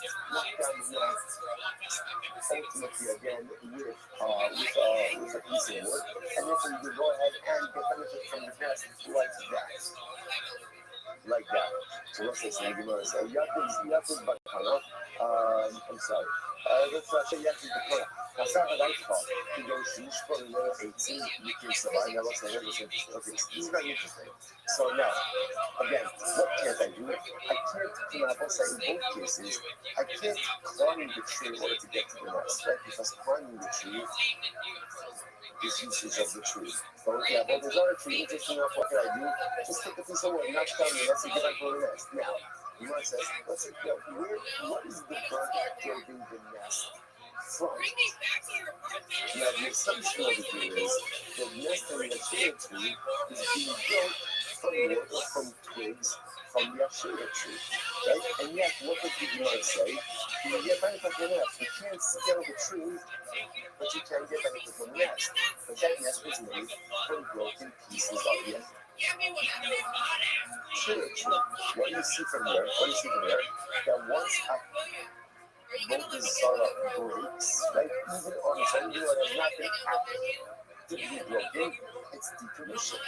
So the Gemara says, Kasar, he goes to shove on the middle 18, it can survive assumption over here is that the bird is building its nest from these broken pieces of the Asherah tree. The Kakani, that is Bahana, and yet the nest is mutter. So this one says, oh, this supports my assertion. If broken about the Zohar, even if not intentionally broken, ultimately decomposed, which is the Avodah Zarah. You might say, no, Papa Asherah, what's the key? To go into ICH and Alma, the Kinsabah, not necessarily. That's not how birds make nests, or birds make nests. Birds make nests in trees all the time, but they often bring materials from other locations. So the piece over here is the bird made itself comfortable in the Asherah tree, but it did not gather the materials or the nest from the Asherah tree. Rather, it gathered the materials ultimately again from elsewhere. They can only be tiny, gather hectare sources. So again, what's the value for that? Rather than look at the hectare space, what happened in the hectare space? The hectare space was what do we want to say about the bird's nest? Or about the bird's nest? No man or about the tree. No man got the nest. No yanning or more. So again, you should not get benefit from the nest.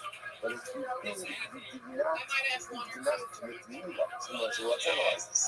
The honest Bishop, like the ICH in the Alma, so we're talking about a case where the bird built the nest ultimately again from materials in the dirt. But outside of the hectare tree, and how you kind of got the hectare for an animal of water. So then it makes sense. No nanny in the gravel. And so again, as Al said, we really don't want you to get benefits from that nest. Right? Why? Not because it's attached to a hectare tree, and we can see how accidentally you may come to scale the tree. There's the Dravana, and also the Ramor and the Daraisa. There's no Mila. Why is it no Mila? Why is it no Mila? Because since the materials for the nest came not from the hectare tree, but from the outside, the nest itself is not subject to Mila. Already on the Cheshava eats in the middle of the Kinsa Bahan, and my Ramor and Hakadushi. And again, I'll say, however, the bird is building the nest from the tree itself. That means, again, if this nest is made from twigs from the hectare tree, then what's the status of the nest? The status of the nest? It's hectare. Because it's hectare ultimately, again, because you're not allowed to benefit from it, and it's meaty Limitaisa. The Gemara says, so therefore the Gemara is suggesting this needs to be clear that halakha is with many both cases in the Asherah tree and in the hectare tree where the bird is making a nest from other materials, not from the Asherah tree and not from the hectare tree, which the Gemara said not necessarily.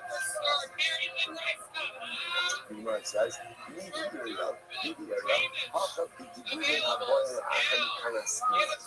so let's say maybe not. It's actually quite possible in both in these cases, ultimately, or say in the hectare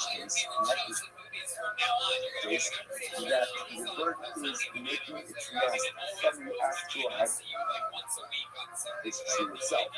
But if the bird is making its nest from the hectare tree, then why is that nest not us in the dollars? Like what's going on over here? To which the Gemara says, listen to this. What's the case over here? Mind you, how about the Gemara about the Achar Test? Someone says, this is a fascinating city which we'll get. When you're not this right? So obviously the item as it is hectic. What about if that item grows things afterwards? Are those subsequent growths considered to be hectish as well? So let's get an example. Well, this a tree. I'm not this tree. I'm not this tree. On Tuesday, and then 3 months later, there's Baruch Hashem. There's new branches. There's new growths. Are those new branches and growths subject to the hectic designation or not? That is a machlokas. That is called have brought in growth which occurs after the designation. So the Gemara says the bird so I was not pushed the tree, and then again 3 months later, when new branches grew, the bird took twigs from the new growths. So we didn't have moved the nest out of those new growths, and therefore again, so now is the nest haggish. That's enough for us. The word says because Sabar ain't even be good. And the author of this place, or author of this Mishnah holds the Allah the haggish designation only revolves upon the tree that is different at the time of the designation.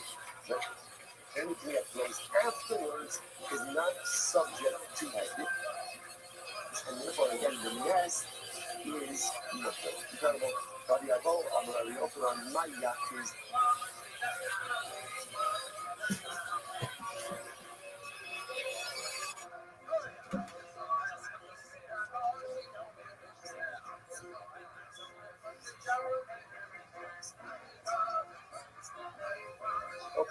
Maya is ultimately. What does it mean? What does it mean that? What does it mean when it says you can knock the nest down and get benefit from the nest? That broken. It doesn't mean the nest. It doesn't mean the nest itself. It could or be that the nest is us. The nest is us in both cases because it's made of a shela or because it's made of a hektish tree. Either way, it's us.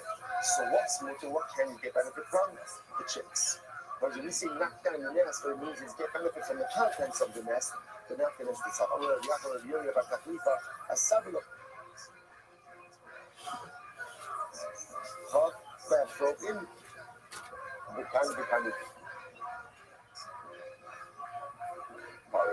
can apply that to both cases, both to the Ashera case as well as the hektish case. So in both of the cases, ultimately, perhaps you can't get benefit from the nest itself, especially for setting this up as a case where the nest is being made from the hektish tree or the nest is being made from the Ashera tree. And again, even assuming that the materials weren't present at the time of the designation, maybe we're going with the opinions that whatever grows in the tree is going to be hektish or avogazara. So what's the case? Why am I knocking down the nest? Not for the nest material, but rather what? For the chicks or for the eggs inside the nest, and that will be mutter. That will be mutter. The baits in kind of stress. Let's listen to the Mishnah. You know what it says? For the chicks, it's going to be mutter. But for the eggs, ultimately, again, it's going to be usher. Like I said, why are the eggs usher? So this is actually quite fascinating. If you look at Rashi, this is Rashi right before the Mishnah in Rashi. The baits in kind of usher. Shetzrichim iman. The gazer behind Rabbanan Ka'al Ilan Asr. So what's actually quite fascinating? Eggs are usher. Why are eggs usher? Because eggs need the nest. Nobody knows for sure. No one knows for sure. No one really knows for sure. Elevate, divrei, Elohim, Chaim. How this system is over with by. Bless them. Considered to be ultimately reliant on the tree. So because of that, they're going to be usher. Yeah, right it's in the back. Yeah, why do you say there's a lot of variables going on over here. If you mind suggesting, maybe in all of these cases, the nest is us. Why is the nest us? And occasionally there'd be like minor tussles, never anything super serious, ever. Like, nobody was getting punches in the face or anything, but you might wrestle. And the chicks are mutter. But the eggs may be problematic. Why? Because ultimately, again, since the eggs need the nest, and the nest needs Just like the east side, the west side, the north side, the south side. There are all the differences. The northwest side, the near northwest side, there are kinds of things. The eggs are considered to be an appendage of the tree itself, so you can get benefit ultimately again from the chicks, but ultimately not the eggs. Now we've come to learn that people from the west side, we're in the suburbs. Really? You ever reach my companion on this side? Really? You ever live there? On the mother had the status of eggs, right? So it makes sense because the chicks that require their mother not like permanently. I never lived in permanently. are dependent on the nest. The nest is reliant on the tree. We'd be chilling. And it turns out that over here with there might be a tussle that occurred. And like top of the Asher to the exit street, you obviously can't just like jumping in, and Some of the kid would go website when this tussle would occur. And that meant like, hey, I'm on backup. And anybody from the west side get in on this page. Really? That's where west side comes from. Really? So that's why you throw gang signs around like constantly because of this behavior that you observe. Absolutely. In the west side, LA is tighter than the east side. East side's cool too, though. Really? Yeah. It's very kitschy. It's cool. It's very. Second Chavez Boulevard used to be Brooklyn Boulevard. Like, Boyle Heights, it was a Jewish neighborhood, all kinds of shit. Anyway. Is that your fucking story? Yeah, are we gonna read through all the shit? No, we're watching fucking documentaries. Why? Because I'm sick of that other shit. Really? It's just the same fucking shit every day. And we'll get it. I thought about doing it today, but...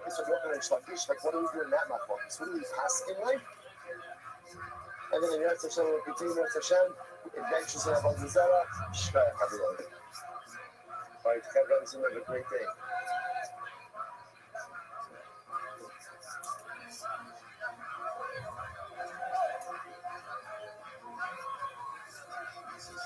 All right, are you done?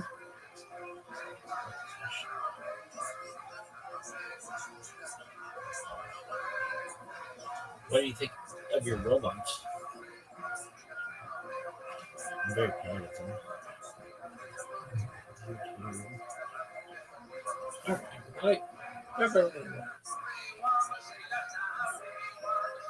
Alright, no, this shit is really loud. I like how they have videos and short videos. How about long videos?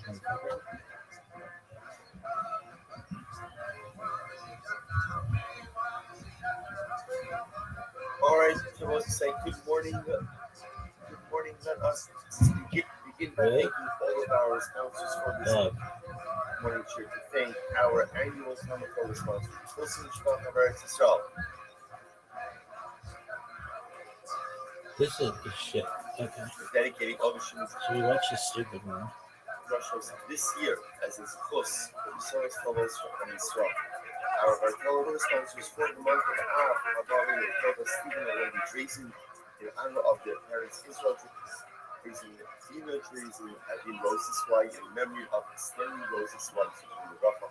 Our learning sponsors, Abby and Joe Hirsch, with appreciation. Are you going to show it on the TV? Share the entire Gula for the Chayalin, Swiss for the Chayalin, and all of those sacrificing. And nations of all the world, you figured it. The years of the Labor Bank,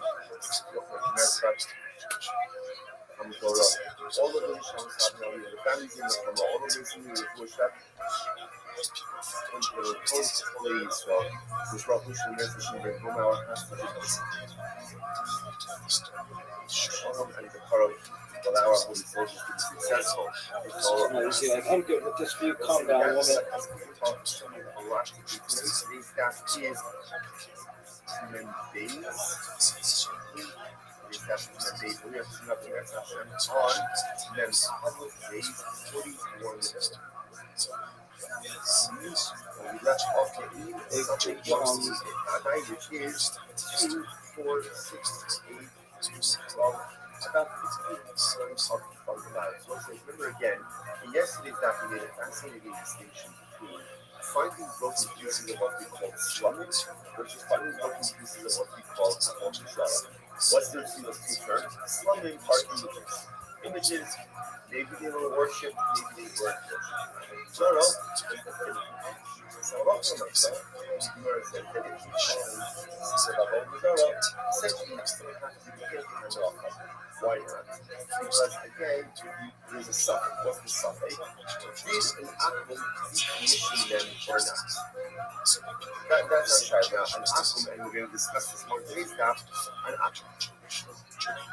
Akum does have the ability to decommission our body, but it has to now again. Then we have my focus. Look, my focus. Do you need active decommissioning or can you need passive decommissioning? But again, we'll get back into that in a little bit. That's an overarching basis over the earth. The real term says it has any actual decommissioning. What he says even passive decommissioning, naturally would be if the idol falls over by itself and breaks. So the open earth is still an idol, according to the decommissioning of what is economic system. So we'll say, but again, that's why the human species are north to us. If you try to see some image, it's going to be what? Why is it first? Because it's a stuck state. What's the stuck state? Well, subject number one is maybe never worship. That's number one. And number two, ultimately, again, even if it was worship, maybe it was. So the idea is going to come back to what we thought. Using my ultimately again, I have no sorrow. It does not work. Because come up with this and say, in suffix ultimately again, the suffix that maybe. No, this is a test. Doesn't go ahead and decide that he was a question that was maybe something more significant about that. Is that true? That a suffix, a possibility, cannot go ahead and change the reality of facing uncertainty? What about telling our time? What about the exercise? Cover stories, and yet we go over there. Let's say cover dice. And again, you see surgeries, I've got special thing to a member of our peers from South Africa, Bruce Meltdown, another member of our peer in Toronto, we have a bunch of communication being necessary by a note, translating the cover 2 days ago as uncommon. Which is, it's not really a fair definition. Actually, remember again, 2 weeks ago, goes ahead and translates cover as a person who is careful with the laws of human power. So things that is thinking the power. So even again, even though it's all not a sanctified food, he is not in a state of ritual purity, and he's also careful with human domestic. So that's the definition of a cover. So it used to be an answer. Why do you call a cover? A cover means French. What's that? Perhaps you use something like this. Who's a cover? Cover is someone who's just searching out for extra job. That's what he's looking for. At the end of the day, what is what Hashem says, I want you to make sure that you need Kodesh in a state of power. You don't have to be in a state of power. You're not obligated to be unsanctified in a state of ritual purity. Cover is someone who's pure. But power so much and sets up those standards even in areas where all countries is not obligated. Such a person who is thirsty for goodness, such a person who wants to engage in areas that is not obligated to do so, such a person is that's a strength. That was Baruch says, someone who wants to be in their life so baptized that he's willing to take on scriptures in areas of ritual purity. That's the power that he doesn't have to. That's a covenant. That's a friend of the perhaps even to a certain degree higher level than what I'm talking about. Because the acquisition of knowledge is enjoyable. It's inherently enjoyable. Beautiful. We all love learning. We all love exploring new ideas. But truly, knowledge is how to show additional things he wants power. That's the power. He wants good. That's the friend of the so we heard that cover cities, so we have to deal with it now. So cover dice, and we'd like to discuss the introduction of what's the issue. What's the issue is because no one has been time.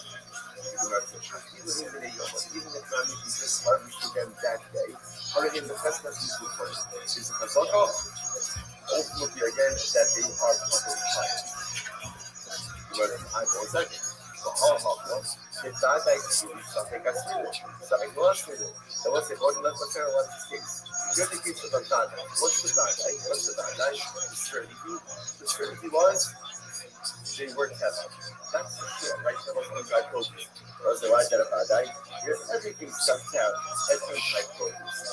that day that it was compromised, Sunday, maybe the cover decided maybe what is it here? Because I see Sunday, the Lord really did that. And what is it here? The Lord was making a stop. They goes ahead and override that night and certainly was Teva. The Sunday was to be that night. Which is the word of it. No. Plus some that day is not. That's true. That's not something. That's a bad day, bad day. The bad day actually was the second of his pedal, bad day was double, same year of his pedal, and also bad day that was that he tried. You know, the any that comes out, anything that comes out, that's not for our partner, in the multi-dollars, the thing that we put on the back, that's not for okay, that's second one. So again, it's just we are saturated with the cover, let's say again, imagine moving yourself to the level where there's no suffocation from the right thing. You have to understand that what does that mean to get to that level? The halacha would say, and the halacha says, this guy certainly is the right thing. Our stomach does not leave untried focus in his possession. When the moment it comes in his possession, it gets tried. And therefore, there's no stomach in that guy, there's only that guy and that guy. Kind of a deep like we know how to go is. You know, it says suffix to suffix. Interesting enough, really is a suffix and a suffix house, so what does that mean? Have shared the Allah to negotiate. Possible that the suffix is not doing himself like the most let's go earlier, yeah? The Allah, Ma'adi Adam had to do also. The Mahmoud said the most shalom, the nation, the initiative, the Heza, or Kara to kill him, I said. I thought it was an interesting case. And he's technically speaking, a nice type of control. What's the type of control? That's what it's all thinking about it now. In order for Kobe to be subject to typing applications, there has to be what's called the yes bias, right? It has to come into the home. Has to come into the home through a limited, whatever devices.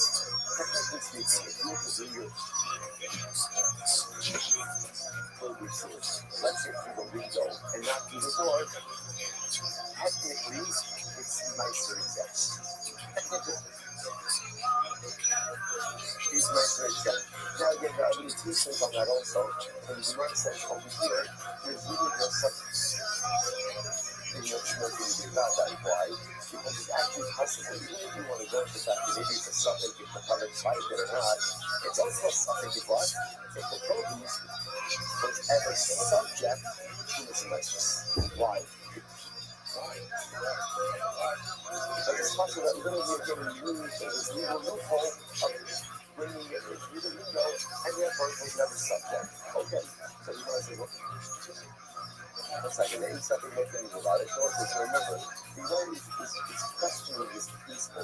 Like, you want to put out there like a look, a principle. The principle was a suffix motion negate that guy. Like that ultimately you're going to possibility cannot change the reality of a certainty. Of a certainty. So you have to really that true. You are dead, I will learn. I'm not really going to nice if you also shall not capital case. Not a nice if you also shall not. It's an act of the very interesting case where there was a story of a new servant. But also, I can one thing, this is a Jewish woman. A Jewish woman who worked for a Nazi. What's up, a Nazi? Right, she said, when you're a traveler on one of these, a very powerful guy. Very powerful guy. She worked for a Nazi in the city of Europe. Okay, what happened? She had given label about it. She had a miscarriage. And also, you just doing it out. It was coming that when a woman had a miscarriage, you have to carry and they don't. But if you just think about what it is wrong, it is also powerful. You just stay there in the nondescript talk. You know what's in the halacha is you have to carry a label. You have to carry a miscarried baby. But without trust, do not carry a baby. You do not do that. Very many people do not carry them on. For a variety of reasons, also just from a mental health perspective, it is very important. As also it is how people parents to develop an ongoing attachment to a life that never was. Obviously, again, there's trauma, there's loss, there's grief. Because I wanted it to be, I want this to be ongoing life loss. So now, so again, happens when she miscarried. And she put the miscarriage in her face. She got point of it. According to the Lord, and obviously so it happened, and she over the pit. Now, why did the point she over the pit? Look at himself that he so you have to ask the car, so then you also have a woman gives birth, and you have to miscarriage, depending on when the miscarriage occurred, it could be 2 months later. So it could be between a great associated, but now, with the relationship of 2 months later, depends on what? Boy as well. So the coin pulls your evidence in order to see was the neighbor, I guess it was developed enough to see whether or not it was a boy or a girl. The boy might say, what's the problem here? The problem is that he over the kid, what did the coin essentially do? 2 months old. 2 months old. Remember again, 2 months old. Of course, it could be contracted in 2 ways. You could be aloof.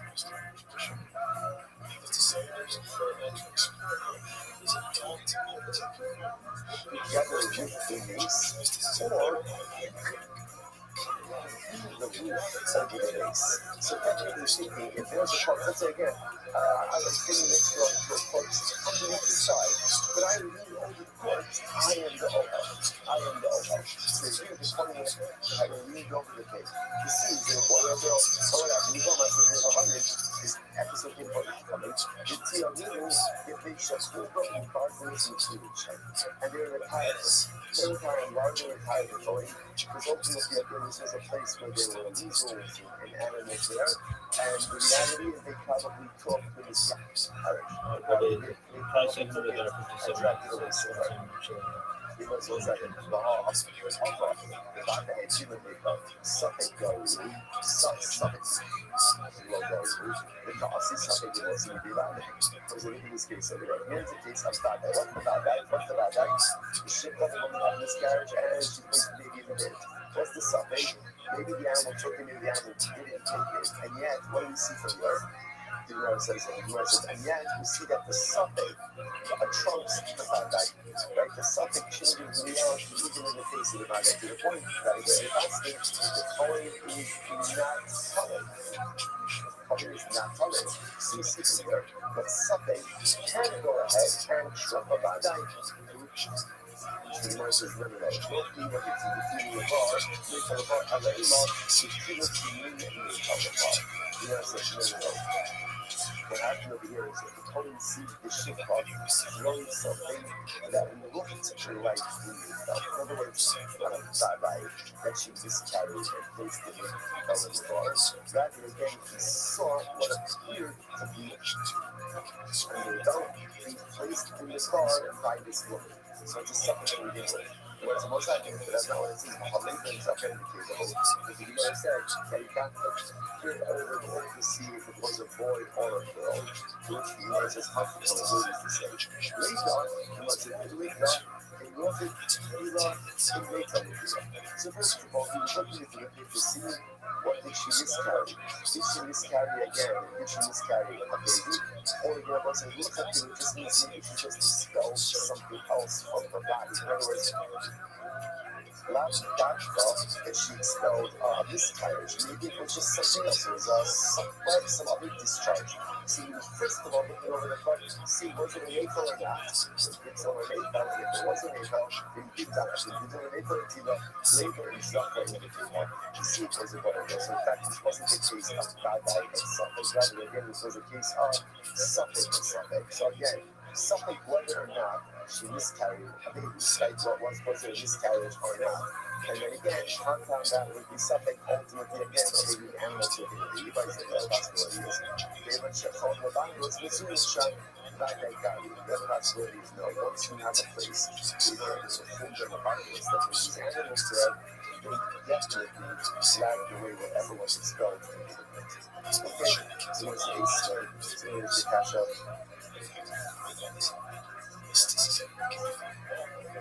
So again, so just one more just exactly. So just understand, the Gemara essentially seems to say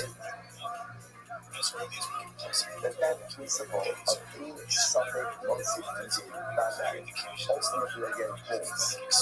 So in halacha, we accept this principle. Any suffered once it that. But if you have all two pieces of information in front of you, one is a suffering, and one is a vadai. The vadai piece of information determines the reality, and the suffering piece of information does not undermine that reality. So let's say again, just kind of reorienting ourselves a little bit. That's why how do we get into this? I find a piece of broken avodah zarah, right? So I find a piece of, let's say, an idol or image that I know is definitely worship as idolatry. So I find a piece, and I use it. So the answer is no. Why not? That's what I know. Why? Is that the Vadai that this was avodah zarah. Something maybe Akum actively decommissioned it. Decommissioned it, and therefore here I can't use the right because the something that maybe Akum decommissioned it doesn't change the reality of the Vadai that this was definitely avodah zarah. Just to point out how powerful this is so is an Ashkafic level as well. Because in something multimedia Vadai, you want to go ahead and summarize the entirety of Jewish history and destiny in one phrase. This is it. Over the years, like over the millennia, we have faced so many statements. So many statements. Like, will we survive? This is an existential threat. You know, all of this is so interesting. So interesting that both of us were on chatting to Usher Rice. He said, he said so many beautiful things. One thing that I thought that was like very shocking was he spoke about in the aftermath of October 7th, using the existential threat. The Qatar itself. So to me that was shocking because for me in my mind, I said to myself, there was never an existential threat about Israel. It was scary for a moment, but obviously, the rest of us says it is very slow. It takes our spiritual victory over the years, over the centuries. There's been many stages, but we face many moments of existential suffering. How are we going to make it? Are we going to weather this storm just less than a century ago? They put us in ovens and gas chambers. There is a suffering.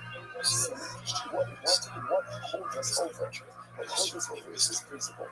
In suffering, must be a bad guy. What's the bad guy? The Shemara says, Am Yisrael is an Am Hametz. As a Jewish people, we are an eternal nation. That's the bad guy. That's the bad guy. That's the bad guy. And therefore, what holds us over even times of difficulty is traffic what's needed. Suffering. What about suffering with the Babylonians, the Romans, the Greeks, the Persians, the Nazis, Hamas? It doesn't matter. It doesn't matter who the suffering shapes. There are so many stages that have presented themselves to the companies. Another suffering always are the titles, and another suffering always arises. But rest assured, each suffering makes it either bad. No suffering could undermine the father certainty of the eternality of God Israel. That's ultimately the source of our optimism, that's the source of our strength, and that's what creates our reality. Incredible. Halachically, as well as Hashkafi. It's not the levels that instinct. So it says, remember again, embedded in all of this is this hypothesis of your selfish. So here's what I know. And again, we'll talk about this more in just a few moments. You can decommission avodah zarah, right? In other words, an atom to be mevada with avodah zarah. The shaila is, how does it do it? The real says it must be what is called active bittul, and Rish Lakish says even passive bittul works. So let's now go back to our little eight state. Listen to this. And you want to see this in the Mishkan as well. You know, so that's it. I'm sorry, thank you. It's very much the time we say, thank you. Much the time we say, it's right now, how it was. So back to the story. It's referring the image of a hand, the image of a foot. Ultimately, again, it's also. It's also, so the Gemara says, Mipnei Shekiyotzi B'Hem Ne'evan. Why? Because at the end of the day, that was a common image that people worship. The Gemara says, Amai, why is that? Hashvarim Yinhu.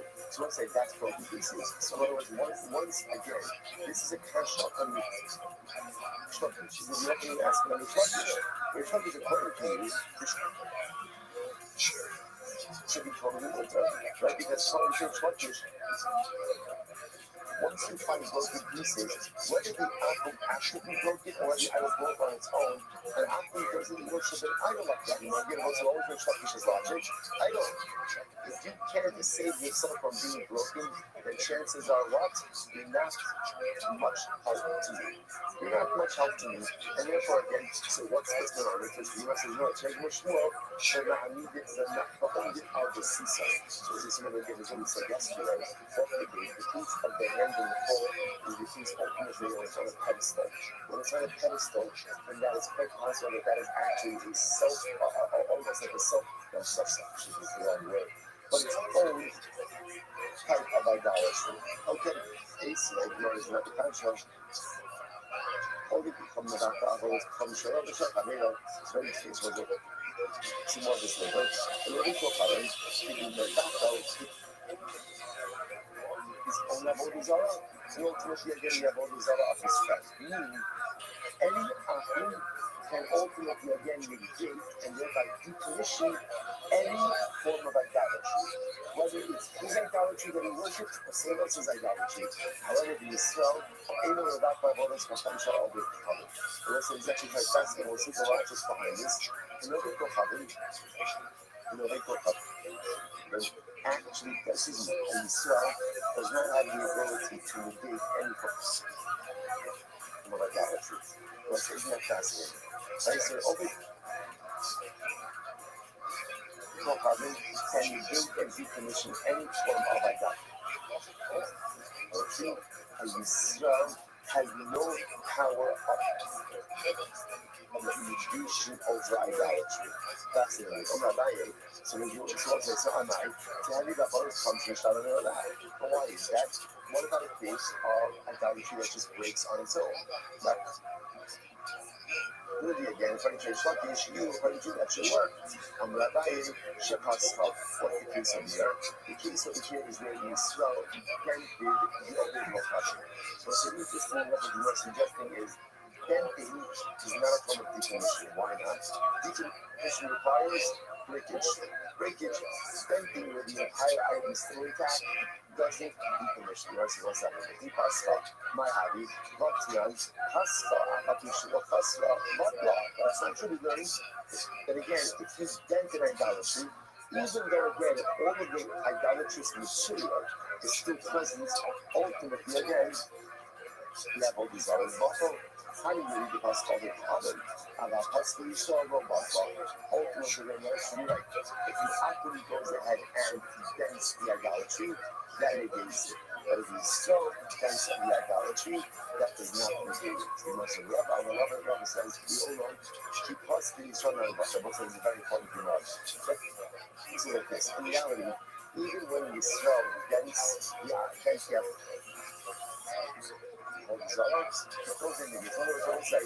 denting really is an active form of negation, which makes sense, right? Anything you do to deface the idol should be a proper form of idolatrous negation. So really, even if you still dents it, it's okay. So what's the issue? Why do Chazal say that it's not? Listen to this. First, Ella, Sira. There's Xera. What's the Xera? Dilma man below the Hadim of Asherah. What's the great issue? In reality, Yisrael has the power of negation, right? Yisrael does have the power to go ahead and negate idolatry. How does he negate idolatry? If he breaks it, if he dents it, it all should work. So why did Chazal say it? What are we concerned about is to this. We're concerned that what is Yisrael going to do? He wants to negate the Avodah Zarah. So what does he do? He has Avodah Zarah. He lifts it up, like getting ready, let's say, to smash it, but to dent it afterwards. What's the problem? Once he lifts it up, right, that's an act of Hagbar. What does Hagbar do? Hagbar acquires. Once he acquires it, it becomes the Avodah Zarah of the Jews. Once it becomes the Avodah Zarah of the Jews, the Avodah Zarah of Yad Yisrael, the Avodah Zarah of Yad Yisrael, Una, the Kela, the so this is absolutely wild. It's absolutely wild. We are going to see exactly why this is. This is a Gemara in 10 from now on noon days. But again, right now we'll just quote the principle. The principle is any apple that is owned by a Jew cannot be negated. So watch what's happening over here. Any Yisrael, technically speaking, decommission of Avodah Zarah, yeah, how can you decommission it? You can break it, you can dent it, but Chazal said the decommissioning of a Jew does not work. Why? What are we concerned about? That in the process of decommissioning, the Yisrael is going to pick it up, right? Picking on Avodah Zarah is considered to be hefker, and we'll get into all of this in a couple of days. Avodah Zarah is considered to be hefker. He lifts it up, he acquires it. Once you, I don't know why I'm modeling Avodah Zarah here, right? Once he goes ahead and he acquires it, it becomes Avodah Zarah of the year. Avodah Zarah of the year ultimately cannot be, you can't be backwards, you can't decommission it. Therefore, again, ultimately, we are stuck in this situation. So essentially, we want to try to avoid is Jews handling of Avodah Zarah. How do Chazal ensure that? By simply going ahead and saying, you can't do anything to it. Even if you try to decommission it, ultimately, again, it is not going to work. Incredible. Therefore, you must say, Let's see if our hands dropping lift our fears. So let's say, just by the way, this whole idea over here of a stress, actually, we're talking about it. So let's say,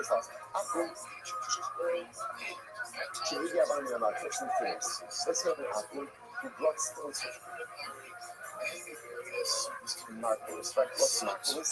Marcos is an Avodah Zarah that is essentially Avodah Zarah was a stone formation. So an apple takes stones from Marcos, and what does he do?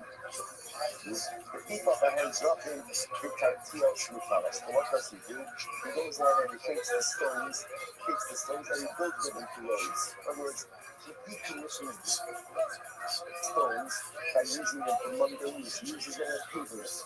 Like the pavers, and he uses them to make the streets. So what's halacha? We tell us the stones are mutter.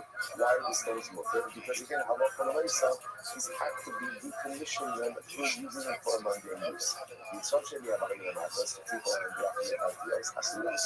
again, if a Jew takes stones from Marcos and builds it into the road, ultimately, again, it's not decommissioned. You can't use that road, you can't get one up because it's Avodah Zarah. And my English is why is that? So why do we say it so again? So you're asking Turkish. Why should this be any worse? Ultimately, again, in Avodah Zarah that broke on its own. And when you in Turkish, Avodah Zarah broke on its own, ultimately is decommissioned. Which Gemara says, no, Hachanami Kibbuzara. And what it's just as Rabbi said before. Rabbi said essentially, a Jew can't decommission Avodah Zarah. Why not? Because once again, we have this concern. This is what we have this concern that in the process of decommissioning, the Jew is going to lift it up. If he lifts it up, he acquires it. Then it's Avodah Zarah owned by a Jew. And once you have Avodah Zarah owned by a Jew, that can never be decommissioned. Incredible. And again, we'll see if never actually means never. Maybe said he knows the catch on all the Kocham, Shishiba, Avodah Kocham, so listen to this. Sorry, every crunch you shoot on this crunch was very much seven of the zero, and you shoot the other on the zero. So we'll say, so actually points out that, for example, an shade tree. And a shade tree, right? And what do? I go and I take shavings off of the shade tree. So what's the status of the shavings? So versus let's say, if ultimately the optimist is doing it for himself, right? He's taking shavings off the other because he wants to, I don't know, make a bonfire, whatever it is.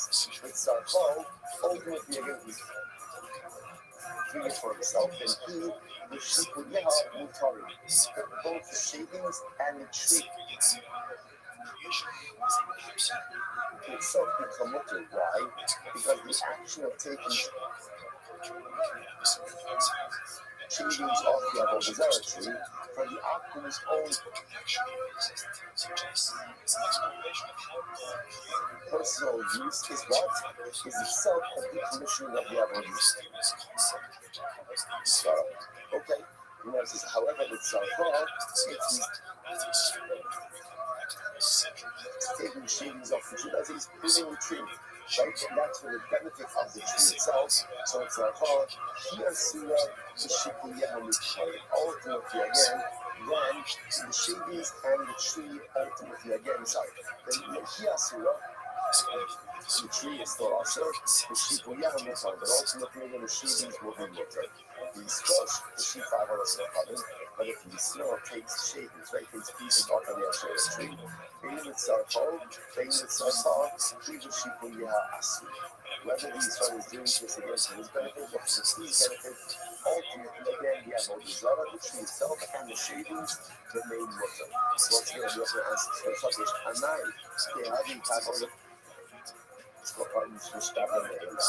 why should this be any different? Right? There's such according to you, you should be no different than an about design that breaks on its own. And when it breaks on its own, you know, breaks like you said, it's decommissioned. So it's what in this case, it should be decommissioned as well. To which the North South and Nabi. So we'll say once again, we keep on bringing up Rabba. What does Rabba say? Once again, Rabba is of the opinion, essentially, we don't want Jews decommissioning Rabba. And so that's why it's too much of a roll of the dice, because if you do it in the wrong way, then what ends up happening is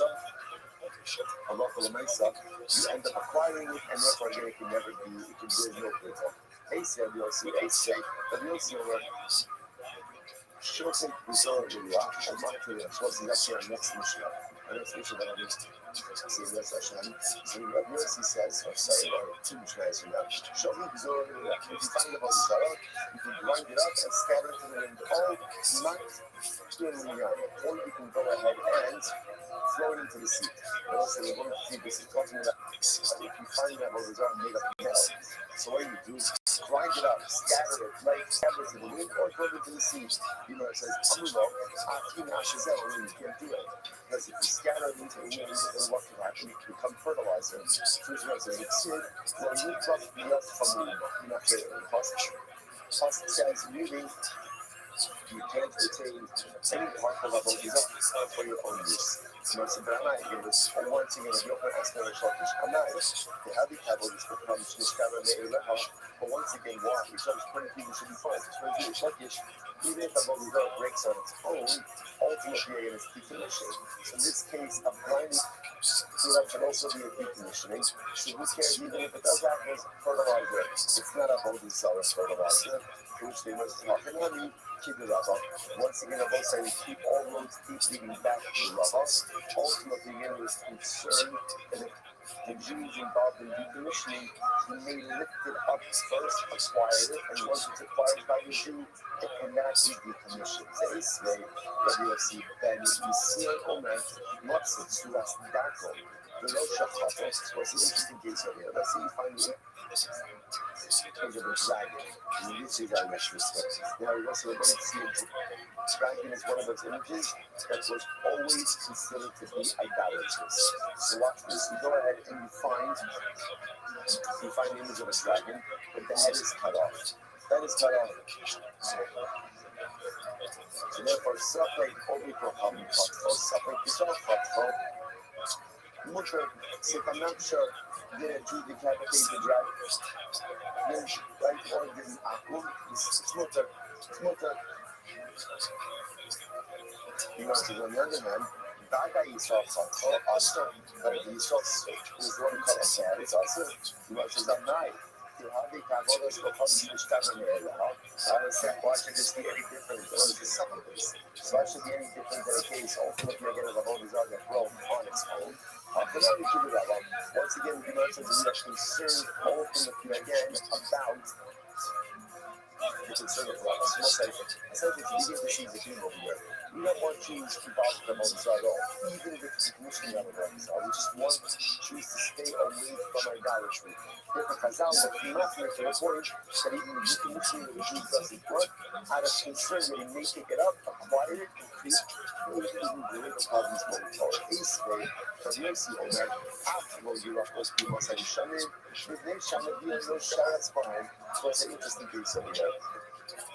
So this halacha makes is the following case. We're going to see this also. All these understand, so we'll see later on. Halacha in general looks like that about what is halacha concerning planting vegetables underneath an shade tree. So during the summer, the problem is that the shade tree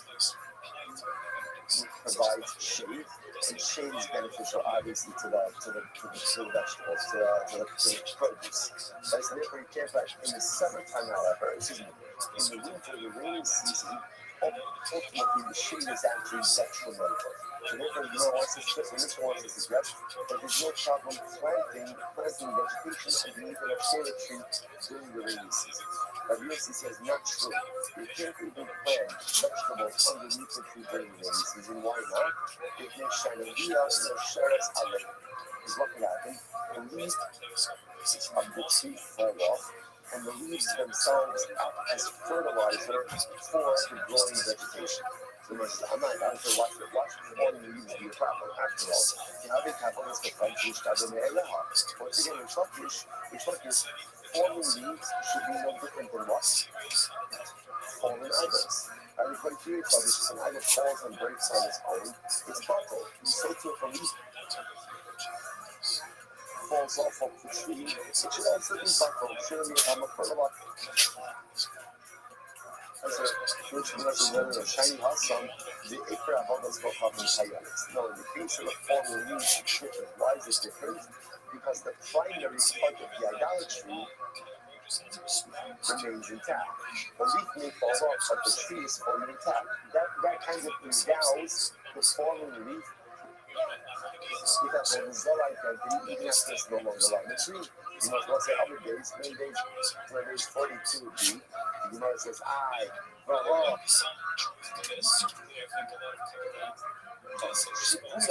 what about the case of shavings? That would write the share tree shavings. We have all that stuff coming by. And that's where once again, the primary part of the Avodah, i.e. the tree still exists. Is you can put the naturally the most you said with Sarha. Yes, we say that even in the case ultimately again when you're recruiting the tree for the benefit of the tree remains also. But ultimately again the shape is on the dirt, the tree on the in Avodas Kachavim the ultimately, you know, it's for the simple reason because I don't know, you can't include and I was going to not be included when it is functioning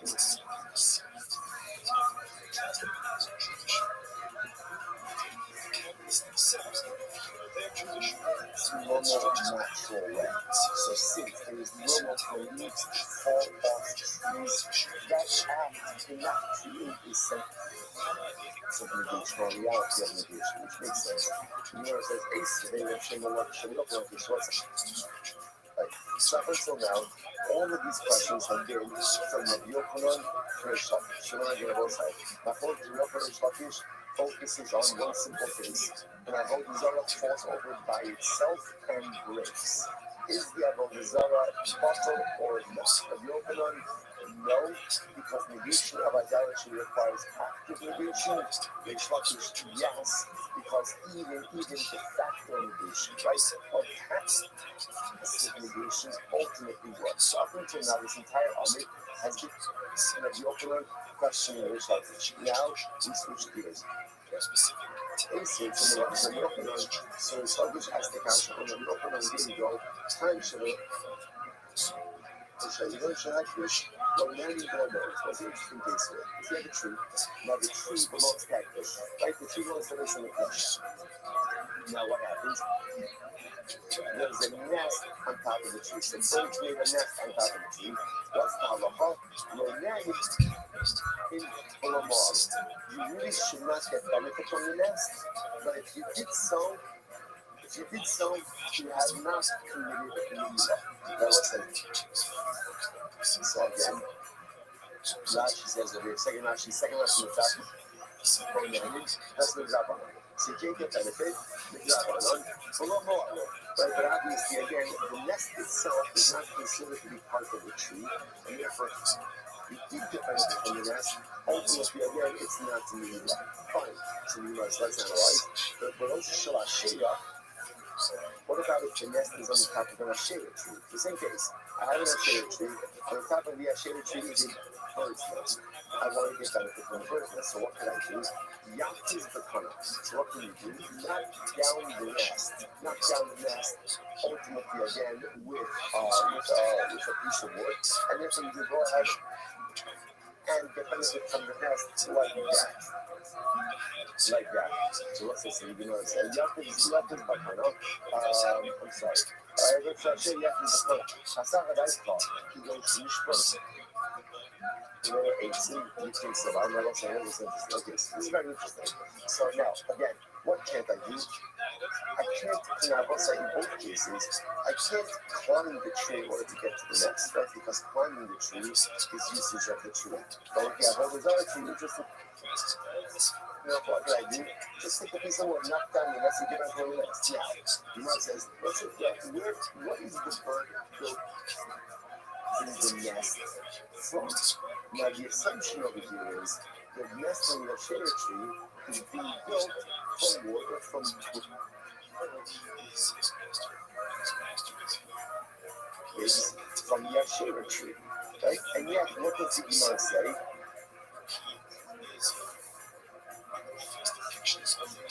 You get benefit from the nest. You can't scale the tree, but you can get benefit from the nest. But that nest is made from broken pieces of the Asherah tree. Right? You see from here, what do you see from here?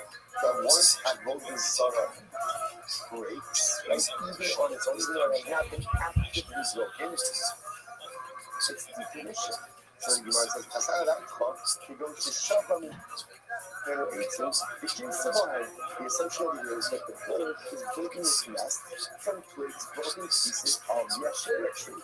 The Kakari, Yachty bakana, and yet the nest is mutter. So here's why she says, oh, this supports my assertion that broken Avodah Zarah, even if not intentionally broken, ultimately decommissions the Avodah Zarah. The Gemara says, no. However, let's hear what's the case. You go into icy. It's in the Alma, the case of not necessarily. That's not say how birds make nests.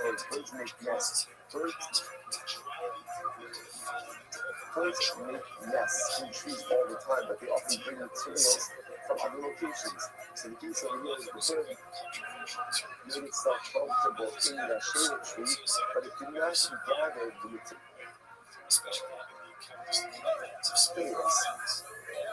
Or the nest from the Asherah tree.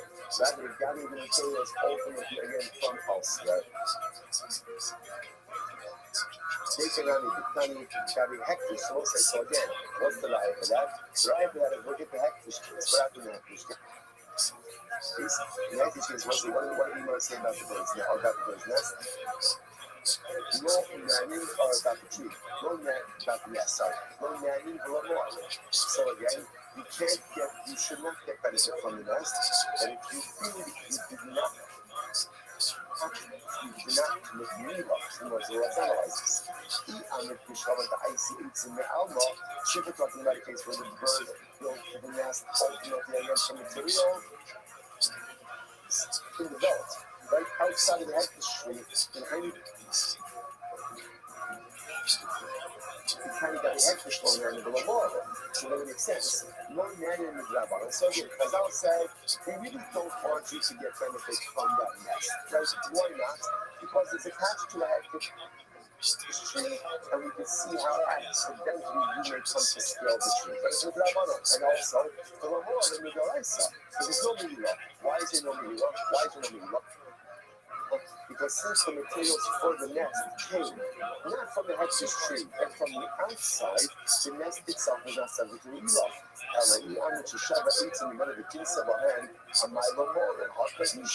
But again, once they come up on the mesa, the bird is building the nest from the tree itself.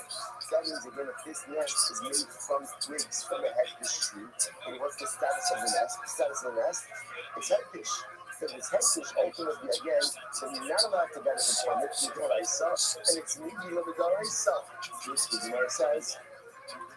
So therefore you are suggesting it seems to be clear that halal relates with doing both cases in the Ashera tree and in the hectic tree, where the bird is making a nest from other materials, not from the Ashera tree and not from the hectic tree, which the Gemara says not necessarily.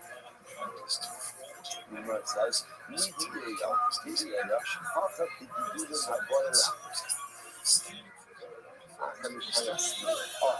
what's a maybe then? It's actually quite possible. Both of these cases ultimately are saying the hectic case, that the bird is making its nest from the actual hectic tree itself. But if the bird is making its nest from the hectic tree, then why is that nest not us in the dollars? Right? What's going on here? Which the Gemara says, listen to this, what's the case over here? How could you hear about the Akai Kost? So I said, this is a fascinating study which we'll get to. When you master something, right? So obviously the item as it is heckish. What about if that item grows things afterwards? Are those subsequent growths considered to be heckish as well? So what's a great example of this? A tree. I'm not this a tree, on Tuesday. And then 3 months later, there's Baruch Hashem, there's new branches, there's new growth. Are those new branches and growths subject to the hectic designation or not? That is a machlokas. That is called Gidulim Haboim La'acham. Growth which occurs after the designation. So they would turn out over here as the bird, so I was not just the tree. And then again, 3 months later, when new branches grew, the bird took the twigs from the new growth. So that made the nest out of those new growths. And therefore, again, so now is the nest heckish. That's enough focus. And you might see the Kasaba, and the Eva the Gidulim. And the author of this place, and also this Mishnah holds that Allah for the Mesa, the heckish designation only developed upon the tree that the existence at the time of the designation. But anything that grows afterwards is not subject to heckish, and therefore, again, the nest is mutter. Incredible. Rabbi Abba, Rabbi Yochanan, my yak is ultimately, what is it mean? What does it mean that it says not to nest down and get benefit from the nest? That's true. It doesn't mean the nest, it doesn't mean the nest itself. It could be that the nest is awesome. The nest is awesome in both cases because it's made of a shela or because it's made of a heckish tree. Either way, it's awesome. So what? So what can you get benefit from? The chicks. Because when we say knock down the nest, it means it's get benefit from the contents of the nest, but not the nest itself. That's what we're really about that. A sabbath that broke in the time we call it. And you could have tried out both cases, both to the Ashir case as well as the hectic case. So in both of the cases, ultimately, perhaps you can't get benefit from the nest itself. Especially if you're setting this up as a case where the nest is being made from the hectic tree or the nest is being made from the Ashera tree. And again, even assuming that the materials weren't President of the candidate designation, it will go with the opinion that whatever those countries will be heritage of Israel. So what the case, why am I knocking down the nest? And that's the nest issue of the father was for the chicks or for the eggs inside of the nest, and that will be mutter. That will be mutter. The baits in and the kind of switch. Listen to the Restream says. For the chicks, it's going to be mutter, but for the eggs, ultimately again, it's going to be usher. But I'll say now, why are the eggs usher? So this is actually quite fascinating. If you look at Rashi, this is Rashi right before the Mishnah in Rashi. The baits in convict said usher, she'tzrichin l'ilon, the gazer b'han rabbanon ka'al ilon asher. So what's the next? Quite fascinating. Eggs are usher. Why are eggs usher? Because eggs need the nest. The nest needs the tree, and therefore A equals B, and B equals C, then A equals C, which means that halacha l'maisa, the eggs are considered to be ultimately reliant on the tree. So because of that, we are going to be asked for us. Isn't this fascinating? So it's quite fascinating. There's a lot of variables going on over here. But we were suggesting maybe in all of these cases the nest is us. Why is the nest us? Because we're talking about a case where the nest was made from the Asherah tree or from the hectic tree. So the nest is going to be us. Let's do that. So what does it mean when the verse says, take a stick, knock down the nest and get benefit from the nest? It means the chicks in the nest. The chicks are mutter. But the eggs may be problematic. Why? Because ultimately, again, since the eggs need the nest and the nest needs the tree, therefore the eggs are considered to be dependent on the tree, and therefore the eggs are considered to be an appendage of the tree itself. So you can get benefit ultimately again from the chicks, but ultimately not the eggs. You mentioned the reason comes from the Rashi, floating, shetzrichin l'imon, debates in double. This is very interesting. Chicks that are so young that they are reliant on their mother have the status of eggs, right? So which makes sense, because the chicks that require their mother are dependent on the nest. The nest is reliant on the trees, and therefore halacha l'maisa and therefore eggs. It turns out that over here, with the space of the nest on top of the Asherah tree, the egg tree, you obviously can't scale the tree regardless. Right? By the other hand, what can you do? You can knock down the nest. But why are you knocking down the nest? So even you can't get benefit from the nest, because there's a concern that the nest itself is made from the Asherah tree or from the hectic tree. What can you get benefit from? Independent chicks. Independent chicks, right? Halacha l'maisa said that is going to be mutter, right? Is that right? And so, you get benefit from the independent young birds, right? Or ultimately, but what you can't get benefit from is the eggs or from the reliant young, because those are considered to be dependent on the tree itself. We'll stop over for today, but again, let me just say the halacha l'maisa. So, actually, we'll say, yeah, I will read it tomorrow, actually, already. So we'll pick up, we'll finish off with the halacha l'maisa difference, like what do we do in that matter? What do we pass in, right? And then in Yom Hashem, we'll continue Yom Hashem, the benches in Avodah Zarah, strike everywhere. Right, headlines, have a great day.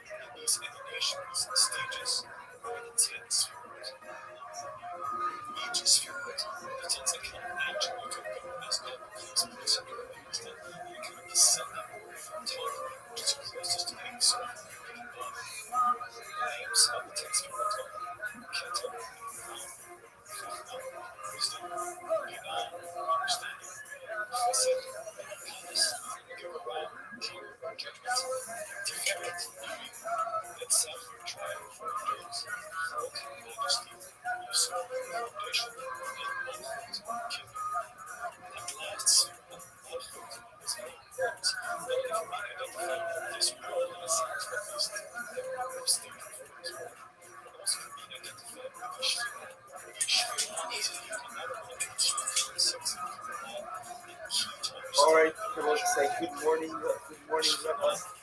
Begin by thanking all of our sponsors for this morning to thank our annual on-call sponsors. This is one of our Israel, dedicating obviously the process this year as its course, the Soros Fellows and Israel.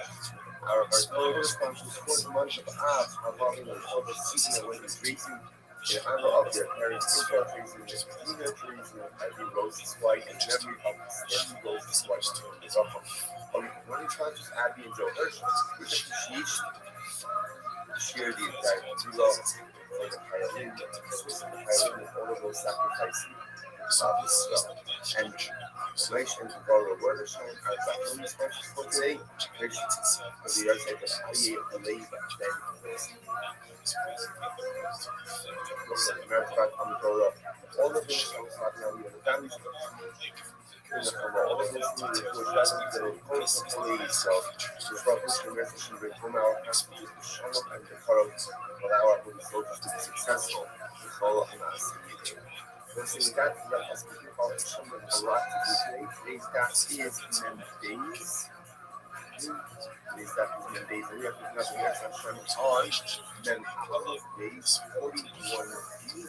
And we left off the something most music paradigm, which is 2, 4, 6, 8, 12, about 2 points of fundamental.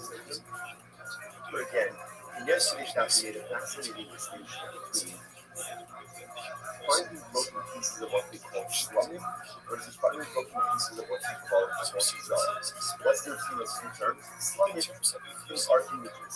Images, maybe they were worshipped, maybe they weren't worshipped. Zoro, Salak Melissa, where it says that if you find pieces of Allah Zoro, essentially you still have to take them off. Why not? Because again, there's a suffix. What's the suffix? Did an akum decommission them or not? That's not right now. An akum, and we're going to discuss this more in case gap. An akum does have the ability to decommission that whole color, but it has now again. Then we have my book to look on the focus.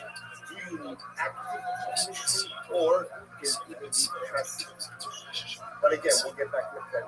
That's our overarching message here. So the opener says you have to need active decommissioning.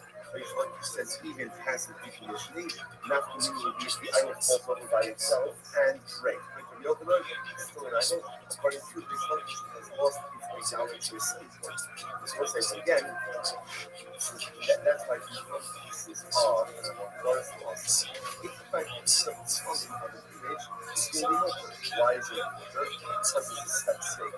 What's the spec state? Well, something number one is maybe it's never working. That's number one. Number two, ultimately, again, even if it was working, maybe it's so the idea for each coming back to what was done is something the reason why it would be a genre. It does not work. Because a lot of things we say is something multi-media back. Ultimately, again, is something that maybe decommission doesn't go ahead and bring it up to the side that he was a homicide. That was question. That is maybe something multi-media back. Is that true? That a something, a possibility, cannot go ahead and change the reality we're facing? What about following on time? Very easy episodes. Cover series, and yet we go in the way of chaos. Let's say cover died. And again, we can translate special show to a member of our shield from South Africa by the name of Blue Meltzer, Blue Meltdown, another member of our shield in Uganda. Hashem, we have all of that references in this video, just like politicians around the world. So from the message to me by Mel, I translated the cover 2 days ago as uncovered. The truth is, it's not really a fair definition. Last week, remember again, 2 days ago, I go ahead and translate cover as a person who is careful with the laws of criminal title. Even the tarot. Even again, even though not a sacrifice, he is not completely in a state of ritual purity, and he's also careful with service. So that's the definition of a cover. So it's interesting to me and ask why do you call it a cover? Like cover means friends. What's the exact of that? Perhaps these soldiers like this. He's a cover. Cover is someone who's just searching out for extra talent. He's looking for extra purity. That's what he's looking for. At the end of the day, one of the things was Hashem says, I want you to make sure that you eat Kodesh in a state of Kara. Well, if you don't have to eat in a state of Kara, you're not obligated to eat the unsanctified food in a state of ritual purity. There is someone who thirsts for Kara so much that he seeks out those standards in areas where ultimately he's not compensated.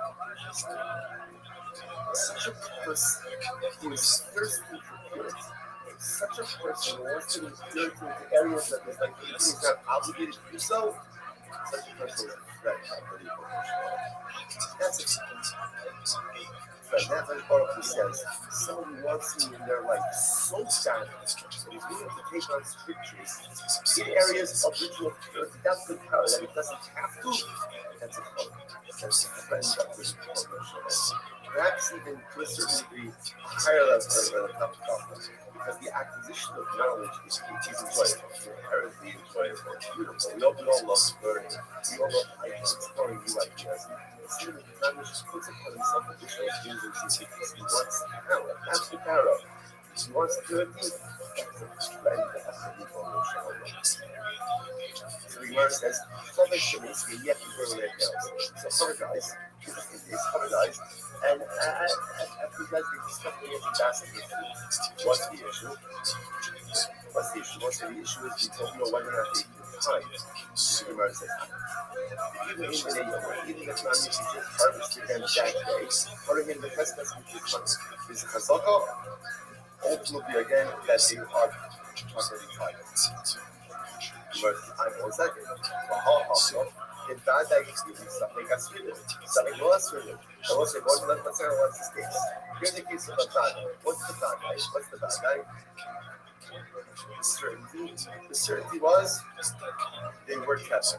That's for sure, right? That was untied coaches. Those are right that a bad guy. Yes, everything stuck out as untied coaches. So you have the bad guy that it was untied. Sunday, maybe the cover did tie it. What do you see here? There's a must be something from the ocean you did that day. And what do you see here? That also will kick in a something possibility that tried to goes ahead and override that night that it certainly was Shepard. So you see something close to you do that day. Which the Gemara says no. Plus some bad day is bad day. Yes, that's not true. That's not something bad day. That's a bad day, bad day. What is bad day as you Gemara says the same way stand up, bad day stand up, so here stand up. And also bad day that's what? That he tied with. He wants to give you a comes out, everything comes out. Zokra al cover sharing the most double sharing the so again, interesting fascinating. With the cover website again, can you imagine moving yourself to the level where there's no second that you've done the right thing? You have to understand, what does that mean to get to that level? With the halacha looks at me, and the halacha says, this guy certainly did the right thing. Our cover does not include untied programs.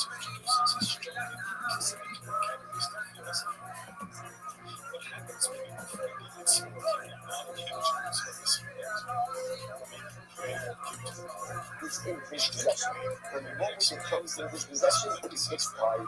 And therefore, there's no subject of bad guy, there's only bad guy and bad guy. Because when we guys know what possibility is, you know, it says something for something. Interestingly enough, really it's a suffix and a suffix house, so exactly. Afshar, the Abba, the Roshia. Possible that the prophet did not to himself like the Roshia, as the other Roshia. The Amar, Ma'adin Arden Al also. The Master of the Most Shema, Kadesha take the Henta or Talat of Kenya, as well as it's an interesting case. There is, technically speaking, a nice sort of typing report. What's the typing report? That's in also the how it is now.